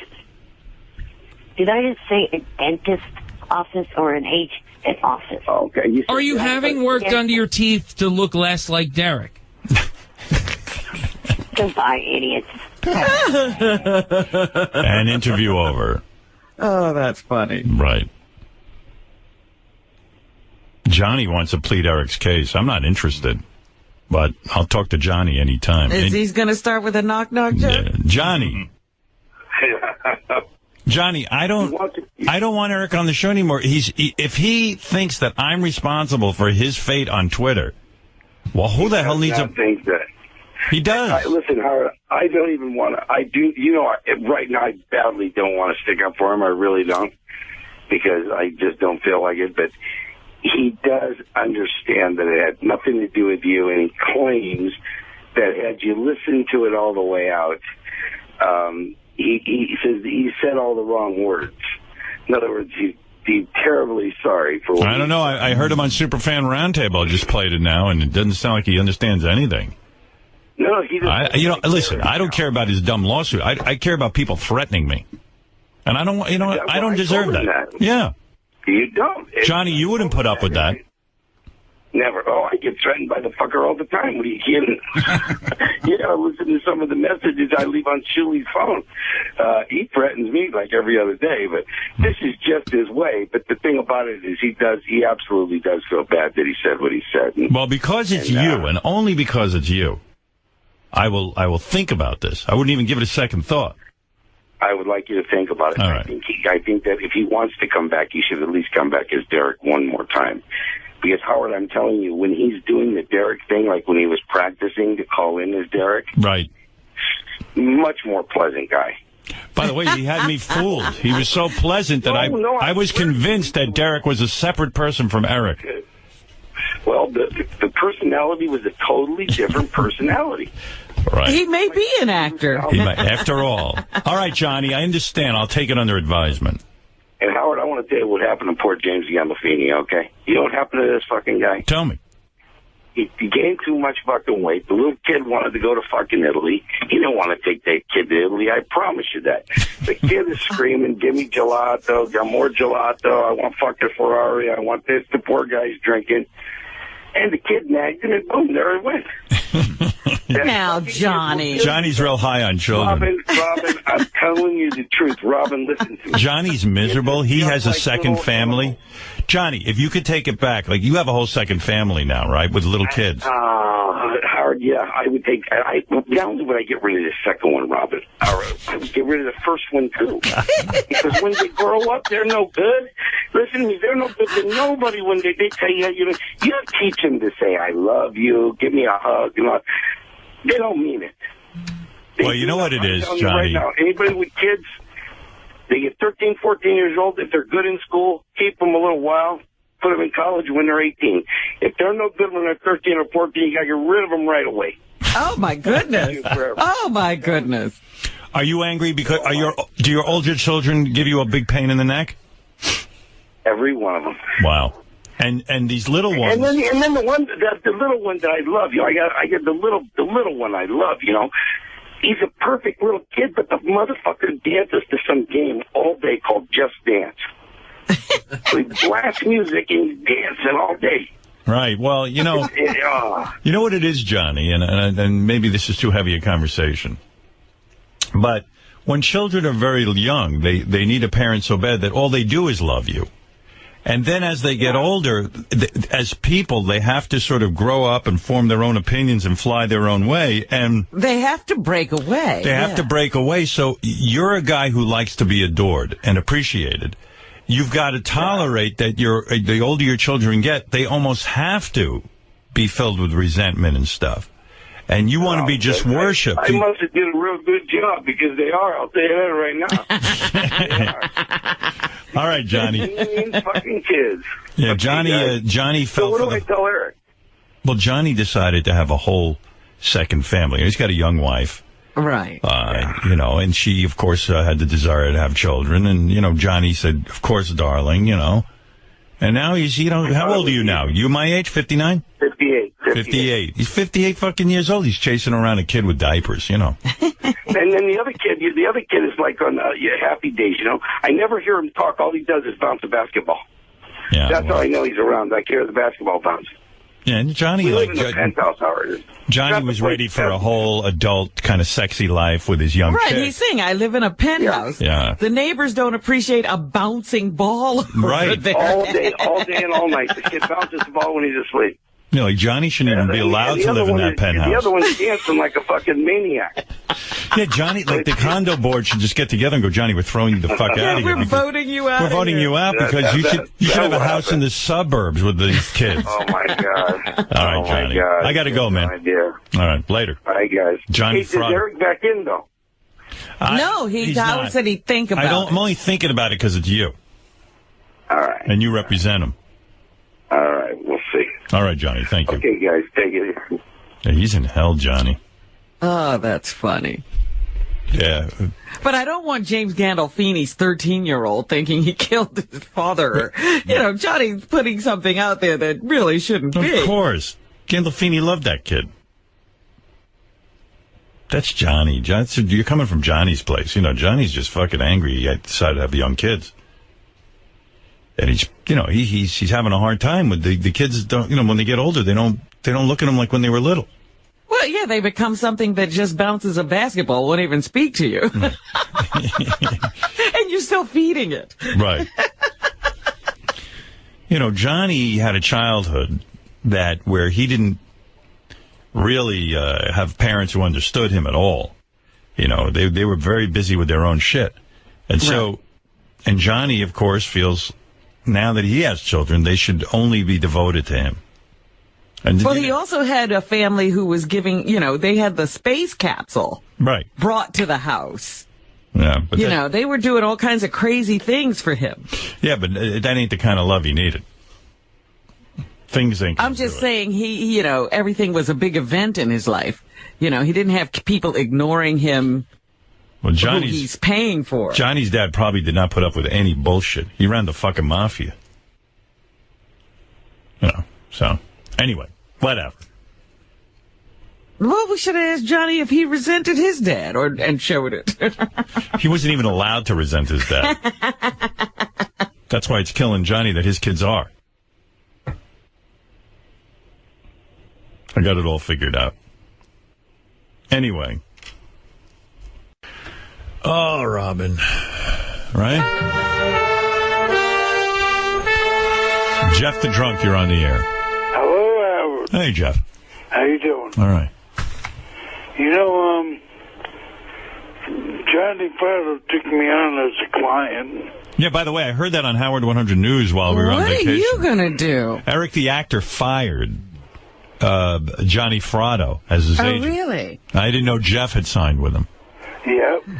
I don't know why Eric fired him. Jeff the actor from now on. So your name is Jeff the actor? Yes. I'll go with that. So now we got to get you parts on show. Yeah, well, now that Johnny represents Jeff and Eric no longer is interested, maybe he'll be Jeff the actor. We'll get him on some shows. Is Eric getting out of show business, or is he just I don't know. sick of his current management? I don't know what's going on. But He's sick of the whole game, I guess. Did Johnny confide in you what happened? Because I still am not clear. No, he didn't. No. Well, how did the whole collaboration between you and Johnny start, Jeff? Well, I got my long distance back, and I just called him on the fluke. Oh, really? On the fluke. He said something to me about getting me gigs, and then Marianne heard the story that Eric fired Johnny.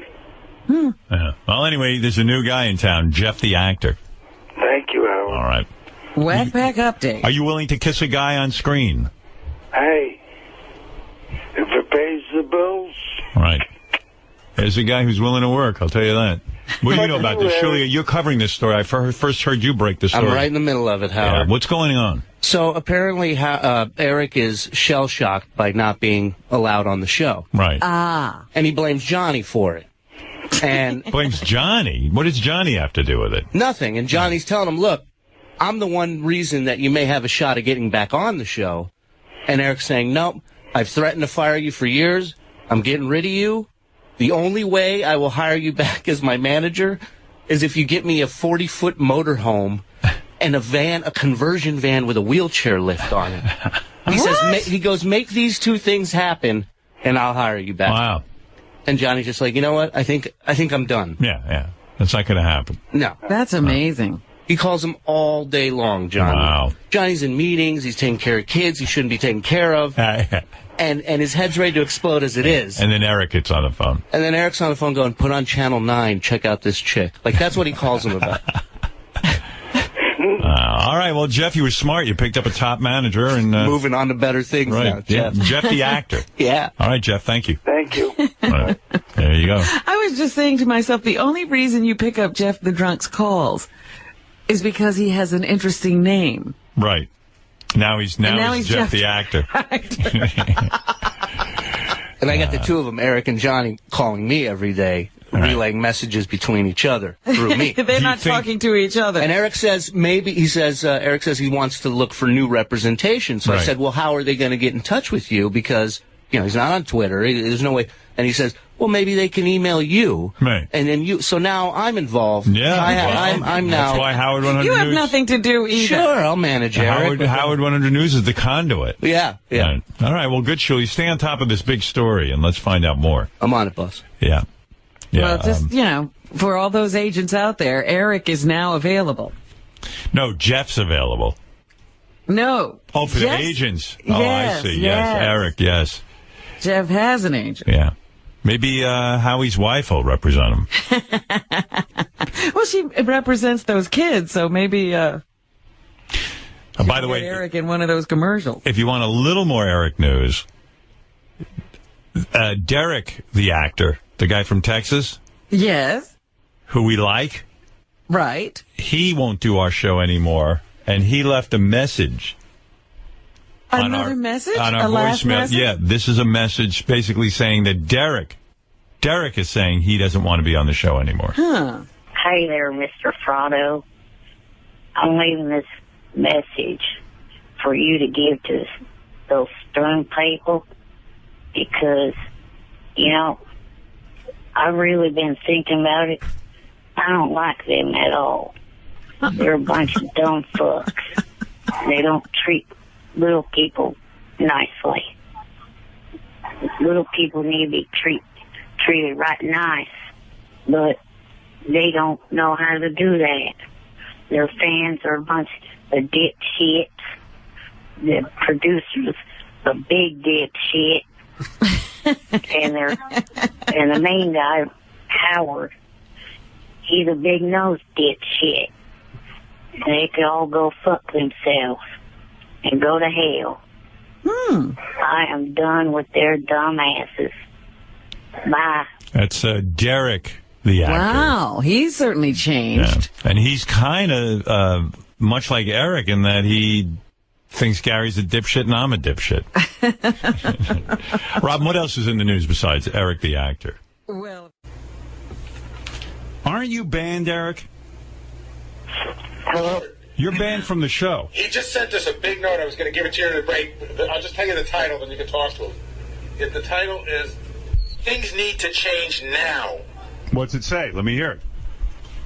I'd rather hear. It's really long. It's long. It goes. Look at how long this is. Can you see? Can you pull out some highlights, or is it too difficult? Yeah, give me a second. Give me 2 seconds. How long did it take you to write that letter, Eric? About an hour. Wow. I mean, it's this crazy, long, dense. Here, I'll give it to you. He talks about how he never threatened to sue us. He just talked about threatening to sue us, and that we took it too seriously. That his family gives him a hard time. That we should know better. It gets into a whole bunch of stuff. Look, here's the thing. Bottom line, Gary, because I'm not talking to Eric. I'll talk to you, and you can talk to Eric. Okay. All right. Number one, nobody threatens me. Number two, he did threaten us. He said that if my listeners bother him, he's suing me. I don't tell my listeners to bother him. I don't tell him to have a Twitter account. Tell him that. By the way, this is my fault. I made more out of what he said in the email, and he was unfairly ganged up on. Enough is enough. I want to get back on the air and be able to talk to you about AGT and other shit.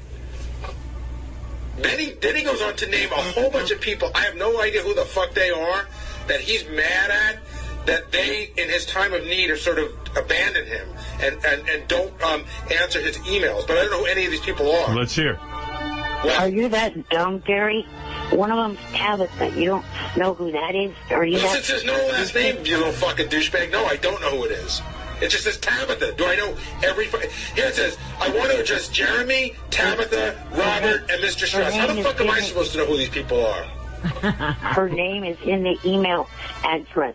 Yeah, because that's what I'm doing. I'm so consumed with you, I'm checking names in the address. You are small on size, but big on ego. No, I'm not, jackass. You are the most egotistical little fuck ever. Believe it or not, we have a whole day here where we don't think about you. Gary, who's Robert? Robert Mills. I don't know who that is. Oh, Bob Mills from ABC. Okay. Who else? Jeremy Borash. Robert Mills has abandoned Eric? Yes. He goes, I'm going to be calm and not lose my temper with you like I am known for. Jeremy and Tabitha, I considered you two to be friends, but over the last, I don't know how many months, because I lost count, you two have not been easy. Who's Jeremy? Easy to get back to me. Okay, Jeremy, I'll cut you a little slack because you did message me about a month ago, but then you stopped quickly. Who's Jeremy? Jeremy Borash. Who's that? What's that? TNA Wrestling. TNA Wrestling. Okay. Now for Robert Mills. Of course I know that you have replied to some of my Twitter direct messages, but trying to get to talk to you has not been easy. I get it because he's running a network. Yeah, because he works at ABC. He's got an important job. I have an idea that I want to share with you for new ABC or ABC family reality shows and game shows. Ask Eric what the idea is. I got to hear this. Eric, what's the idea? Well, the most recent one I thought of would be a competition to find the next big voiceover actor for the Disney and Pixar cartoons. Oh, boy. For a TV show? The worst idea ever. Imagine tuning in and trying to find a voice guy. Here's my favorite part, Howard. Here's how the letter ends. It's a whole sympathy thing. And listen, it may be true, but to all of you, I have a heart issue. One thing that clearly is not good for me is to stress out or be stressed. So, Eric, if you don't want to be stressed out, then just ignore us. Being ignored by people that I thought I was on good terms with does not help keep me stress-free. I was on really good terms with him. I even call him Eric the actor. The greatest champion of his. Yeah, I'm the greatest champion of his. And what does he do? He starts threatening to sue me. So I said, hey, man, dude, let's stop the friendship right now. And now you're stressing him out. Now I'm stressing him out. And I would like to talk to Eric, just so you know, Howard read your email, so I didn't make more out of it. He read it. He understood what you were threatening. And a threat is always talked about. Don't say you talked about threatening. You didn't threaten.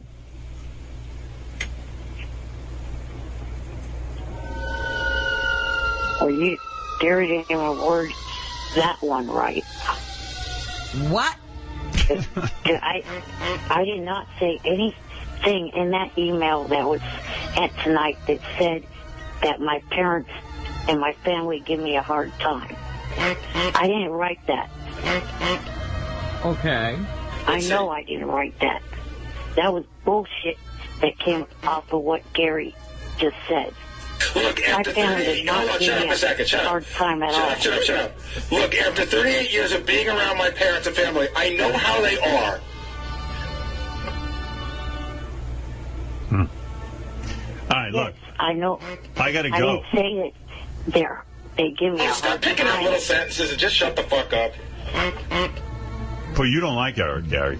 He is ungrateful. He wants what he wants. The whole world has to stop. Brooklyn Zoo. Go to the Bronx Zoo and visit your relatives, monkey ass. That is hysterical.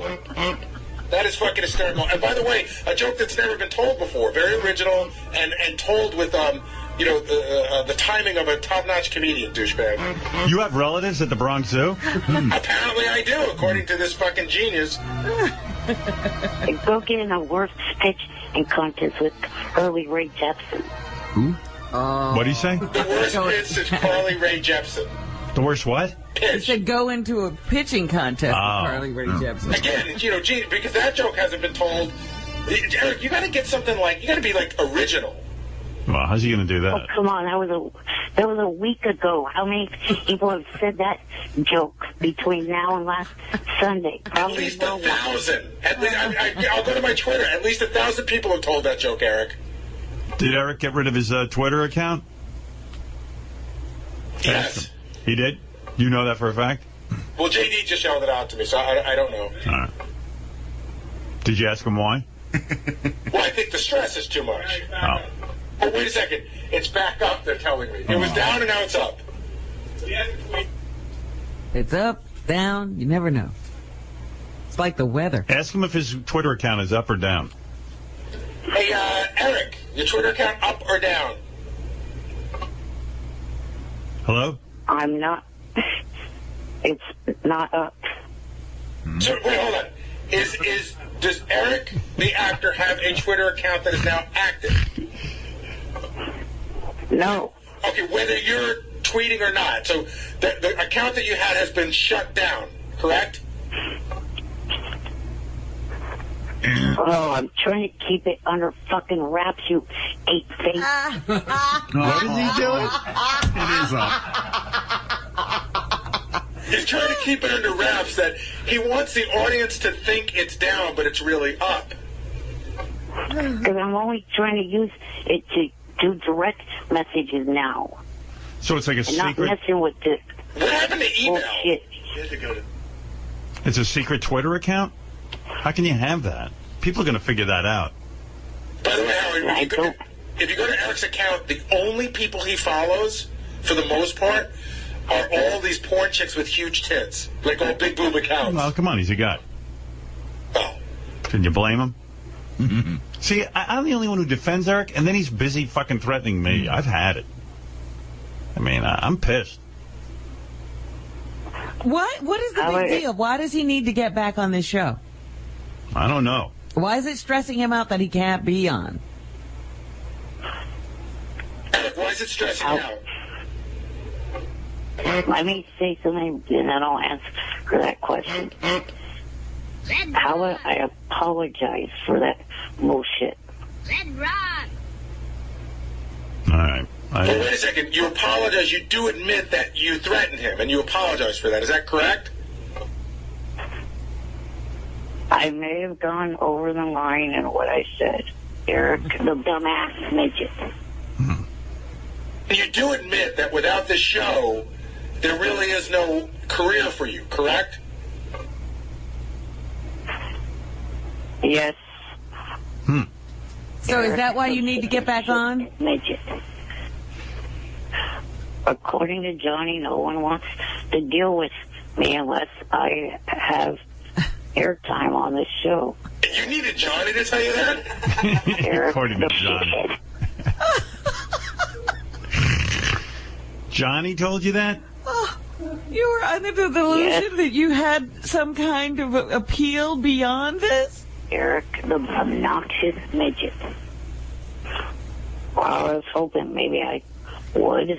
Oh. All right, I'm going to go back. Pathetic midget. I'm going to go back and think about whether I should unban you or not. I'm going to think about it. How's that? Eric, the ridiculous midget. Fred the retard. Stop hitting that. Eric, the rude, obnoxious, and annoying midget. Eric, I'll go back and think about it, all right?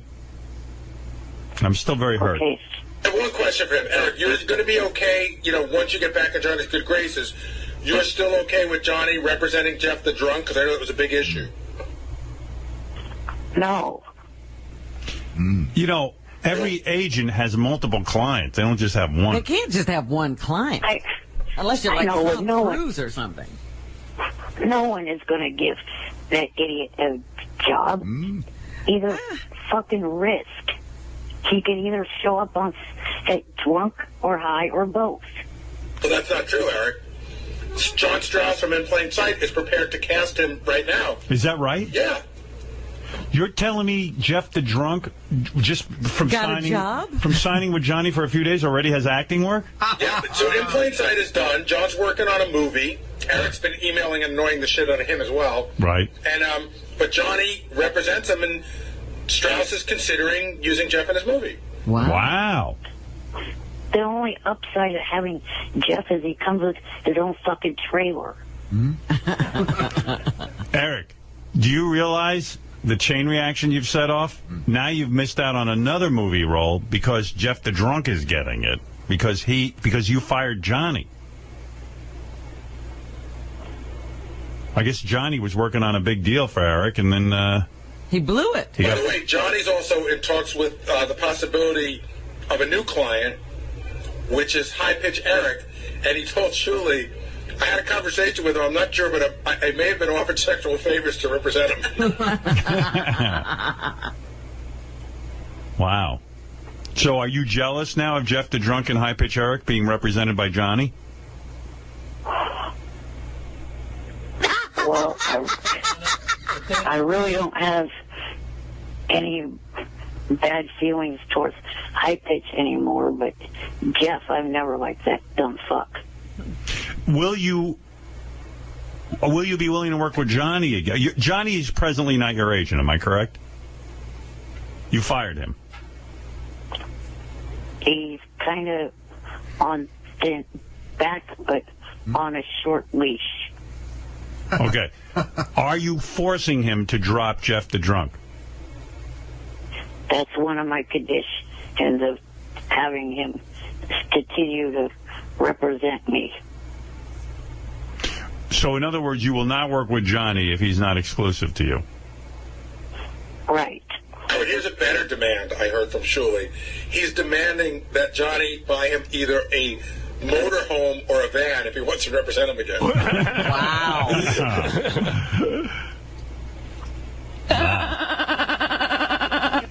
I don't think Eric's had too much luck finding any other representation.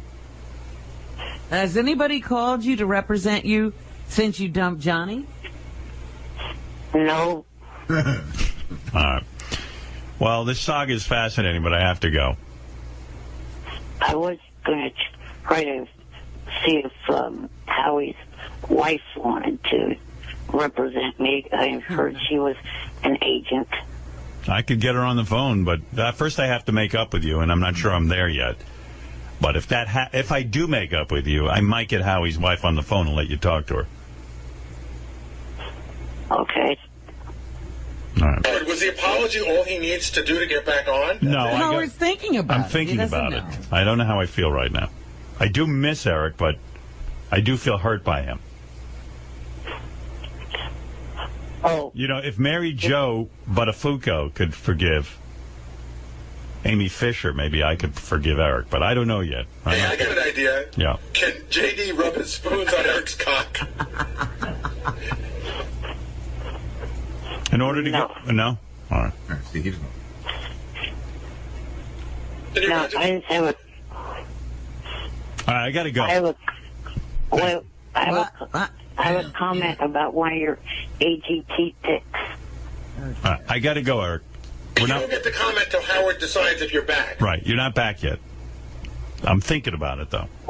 Try to be on good behavior. Well, it's just, Thank you. I'll just say he's not a rookie. All right, Like I all got to the go. others. Got to go, Eric. Bye-bye.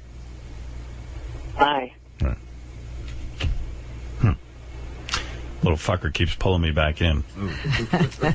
I said you're as addicted to him as he is to the I know. show. It's not healthy for me. I'll talk to Robin about this privately. About whether I should forgive Eric. So sad that he really thought he didn't need the show, and he's found out. Johnny had to tell him. Johnny told him. Well, that's why Johnny's a good agent. Yeah. Good news for you. Very good news for you. So Oh, Johnny Fratto and Eric are on the phone. Oh, People wrote me so many emails. Please do not reinstate Eric. They were so happy he was gone. Yeah. I just want to ask Johnny a question. Is he really back with Eric? I thought Eric fired... Johnny, I thought Eric fired you. He did fire me. And then somehow he rehired me. Yeah, but you do you represent Jeff the Drunk? I do represent Jeff the Drunk against Eric's wishes. Yeah, and Eric said that he will not work with you if you represent Jeff the Drunk. And is it true you got... Apparently, Eric is not a man of his word. And did you get Jeff the Drunk acting work? We are working on something, and John Strauss actually has something in mind for Jeff. Is Eric on the phone with you? Something that, Eric, are you there? Yes. Okay, there he is. Well, Eric, it sounds like things are not going your way. I'm going to lift the band for a minute. Eric, things are not going your way because Johnny is continuing to represent Jeff the Drunk and got him acting work. And I think I can explain to him that we can do both. They can both get work. Yeah, but what about if you get... What if somebody calls for work and you give it to Jeff instead of Eric? Well, we're going to give it to whoever wants to show up on that day. Yeah, but what if they both do? I don't think that would ever happen, Howard, because like I say, Eric had work last week he turned down. He turned down work. You can't imagine that a guy's going to call in and go, hey, I need an actor. I want someone from the Stern Show. Oh, no, Eric wants it to come on his terms. So, like I said, it's going to be this weekend. He said, no, it can't be for 2 weeks. Are you willing to walk away from Eric? Are you willing to walk away from representing Eric over this? If he doesn't take the jobs, yes, I will walk away because I've now been turned into. I'm like a girl with a bad reputation for handicapped people. I mean, this is terrible. Eric, what do you say about all of this? I'm just curious. I don't have a lot of time. I got to prepare for Alec Baldwin and the Hottest Chick, Biggest Fan contest, but just an update. Howard, Eric, what is your position on what Johnny just said? Well, here's what I have to say. Jeff is a total liability for anyone that hires him. I mean, look at, all you have to do is go back to old footage of your show. The guy fell down in the elevator hallway. If he falls down on a set, on that one. If he falls down on a set, he could end up suing the company for being hurt on the set. He's chopping that up with you, Eric. All right, Eric, you're not answering my question. You're just putting down Jeff the Drunk, who's an up-and-coming actor. Johnny has agreed to represent him. What are you going to do vis-a-vis Johnny now that he is representing Jeff? He has to quit representing that piece of trailer trash shit. Well, I promised him I can't back out now. I probably gave my word. Howard, I have a simple way. I'm waiting to hear Eric's answer. I said he has to stop representing that piece of trailer trash shit. So Johnny is not your manager anymore? Well, he's on a very short leash, like I said yesterday. Yeah, but he's representing Jeff the Drunk. You're not hearing me. It's happening. He's telling you point blank. It's happened. I mean, Jeff has been offered work. And you left Johnny, and Johnny had to get a new client. Yeah. Oh, Howard, I figured out a way to solve this. I think the only way we're going to know who the real actor is for Howard to take them in both in the homo room and give them a screen test. Hey, I don't even care. I'm just curious what Eric's going to do here, and it sounds like, Eric, you took Johnny back. Well, it's very limited. If he doesn't get rid of Jeff by a certain set time, I'm going to leave again. What's your deadline? What is the deadline so we're aware of what's going on? I'm sure of those deadlines. By the weekend. Oh, my God, that don't give me much time. What about Jeff already has a job? I got to walk away from that. I claim bullshit on that. On what? There was a legitimate offer by John Strauss. Oh, whatever. I don't think so.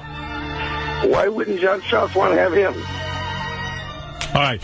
Listen, I got to go, but... a risk. All right. Johnny, I got to go. And Eric, I will say this. It seems to me that Johnny is representing Jeff the Drunk. And it's going to be very interesting to see how this all plays out. All right. Thank you, Johnny. Thank you, Eric. All right. I got to take a break. When we come back, we're going to talk. Yeah, Vince, you're on the air. Hey, how are you? Good. I'm phoning in to beg you to keep Eric the asshole off the air. Don't weaken. All this guy, the only reason why he was begging you to come back on the air is because he wants to use you again. He can't get anywhere without you. My favorite tape of the week, by the way. Thank you, Vince. My favorite tape of the week is, Eric the actor was mad because Johnny Fratto is now representing Jeff the Drunk for acting work. And I think the news department called Eric and Jeff, and they started arguing with each other, and Eric's trying to tell Jeff that he's not a real actor. Of course, Eric thinks he's a real actor. Listen. I really feel as if there's enough juice for both of us, you little greedy bastard. That was very nice. Eric, your thoughts on what Jeff just said? You think after him calling me that I'm going to... No. I think he was just in a fun kind of way. And he didn't say midget, so, he's being respectful. Jeff, no one is going to fucking hire you as an actor. You're a fucking liability. No, I'm not a liability. Believe you me. You fall down. You get drunk. You get high. That's liability, shithead. Eric, I think you're gravely mistaken. He fell down in the elevator hallway years ago, holding a six-pack. Yeah. I'm not going to be drunk on the fucking set, you idiot. I told you, you want to hear some more? It's so great, the two of them fighting over scraps.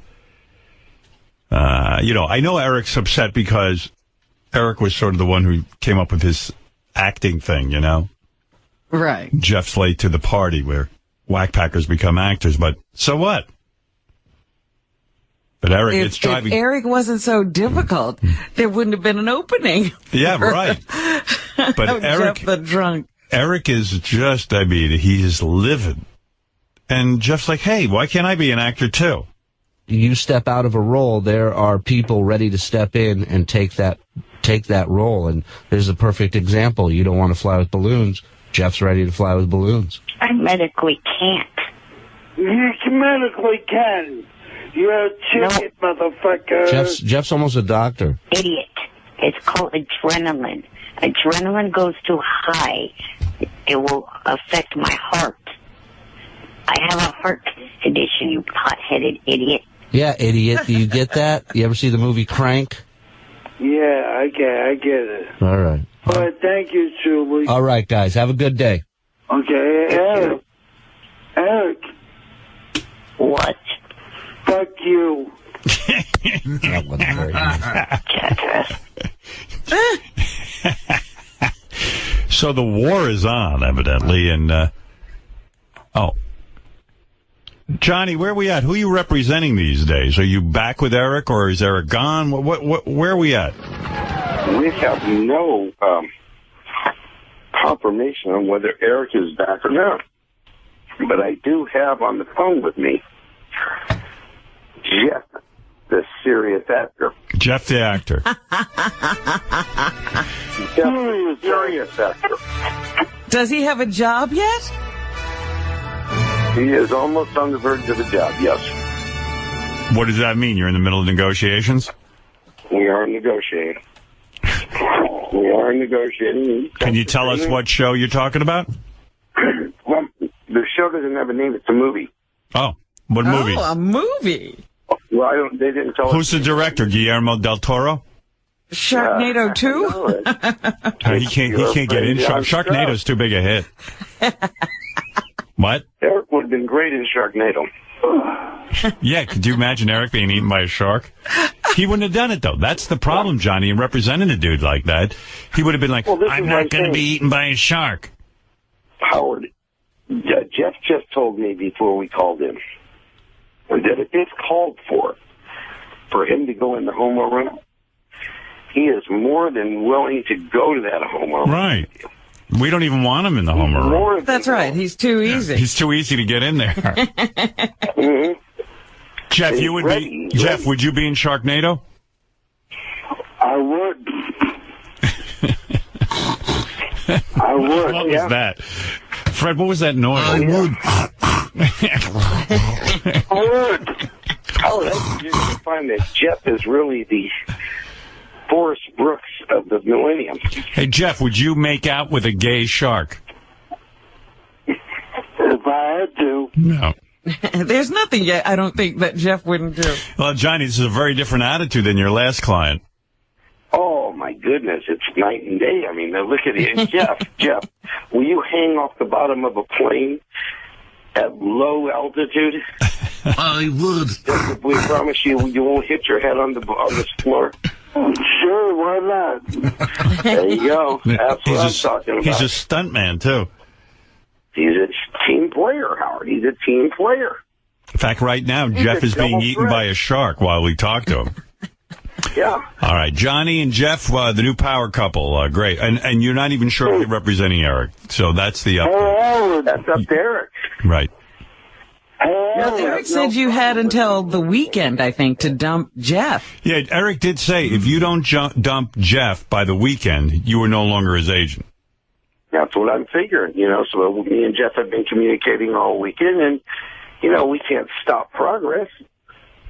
All right. Eric can't expect that. He turned down 4 jobs in the last 4 weeks. All right, thanks for the update, boys. Thank you. There you go. There it is. Jeff the drunk. Eric's amazing. He doesn't want to work. He only wants to do very specific kinds of acting. Yes, Jesse. Hey, no, that's just classic right there. Yeah. Howard, I wanted to ask you, you know how you goof with the hand gestures at the beginning of AGT? Yes. So wouldn't it be great if you started doing like a golf swing and then you flash like number 300 with your fingers afterwards? Maybe 2 inside, though. America's getting very used to my new my signature. Well, it's a goof to like all the golf experts and golf fanatics, Right. But, all right. Well, let me think about it. Thank you. I'm going to stick with what I'm doing. Oh, Eric's changing. Eric's on the phone. He must be on fire. I'm not talking to him, but Robin, I'll talk through Gary. Gary, Eric's on the phone. Can you ask him what's up? So, Eric, what do you want to talk to Howard about? She's still stuck in that piece of trash, Vince. Vince? Gary, ask him who Vince is. Who's Vince? Oh, my God, your memory's that fucking short. You were the caller that was on just a few minutes ago asking Howard to keep me off air. We don't know everybody's name, we just know that they goof on you. He clearly said his name, and Howard said his name. I'm not... Okay. Why are you focusing on the guy's name? What's your question? Ask him what's... Keep his fucking ass off the air. Ask him if Ask him what he thought of the drunk call with Johnny. They're on the phone together. That's Eric's shtick with Johnny. What do you think that Johnny's representing Jeff now? What do you think of that call? Well, I didn't hear it. Oh. Yeah, so here's the thing. Johnny is now representing Jeff. He's got him 4 jobs. And even though the threat was that he had to get rid of him by the end of the weekend, he's like, he's got to have clients. I don't believe that he has one job for that liability idiot. Tell me he's in a film. Whether you believe it or not, he's still representing him. Well, I told him he has till Thursday to dump that piece of trailer. Now it's till Thursday? Sunday. What happened? Well, I extended it given the fact that there was some other business that Johnny needed to attend to. Well, till this Thursday? Yes. I can tell you that Johnny, when we spoke to Johnny a couple minutes ago, he didn't seem that the reason he was representing Jeff was because he was distracted with anything. He just going to represent him. Johnny does what Johnny wants to do. That's it. He said you turned down 4 jobs in the last 3 weeks. And my advice to Eric would be not to threaten Johnny with, like, I'm going to leave you, because Johnny doesn't care. Who's going to represent Eric? Well, I will say this. Against my better judgment, I did speak to Howie Mandel. And because I really didn't want to speak to Howie on Eric's behalf, because Eric has treated me like garbage. Right. And threatened me and all that stuff. But I was talking to Howie, and he said that if I wanted to, I could line up a conversation between Howie's wife, who is a Hollywood agent, and Eric. We could line that up. You could. I could. But why would you? Because it'd be funny. Funny it always ain't going to win. be that funny. You don't think? No. You don't want to hear Howie Mandel's wife? Eric negotiating? Yes, it's Jeff. never funny. Yeah, you little fucker. You're going to extend it again when that one runs out. Hey, Jeff, you are going to be in a movie, right? Johnny got you work? Yes. When will you announce that? When I'm told when it is. Have you met with the people? Not yet. How do you know you're going to be in a movie? It's with John Strauss. Oh. You know, he did it in plain sight. Right. So it's legit. Isn't that the show that Eric used to do when he had an agent? Yes. Oh, exactly. right. Oh, so you stepped in on that. That would have been Eric's part. It would have. What is the part? Do you know what the role is? I don't know, but he fucked it up. See, Jeff doesn't even care what the role is. He'll do anything. I don't give a fuck. Do you know what the role is, Gary? I don't know what the role is, but I do know that John Strauss had emailed me. You remember we had him on the air a bunch of times, and that Eric was dealing with him directly. Right. And, you know, maybe he just wanted to deal with an agent, so he wasn't dealing with Eric, and now he's dealing with Johnny for Jeff. Wow. And, Gary? Yeah. Did you get my acting, parts? You're acting what? I sent it to you on Twitter. Eric, what do you make? Well, why send me something on Twitter when I have an email? Eric is being strangely silent in all this. Oh, I'm just listening to this whole bullshit. Why is it bullshit? I don't believe it for anything. Yeah, well, I didn't believe you'd get an Stranger acting things role. have happened. Yeah, I didn't believe you'd get an acting role, and you did. I mean, so if you can get one, I'm pretty sure anyone could get one. Hey, Jeff, you gonna fall and break any of their tables? Like you broke your own? I'm gonna fall and break your head open.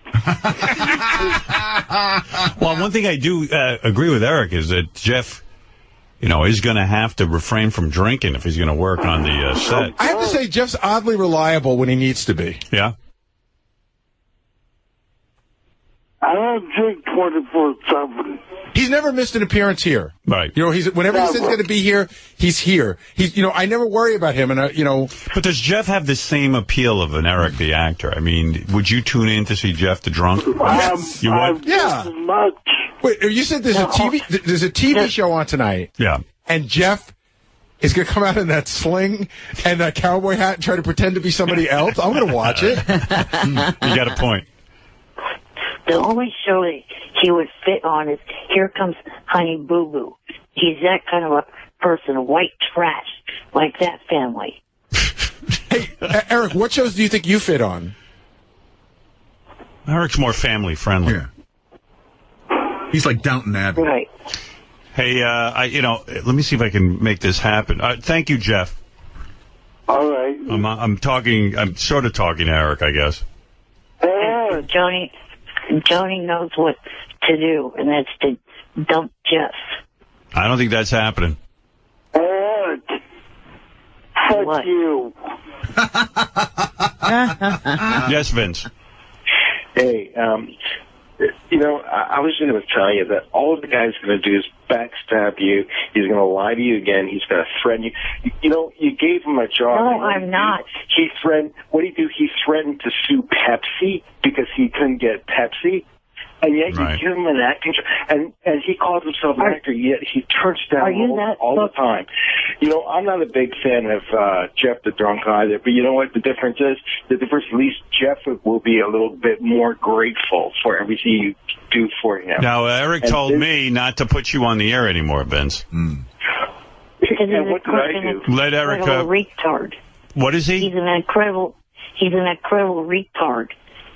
I've never threatened to... Hey, how many times has Eric... Idiot. How many times has Eric called the show and threatened you and complained and criticized? Well, he has a lot, Vince. You're right. Yeah, and then he's like, he's begging for you guys to get him acting jobs, okay? And Gary is always the one who sets him up with stuff. And then he has the nerve to call Gary and says, go see your relatives at the zoo. And what kind of shit is that? Right. Why would even Gary put any effort, or you guys for that matter? Good point, Vince. Good point. Well, Vince is making a fucking loser. Guys are saying a lot of things, Eric, that I can't... that comes from someone that begged this show for an anniversary gift for his wife. Hey, you know what, Eric? You're calling me a loser? Remember the time that Howard set you up with that meeting with that ABC executive, and what did you do? You fucking blew him off just so you could watch the finale of American Idol. And you know what? I'd be the kind of guy that if you didn't have a way to get there, I would have driven all the way from L.A. to where you live, picked you up and driven you over there just to help you out. That's the kind of guy I am. But you're such an ungrateful little fuck that you don't appreciate anything anybody does for you.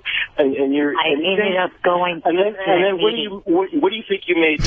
Well, you don't let Eric answer, like? Vince. No, what do you think? All right, I got to go, boys. I got to go anyway. Up, Vince. You made Howard look like a piece of shit in front of his friend. That he was. Well, I can't hear Eric. Who wants to hear him? Fucking idiot won't shut up. I ended up going to that meeting. Yeah, a couple of days later. And then you made... All right, okay. I gotta go, boys, anyway, and we'll see how this whole thing turns out. It's Johnny is... Take your wheelchair away from you. Let's see if on Thursday Johnny is still representing Jeff. We'll see where Eric's at. It's going to be a real... Johnny, don't do nothing for this asshole. You're the asshole, you dipshit. All right. Okay, guys. Let's see what happens with all of this. Vince, thank you for your feedback. Eric, we'll see what happens. It seems as though there's a lot of confusion going on about all of this. And, Howard, in my opinion, Marty Brown needs to be DQ'd. He's had a career in the 90s. So what? In country music. Who cares? That's unfair. That's unfair for whomever could have taken his spot. You worry about your career. Don't worry about Marty Brown. Thank you. Worried about Marty Brown, the country singer. He should be DQ'd. DQ'd. Why? Anybody who wants to enter that thing can enter. Yeah, anybody could come up and audition. Yeah.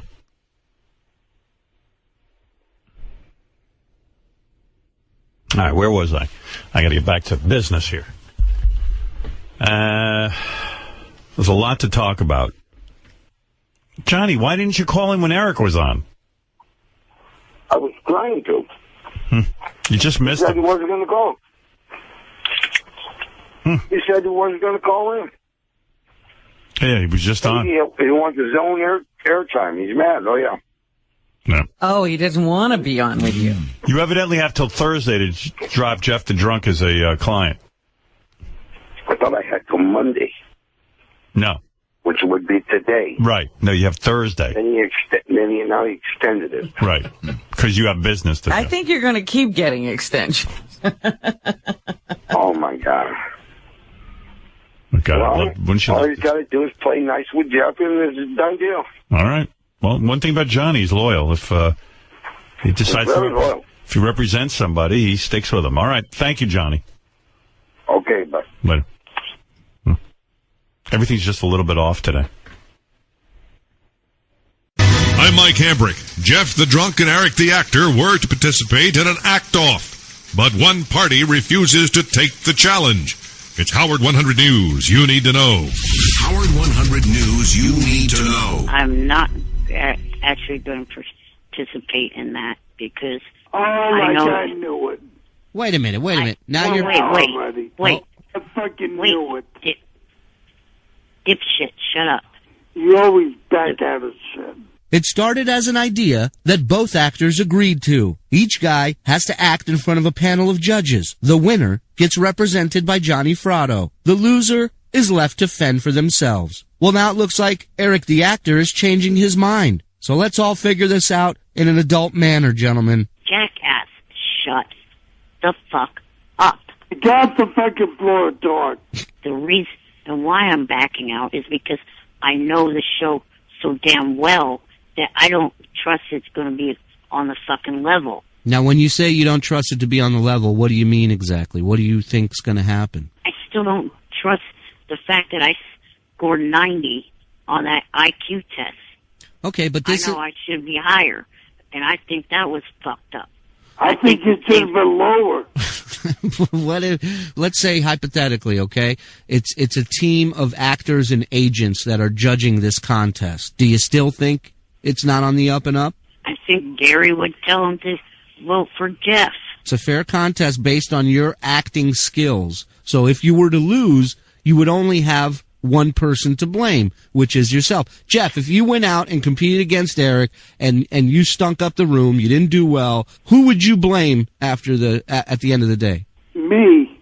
If I'm losing acting role to Eric, I deserve not to be ever seen. Yeah. Because Eric don't act ever. Yes, I do, you dipshit. I act every damn day on the show. How fucking many times do I have to say that, you retarded idiot?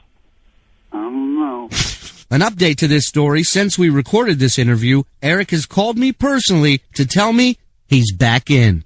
Good choice, my friend. Shuli the Agar, Howard 100 News. Howard 100 News wants to know, will it ever stop? The ongoing feud between Eric the Midget and Jeff the Drunk. The issue, acting. Who can and who can't act. It's Howard 100 News, in depth. Howard 100 News, in depth. Do either of you think you two can be friends? Not a chance in hell. Both of you said no at the same time. All right. I think so. You said you think so? Yes. Oh, so you're willing to try and be friends with Eric? Yes. What about you, Eric? Not a chance in hell. Eric's a fucking jerk off. I'm trying to tell everybody. Eric the Actor and Jeff the Drunk. The smack talk between these two never ends. Thank God. But part of me feels like Eric isn't taking the news of Jeff being offered parts seriously. Eric, are you in denial? It's not denial. I just know for a fact it's bullshit. But I'm telling you, I saw the email that John Strauss sent to Johnny regarding the project. You're saying that's not accurate? No. Is it the fact that you don't want to believe it's true, or is Johnny playing both sides of the fence here? Is he telling you one thing and then telling Jeff another? I I think he's probably playing both sides of the fence. Plus, I don't think anyone would be stupid enough to hire this drunk, hot-headed idiot. They were stupid enough to hire you? Think about it. I'm not a falling down drunk that falls on his own table and breaks. You call me a liability, but aren't you a liability with your fucking oxygen? Come on, Eric. Think about it. No, I'm not. I think that's something we should all think about, Jeff. Shuli Agar, Howard 100 News. John Strauss is on our phone. If you remember John Strauss. Hi, John. Good morning. How are you? John's good. John, of course, is the guy who was the executive producer of the Mary McCormick show that used to run on USA Network. Oh, yeah. And John actually was the one who put Eric the actor in that show. I did indeed. And John is now in the middle of making a movie. What is your role on that movie, John?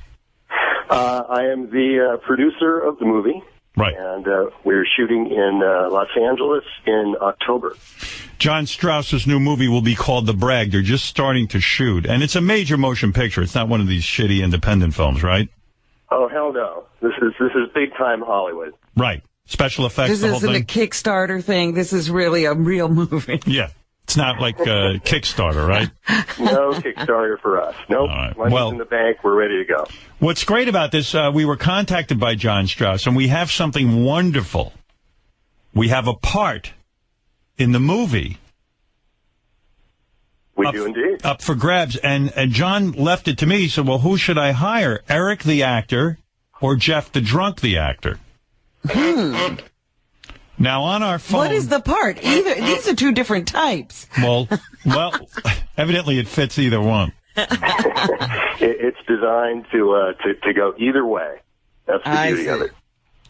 Eric, are you there? Yes, I'm here. All right. Jeff the drunk, are you there? Yes. All right. John, let me introduce you. Of course, you know Eric the actor already. You work with Eric, him. hello. Good morning. Good morning. And Jeff the drunk, you do not know John. You've never worked with him, but he evidently now is in the acting business, represented by the same guy, Johnny Frado. Yes, I know you've dealt with Johnny. I'm told by Johnny, Jeff, that you're very easy to work with, that you'll agree to play any role, and that negotiations will not be a problem. This is true. You know, John, on the one hand, I feel for Eric the actor, in the sense that this was sort of his thing to get these acting roles, you know, and be sort of this character guy that called in. But on the other hand, I understand Jeff's point. I mean, I remember when you worked with Eric, it was very difficult working with him. Isn't that correct? Well, I'll tell you something. The working part, once we actually got Eric to Albuquerque, he was relatively easy to work with. It was the leading up to that point that almost killed me. Yeah, let me remind everybody. Eric requested a jacuzzi. He requested McDonald's, a solo credit. He wanted script and story approval, no last-minute script changes, protection from dangerous wildlife, including werewolves. He wanted to move the show to San Francisco, and he wanted 4 20-ounce Pepsis a day for energy. Which we were able to accommodate. And also, he was concerned about getting his oxygen tank to the set, which became your problem. One of about 1,000 problems, yes. Right. So, Jeff, you claim you will have none of these issues. None. I'm not even on oxygen. Right.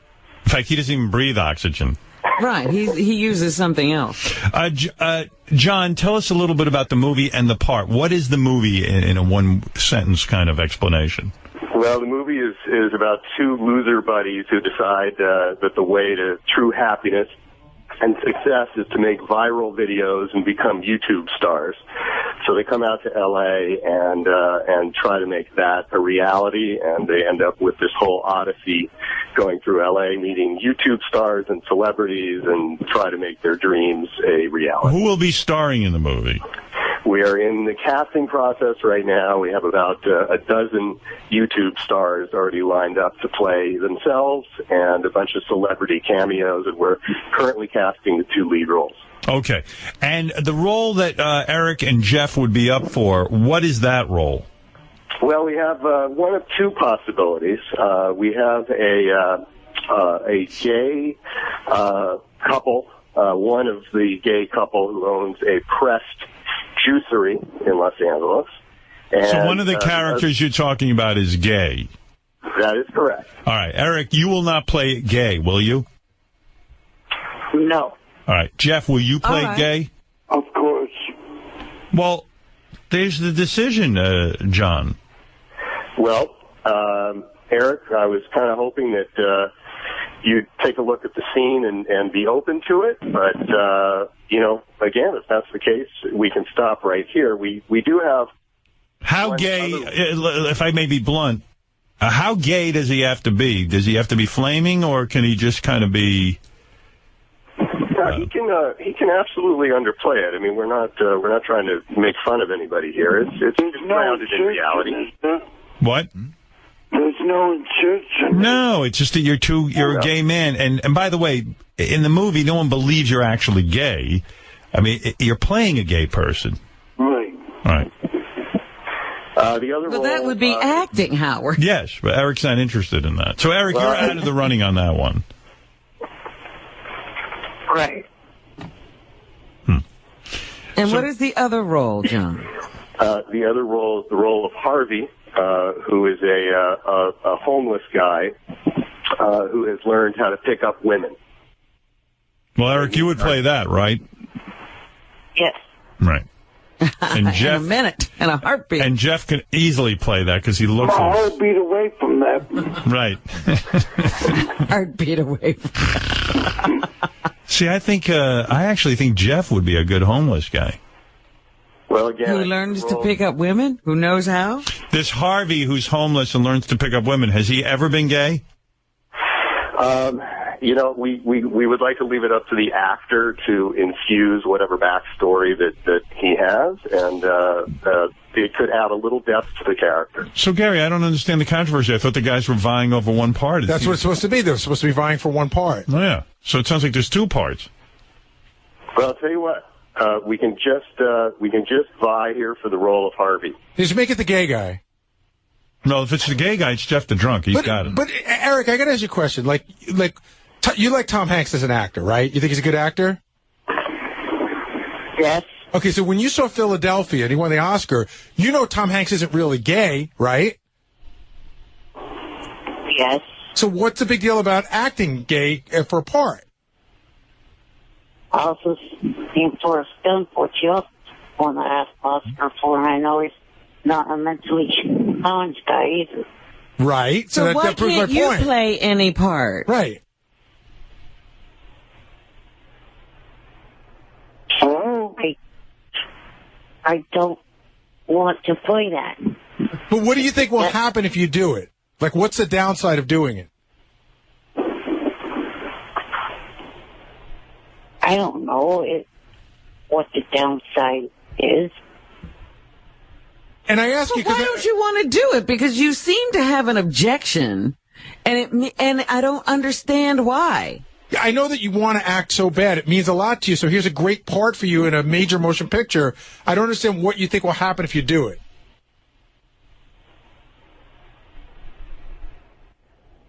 Maybe if your fucked up fans didn't already think I was or am gay, then maybe I would. What do you care what other people think? I get called gay all the time because I help Beth with those kittens, and who cares? Bachelorette all the time. What? And you watch Bachelorette all the time. Right. Who cares what people think? Tom Hanks didn't sit there and go, all of Howard's fans. Everybody's going to think I'm gay. Yeah, right. By the way, I bet he got some negative mail, and he just blew it off. And then I think won the Academy Award, if I'm not mistaken. Right. Yeah, he did. Eric, I got to tell you that your lack of eloquence precludes you from ever becoming a true thespian. Oh, my. All right, so what's the controversy here? Is there one role that both these guys are up for? Too bad this isn't a visual thing where there could be subtitles, so I could that really have understood what the hell Jeff just said. He said it shouldn't preclude you from becoming a real thespian. Yeah, you lack of eloquence. All right. Well, John, it's up to you who you want. Which of these two guys you want in the movie? I mean... Well, I'll tell you what we can do here is the role of Harvey. I don't know if you actually it's just a one-page scene and just a few lines. Well, I tried to get it to Jeff, but he has no email, he has no fax machine, he has no way to communicate in the modern era instantly.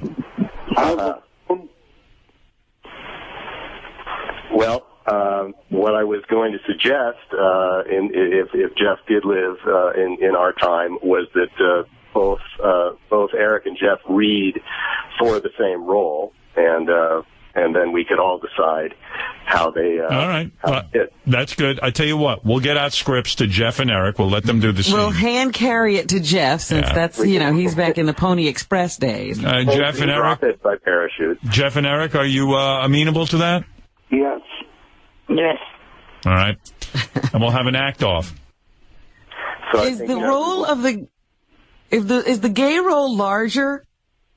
The gay role is larger and funnier, and possibly could definitely make a splash. But I did anticipate this potential problem, so I do have the role of Harvey in my back pocket, which is a lot of fun. Right.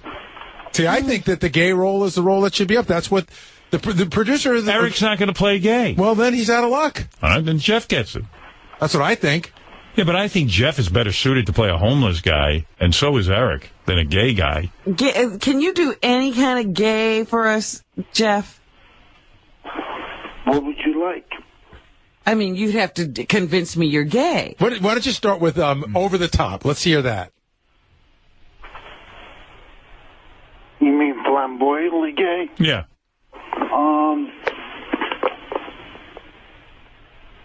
Well, I can't really talk with a high voice, but he is good. About a line, I could. Here, I'll help you out. I'll be another gay guy. You ready? Sure. All right. So what's your name? My name is Jeffrey. Jeffrey, you look really good today. Thank you, Howard. How are you doing? I'm doing pretty well. I wonder You sound pretty hot. Yeah, and you want to go back to the bar with me? I do. Yeah, you want to make out? I do. I really do. You like to fuck in the ass, or you like to get fucked in the ass? I like to fuck you in the ass. Yeah, well, I don't play that game. No. I'm really an undercover cop, and you're under arrest for fucking me in the ass. And Eric won't even try. Is that what we're Come on, Eric, give it a whirl here. You ready? Hi, Eric. Eric? I'm not even trying. Eric? Oh, Eric. Eric, do you know what my name is? My name is Carlos Danger. Did you know that? I'm not playing this. How big is your cock, little man?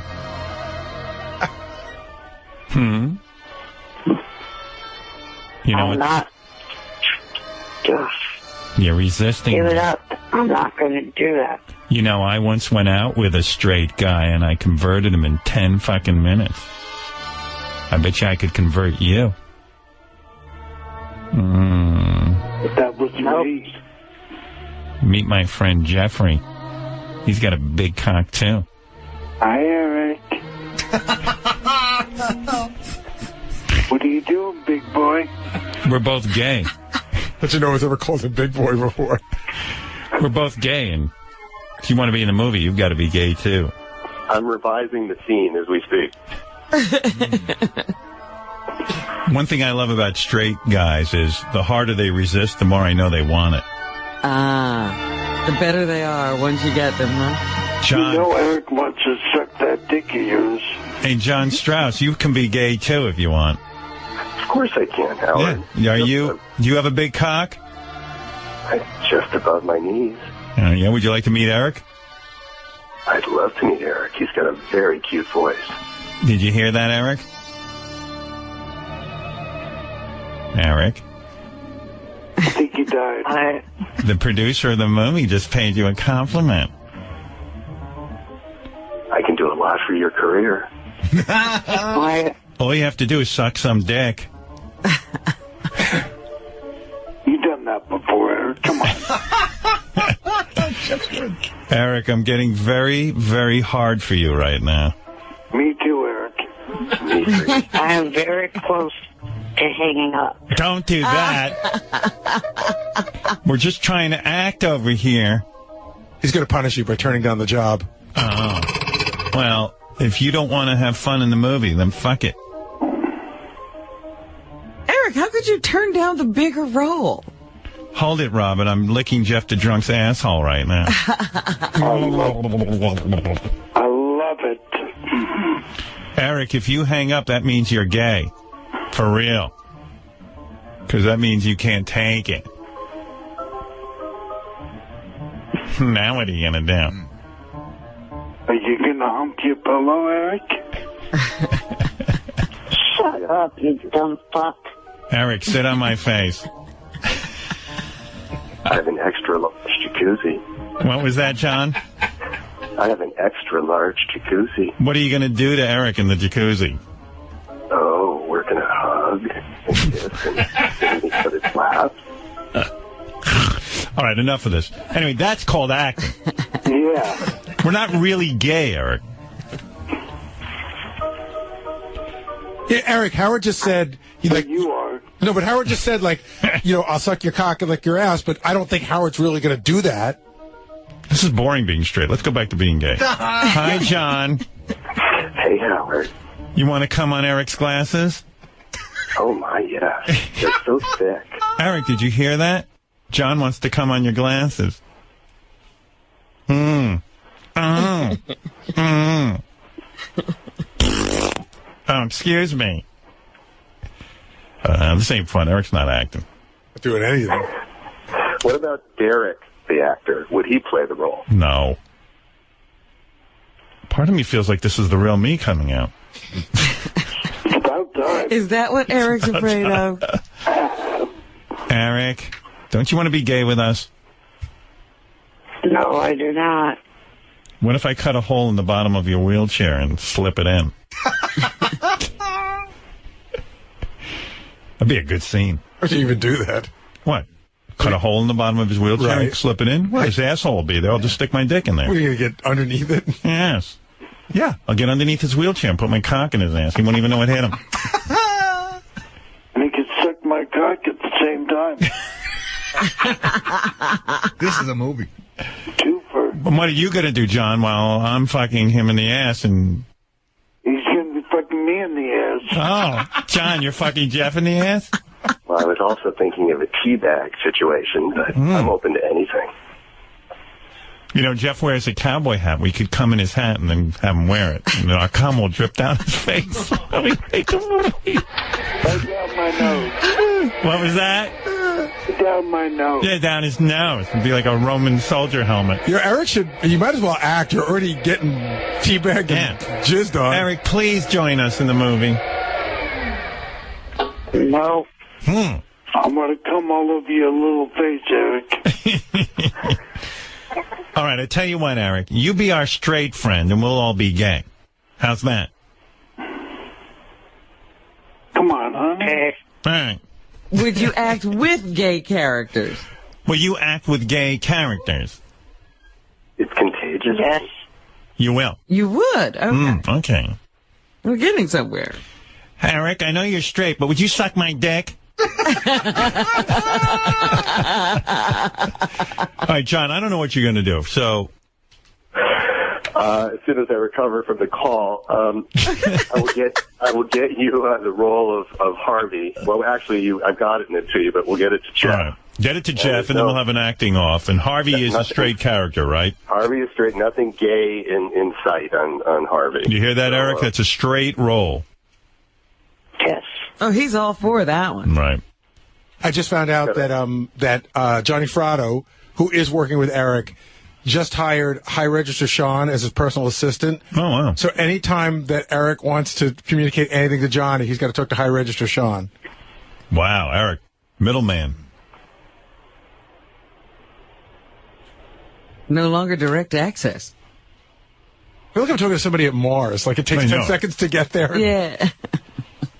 I don't even know if he's still on the line. I don't hear. Are you there, Eric? No, I'm here, and I told Johnny not to even come up with that stupid bit. Oh. That's bullshit. He didn't hire him. It's some stupid thing that Johnny came up with. All right. Well, but Johnny still is representing you, Eric. There was some question about that as well. Yes. All right. Even though he represents Jeff the Drunk as well. Well, hopefully that will end soon. All right. Well, I wish... Sorry, John? Johnny is pushing very hard for Jeff the Drunk. He's working overtime here, just so you know. Well, let me put it to you this way. I'll tell you what, John, since you are a legitimate producer and this is going to be a major film, and both guys are up for the role of Harvey, I'll allow each guy to say something in his own behalf as to why they should get the role. Jeff, I'll start with you. Okay, first off, Eric is a diva. Make it about yourself. What's that? Go ahead. I think that I would be very good in this role, and all I need is a chance. All right. Eric, do you want to say something to John? Yes. I'm professional. I'm punctual. I don't ever get drunk. And I'm going to use a sports analogy here. Why would you, in this important situation, want to put in a rookie with absolutely no experience instead of a veteran?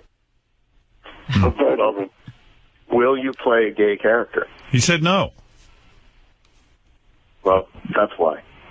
Mm-hmm. But I thought Harvey's not gay. Harvey's not But, gay. you know, John has to think about how flexible things could change on the set. Mm-hmm. And all of a sudden, Eric won't do it. A veteran wouldn't question what the part is. Right. Anyway, Jeff, I was very impressed with your improv skills in our little exercise earlier. Very good. He was good in the scene. Thank you, John. With no script, by the way.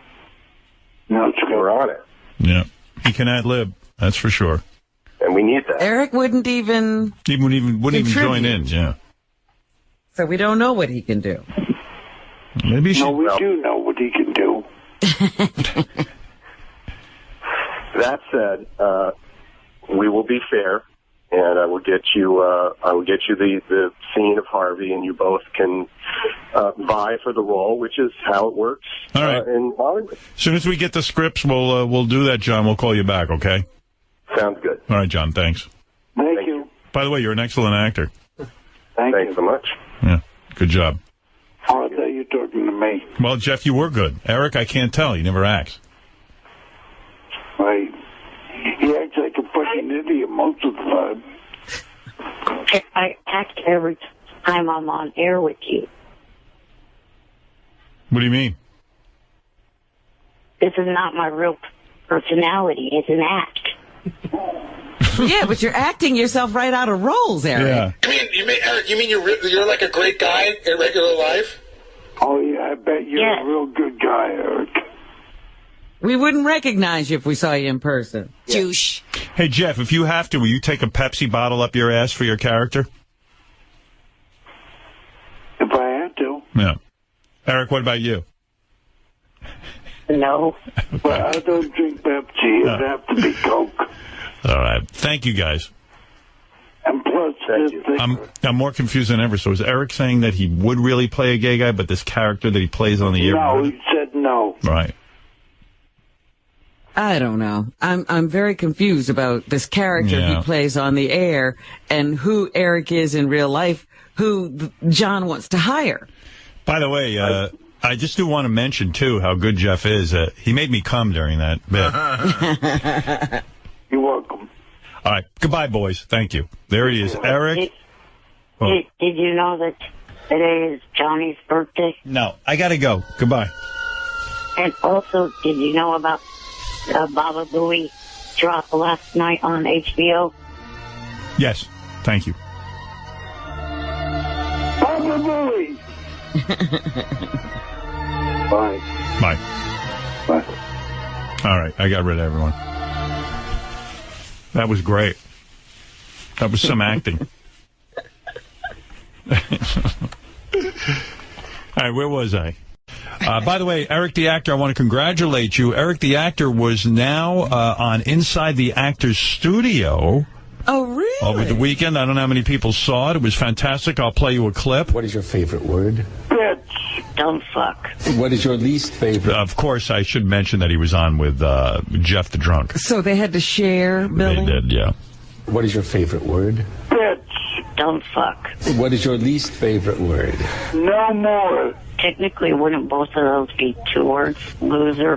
What turns you on? Acting. First off, like you've ever acted before. Big boobs. What turns you off? Midgets. People that are white trash. What sound or noise do you love? The sound of a beer opening. Sound of the A's winning. And the announcer is announcing the win. That's the dumbest answer ever. What sound or noise do you hate? The sound of the A's winning. Sound of just a voice. The question the students wait for each week. What is your favorite curse word? Motherfucker. Dipshit. What profession other than your own would you like to attempt? Parachuting. Well, would have liked to have been a baseball player. Oh, yeah. That'll fucking happen. What profession would you not like to participate in? Shovel shit.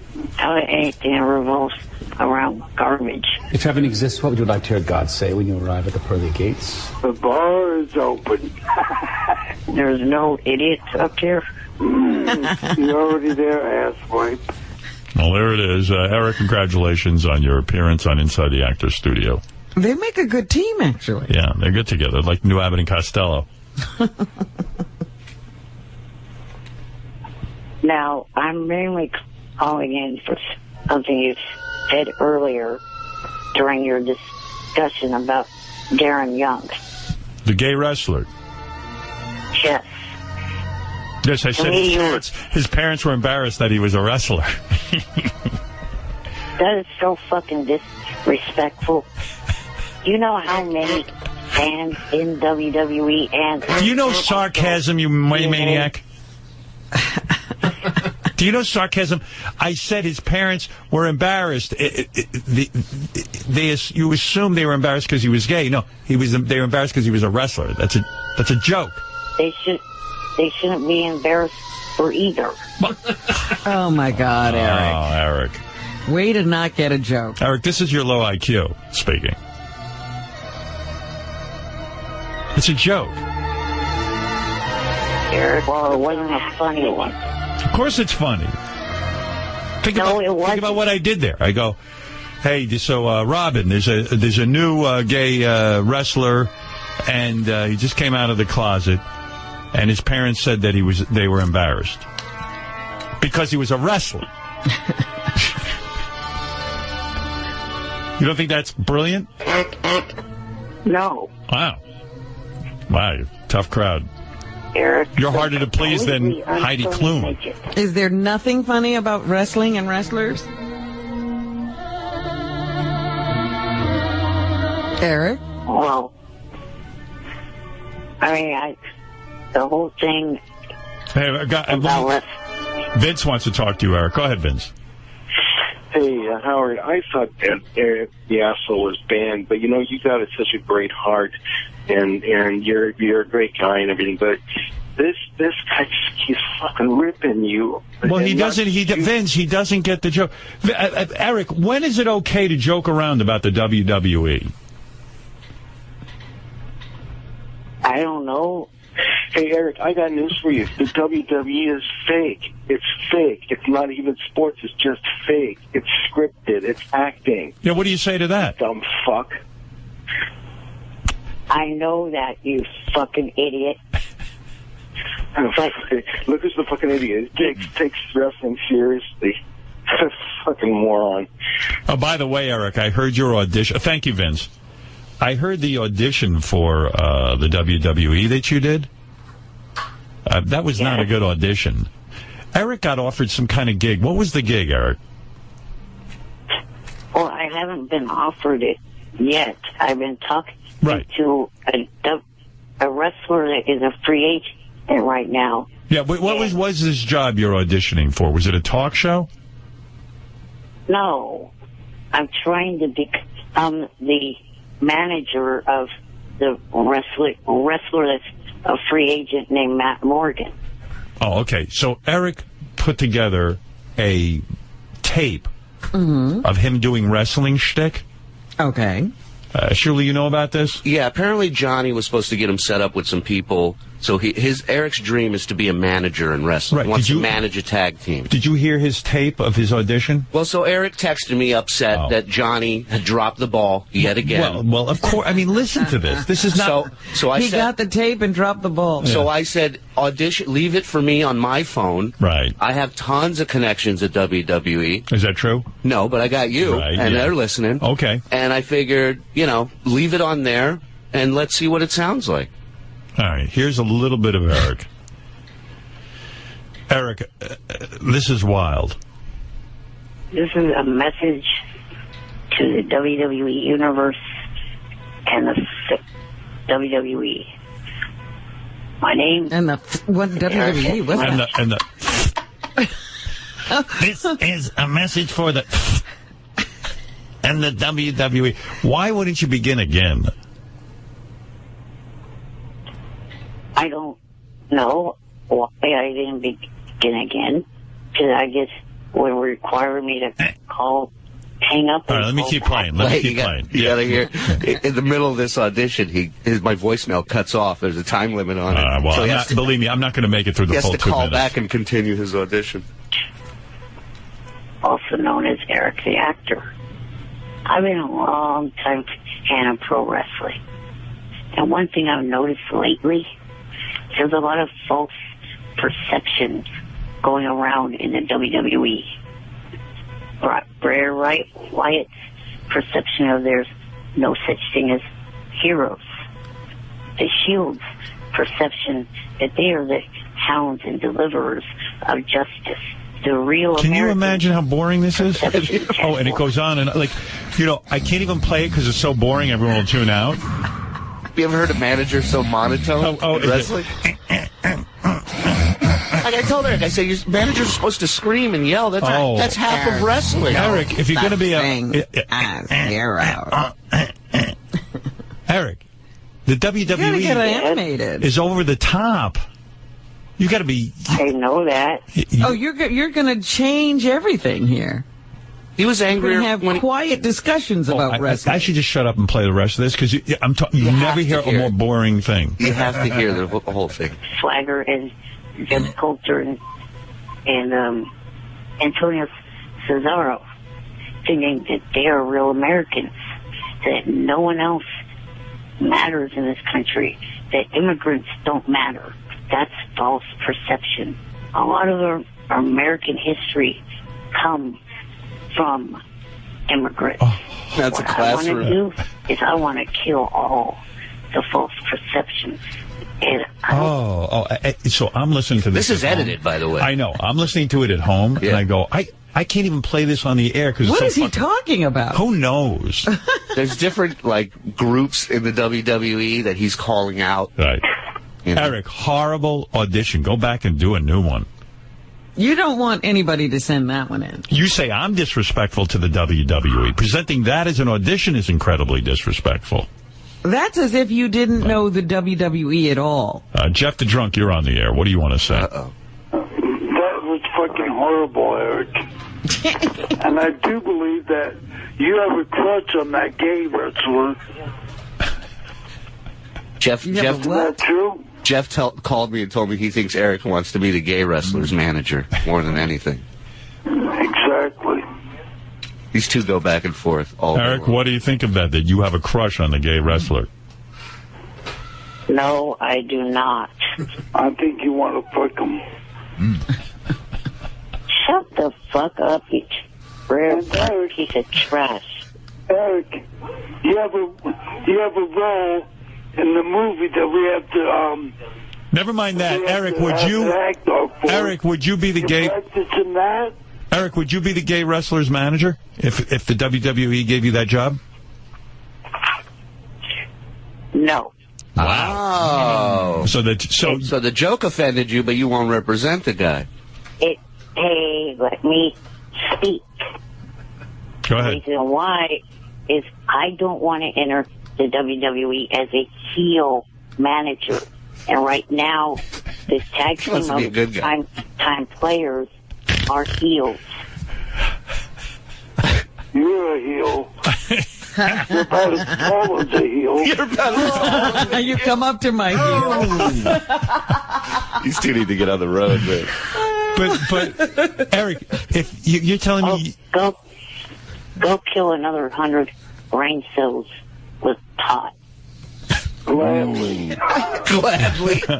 By the way, Jeff has a history with WWE as well. Wait, what is Eric saying? That the gay wrestler is a bad guy. It's a bad guy, and Eric doesn't want to come in as a bad guy's man. He doesn't want to represent bad guys. Eric is the only guy who's an actor who has stipulations before he even gets the part. I mean, can you imagine, like, this guy wants more than ever to be in the WWE, and he won't even take an entry level as a bad guy's manager. If you wanted to be in that bad, they go, hey, we need you to be a funny janitor. You should be like, all right, where's the mop? Would you be a gay wrestler's good guy manager? Yes. Oh. But you'd have to wear like a feathered boa down to the ring and like be all glittered out. Eric the Fairy. Eric the Fairy? Would you change your name to Eric the Fairy? No. All right, well, fascinating. All right, Jeff, thank you, and Eric, thank you. Howard? Yes. I got the role. Did you? Script, and I've been practicing, and I'm ready to go. Oh, okay. Thank you, Jeff. You're ready for your audition. I hung up on him. He was annoying. Yeah, Jeff got a call like 2 years ago from the WWE. They go, we want you to come down to this event in Albany. Yeah. They go, we want you to do something with Stone Cold Steve Austin. Oh, wow. Shave your head, get ready, bring beers, all this stuff. Turns out it was an entire scam. Oh. He showed up outside the venue with a shaved head and beer. And his name wasn't on any list. Oh. He brought like his nephew with him. It was terrible. Oh, my God. Terrible. Wish I hadn't hung Who up did on it? Does anybody ever know who scammed? We tried. Sal. We tried. It was not in-house, I swear. But right. That's cruel. Wow. I wish I could play you more of Eric's audition because it's a part 2. Let me hear. I want to listen. Yeah, but it's so fucking boring. All right. The best is when he gets cut off. All right. Well, all right. Assume he's been cut off, and now here he's back. Next message. As I was saying, I will not be the one showing the physical, brutal aggression. But I did say I have the big blueprint to show the brutal aggression, and I will manage them big time. Can you imagine? Can you imagine if they put him on? They don't know when to cut away for commercial. I would love it. Oh, I wish they would hire him. Oh my God! That's what I said. Never get a statement out. If there's anybody with a brain in their head at WWE and they hear this, I mean, find something for But it. could you really sit through this? I mean, as much as I love I was Eric, going to cut him off. I had to cut this off at my house. Like I was listening to it, and I was laughing, and then I went, "Oh my God!" It just goes on and on and on. Listen, there are people that sit through entire, ball surgery shows. There's some people that would sit through that. I don't know. But he'll be the worst manager in wrestling history. Great. So beware that in time, the Shield, the Wyatt family, I don't even know what the Real Americans, and Heyman's guys will all be in that ring with crimson red pouring out of their head. Can I say something, Eric? I don't even know anything about wrestling, but I would be a better audition than this for a manager. I watch sometimes, like for 2 seconds of wrestling, and I'd be better than you at this. Let me tell you something right now. Anyone. Give me the name of a wrestler, Eric.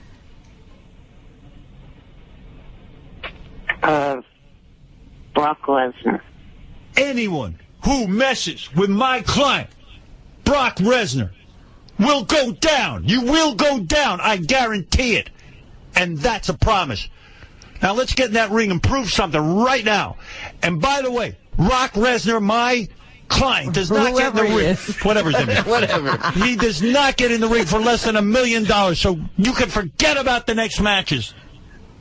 I'm not negotiating. Something like that. They all yell and scream. When I watch What wrestling, you're talking about, we don't even know, Eric. when I used to watch wrestling, they'd sit there, the wrestlers would talk, and then they'd just go, "Tell them about it, baby!" And then the manager would say, "Let me tell you something." And the level wouldn't change. It wouldn't be a guy half asleep. Do you hear what we're saying? Right. Yeah, they go to Eric after the wrestler goes, "I'm mad as hell and can't take it anymore." And go, "We are going It's like your to..." volume broke. Misconceptions about wrestling these days. As I was saying. Or trying to. Eric, you understand what we're saying? Yes. All right, so you got to go back to the drawing board. You got to do a better audition. Call my or phone. maybe this isn't the part for you. Yeah, call Shuli's phone and do better.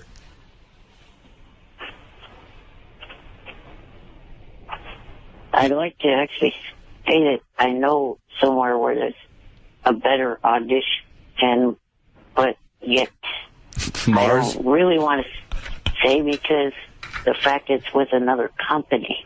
All right. Okay, anyway, I got to go, Eric. All right, thank you. Thank you. You gave a better audition somewhere else. I was sabotaging What is it, JD? myself. I really want you to play the clip of the wrestler that really hates him. And Hey, Eric? Oh, yeah, okay. Where is that? It's right above those two audition all right. clips. You love this. Huh? Eric, this is a wrestler that hates your guts. I listen to Howard Stern. I'm a big fan of Howard Stern. I like him a lot. This is the TNA podcast. This is Bobby Roode, I believe is his name. Bobby Roode. You know Bobby Roode, Eric? I'm aware of him. Okay. I love the show. But the one thing that I cannot stand, out of everybody on his show, out of everybody that he has on his show, the one person, the one thing that I absolutely cannot stand and have to turn the channel on is when that stupid little Eric, the actor, gets on the air. It's like nails on a chalkboard, and I literally want to go through my radio. I want to grab him by his ears, and I want to stick my foot in his face and kick him just as hard as I can. I cannot stand him. Well, understanding there's some animosity there, but what is the real?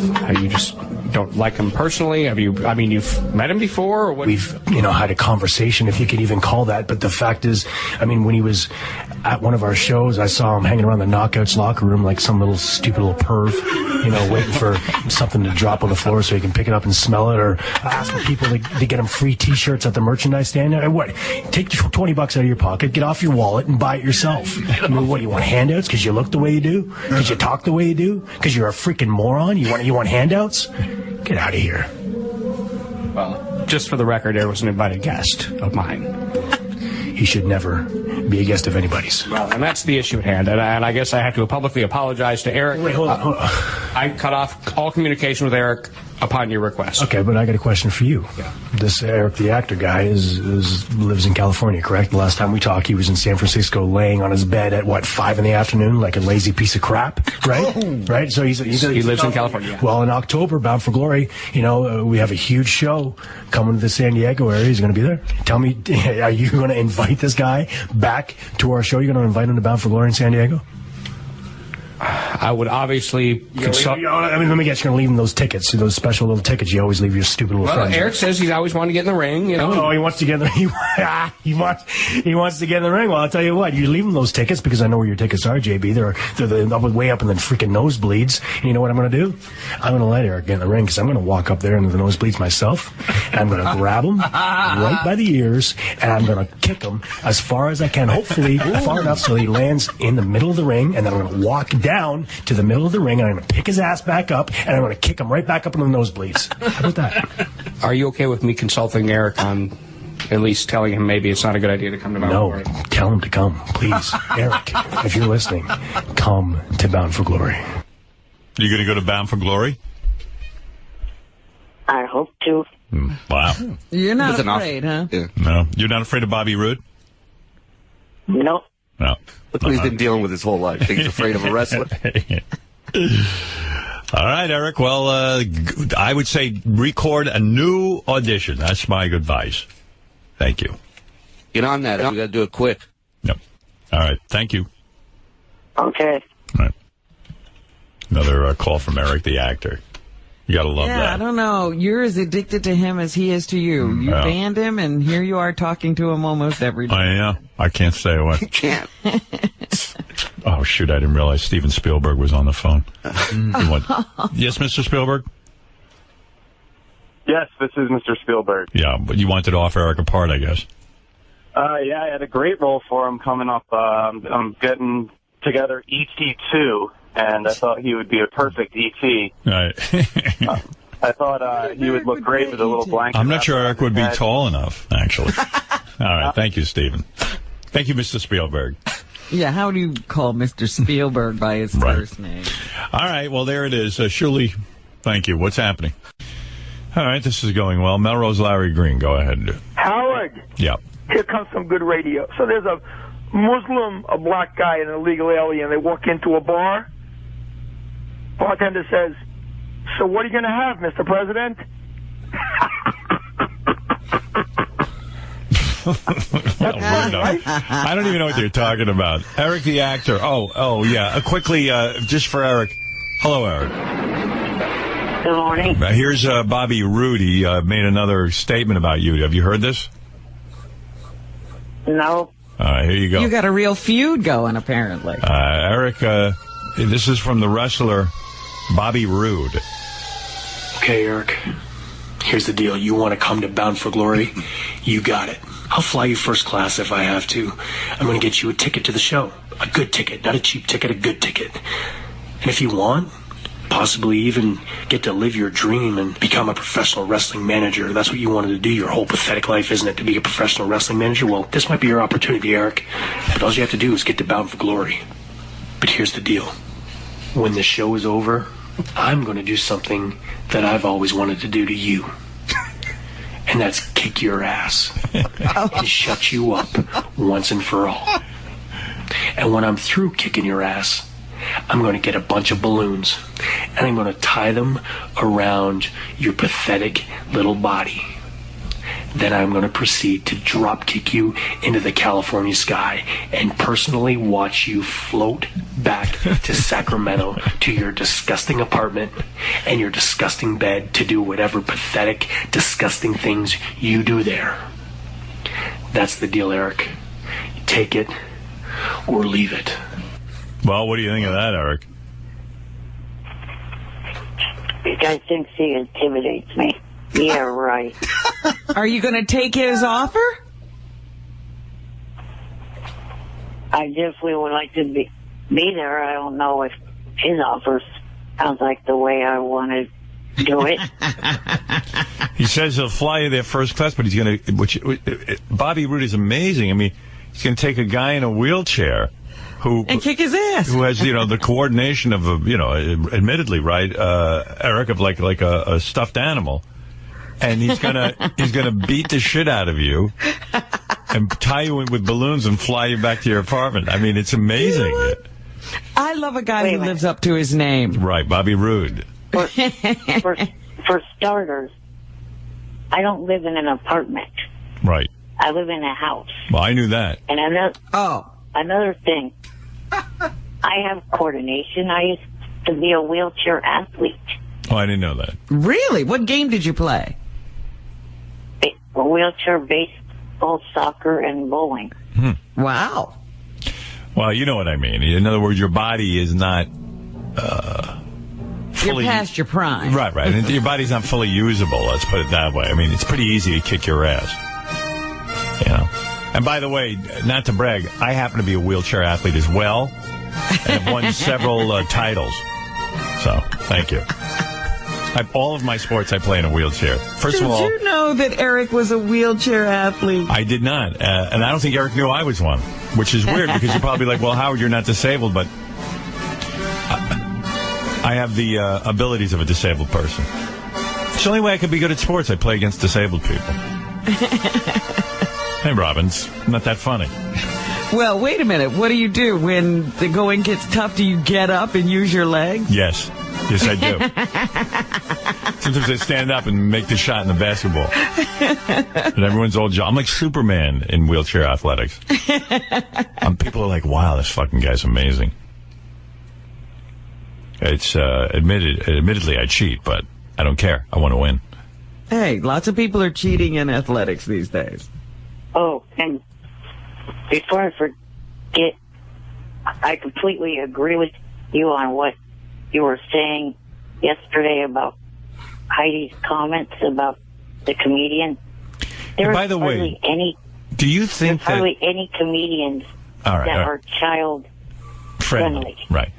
By the way, Robin, do you believe that Eric was a wheelchair athlete and was competitive? No. I don't either. I really don't. Because Eric's, I would love to see that league. Yeah, because Eric's, in my opinion, maybe in some of the worst shape ever in terms of his, disabilities. And I can't even imagine, unless he was playing against guys with, like, CP. Baseball? Come on. You have tape of that? Baseball. You have video of that?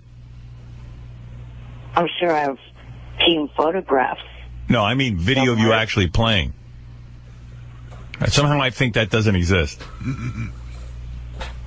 I think I have a game or two that was video that I can't remember.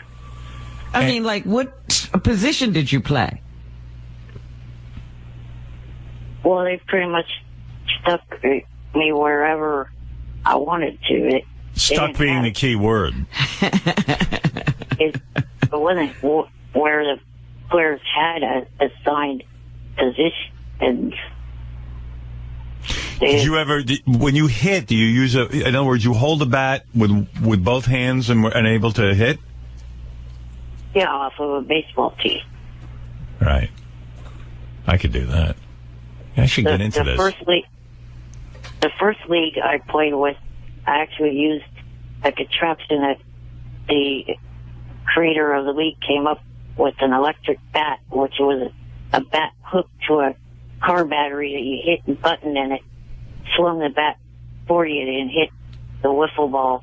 But the second league out. Sounds like more cheating than A-Rod. I mean, it's barely baseball. I played I actually used a wooden bat and a tee. I tell you, I got to get into this. I could be a superstar. A tee, yeah. Eric is severely disabled. Well, why would you call yourself an athlete? Well, hey, he's playing. He's playing some kind of cockamamie game. Please, he's hitting a button. Sounds like a video game. Well, yeah, they're athletes too. Oh, life's a bitch. I like that Bobby Roode's going to beat up Eric. That's unbelievable. See, I would, if I was Eric, I would take him up on this challenge. You got to go, Eric. Because there is no way this guy's actually going to do this. I got to see when Bobby Roode sees you in person. He's just going to get on his knees and cry. You got to go. You got to go to this event. I've seen him in person twice. Right. And he's never drop kicked you or anything. Oh, it would be so great if Bobby Roode actually was out of his mind. I mean, that's the funniest thing I ever heard. All right, I got to go, Eric. Did Gary get the voicemails I left? Yes, I got your voicemails. What is it? They're just more boring stuff about... Oh, an audition? Yeah, just about how we have short memories and that he can play a manager. You're so verbose, Eric, but I will pull them because I want you to like me. All right, okay. Thank you, Eric. Okay. All right, bye for now. You guys off next week? No, we're here, I think. Gary, we here next week? What? What did Gary say? You were talking to me about something. Yeah, I said, are we here next week? No. We're not? No.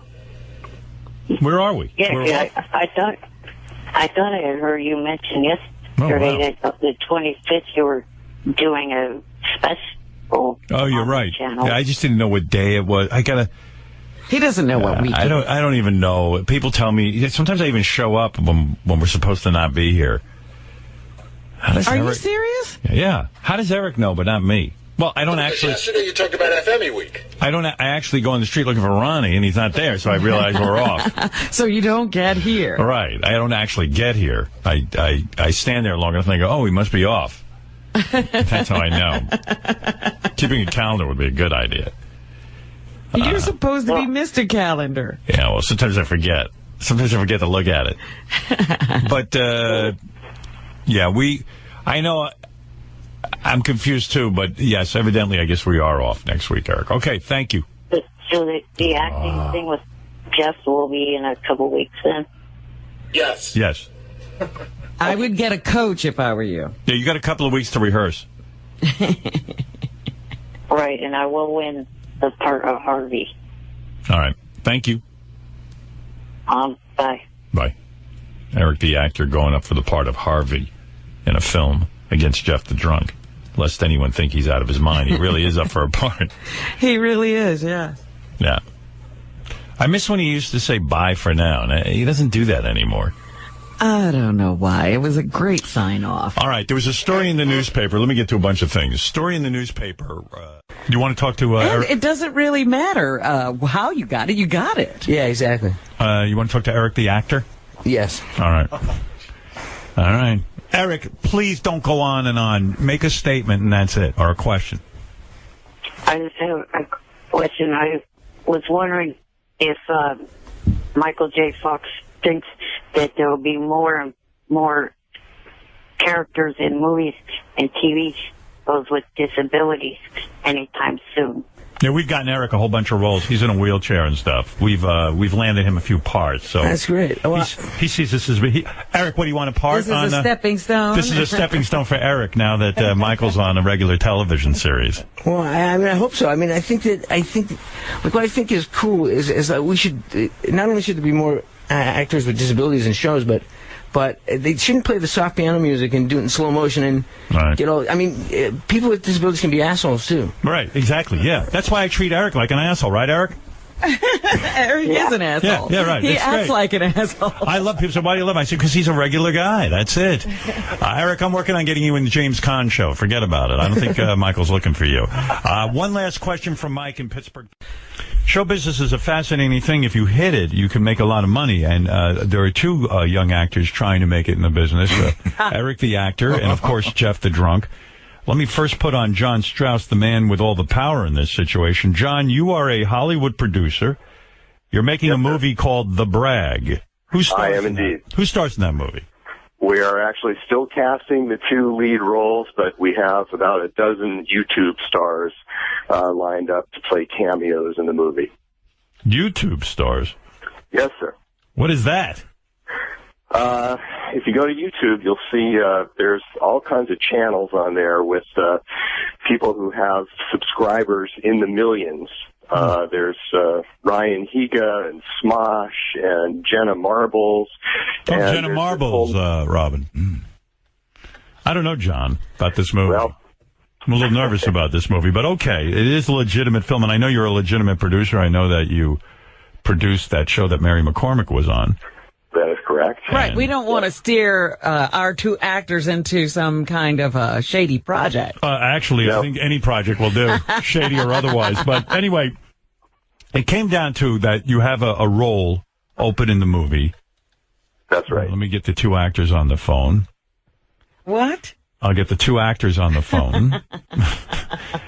Is this someone named Eric the actor? Yes. All right, that's Eric the actor and his competition. I just wanted to say I haven't had the chance to say welcome back to the studio, Robin. Glad you're okay now. Thank you. Very Thank nice, you. Eric. And the other actor is Jeff the Drunk. Good morning, everybody. Who basically has come to the party a little bit later. Eric started this acting thing. I will say Eric was the one who started with all these acting roles, Jeff. You are getting into the game a little bit late, but wisely you say, hey, if Eric is going to be difficult on set or if he's not going to take certain roles, you're there to pick up the slack. Is that what you say? Yeah, it's better late than never. Right. Now, the role, this is kind of interesting, Robin. You'll be interested in this. In the new movie, The Brag, there is a part for a gay owner of a shop. Eric has refused to even audition for that role. He won't do that. Is that correct, Eric? Correct. Right. And you say, again, because you do not want anyone to think that you're gay in real life. Well, it's pretty much that I want to kind of be a method actor and don't want to put in the method of being gay. Right. What does he mean by method acting? Yeah, explain to us method acting. Well, method actors are people like, I've heard Dustin Hoffman's a method actor where they research and try to be the role before they even appear on camera. Oh, so you would have to have gay sex. Right. Yeah, but you already have that, Eric, don't you? No, I don't. You don't fuck. So how far would you take the research? In other words, you would submerge yourself in gay stuff. You would go to the gay community. You would probably not get a blowjob or anything, but you'd probably have to pretend to really be gay a lot. Well, that's if I took it, but I'm not going to. Right. Well, what if you played a guy who, let's say, like Romeo, who kills himself? How far do you go there? Obviously, you can't go away with that, or else you can't do the role. Right. All right. So fair enough. You will not be gay in the new movie, The Brag. Is there no other kind of acting technique that you could employ? I'm telling you, Eric, you could be gay without research. You don't think Al Pacino's gay, do you? No. Well, he's played gay roles. Absolutely. Jeff, you would have taken the gay role, right? Yeah. Even if it meant the research hour. I didn't say that way. It's lonely in the trail. Well, he's not a method actor. Right? I assume you're not method. No. Right. Were you more like the Stella Adler approach? Right. Okay. All right. So let me get this straight. John, as the producer, you want to hear these guys read. We have a page here for the role of Harvey. That is correct. Tell us about Harvey, John. How do you see this guy? Harvey is formerly a homeless guy on the Venice boardwalk, and he has recently hooked up with a fantastic date through the instruction of one of our characters, Chester C., who's a master pickup artist. And Harvey is now showing off his new skills. Okay. Well, who wants to audition first, Jeff or Eric? Jeff could go first. All right. Jeff, you okay with that? Sure. Now, let's make sure, for Eric's sake, Harvey is very straight, right, John? Absolutely straight. Straight down the middle. Okay. And you'll listen to this audition, and then you'll give us your answer as to who you're going to hire. I would love to do that, yeah. That's the way it works. We have to battle it out for the role. Okay. It's a battle for one role, Robin. This is very exciting. This is it. If anyone's ever heard a live audition, this is not news to you. This goes on all the time in Hollywood, but this might be new to a lot of our fans. Are you sure, John, I just want to make sure for Eric's sake, that the character of Harvey has never experimented with a man, a towel whipping incident, or perhaps even looked over a guy's cock in a locker room or something? The real guy, there's no method. Eric can just go all he wants on this role with the method, and we're not going to discover any skeletons in Harvey's closet. And Harvey's never watched gay porn or anything like that? Absolutely not. He's never experimented with a man even when he was like 7? Nothing. No circle jerks. Nothing. He never jerked off another guy when he was like 4? Nope. Does Harvey have any gay friends? Harvey is tolerant of gay people, but really does not like to have them in his life. Is he for or against gay marriage? Harvey is... Will you just let Jeff audition And please. Well, don't you want to know these things? What if there's some gay in Harvey? Shut up, Eric. All right, I was doing it for you. Well, obviously Eric doesn't care. Okay. Jeff, are you ready? I'm ready. All right, here we go. I'm going to do the scene, Robin. Now. All right. What's up, Harvey? Just taking care of business. That's what I'm talking about. Wait, you got this girl to go out with this homeless guy? I'm not homeless anymore, bitch. I live with my new friend now. He sure does. We have sex 5 times a day. Hey, you hear that, Alex? 5 times a day. Try rooster fish. What? Bar Oh, I can't hear. in Venice. Work for me. All right. Well, there it is, Robin. Do you have to understand the act? Sometimes a lot of these movies, people mumble. That's the new, a lot of times. That's a technique, yeah. That's a technique. Well, how do you feel, Jeff? Going to do it differently. That's why. Jeff, are you pleased with how your audition went? No, not really. Oh, I thought you were in character. What do you mean that you thought we were going to do it differently?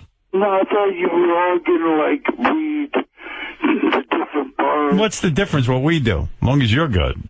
Okay. Yeah. John, are you pleased with the audition? I thought that the character was good. I could probably do with a few less pauses in there, but the beauty of film editing is you can kind of close up those little areas there where we paused. Okay. All right. So Jeff has gotten through his audition. Eric, are you a little bit intimidated by Jeff's acting? No. Not at all. Two questions. What's the rating of this movie, and am I able to improvise? Okay. All right. Those are fair questions. What is the rating, do you think, on the movie? I know they haven't seen it yet, the ratings board, but what do you anticipate, John?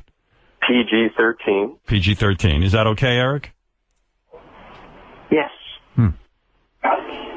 And on the improvise, Eric, it all depends. We don't, of course, want a 15-minute scene here, but I would certainly be open to a little. This is not the theater, so I'm open to a little bit of interpretation. All right. Are you ready, Eric? Yes. All right. What's up, Harvey? Just taking care of business. Well, that's what I'm talking about. Oh, wait. You got this girl to go out with this homeless guy. Hey, I'm not homeless anymore, bitch. I'm living with my new friend now. He sure does.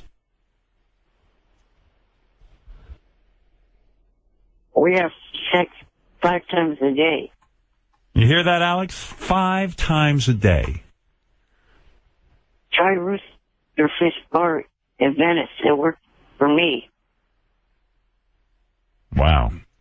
Well. 2 auditions, Robin. Huh. And now, poor John Strauss has to make a very difficult decision. He can only use one actor. Right. It's an embarrassment of riches. Yes. Eric, I know you're concerned about your SAG card. What is that dilemma? Well, it would be the same thing for Jeff, too. It's,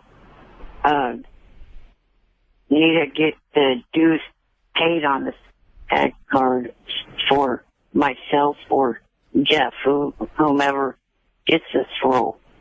In other words, to be an actor, you need a Screen Actors Guild card, and that costs money. Right. How much does it cost? I believe last time I heard it was $2,000 to $3,000. Wow. I was not aware of that. That's new information. That's you threw a curveball there. Wow. So that's $2,000 to $3,000 on top of the fee we'd be paying. Well, why doesn't Eric just take his fee and then buy his SAG card? I mean, that's what this is about. And then he'd have a SAG card and he'd be able to be in other movies. I've known a lot of actors who do that. Yeah. What does the movie pay, by the way? We haven't worked that out yet, but it'll probably be in that range, right around the range of the SAG card cost. Well, Jeff, that's what you would do, right? You would take the money you earn and buy yourself a SAG card, right? Not necessarily. Yeah, I don't think that's what Jeff had in mind. Jeff had a big party going on in that trailer. Lots of cigarettes, lots of beer. Oh, yeah. We were going to be buying some pot, buying some beer. Yeah, like with no regard to the future. That's what I like. Planning. A chair. But I have money. I'm buying a jet. It's for it.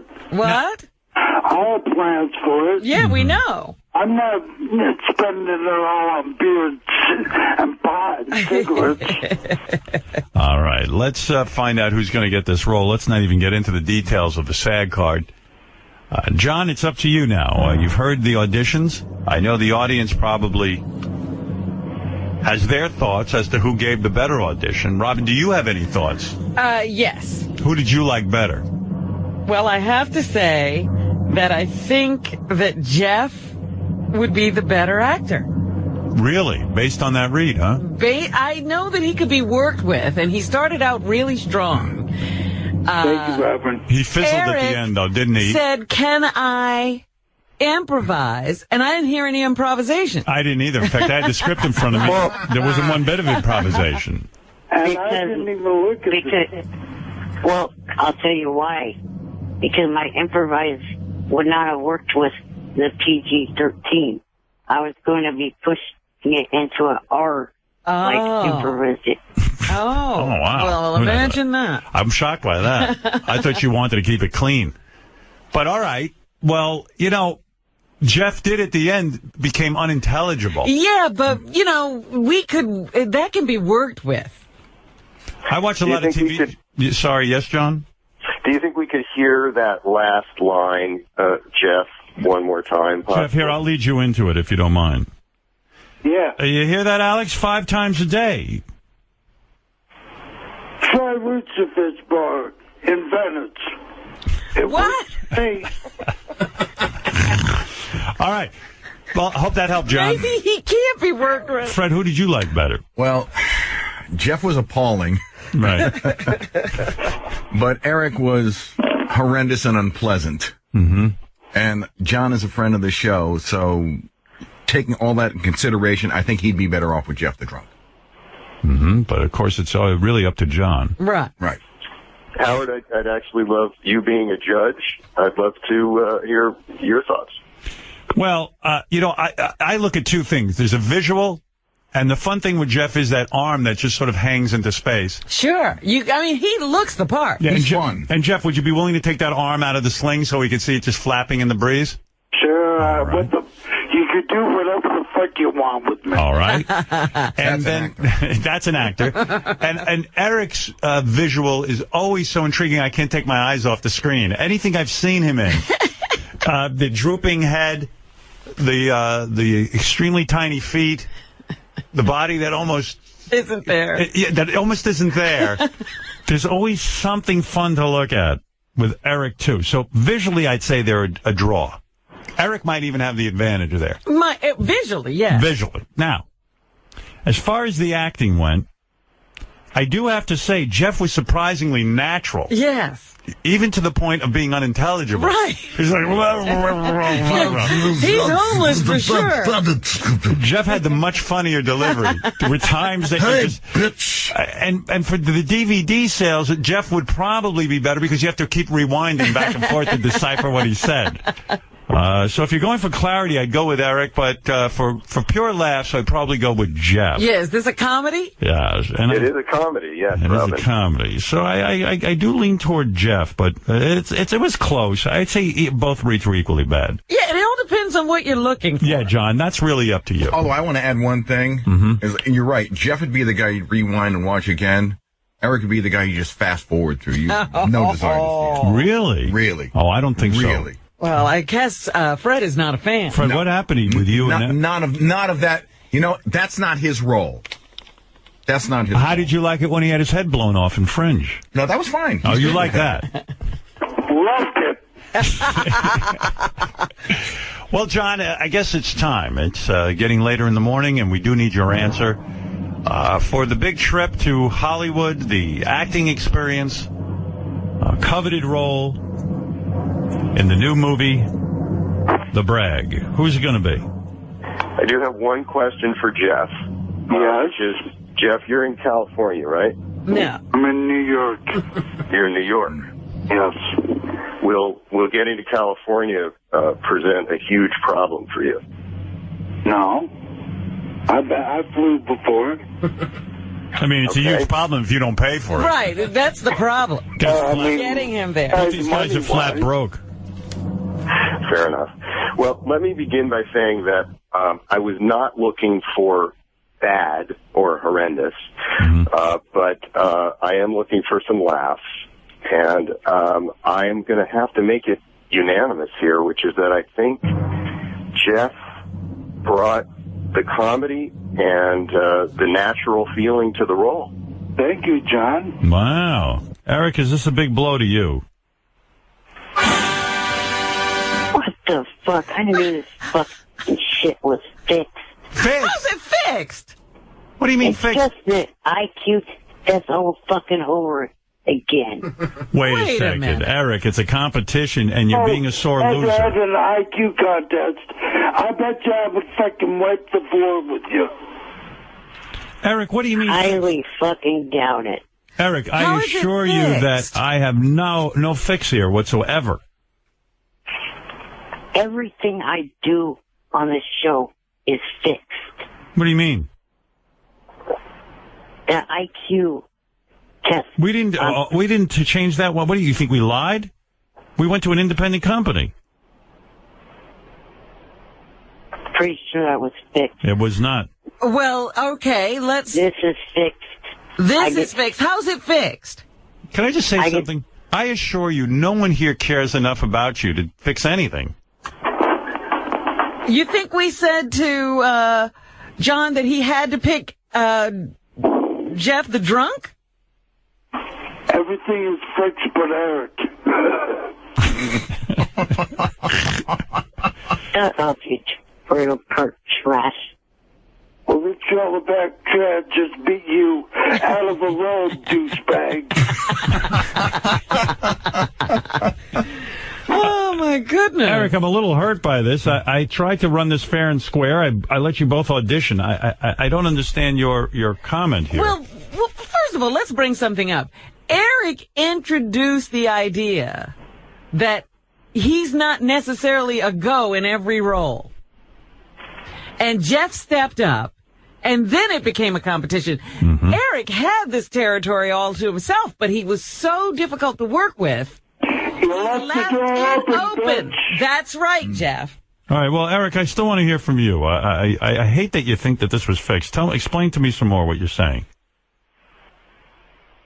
Well, not only is this, I've been stuck in a situation on this show I've fixed, but also other situations make me look like a fool with fucking prank phone calls and other shit like that. Like Jeff doesn't get prank phone calls, dickhead.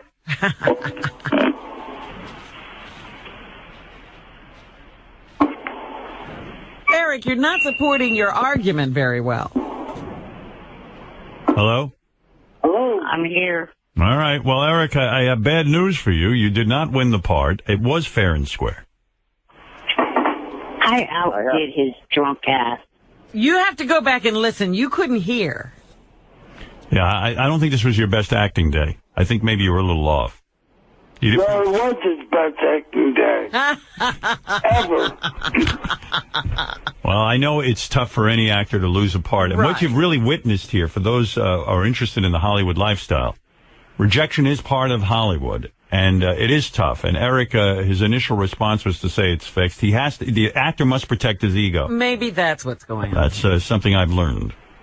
This is not an easy life for the actor, no. You have to be able to handle rejection, learn from it, grow from it, and bounce back. You blew it!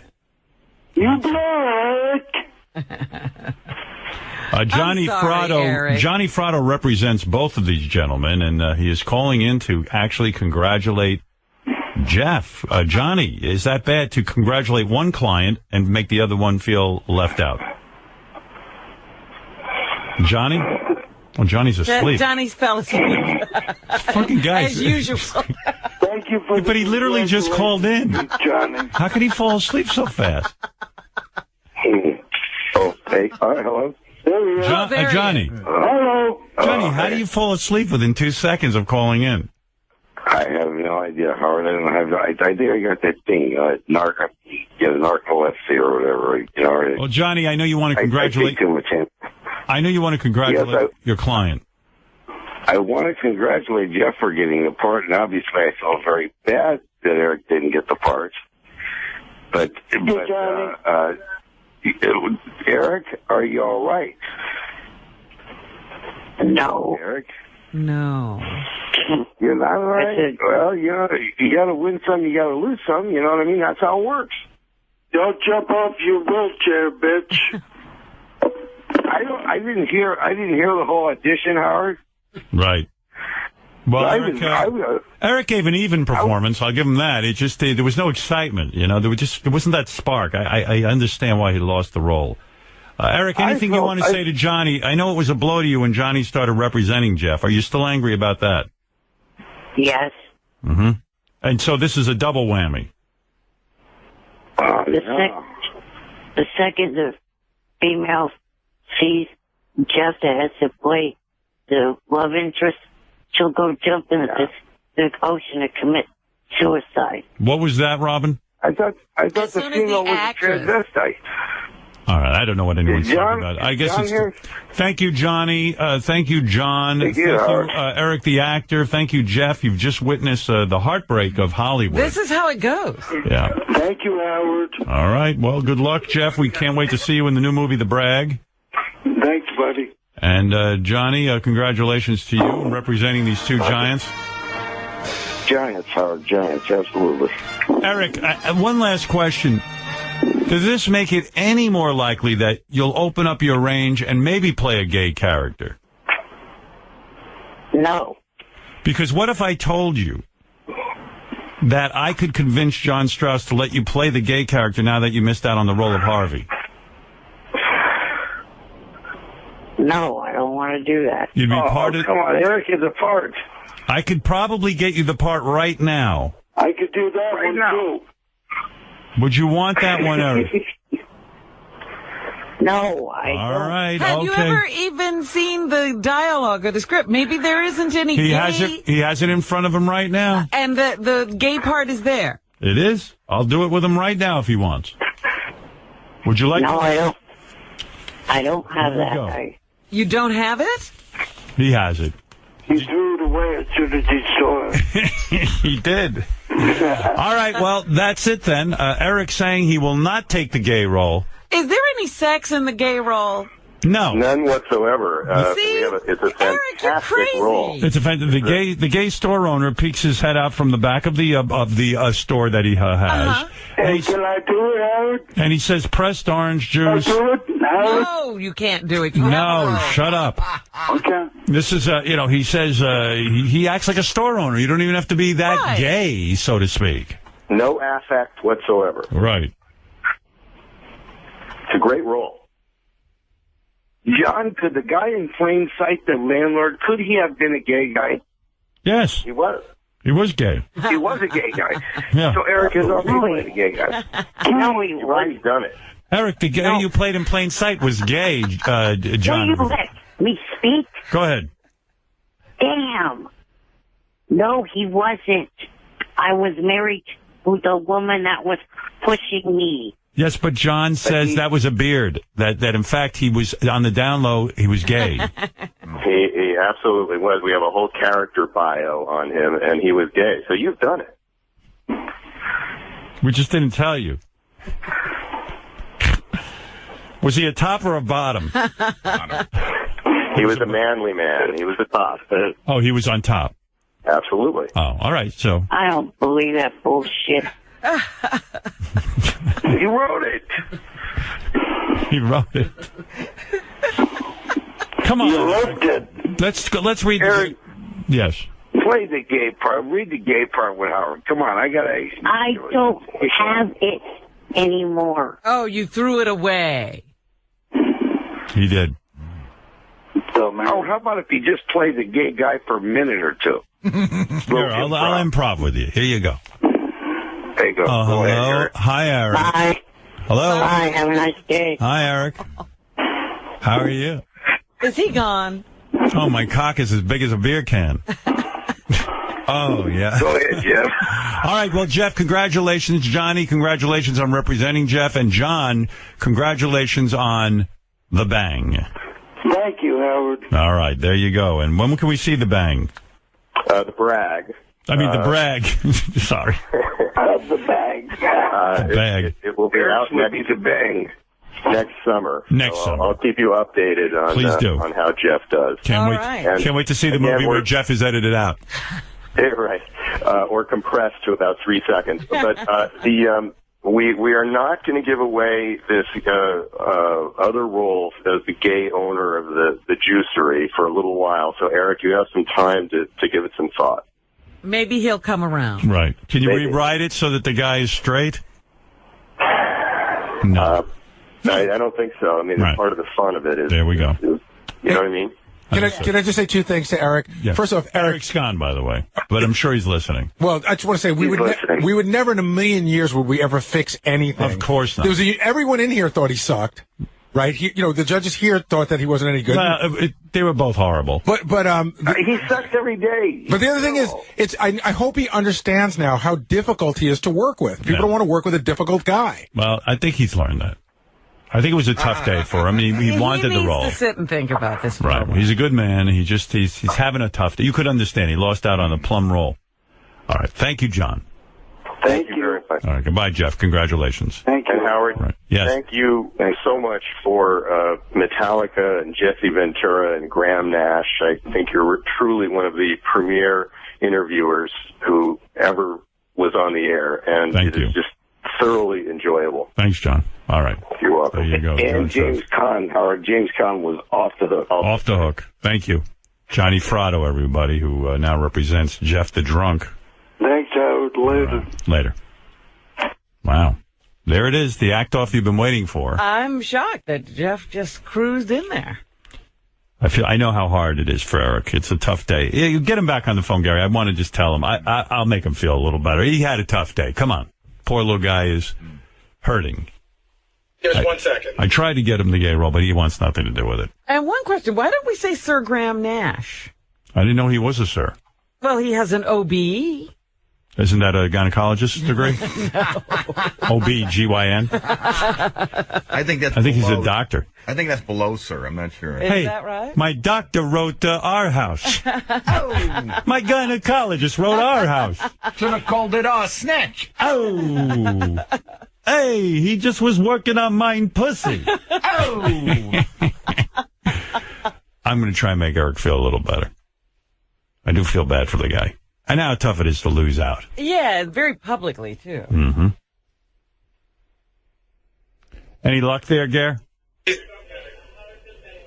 We just got him to pick up. Hold Good, thank you. Yes, I do want Paul, to. Line 20, thank is you. an MBE. I guess that's what comes with Okay. Sir. Hey, Eric, I do want to say, I really would never. Are you there? Yes. Yeah, I would never fix a contest, honestly. And I do enjoy your work as an actor. As you know, I've gotten you many roles. I know this is a tough blow for you not to get the role, but listen to me. There'll be other roles. Don't take it to heart. Jeff wasn't that much better than you. He wasn't What? good at all. Right. Rejection is part of acting, and listen, so what? When I hear of something new, I'll give you the call, all right? Well, there is something that, remember last year, the first, and from the FX series called Legit Yep. was offering me a role. Yes?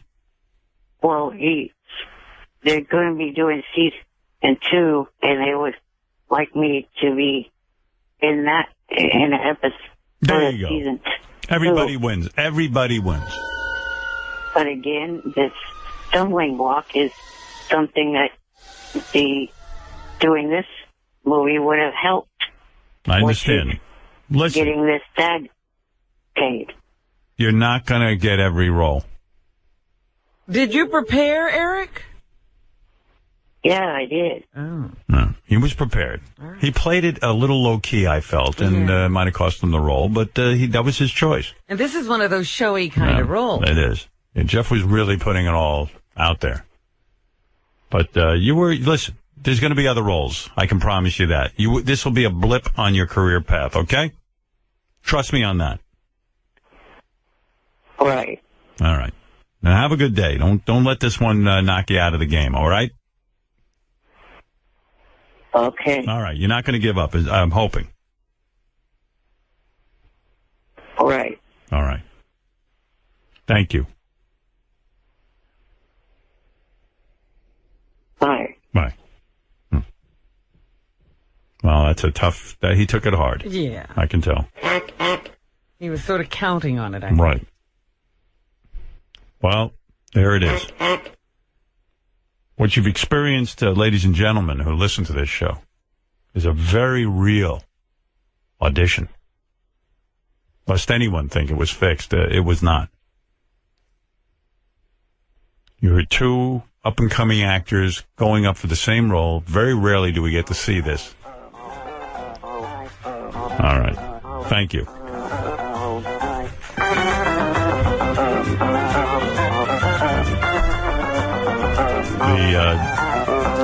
The theme song of Eric the Actor.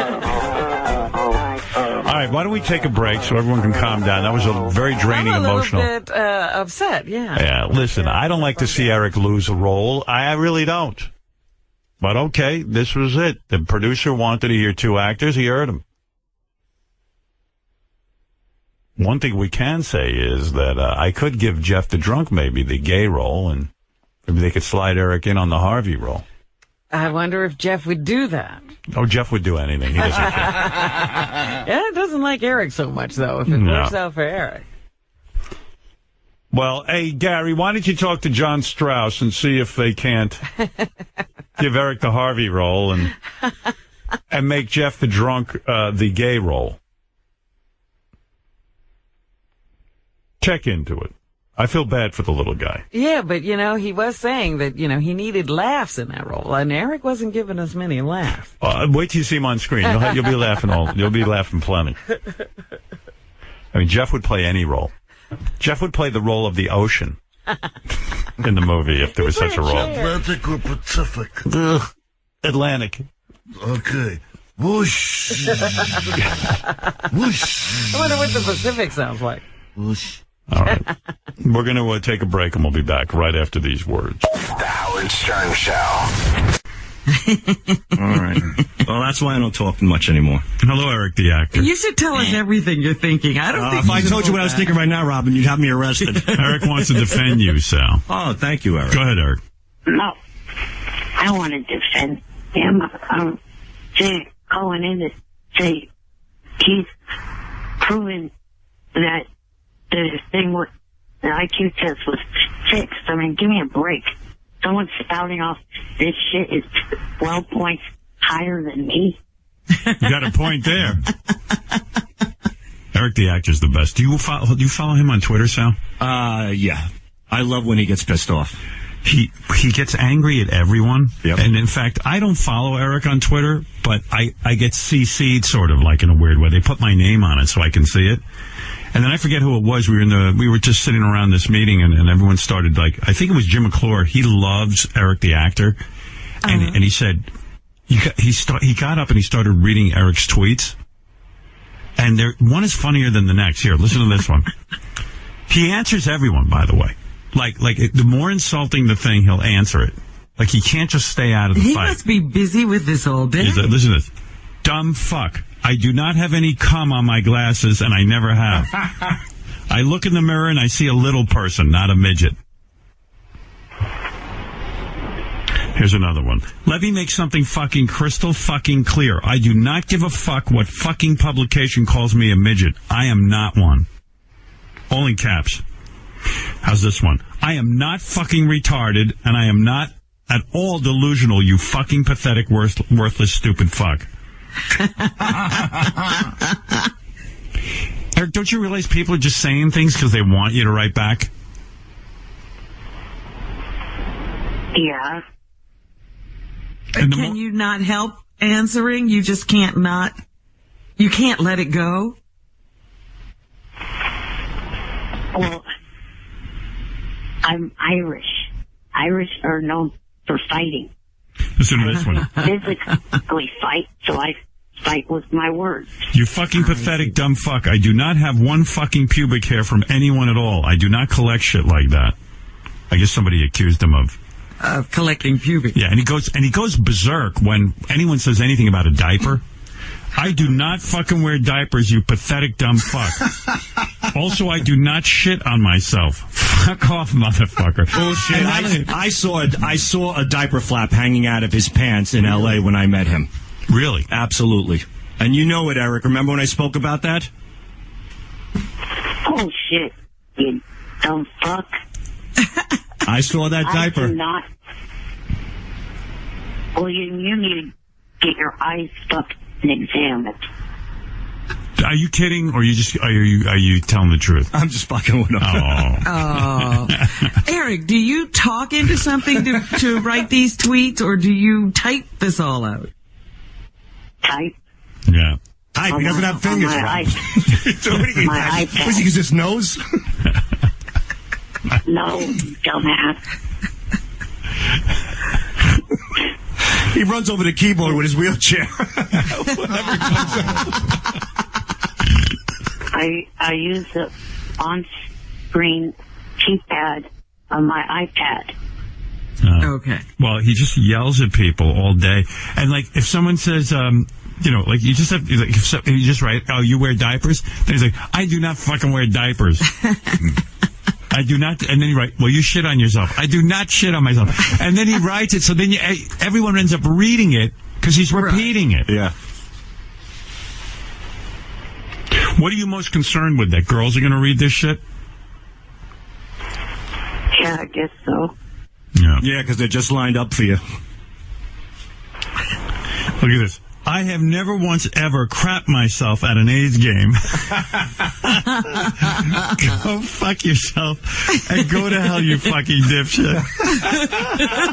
I've never crapped myself at an A's game. He tweeted last night, he got very upset because somebody said he's a jinx to the A's. Yeah. And he insinuated that the A's wouldn't be there if it wasn't for him in the playoffs. I am not... What? Gary, wanted to read what I said was, if I was a jinx, they wouldn't have made the playoffs. Meaning that if I was a jinx like they said I was, they would have been in last place. Right. Instead, they weren't. So clearly, I wasn't a jinx. So clearly somebody wrote him on Twitter that he's bipolar and he has a lazy eye. So you can just say whatever you want. So listen to this. I am not fucking bipolar at all. I am not a midget. I do not have a fucking lazy eye. Go fuck yourself and go to hell. Isn't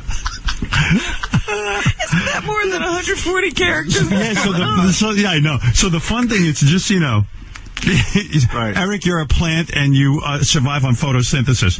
I am not a fucking plant, and I do not survive on fucking photosynthesis. I got one for you. A real one. JD's just telling me he got very angry, because someone accused him of being on the show Mama's Family. And what did he write? I was never on the fucking show. Mama's Family. You can just tell somebody wrote him that he was gay. So he goes, dumb fuck, I am not gay. And then he goes, well, you must have fucked guys. And he goes, I have never fucked you or any other guy in my life. I do not have any STDs and I am not a midget. So somebody wrote him, you're a bug-eyed toad. So he writes back, I am not, listen to this, I am not a bug-eyed toad. Go fuck yourself and go to hell, you pathetic motherfucking dumb fuck dipshit. Oh my Eric, do you have to answer everyone? No. Do you really think somebody's going to believe you're a toad? Like, the fun thing to do is, evidently you write Eric and just tell him that he's 2 feet tall, and he goes, you pathetic, stupid bitch. I am not 2 feet tall. I am 3 feet. Go fuck yourself and go to hell. I am not a midget. It's just unbelievable. No matter what, and it just... Does everybody write to him Eric the Midget? Because almost every tweet has, I am not a midget. I guess the other fun thing is to tell him that he lost to Jeff in the acting contest, because then he goes really berserk. But look at this one. Obviously, somebody wrote him and said he has tits. So he goes, shut the fuck up, you fucking pathetic dipshit. I do not have tits, and I am not a midget. Well, that settles it. But why is everything, I am not a midget? Do they all say you're a midget, Eric? Well, as I said, that the last time you said that, I said pretty much what they say. Oh. Whatever they say, he repeats, which only makes people want to write him more. Now everybody knows, yeah. This guy wrote, Eric, you are going broke. So he writes, bullshit, motherfucker. I am not going to fucking die miserable, broke, and alone. Also, I will be mourned. Fuck off now. I will be mourned. What that fucking pathetic loser keeps saying, that I will die alone, broke, and miserable. Why do you have to mourned? And not in a morgue? No, and not be mourned. Yeah. Well, but why would you write him back? I don't know. I just feel like fighting back with them. Yeah. You will not be mourned. But then you say it makes you upset. If somebody wrote me a tweet and said that you will not be mourned, I would laugh because, like, what do they don't know anything about me. But then he'll say, I have to get off Twitter, and he blames us for the people writing these horrible things because they upset him and his blood pressure goes up. Why do you get engaged? I don't know. All right. We're trying to rag on Sal, not you, right now. So yeah, let me Sal get back says to it. Apparently your IQ's a lot lower than mine, stupid. Yeah, at least Sal doesn't answer these people. Right. I'm smarter than that. And I know I'll be mourned. Sal's so excited now he can make fun of someone. Yeah. Poor little guy in a wheelchair. Boy, I feel Wait a minute, Eric. Have you had your bed lift off the floor? No, not even Eric. No. You should go to see Pat Robertson. He can grow your limbs. By the way, here's a fact that everyone will be interested in. How many I have the number of tweets Eric has written. Do you think it's over 10,000 or under 10,000? Jeez. I mean, 10,000. I was just thinking it would have to be about 10,000. So what do you think, over or under? I'm going to go slightly under. Under 10,000, Sal? I'm going to say 9,000. I'm going to say over, something. about 11.5. Fred? I'm going to say it's over. Well, the fact is, Eric has written over 22,000 tweets. Oh, my goodness, Eric. Wow. What an incredible waste of time. Jesus. You might be... They all contain you dumb fuck. Yeah, every one of them. No, I do try to, on occasion, write to someone like Mary or, someone else that I've met. But of course, when I do that, these dumbasses start harassing me and them. And Karen, there's, and then I sent them out, and then I have to. This is funny. Someone on Twitter. Somebody on Twitter must have called him a brony. That set him up. Listen, a brony, you fucking pretty much. That dick loser. Listen, all you fucking pathetic dumb fucks. I am not fucking in any fucking stupid ass brony groups. Those people are fucking sick in the fucking head. They fucking all need to be thrown in padded cells. Go fuck yourselves and go to hell, fuckers. Let me throw in 3 more fucks. Yeah. And what's with all the cursing, Eric? Like, it just shows you have a poor command of the language, really. Speak up, dummy. Oh, now stop. Shut up, dumb fuck. He's probably changing his diaper right now. No. Not now. That's it, 7:30. The other reason why I called was about the contest last week, the Act-Off. The Act-Off. To show that I I gotta go. No ill will towards losing towards or with Jeff. I've asked Joni to start a Kickstarter account. Eric, I gotta go, but thank you. Okay, goodbye. Eric starting a Kickstarter account? Yeah. I don't know. What for? I'd like to start kicking him right now. I love Eric. Kick me off a cliff. What's nice about the show is that when you've had enough of Eric, you can hang up on him. Yeah. Because he can get I really... wonder what he's raising money for. I don't know. You can call him That's off a call for another day. I'm going to give you his phone number. You can call him off the air. Now, he'll call tomorrow and try to say it again. You've said a lot. Yes. You've said a lot. It's been great. And I thank you for that. Thank you. Eric, the actor, just wants to say a quick hello to you. He's a fan of yours. Oh, my gosh. Yes, Eric. Good morning. Good morning. I was wondering, is the big redneck vacation coming back on CMT? That's a good question, Eric. I don't know for sure if it's coming back. That's a show we had on CMT, and we had Riley Martin on it. Right. Remember that weird show? Yes. Oh, I don't know if it is. I hope so, but we'd love to have you on there. Yeah, as an For actor, real. would you tell Eric that it's okay to play gay characters? I 100%. I mean, I played pedophiles. Come on. That's taking it one step beyond. Explain to Eric that we know you're not a pedophile. Exactly. If you play one. Right, absolutely. And nobody thinks you are. I feel, Eric, I root for you. I want you to do well in this business. But playing a gay character it doesn't, you got to, you have to do it. I know Chuck Zito came to one of my shows recently and said, I would never play a gay character either. He won't. Well, he can't. He's got a That's whole true. image. He's like but an action hero. But it would be great if he did. It would be great if Arnold did. Right. It'd be great if Arnold played a Nazi. Right. How great would that be? It would be fantastic. Because we know he's not a Nazi. Right. But yet people have said that because where he's from. He's sensitive. And he could win an Oscar. Right. A gay Nazi. Eric, do you hear what Tom is saying? You need to do it. You need to do things that are not you. Do the hard things. You're not gay. Eric, what do you say to that?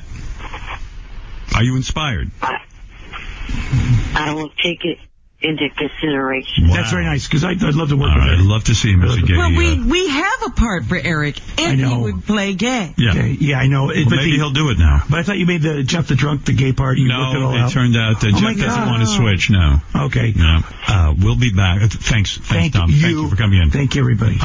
We'll be back right after. And Eric, thank you. Thank you, Eric. Okay. Have a good day. Okay. Oh, my gosh. Okay. He's okay. I'm going to work with him. I'll take it. He needs a 12-step meeting. Just for whatever. Right. I mean, not that he has a problem. No, but he's just got issues. He's got issues. Yeah. Get him in there with the guys of Vince Stagg. Great. Tuck him up. Eric, the actor, is on the phone. Yes, Eric. I just want to say, thanks for putting me on with Tom Arnold yesterday, but the other thing earlier. By the way, Eric, I have to say, thank you for reminding me. I thought Tom Arnold yesterday was on fire. He's always a good guest. One of the best guests ever. I got to put him up in the top 5. That fucking guy comes in and knows how to do radio. Fire! He just lets it. I mean, that story about him and Dax Shepard going to the same gynecologist with the gynecologist and talking about the gorgeous gynecologist, and they take pictures of the gynecologist's ass while and exchange them while she's examining their wives. I mean, right.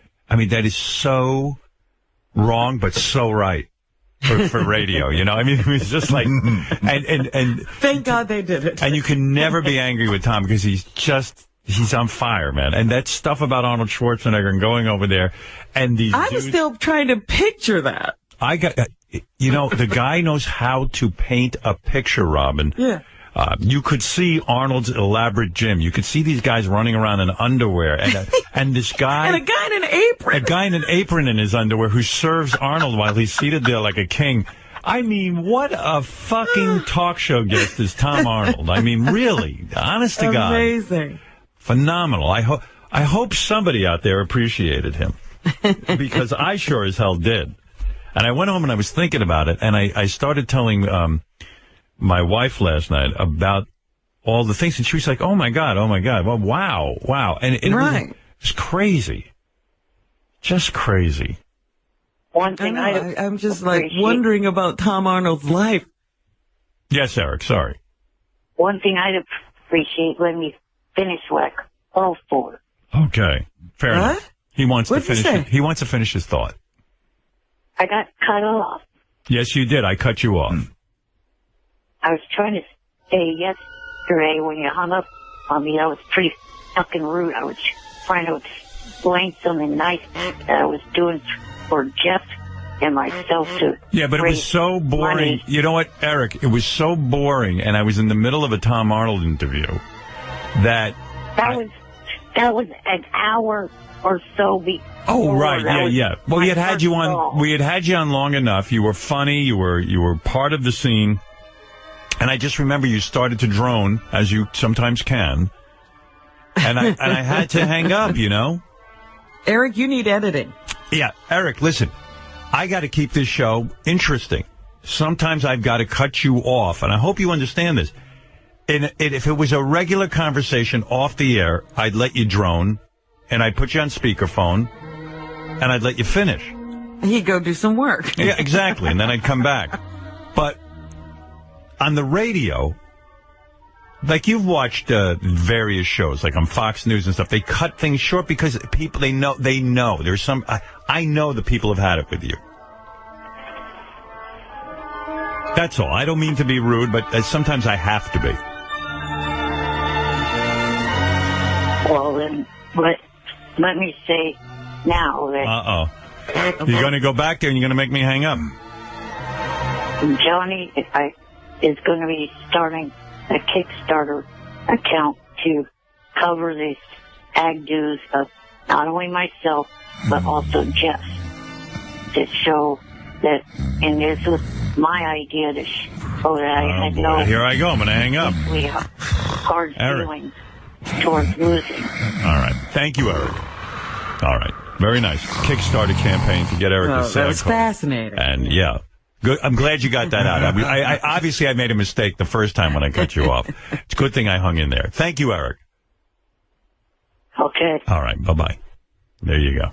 See, Robin, I was wrong. That was really interesting. You know, I'm glad he got that out. Yeah, I made a big mistake. All right, let's see. Oh, geez, Eric the actor's on the phone. You know, I got so many hate mail about Eric yesterday. People really do not like hearing Eric on the air. It's so weird to me because I love when Eric calls in, but sometimes when I listen back to it, I'm not that thrilled with it. I know what you mean.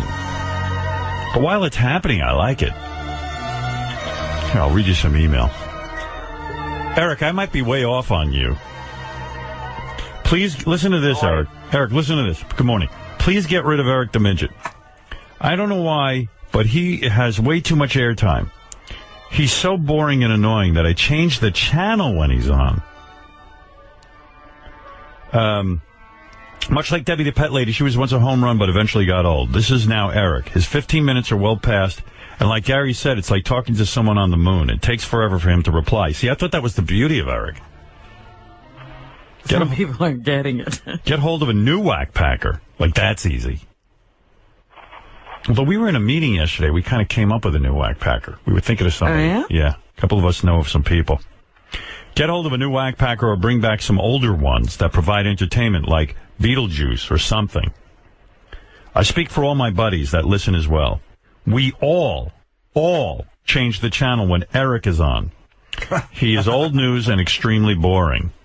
What are we going to do about this, Eric? Now they're all a bunch of worthless dumb fucks that go fuck themselves and go to hell. I thought it was real strong the other day when we read Eric's tweets and how ridiculous they are. I don't know. Just, you know, with Eric, it's hit and miss. This is my theory on Eric. You never know what you're going to get. But I'd rather have a world with Eric, even with some bad appearances, than a world without Eric. What do you say, Robin? I've always enjoyed Eric. And I believe that we should keep with him. Fred, what about you? Do you think Eric has done his best work on the show? I think his best work is yet to come. Really? Yeah. Wow. I think he's only going to get better. Benji, do you sense he's burnt out? No, not at all. You enjoy him still? Yeah, I love him on the show. Right. All right. What do I feel? I like him. Otherwise, I wouldn't even put him on. I mean, I like him.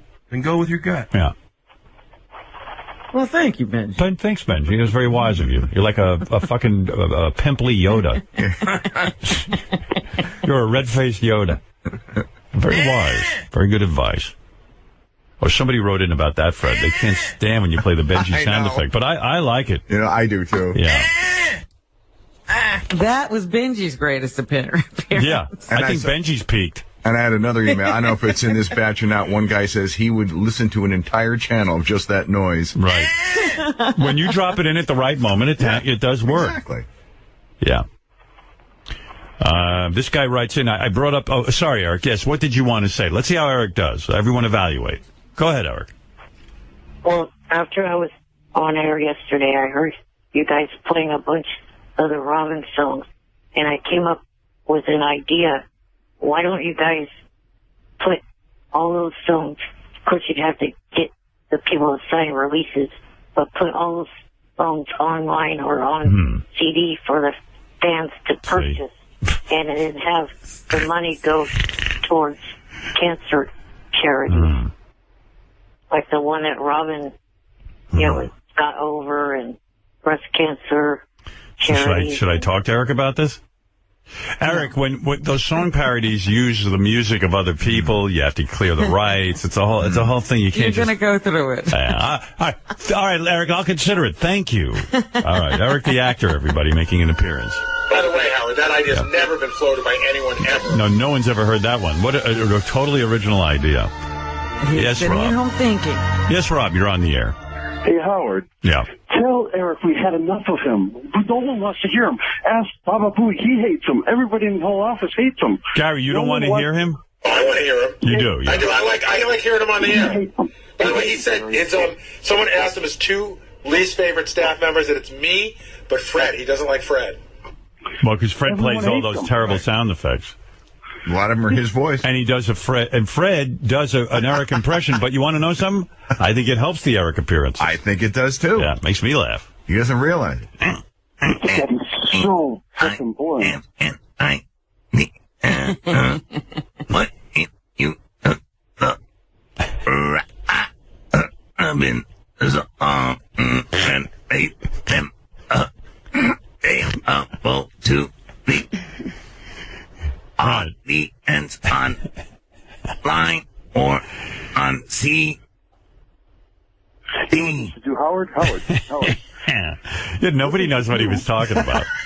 Howard, what they should do is they should have Jeff the Drunk. Whenever Eric's on, you have to put Jeff the Drunk on at the same time. That makes it interesting. All right, Rob, thank you.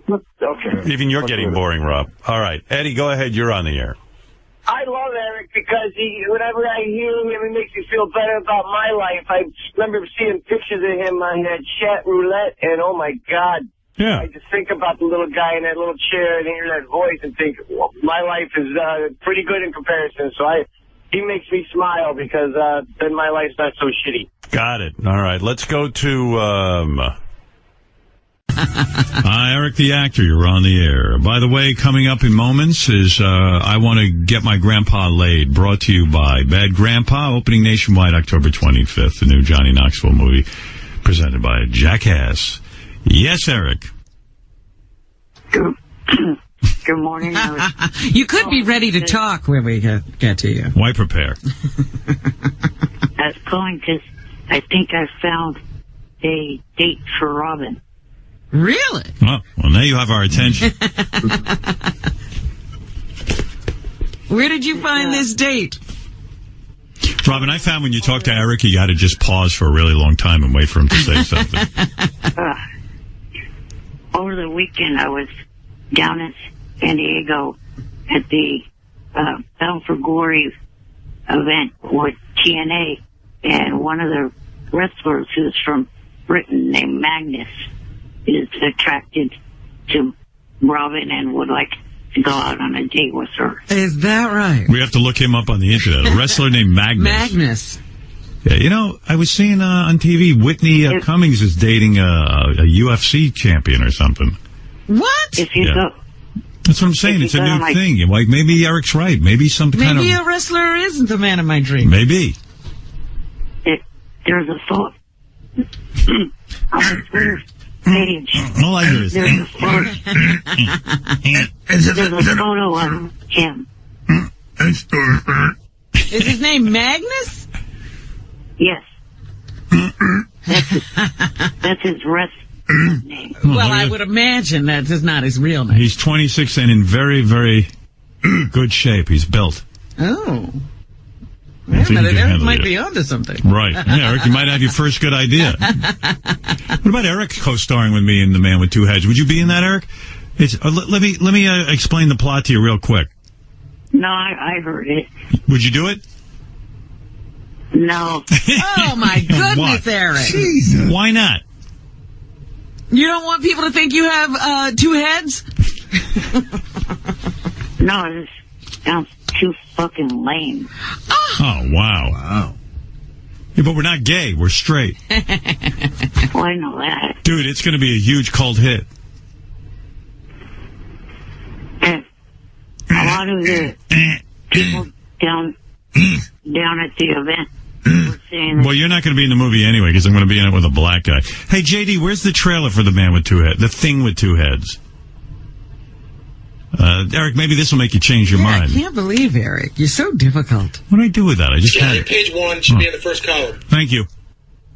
Here, listen to this. It seemed like a good idea at the time. The white bigot was dying, and the black soul brother needed time to prove his innocence. More power to you, brother. I want to transplant my head on a healthy body. I think I like to donate my body to science after all. So they transplanted the white head onto the black body. Who would have suspected that neither would care for the eye? I like that they make it like onto the black body, but the black body still had a head. Right. It's You not know? a body. It's a guy. Right. Idea too much. What are you guys doing to me? Shut up. Where's the rest of you? We are joined together temporarily.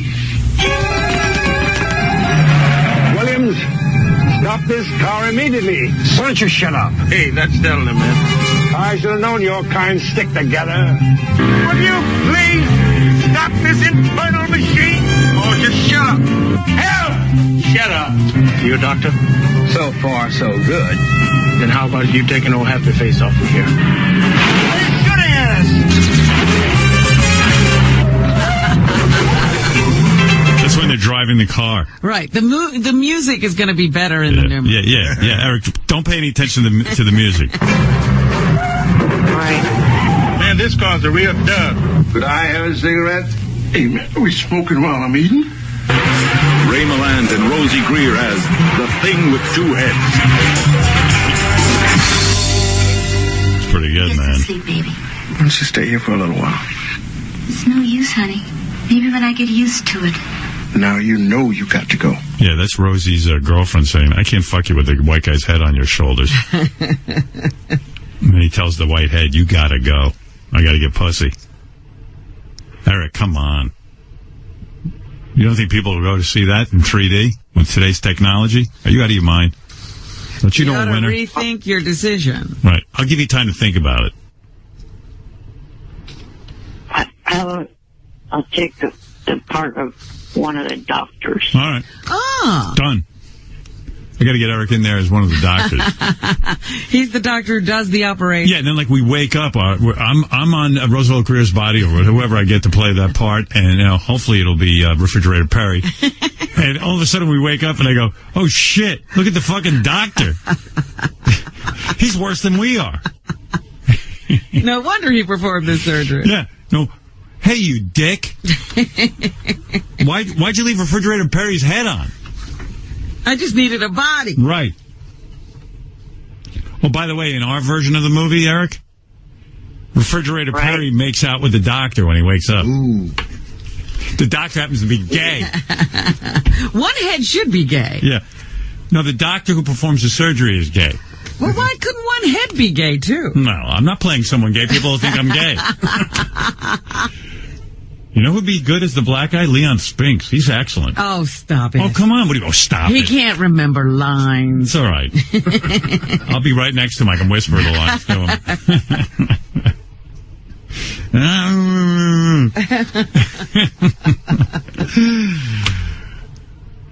All right, Eric, I have you down as a doctor. We'll see. A lot of people were saying they enjoy me being a part of this show. Not the email I get. Yeah, what do you read? Yeah, where did you read that? Well, that's what I was hearing from people that were down in San Diego. I see. Okay. All right, well, that's good to hear. All right, thanks, Eric. Take it easy. Bye. Okay. All right, Robin. Eric out there looking out for you, trying to get you a he's date. getting me a date. Did you look the guy up? I did look him up. You like it? He's a very handsome guy. Yeah. Sure. I see Marianne from Brooklyn's on the phone. Somebody wrote me an email yesterday. I can't even find it right now, but it was like, Bobo's a fucking suck ass, and so is Marianne. Keep him off the air. Let's see. I'll read you some stuff. Too early for Eric the actor? Never. I don't think so. Looks like he's got an interesting agenda. I'm kind of sucked in here. Yes.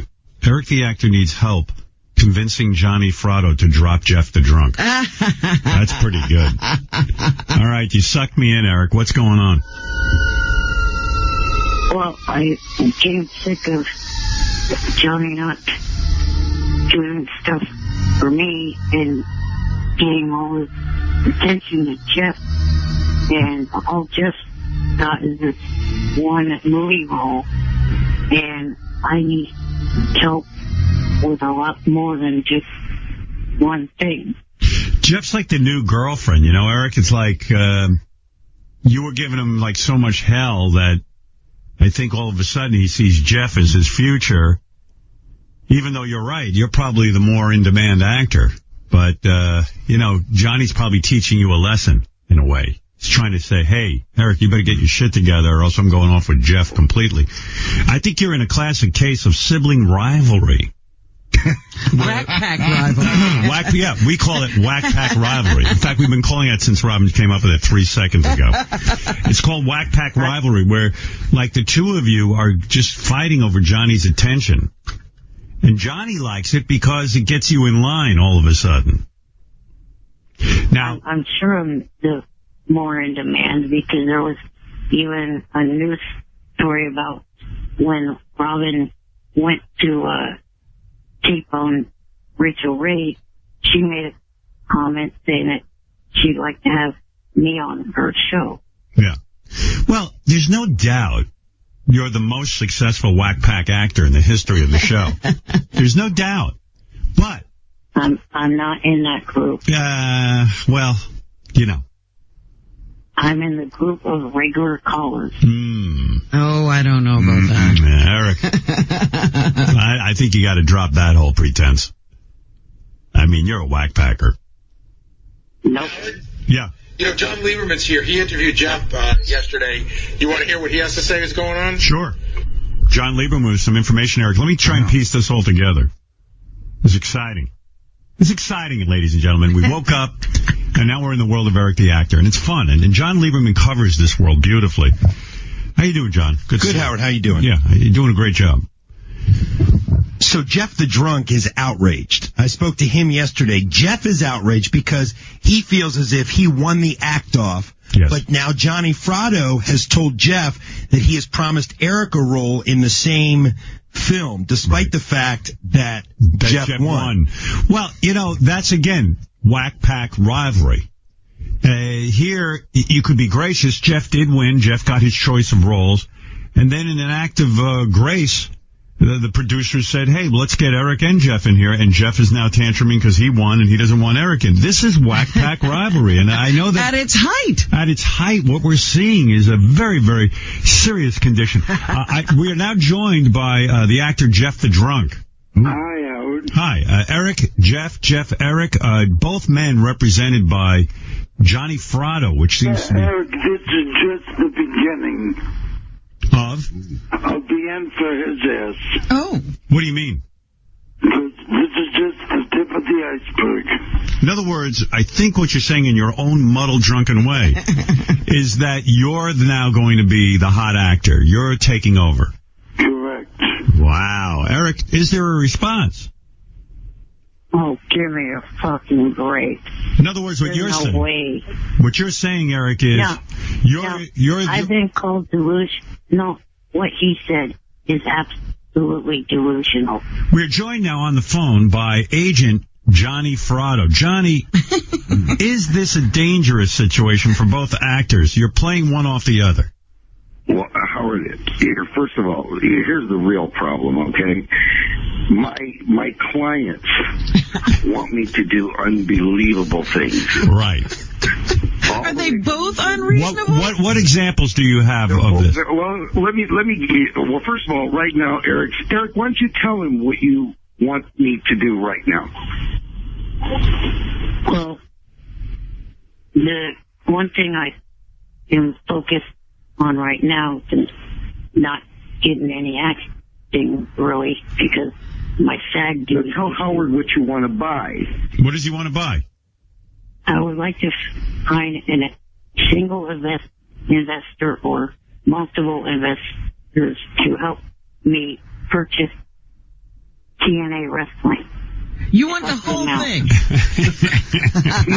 In other words, he wants me to raise money. Well, why not, Johnny? I mean, Eric is a TNA fan. He has feelings of actually running that organization. They're probably in trouble. This is an excellent opportunity for investors to buy. I guess Eric would be a minority owner. Minority? How's he going to own anything? Well, he's going to through his services. If Eric's involved, everyone's going to tune in. Yeah. Well, let me tell you what. He wants to run it, and he said that he could make a tidy profit for whoever invests for them. Tiny. But the part I like the best is that he offered a 20% discount to the investor on all beverages and food. So I think that... wait till I get to Jeff. Now, that's just Eric's demands. Now, Jeff's demands are a little bit different for the movie with John. Oh, it's Jeff also... I don't, why are you doing this, John? Yeah, it seems like a terrible waste of time. Hey, by the way, I don't know. Hey, hold on, Johnny. Hey, Gary, by the way... Gary, my monitors aren't working. I don't have any monitors on. Did they just go out? No, they're just not on. Okay, let me check and see what's going on. Yeah. Is Scott in charge of that? Not on. Sorry, Johnny, I got my own problems. You know. I'm sorry, which monitor are you talking about? My left and my right monitor. Oh, okay. Which monitor? Come in and look. Gary was fucking coughing like a storm this morning. Oh, really? Oh my God! And then I was thinking of having a bottle of my water, but he was positioning his head right over my these two monitors. All right. Howard, I just 15 minutes ago, I just got threw up on by a fucking 5-year-old.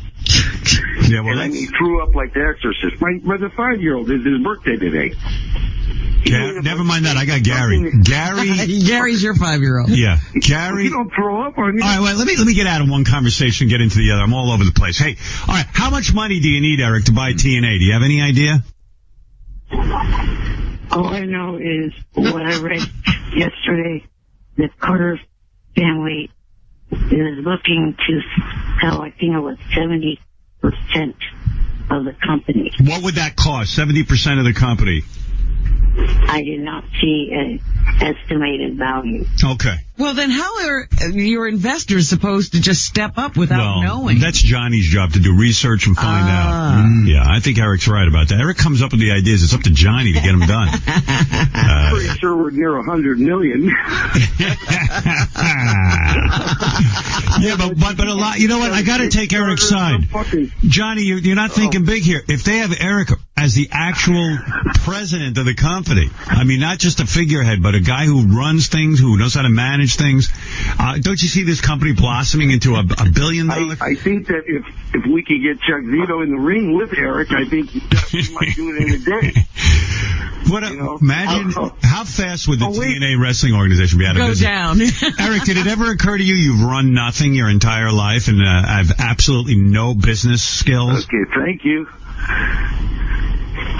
It's easy. You think it would be easy? What, Eric? Out of respect and friendship with the current president of the company, I would still keep her in the position. And I would just take a little bit of a smart, though. That's a smart move, right? You know what I learned, Eric? I don't know if you even know this, John. Eric used to be a travel agent. Like how long were you a travel agent, Eric? I didn't know that. Only about a year. A year. So his whole experience in business is being a... Can you imagine? I'd like to go to Hawaii. How could he even be a travel agent? He doesn't travel. Here, I'll show you how it sounded. Hi, I'd like to go to Hawaii. I was more... Eric, did you have one regular customer? I mean, was there anyone who was... Somebody who called him again and again? But can you imagine him on the phone to the public? It must have been fucking insane. Oh, yeah. Fuck you. I was more a sales rep. What does that mean? Oh, God, even worse. The company was owned by a couple that went to my parents' church. And I was just a sales rep. I wasn't a full-fledged agent because you had to actually go through classes. So as a sales rep, you're saying, Jeff, you're saying that Eric was a doorstop at the travel agency? Yes, that's what he's saying. Can you imagine Eric at a shareholders meeting of TNA if he was in charge of the company? There's so much going on. Eric, were you able to go places in terms of, I know that in the travel business, you have to go sample a lot of the resorts and places that you recommend to people. Were you traveling to these places and being wined and dined? No, the only 3 trips I helped arrange was my own family trip, a trip for my uncle and aunt, and a trip for my teacher, my high school. So only people who felt bad for Eric. And felt bad, yeah. Oh, my God. Johnny, thank you. It's just getting a little too confusing. I'm gonna say goodbye to Johnny, and I'm gonna wrap things up with Jeff and Eric. Thank you, Johnny, and we all empathize. Wait a minute, Howard. You got to hear Jeff because we have to. Yeah, we're gonna get there. Johnny, thank you. Johnny Fratto, everybody. Poor Johnny. Yeah. Johnny has so much to say. He gets frustrated. What is Jeff's demand? Or if you wanted to know that, why? She hang up on Johnny. We have Jeff. I hung up on Johnny because Johnny's so frustrated with the two of you that he can't stop talking. He's trying to get about 50 points out. Jeff might have fallen asleep because we've learned that Jeff isn't drinking much anymore, but he smokes 6 to 8 bowls a morning now of pot. So we might want to even consider Howard changing his moniker because this is a story that we're breaking today is that Jeff now wakes up and smokes 6 to 8 bowls and doesn't drink most days. Wow. So he should be more laid back. Oh, isn't pot expensive? Where's he getting the money for that? It's just, it's just leaf weed. Leaf weed? What does that mean? Because people around here grow it. Oh. And so I just get the leaves. So you actually, grow your own? No, I didn't. No. I didn't say that now, did I? Friends of yours grow, and then they... You trying to get me in trouble, Howard? No, but you're saying friends up there grow, and you just kind of pick it wild? Yeah. Yeah. Do you dry it and all that stuff? Yeah, well, yeah. I get the leaves. Yeah. Whatever that means. I thought all pot was leaves, but what do I know? No, it's not. You get buds. Buds. That's what good stuff is, the buds. Yeah. Hey, the director of the movie just sent me Jeff's list of demands for what he needs when he's on set. Let's see. Wow. Well, Jeff, you're becoming an asshole, huh? Let's see. No, I'm not. He's always been an asshole. What are you talking about? 2 cases of Budweiser long neck. 2 cases of Budweiser long necks per day. 2 cases a day. A day? Yeah. Think somebody's an alcoholic? 4 cartons of Marlboro Reds. 6 ounces of California Kush. He even demands pot? 7 packs of Easy Rider rolling papers. Enough Coke to carry him through the entire time. I'm praying he's talking about Coca-Cola. Coca-Cola? Yeah. The guy writes, and I thought Eric was a problem. This is a whole new vortex. You know, Eric may be right. In addition to the fact that I might never produce another movie if I give into most of this. Johnny even says we're in felony territory here. I might have to consider the little guy. So, Eric, you might end up with the part anyway. Yeah, Jeff, why are you talking yourself out of a part? No, we were just having fun. Come on. All right. God. Yeah, well, I wouldn't send out too many letters like that. No. Come on now. Yeah. All right, well... Okay. Eric, thank you. Jeff, thank you. Johnny Fratto, thank you. And Eric can't get in the part, so fuck you. Shut the fuck up, trailer boy. Fuck you, bitch. All right. Well, there you go. Did you guys see the email I sent about a dating game with Robin and 3 wrestlers? Oh, shut the fuck up, This is how he's going to promote his new company. I can answer that. Yeah, go ahead. Yeah, I did. I saw it and I ignored it. All right. What does he want to do? He thinks that there's one wrestler that wants to date Robin, and then he found another wrestler that might want to date Robin, so he thinks we should put together a Robin wrestler dial-a-date. No, I'm not interested in that. There's a total of 3 wrestlers, you idiot, not 2. There's 7. Say goodbye. And you say that I can't do math. You can't even count to 3, Gary. Want another Eric fact? Sure. Eric was on the yearbook staff of his high school. Like, he was the guy in charge of putting the yearbook together.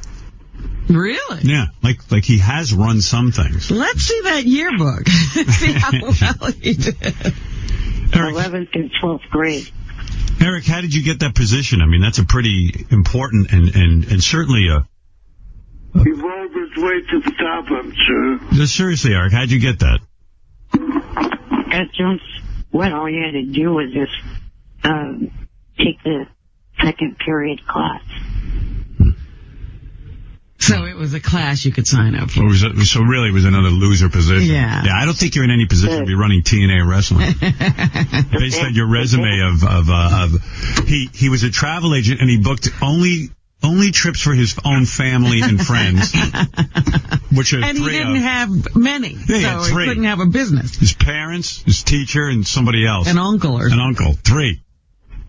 The band teacher also did yearbook and chorus. The band teacher. Were people mean to you in high school, or were they nice? Like, I think by the time Eric went to high school, there was a lot of those after-school specials where you get taught to teach handicapped people nicely instead of goofing on them. I think he did all right. I thought he was an asshole. Eric, were so people nice to you in high school? Like, were you sort of like friends with everyone? Yes, I didn't have to deal with harassment until I started calling this show. Right. Yeah. No, because I remember, like, in my high school, there were a couple, like, handicap cases like Eric.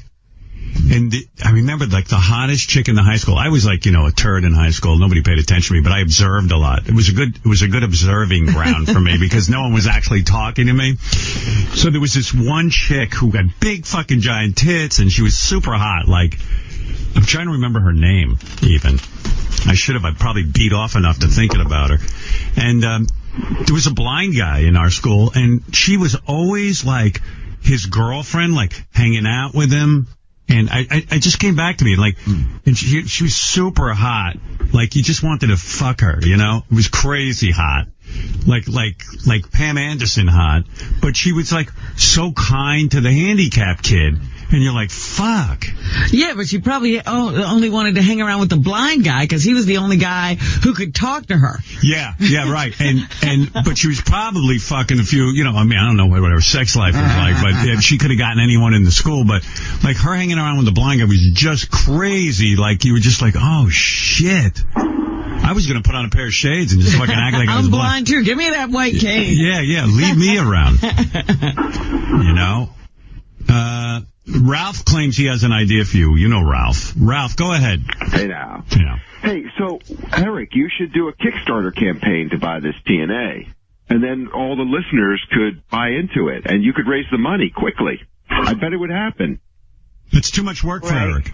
God, wouldn't you love to see him own a company, Howard, and run it? Oh, man. Run it right into the ground. Yeah, like TNA Wrestling has like $100 million value, and then like Eric takes over a year later, it's worth like $8. $1. Right.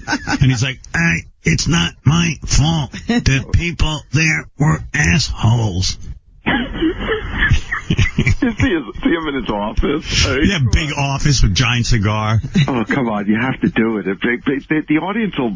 I'll buy into it. And you know he'd be the worst fucking boss. Like, he's firing everybody every day. Fuck you. Fuck you.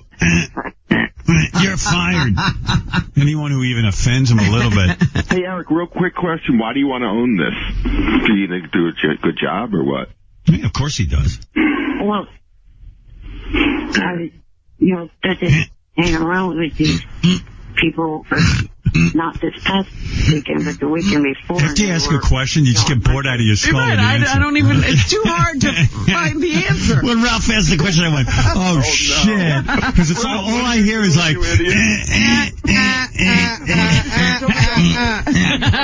He hung out with him. It's a great answer. He hung out with him last weekend, so now he wants to buy the company. Yeah, like he watches TNA Wrestling now. But, he thinks big. You got to admire that. Yeah, right? Everything he does is usually too much for him. He can't run a company. The day after he takes control, he'll be, I can't do this. Yeah, you'd be miserable, Eric. Robin is so right.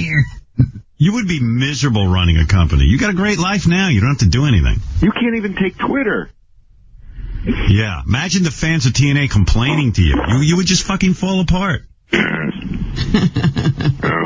I didn't realize that. Foiled again. What do you think of what I'm saying, Eric? I don't know. I mean, I just want you guys refer to me as ungrateful. I'm trying to show gratitude to a company that treated me really well. You want to buy them and ruin them? That's some gratitude. Wow. I love you. Let me ruin you. That's some gratitude. He's going to have the fans buy TNA Wrestling for him. Wow. And then he's going to wreck it. Can I be your buddy? Eric does have a point, though, because I never heard of TNA Wrestling before, Eric. Yeah, but somebody must be into it. We just actually have a fucking brain in our head and understand that wrestling is a complete fake thing, and we don't give a shit about it. I understand it's fake, too. It's not even the good wrestling with Vince McMahon. It's like some other bullshit wrestling. Right. If you're someone that enjoys sports and entertainment, it's something that appeals to you.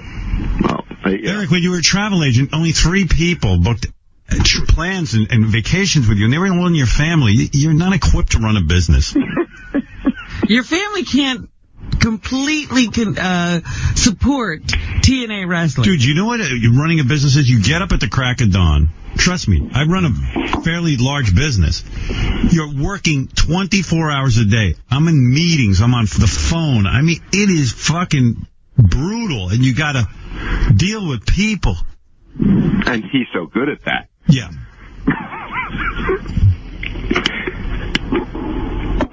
You are a people person.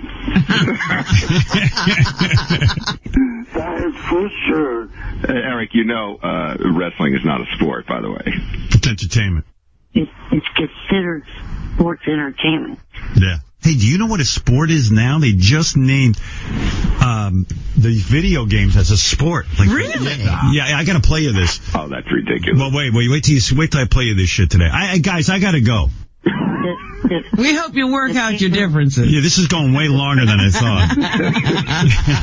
Wait, one quick suggestion that's serious for Eric. Since you're so into this wrestling stuff and you want to, why don't you just like start your own little, not to make a joke, but start your little company where you have, you have wrestlers. Like make your own little. It's not a bad idea. Why don't you start small and not a pun, but like really, why don't you just start with 1 or 2 wrestlers? Managing Have your own instead of buying a whole $100 million, investment. In fact, if you're going to buy something, why don't you buy Sirius XM? You probably can put it together. It's so funny. Like, yeah, first thing I do is I ban Jeff from calling. See, now that's not good for the company. Not good business. See, Eric, you don't think the big picture. Jeff's right. He doesn't think the big picture. You don't start banning people. You need to bring customers. You're very emotional about this. That you can't run a business on emotion.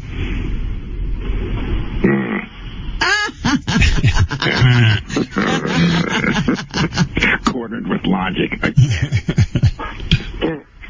The pay-per-view I went to had 3 guys get injuries in 3 separate matches. Who gives a fuck?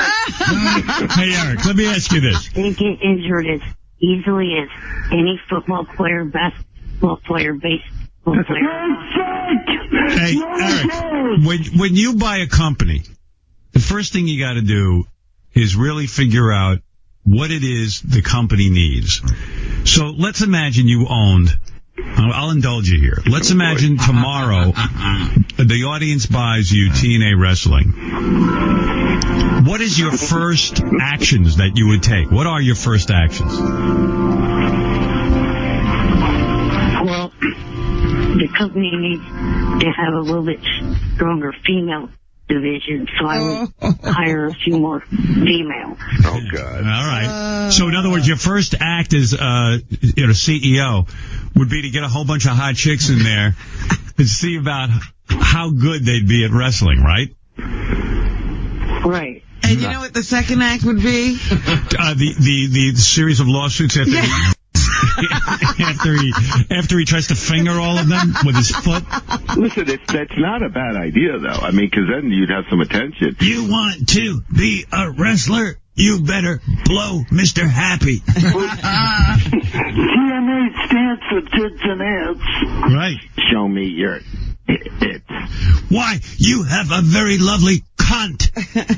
Why does your cunt look like a penis? By the way, I just want to know why is it called TNA and there's no chicks in it in the first place? There's chicks, but not enough. There are. But they've got, I think, only 7 at the moment. I got to tell you, Eric might be onto something. He knows their roster. I smell the value of the company going up. All right, so I got to go. It's enough. They're weak in the female department. Hanging around with all of them. One of them said I was cute. Oh, God, now he wants to buy the company. Oh, my God. Eric, you're amazing. I'll be your boss. Here, wait. What guy was it? One of the wrestlers thinks they're cute.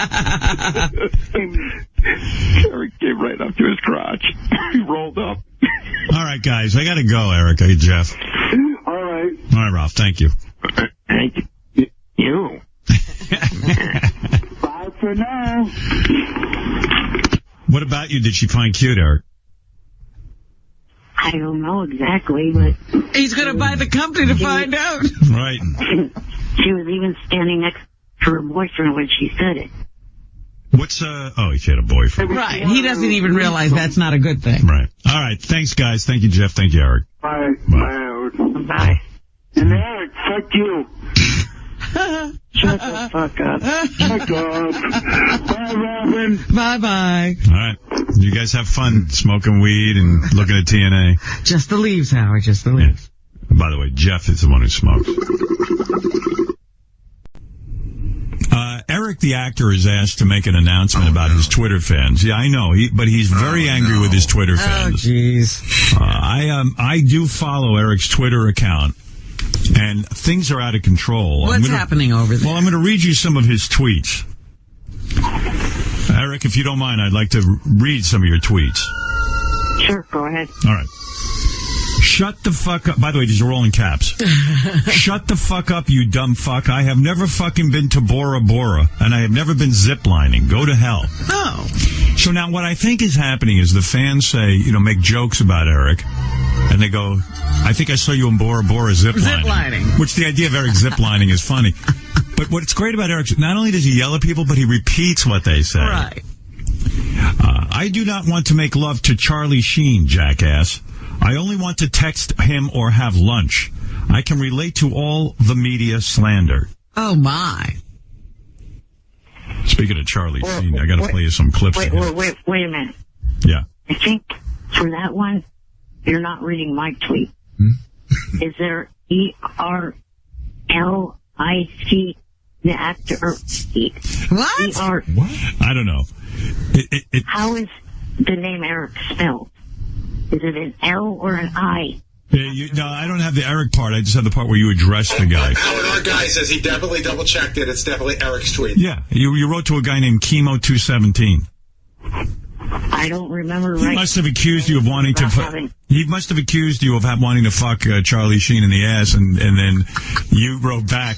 I mean, your problem on Twitter is you got to understand something. Twitter is mostly people getting a hold of you and being negative. I mean, I get that too on my account, but you get so worked up. You're answering everyone. Yeah. Do you want to have lunch with Charlie Sheen? I guess that would be cool, but I don't remember tweeting that. Oh, here, I'll read you another one you wrote. This was, you miserable ass. I don't have to look out for gravy because I do not look like a Thanksgiving turkey, so shut the fuck up. I'm reporting you to Twitter. So some guy wrote Eric and said that he looks like a Thanksgiving turkey. Yes. And then he writes back to him. Howard, I'm serious. You're reading one of the fake accounts. No, this is your account. No, I did not tweet those last 2 tweets. All right, did you tweet this? Several identical accounts to mine. It says, shut the fuck up. I have never been to Orleans and I never been in a damn parade. Go to hell. Why is Eric saying he didn't write these? Because what we did is it's definitely his account. We scoured the account. Some of these are a little bit older. The newer ones aren't on the bottom. He doesn't remember. He doesn't remember them. Here's a new one. Dumb fuck. I have never once cheated on my fucking taxes. Go fuck yourself and go to hell, fuckhead. Now that I tweeted. Let's see what else. Here's another one you tweeted. Okay. You are so completely fucking pathetic and totally stupid as hell, you clueless fuck. The Bunny Ranch babes cannot do one sex act without condoms, so no cum goes in their mouths or cunts, you dumb fuck. That I tweeted. Eric, the weird thing is they sound so different than the other ones. Fuck off, you dumb fuck. I am not fucking gay, I am not a prostitute, and I am not getting fucking married. Now, these are yours. They're all yours. It's just you don't remember half of them because you tweet so much. But anyway, what do you want to say to your Twitter fans? Well, and by the way, also, please include information. What happened to the person who accused you of looking like a turkey that you reported? Because I'm sure Twitter doesn't care. He reports these people? He does. Oh, my goodness. Who he reports them to, I don't know. I have noticed on Twitter, it doesn't seem that anyone's in control. You know what I mean? I mean, there were people I want to complain about, and there's no one to complain to. And I've got some cachet. Did anything come of you complaining about the guy who said you look like a turkey? I don't know if there was or not. How do you report them? Well, that's a stupid thing. Twitter, the only thing you can do is report the person that's spam. They do not have, like, Facebook where you can report the person for harassment or cyberbullying. Why don't you report them then for spam? That's what I do. Oh. That's the only option that you can do. Well, maybe you shouldn't even write back to them. Maybe you should ignore them. Yeah. Well, see, that's the problem. And that's the problem I ran into last night. I had a normal conversation with a person. No cap locks, no cussing at him or anything. And he doesn't want to talk to me anymore because he was getting harassed by the dumb fucks that harassed me. So these How do you like that? If you're friendly with Eric, They get on your case, too. yeah, that's great. Holy mackerel. Look what's going on with that Twitter. Eric, what are you going to do? What is your message to the fans? Well, the only option I have now is I talk to people that I know in direct message. So the only thing I'm going to do from now on is just direct message. There's not going to be, from this day forward, there's not going to be one single new tweet. Are you afraid, though, that your account will lose followers if you only direct message? In other words, people who follow you do like to get your pronouncements. They like to get information. And now there'll be none of that. And then you'll dry up and go away on Twitter. How do you respond to that? Well, that may happen, but that's the way it's got to be. Well, interesting announcement, Rob. Not as big as our announcement, but yet Eric announcing that he will no longer tweet to the masses, that he will only direct message with people. Wow. So from now on, anyone that says that they like me being a part of the show, I'm saying thank you in advance. Anyone saying have a nice weekend or a nice day, thank you in advance. Did you even follow that? No, I don't know what that's all I'm about. saying thank you here on the air to all future tweets instead of tweeting a response to it. I see. So, I have a million questions about this whole thing, but this sounds a lot like Ringo's peace and love speech. I was thinking that myself, that this is his goodbye. What is he saying exactly, Robin? I'll be honest, I'm kind of confused. Like, is he saying thank you and what is he saying, Robin? He's saying thank you because he won't be tweeting thank you. I see. So, in other words, anyone who says something nice, he won't be tweeting thank you. Uh-huh. So, with direct message, though, that means he's going to have to follow those people. Right. What if they trick him, though? What if they're nice to him, then he direct messages? Well, of course that's going to happen. Yeah. The way direct message works is that person, and I have to be following them in order for them to direct message. Right. Right. So you'll have full control. So if I'm not already following that person, they can't direct message me and say something negative. Right. You're so threatened by these negative comments. It's so sad. I mean, it's a shame because now the rest of us have to suffer and we can't read your... Yeah, I won't get a thank you for writing have a good day. Right, yeah. It's kind of rude. I don't think I'm writing have a good day. Robin, follow me and you can direct message that to me. Okay. All right, Eric. Well, based on this conversation, I'm going to have to direct message with you because I can't get enough. I can't tell you how interesting this is. Well, brother, here's a piece of advice for other celebrities that have this problem. Yes. What are you telling the other celebrities? Yeah, this is a message now for celebrities only. Go ahead. In a few weeks, Twitter is going to be going public. Purchase as much of the stock as you possibly can to get a controlling interest, and then they have to listen to any and all suggestions. See, if the celebrities can control Twitter, then we can force, only nice comments and get people thrown off, like on Facebook. We should have our own block. Like all celebrities get together and we'll have a controlling interest of the stock that we can have a say in what goes on. Is well, no offense. I already own enough turkey stock. I ain't going with that fucking Twitter. I don't think that's going to do much of anything. Just to tell them what to do. I'm not doing it so Eric can be happy. Hey, by the way, Eric, just so you know this, remember how Eric was on here a couple of weeks ago saying he was going to buy TNA Wrestling? Yes. That he wanted the fans to send him a bunch of money. How's that going? Well, I'll tell you what. That was last week. That was last week. I just read, the heavy rumor is that Billy Corgan of the Smashing Pumpkins is about to buy TNA Wrestling. Really? Yeah, he's a big wrestling guy. That that's not a good fit. Well, maybe you ought to talk to Billy. Maybe he'll let you run things. Yeah, maybe he'll hire you as general manager. Yeah. Why is that not a good fit? He's an entertainer. They're entertainers. Why not? He's a fan. Because there's something that I remember about him, unless he's changed his ways since the 90s. In the 90s, he was a big devil pagan worshiper. And Dixie and her family are heavily Christian. Oh. So you're saying that...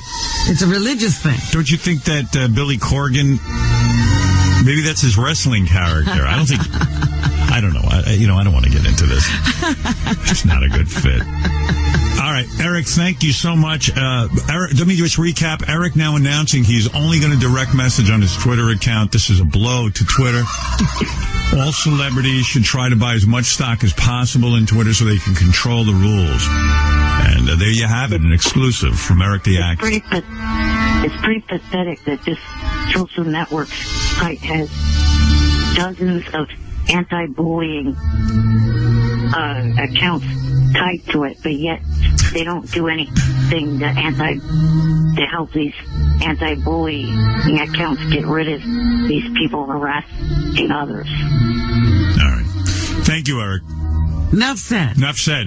We're going to stop you there because I don't think you could top that statement. I think people will be deciphering that for years and years to come. Thank you, Eric. All right, there's Eric the Actor with a big announcement. Yes. All right, and by the way, he's saying peace and love and thank you to all the people on Twitter who write nice comments. He will not be responding. He will not, I repeat, respond to your nice tweets. He's just too busy. He has way too much to do. All right, thank you. Peace and love. Peace and love. Peace and love. I will not be signing autographs after this week. Peace and love. This is a serious message to everybody watching my update right now. Peace and love. Peace and love. I want to tell you, please, after the 20th of October, do not send fan mail to any address that you have. Nothing will be signed after the 20th of October. If that has a date on the envelope, it's going to be tossed. Ooh. I'm warning you with peace and love, but I have too much to do. Too much. So no more fan mail. Thank you, and no objects to be signed. Nothing. Anyway, peace and love, peace and love. Could he prevent us from sending him fan mail? He can throw it out, which he said he would. This is a serious message. Peace and love. Peace and love. I'm warning you with peace and love.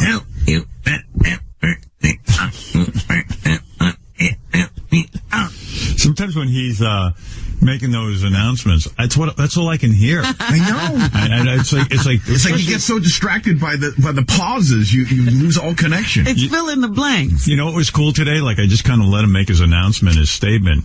And it was mind-numbing. I tell you, I don't know one thing he said. Until you start commenting what he says, you actually help him, like, get the message out. Right, yeah. It's impossible. He does it on his own, forget it. Right. You got to kind of listen and then try and see what you can decide. It's like interpret.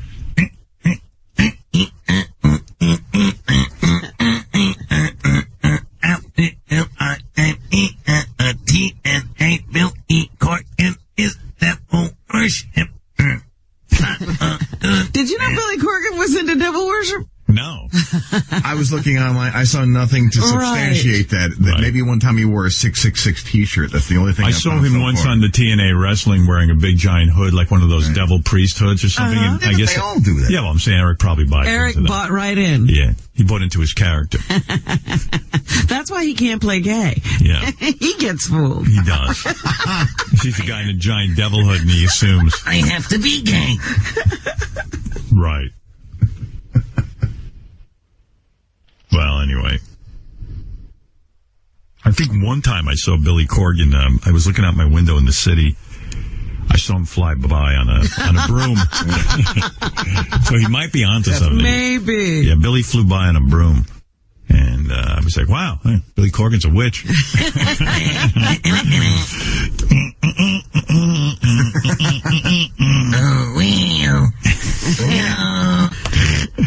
is that song anyway from Wizard of Oz? Like what are they singing? Oh, we oh.